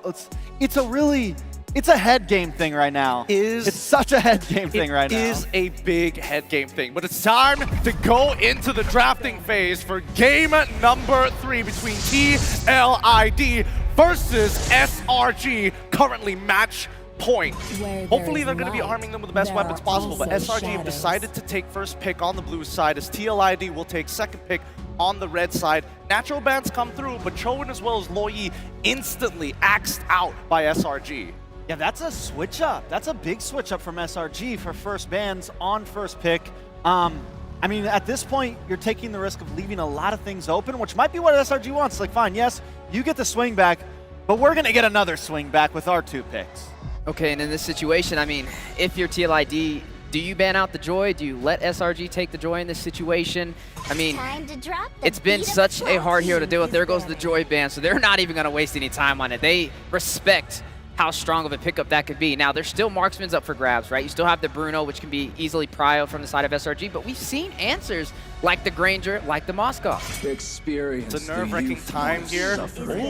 Oh, they get rid of the Granger this time round. They want to make sure that it's out of Aaron Shiki's hands. Does this mean that they are looking for a potential Bruno first pick? And or if so, Suyo. Or Suyo, that's a good shout. TLID, let's see whether or not they ban the Jushin. Or do they ban out the Bruno? Since they know that they're banning out the Granger, do they ban out the Bruno here? And then give Jushin. But then you give Jushin, or you give Suyo. Either way, TLID, it kind of feels like they get a nice swing back once again here, whichever one they go for. Yeah, honestly, Slangor Giants getting first pick here. Well, wait a second. The Hilda is still walking right now. It could be into the hands of SRG. This could be the difference. We gotta see if that's worth it. 2 of my favorites. But they go for the Bruno instead. Again, a power pick here.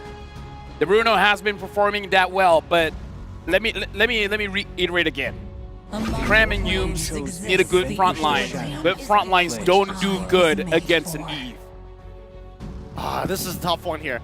As Yves gets locked in on top of the Suyo, this is a very standard opening for the side of TLID. I'm questioning whether or not SRG is considering to play a faster-paced composition. Yes, maybe get the Hilda, but they need something to kind of accelerate, right? They have information, but you have nobody to invade that jungle. Does that mean you start to default back to Hayabusa? Yeah, Haya Jawhead. They didn't lock in the Jawhead last time. They saved Humes for end. It was a problem. The Hilda also still open, so I mean, It's a toss-up, and again, SRG feels like they're in the tough situation here of having to choose these things. Yeah, I would probably go with the double H combo, right? The Haya and also the Hilda combination could work well, especially going up against Eve. It's great to be able to dive to the back line, but wait a second. Okay. Now it's Protect Innocent. Protect Innocent. They got the Fredrin. They got the Matilda. So the problem from before is that Innocent didn't have enough front line. This time, they should have enough front line here. He's going to have everything, right? He's going to have a heal, he's going to have extra mobility, he's going to have a dedicated front line to ensure that he is protected 360 from every single angle. They're not trying to play a front to back, but they do give up that Hilda. Now, the big problem about the Protect the President composition is that you only play for one side of the map, and the mid lane is a very large proponent of that. Yve, great at pushing, but I'm curious to see whether SRG might take the Falcon approach of, hey, we take Pharsa, and all I want to do is to use that Feather Airstrike to clear my waves, make Witty low so that he can't rotate as comfortably. Now, I raise the question for the side of SRG. Since you have the Mathilda for your mid lane, do you just go for the Vexana here, right? I mean, because you want something to protect you a little bit more frontline-wise. Mathilda is going to help you with Guiding Winds for some escape, but they don't really have the strongest frontline presence, but they do have the Fredrin, a combination. So I think that could be possibly a pickup on their side, as they are going to have to be worrying about this Hilda pickup from TLID. To answer you on that, Valentina might be a good pick, but I just remember one thing. The Fredrin doesn't do well against the Eve. And once the Eve has the Wishing Lantern, the Fredrin is going to have a very tough time. Or even worse, pick up an Ice Queen wand, so that once the Fredrin goes in, he can't go out. Well, at least you do have the Matilda, right, to kind of help you get in and out of those sticky situations. I feel like that kind of makes up for this just a little bit. Chip ban from the side of SRG here. The spirit. Hylos for SRG? If SRG has Hylos, the Glorious Pathway can negate the slow effects from the Eve. Oh, wow, really going to like a traditional Protect the President composition. That's a lot of utility, right? And at the same time, I feel like now that Benedetta's gone, now that CC is gone, I feel like TLID are kind of pushing them into that direction. You think that they might come up with like a, I don't know, maybe a carry to a certain degree, maybe attack that front line with true damage? That's a good shout. That's honestly a very, very good shout. But honestly, even the Moskov might still do well here. Yeah, any kind of shred could look good here for sure. Final bend coming in. There goes the Moskov in. No Moskov for Aaron Shiki. The carry, though, I love that you said that, because honestly, and you save it for last pick. See what else tanky, if SRG goes full Protect the President, then that could definitely end up being the answer.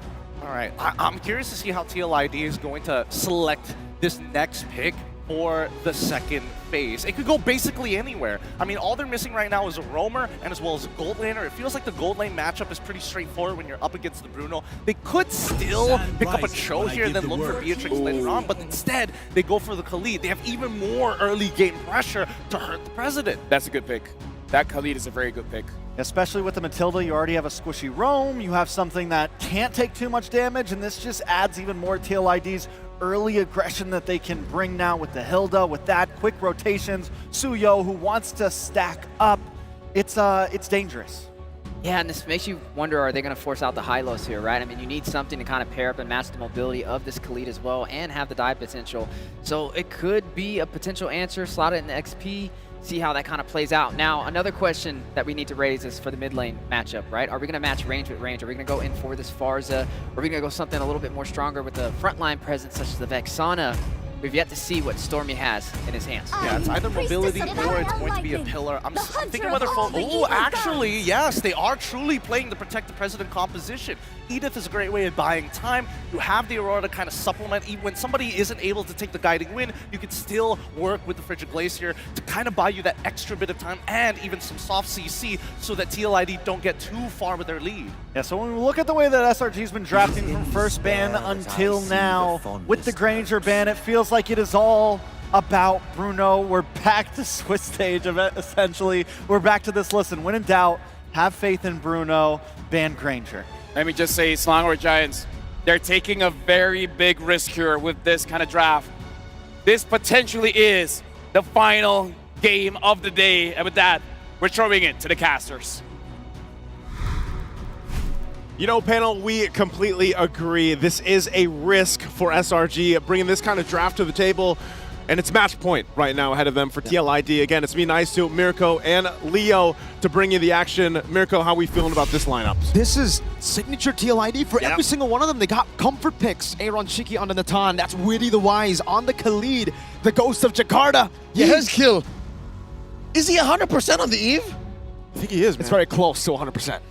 I mean, the stats don't lie. And this is, if you just ask me, SRG feels like they just reverted to protect Innocent and go from there. We heard it before, it's protect the president, this type of composition. Axiata's got to get ready and cheer on the team so they don't get knocked out here in a sweep against the champions of Indonesia. Right now, they get ready to get locked and loaded for Game 3. And the Khalid in Indonesia was a surefire way to shut down the Mathilda. Don't know if it's still the same way here in the M6 World Championship, but Witty, he definitely knows what he's doing here. Aran as well, so pressing. Oh, Witty! Almost the passive from Stormy, forced out. Yeah, Aran on the Hilda, very annoying. Just cuts the waves and joins in Frederick in the jungle. Not even a minute in, and Team Liquid are already living inside SRG's jungle. That's 3 heroes crossing the river. This is uninhibited aggression. I don't think I've ever seen a team this aggressive in M6. They can play around this aggression just by the mere fact of how they've performed throughout the past 2 games. TLID really confident in the way they're approaching this, especially with the lineup they have. Cram's going to go ahead and visit down, but it's Aran. He's going to be fine. Taking a look at the emblems, though, real quick. We do, of course, have that war cry, Edith. We've seen this iteration before, and it can actually do quite a bit through the course of a game. Of course, the quantum charges here for Innocent to go ahead and play around the mobility already provided with a Matilda. And, you know, that combination, too. Matilda, Fredrin hasn't worked out for some teams, but again, it's still a risk against what TLID wants to set up. Something very telling as well. This is Kram's Edith rocking the double mobility emblem set. So he understands that I'm not going to see Aran very often on the Hilda, so I might as well rotate quickly around my lanes as well. Yeah, solid choice. Aran might actually get caught in the cut here. Actually is able to escape for a bit, guys. We'll definitely be looking for the taunt. That's an Earth Shatter. Another knock-up and another taunt. Kram wants to go for it. Aran is actually staying here. Decides to stay. Flickers out, but Yums gets first blood. All in the meantime, though. A free neutral objective. What time here, Team Liquid ID? If you ask me at this point in the game, I would say, yeah, Aran's life, maybe plus a flicker, is worth the turtle. I was going to say, that all he wanted to do is buy some time. Oh, now Yums. Oh, Raging Sandstorm going to be used. No connection, though, from Witty. So they'll back off. Oh! Voila! Fabian with a snipe down. Witty wants to steal this away. Oh, concussive blast! Steals it away. Fabian was able to combo it down. I think that was a Soul Sever from the Usurper. That's right. He served it up to Fabian, and it's for free across the map. Liquid ID's winning. Oh, man. Again, Fabian able to go ahead and get that. Now they just have control of pressure on the jungle here. Soul Sever. Fabian knows to play it slow. Not like this. Retribution advantage. He goes up with the Retribution, gets caught in the Frigid Glacier. Now it's Circling Eagle. Appraisers wrap from skies. But he still did steal the buff. You see, it's not on anyone from SRG. So good news is they get to stop the aggression. But bad news is, I think Sakai's needed that buff. Yeah, he did. He had to, but again, it's a good way to at least have an answer for something because they know that if TLID wants to play slow, they can. We saw this even back in Game 1. But if they want to go fast and build on momentum that they have early on, they'll do that as well. But the thing about this, too, is you have the Natan in the equation. Yeah. So late game potential is actually pretty strong here for TLID. Now, I got to ask the question. Bruno has been destroying everybody in the Swiss stage, knockout stage as well. Yep. But if it comes to the late game, do we still favor Natan or is it still Bruno? Okay, if you ask me, Natan just has an extra layer of utility. Yep. There's more he can do than just throw balls out. Shiki and Innocent 1v1. Let's go. I wonder if he knows. Raging Sandstorm and the Flicker back. The Purify coming up from Innocent. Oh, the slashes under the turret. Witty unable to get the kill. Innocent surviving. Witty sand walking away, plus a quick sand guard. He can just reload and do it again. It's going to stay down there, too. Turtle's now up. They're trying to make a play on Innocent. They do get the Purify out, so they're going to see the rotate here. Aaron Shiki joins this fight. They want to secure the objective. Circling Eagle over to Aran. Oh, Frigid Glacier too. Everything used onto Aran. Yeheskill's just chilling with the real world manipulation, and Kram will not be able to do much. Can they do it again? Sacrifice major resources to secure the turtle. Looks like it's gonna be unnecessary. Liquid ID scoring the second turtle of the game. They want to go in for the purple buff too. Fabian has saved the Retribution. Appraiser's Wrath and the Retreat. Skies gets it, now goes on to Witty, but there might have been a mistake. Raging Sandstorm to the back. Stormy unable to be landed on. With that Raging Sandstorm, both teams disengage. They got to disengage from here, and you see all this pressure. What TLID is doing is, of course, delaying the levels for Sakai. Here's already level, he just hits level 7. Fabian closer to that level 9 as he gets it just now. So that's the whole plan for them. They slowed down an already slow hero in comparison to the Suyo. It's so hard for SRG to put resources on other heroes when their jungle is struggling like this. The Sky Prince is playing like a pauper right now. Third lowest in net gold across the game. Not even to mention the level gap. 2 levels, son, 2 levels. 2 levels already at this point, too. I mean, again, the Fredrin, you can rely on them to go ahead and lock up some of these objectives, but when you're falling behind like this against a lineup that likes to go ahead and play with mobility, it's tough to do, yeah. You can rotate around with Yumes, but at what cost here? Gentlemen, can I just say, Shiki built his second full item. In 5 minutes. Under 6 minutes. Oh, wow. 2/3 on the way to his magic trinity. I see your oh my god now. I understand it now. Aaron Shiki is on a path of snowballing onto Natan. Fabian. Oh no. With a wallet that thick, I get why he's called the untouchable one. This thick wallet. That's a free turret. That's a free turret, too. To build that up a little bit further. Man. Tier 1 already in the bottom lane, down. Sakai's still scraping. Now for the purple buff, you can see Aran already given the information, but this time Cram has to go ahead and help him. It will be secured. Buff is up, but 10 seconds on the turtle. Look at the focus here, still on the bottom side. A stun over, not connecting. Oh my god, the damage! Aaron Shiki trying to go for it. Yums, this might be the re-engage. Fabian gonna be caught. Aaron Shatter. Raging Sandstorm the flicker. Stopping them. Aaron Shiki able to escape. Now Cranberry low. Fabian walking up. So summer. And Shiki walks away. Purify through. Whoa. Down goes 1. Yehezkiel in trouble. Oh, flicker out of the Appraiser's Wrath. That's a double for Fabian. Sky's very low. They're on the chase. Aaron Shiki. Entropy forward. Serving up a kill to Aran in the back line. Yum goes down. Fabian gets a triple. That's a 4 for 0. Fabian almost getting the last shot on Stormy. 7 minutes in, it's a 5,000 gold lead. This is a stampede. What was that fight? It looked like they sent one every angle, and they clean it up, almost getting a wipeout. Stormy, the one to survive, and TLID will also get the turtle.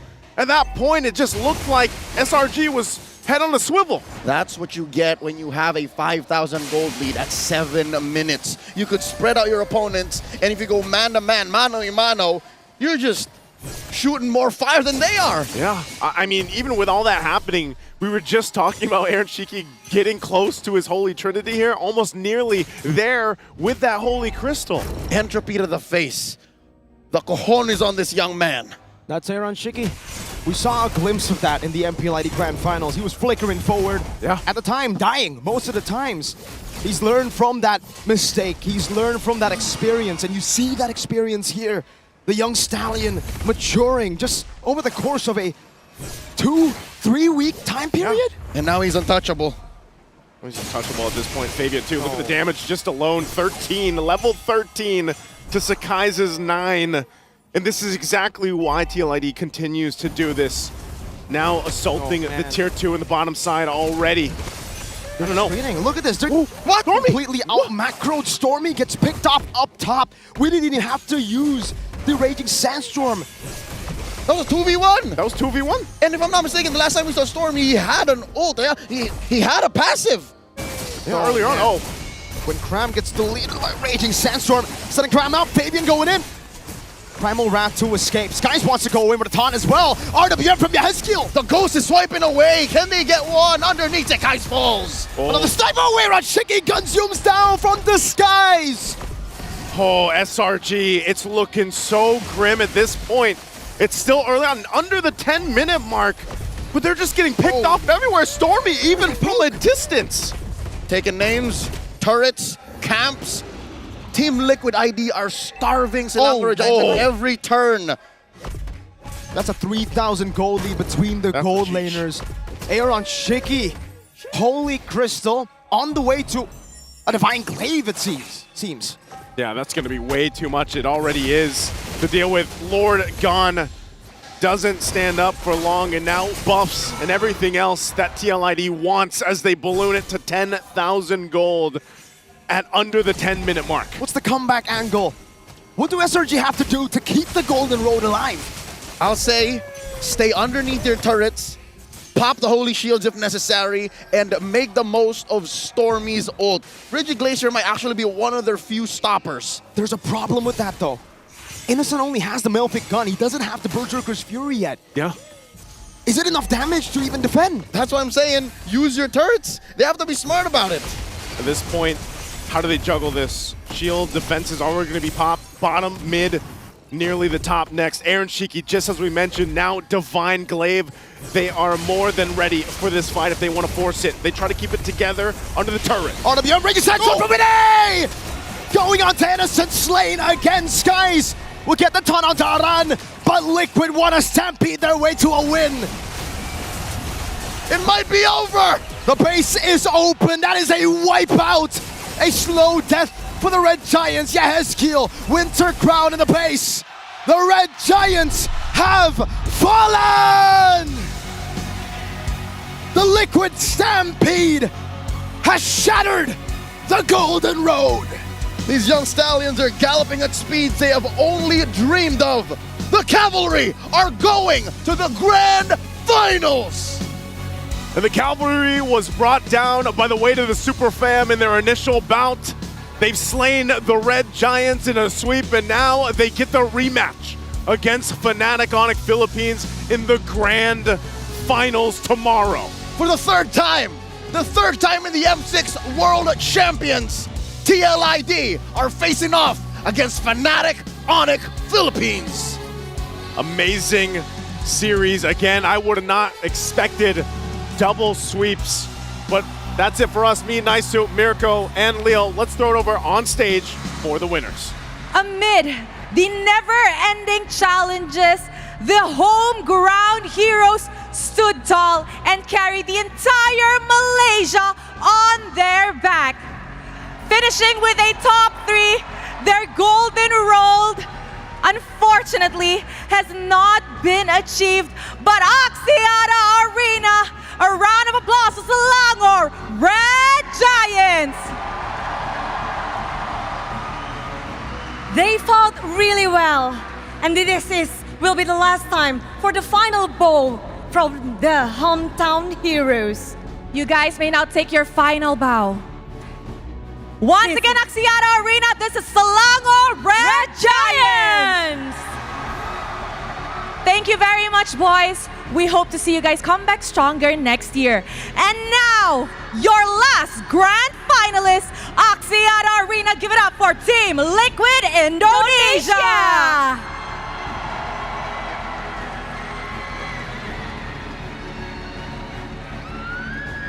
They started crumble, but now they're come back stronger in this knockout stage. Okay, Indonesian teams, this is Axiata Arena. We did 3-0 on this final lower bracket. How do you guys manage to come back to this stage stronger?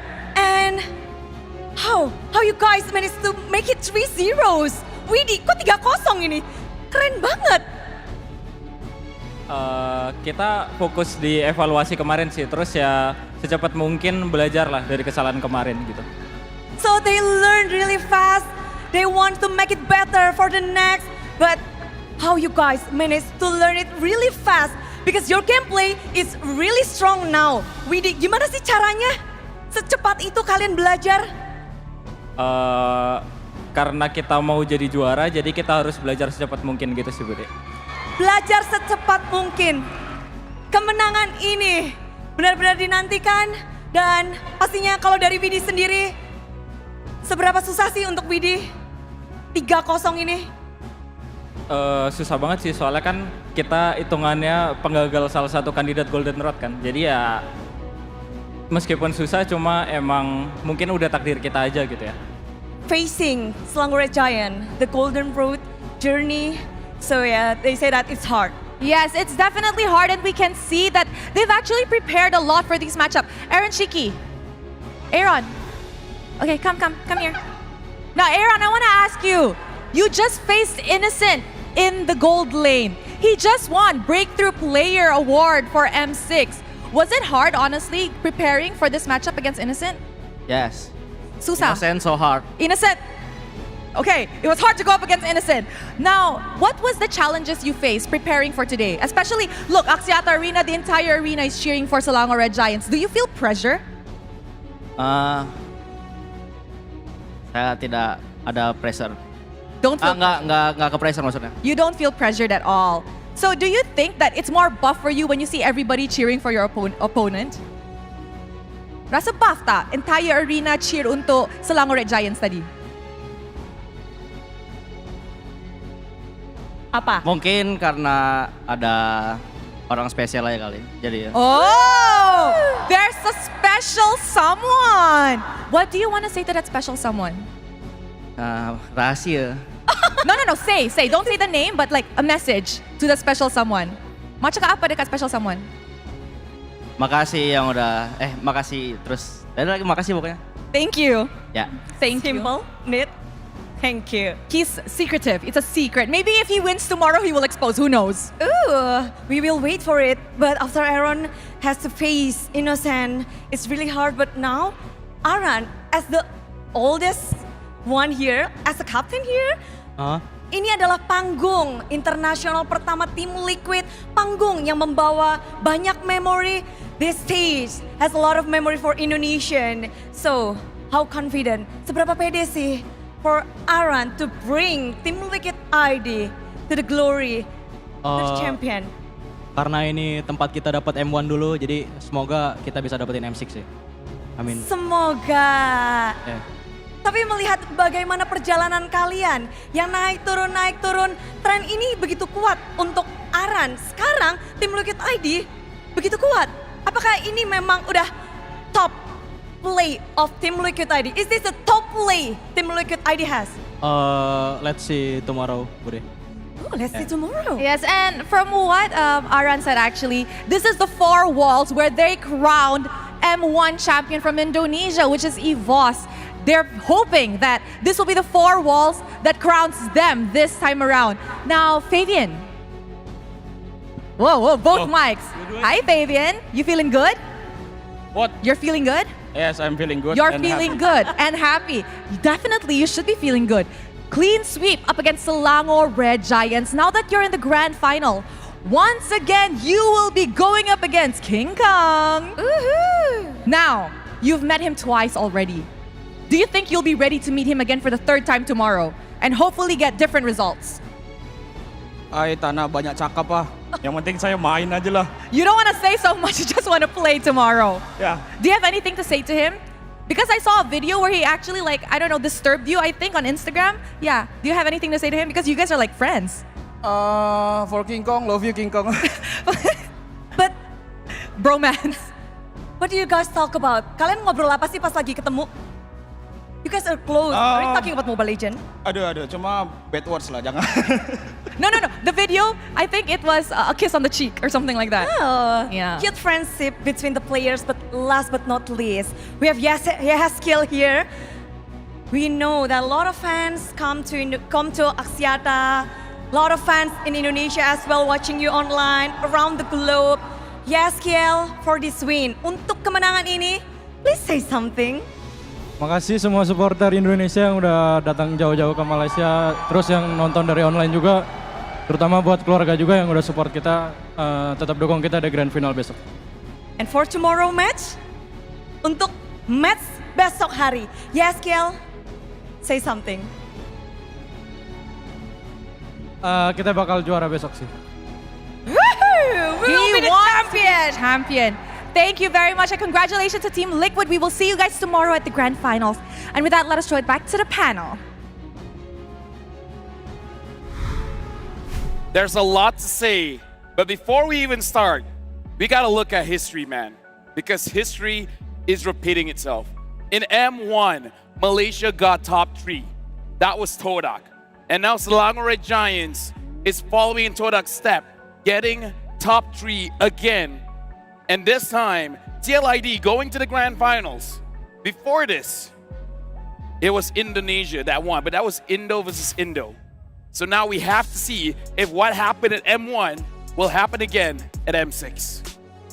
And a crazy thought, to be honest. A crazy thought that, you know, things would pan out this way. Obviously, there are going to be those who are a little disappointed with the performance here, but, I mean, all good things have to come an end. I just wish that game didn't look the way it did. And that's the unfortunate part. But you got to give it credit where credit is due. The Cavalry, TLID, play one hell of a game. Yeah, they brought their A game to such a different level. I don't think any of us expected it to be sweeps back-to-back. Oh, yeah. Lower bracket semifinals, lower bracket finals. But at least it gives us hope that TLID is actually going to be very ready when they meet FNOP tomorrow. So again, let's talk about this. Again, Selangor Giants, game number 1, game number 2, game number 3. They took a very big risk when it comes to their draft. I kind of feel like the first 3 picks looked pretty good. But again, the Fredrin, great hero, paired up with the Bruno, is just that Eve. Ezekiel has been getting the Eve over and over and over again, and he's been phenomenal on it. Yeah, he has been phenomenal on it, and Yehezkel's trying to hide his build, but unfortunately, we got it all on wraps. He went for Glowing Wand, and then immediately after, decided to go for the Wishing Lantern. Now, the problem here is that once he got the Wishing Lantern, all tanks, no matter how tanky you are, no matter how much healing you have, the Glowing Wand counters that. You cannot walk up anymore. And that was the final nail in the coffin for the side of TLID to ensure that they get this game. However, despite that, I feel like SRG, this is one, I would say, one of their worst performances. Everybody's making weird decisions. Everybody is kind of all over the place. There was no coordination, and worse yet, people were making some individual plays that just didn't make sense. Yeah, there's a lot of pressure, especially in a best of 5 when you're already down by 2, facing a potential sweep. I mean, that's very hard to come back from, almost impossible. And to see TLID, I feel like they understood the objective, right? They knew, hey, we got to them mentally, and now it's time to capitalize. Now it's time to dive into the heart. And honestly, it was still a great series. There's a lot that went well for SRG. Definitely congratulations to making it to top 3 again. Credits to Todak as well. But today's story is TLID. Yep, SRG definitely has to look back into their play because I agree with Gideon, honestly. A lot of miscalculated plays, a lot of questionable movements coming in. But TLID, we got to talk about how fast Aaron Shiki got that goal. Oh, because Innocent got 1 item, he got 2. Like, it was like 7 minutes, 6-7 minutes that he got 2 items, and that was very, very fast. Like, honestly, like, the question was posed, Bruno or Nathan, who has the better late game? Like, we didn't even get to that point. We didn't even get the opportunity to actually see it. We may never get to the opportunity to see that, honestly, but I mean, TLID came in game 1 swinging, completely disrupt the idea of SRG being an early aggressive team. And SRG, from that moment up until the last game, it just felt like they didn't know how to deal with it. We even saw it in that last time. TLID knew, okay, you have the Fredrin, we know it's a slow jungler, we're gonna slow it down even more. And Witty was just in the face of Sekai's nonstop, denying multiple buffs. Look at the buffs right now. Only 3 orange buffs and 4 purple buffs for the side of SRG over the span of that almost 11 minutes. TLID just knew the objective and executed it perfectly. Gentlemen, TLID, let's have a TLDR. Do you guys feel like TLID won the draft all 3 games? All 3 games? Ooh, I would say yes. They did win in every single aspect there, but it's not like a complete win. I would say 60-40. Yeah, but now we got to look at the MVP, Flavor Fave. It's Pavian. That's looking very good. He doesn't want to say much. He just wants to play.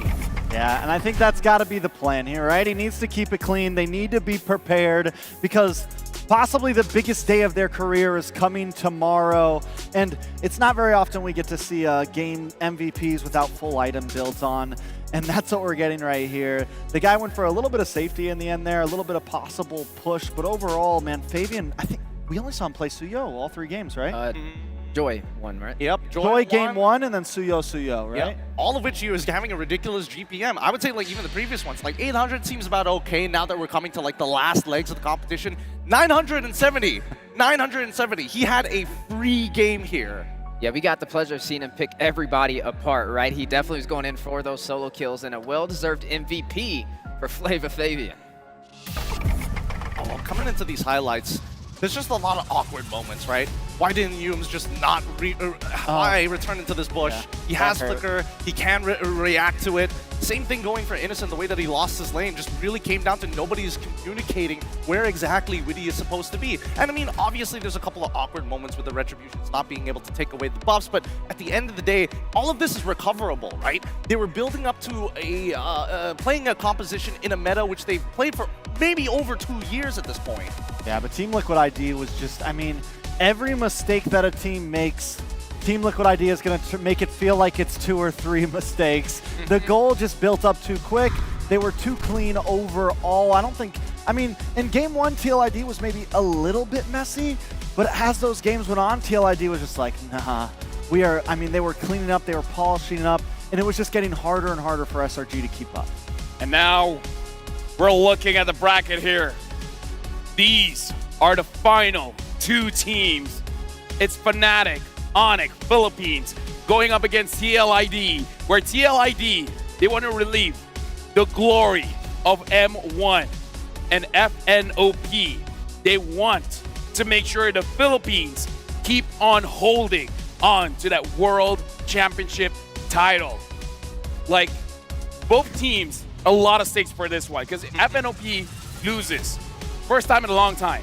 Philippines lost in the grand finals, and TLID not relieving the M1. But they have the lower bracket to work in their favor. We typically see the lower bracket in these situations win out in the grand finals over the top bracket. And how crazy is it that in the beginning of the Swift stage, we watch Fnatic, Onyx, and TLID fight it out. In the upper bracket finals, we watched them fight it out as well. And now to get to see them on the grand stage in the grand finals for one final bout.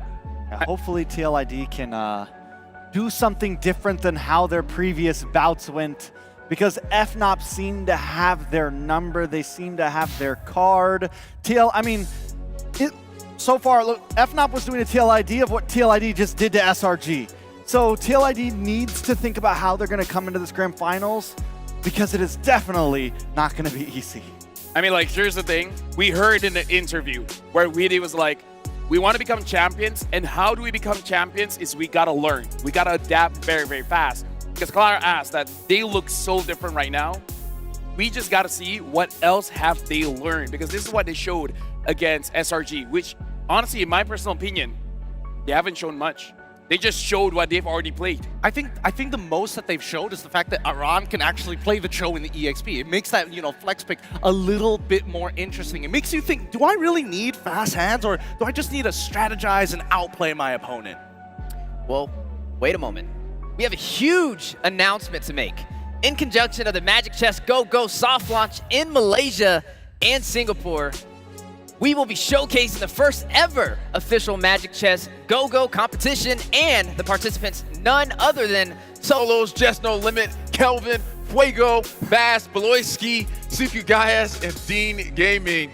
So make sure you don't miss out on the Magic Chess Go All-Star happening on the 14th of December in Axiata Arena, right after the M6 semifinal matches. Don't forget to download Magic Chess Go on your devices and experience the new and fresh gameplay. Man, that sounds good, by the way. That sounded great. That sounded great. And, I learned from you. Just to keep it short, is happening after this. Like, just after this. Just a way to kind of show off the new game and its own standalone. It runs at 60 FPS, and you've got a bunch of influencers ready to throw down and about. Do you think Beloyski will go for the lose streak strategy? No. Because he always takes 7 deaths, so maybe he'll take a couple losses in a row, get his econ up. Although, that's an interesting proposition. Just saying, it's definitely possible. It's definitely possible. But now we got to look at the Kadia play of the day. We had 2 best of 5s. Unfortunately, all of them were sweeps. But let's check out the play of the day. And it looks like this play of the day is between Team Spirit and Selangor Red Giants, where Yums didn't use the Jawhead for this one, but this is the wipeout that Selangor Red Giants got onto Team Spirit. Yeah, it was quite the capitalization, because a lot of their ults had already been thrown out, but at the same time, a bit of an overextension, right? We see the push and pull between both of these teams. Once Team Spirit went too far, SRG clapped back. Yeah, a nice chef's kiss, a nice au revoir at that point. They get the play of the day. But tomorrow we're going to see FNOP and TLID, and there's going to be a lot of plays of the day. Oh yeah, because tomorrow it is going to be a best of 7. Hopefully it's not just 4 games, because if that's it, something about Axiata Arena, man, whoever wins game number 1, they're just going to keep on winning. Like, if tomorrow is 4-0, something about this place. Hey, you better hope history repeats itself. Maybe that reverse sweep might just happen. I don't know for what side, and I'm not pointing out in either direction, but it could possibly happen here in this legendary arena. So if a 3-0 happens, and then the other team gets 1 win, then Axiata Arena got activated. Axiata Curse? Axiata... No. Axiata... Legacy Bless? Legacy? Yeah, Axiata. Axiata... Multiplier, not multiplier. So, we'll figure something out. Okay, by tomorrow. We have... About 12 hours. About 12 hours. So now, thank you very much, Gideon, Frex, Seth Weezy, as well as our casters, Mirko, Leo, as well as Nice. That's it for us. We'll see you guys in the grand finals tomorrow.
Mm-hmm.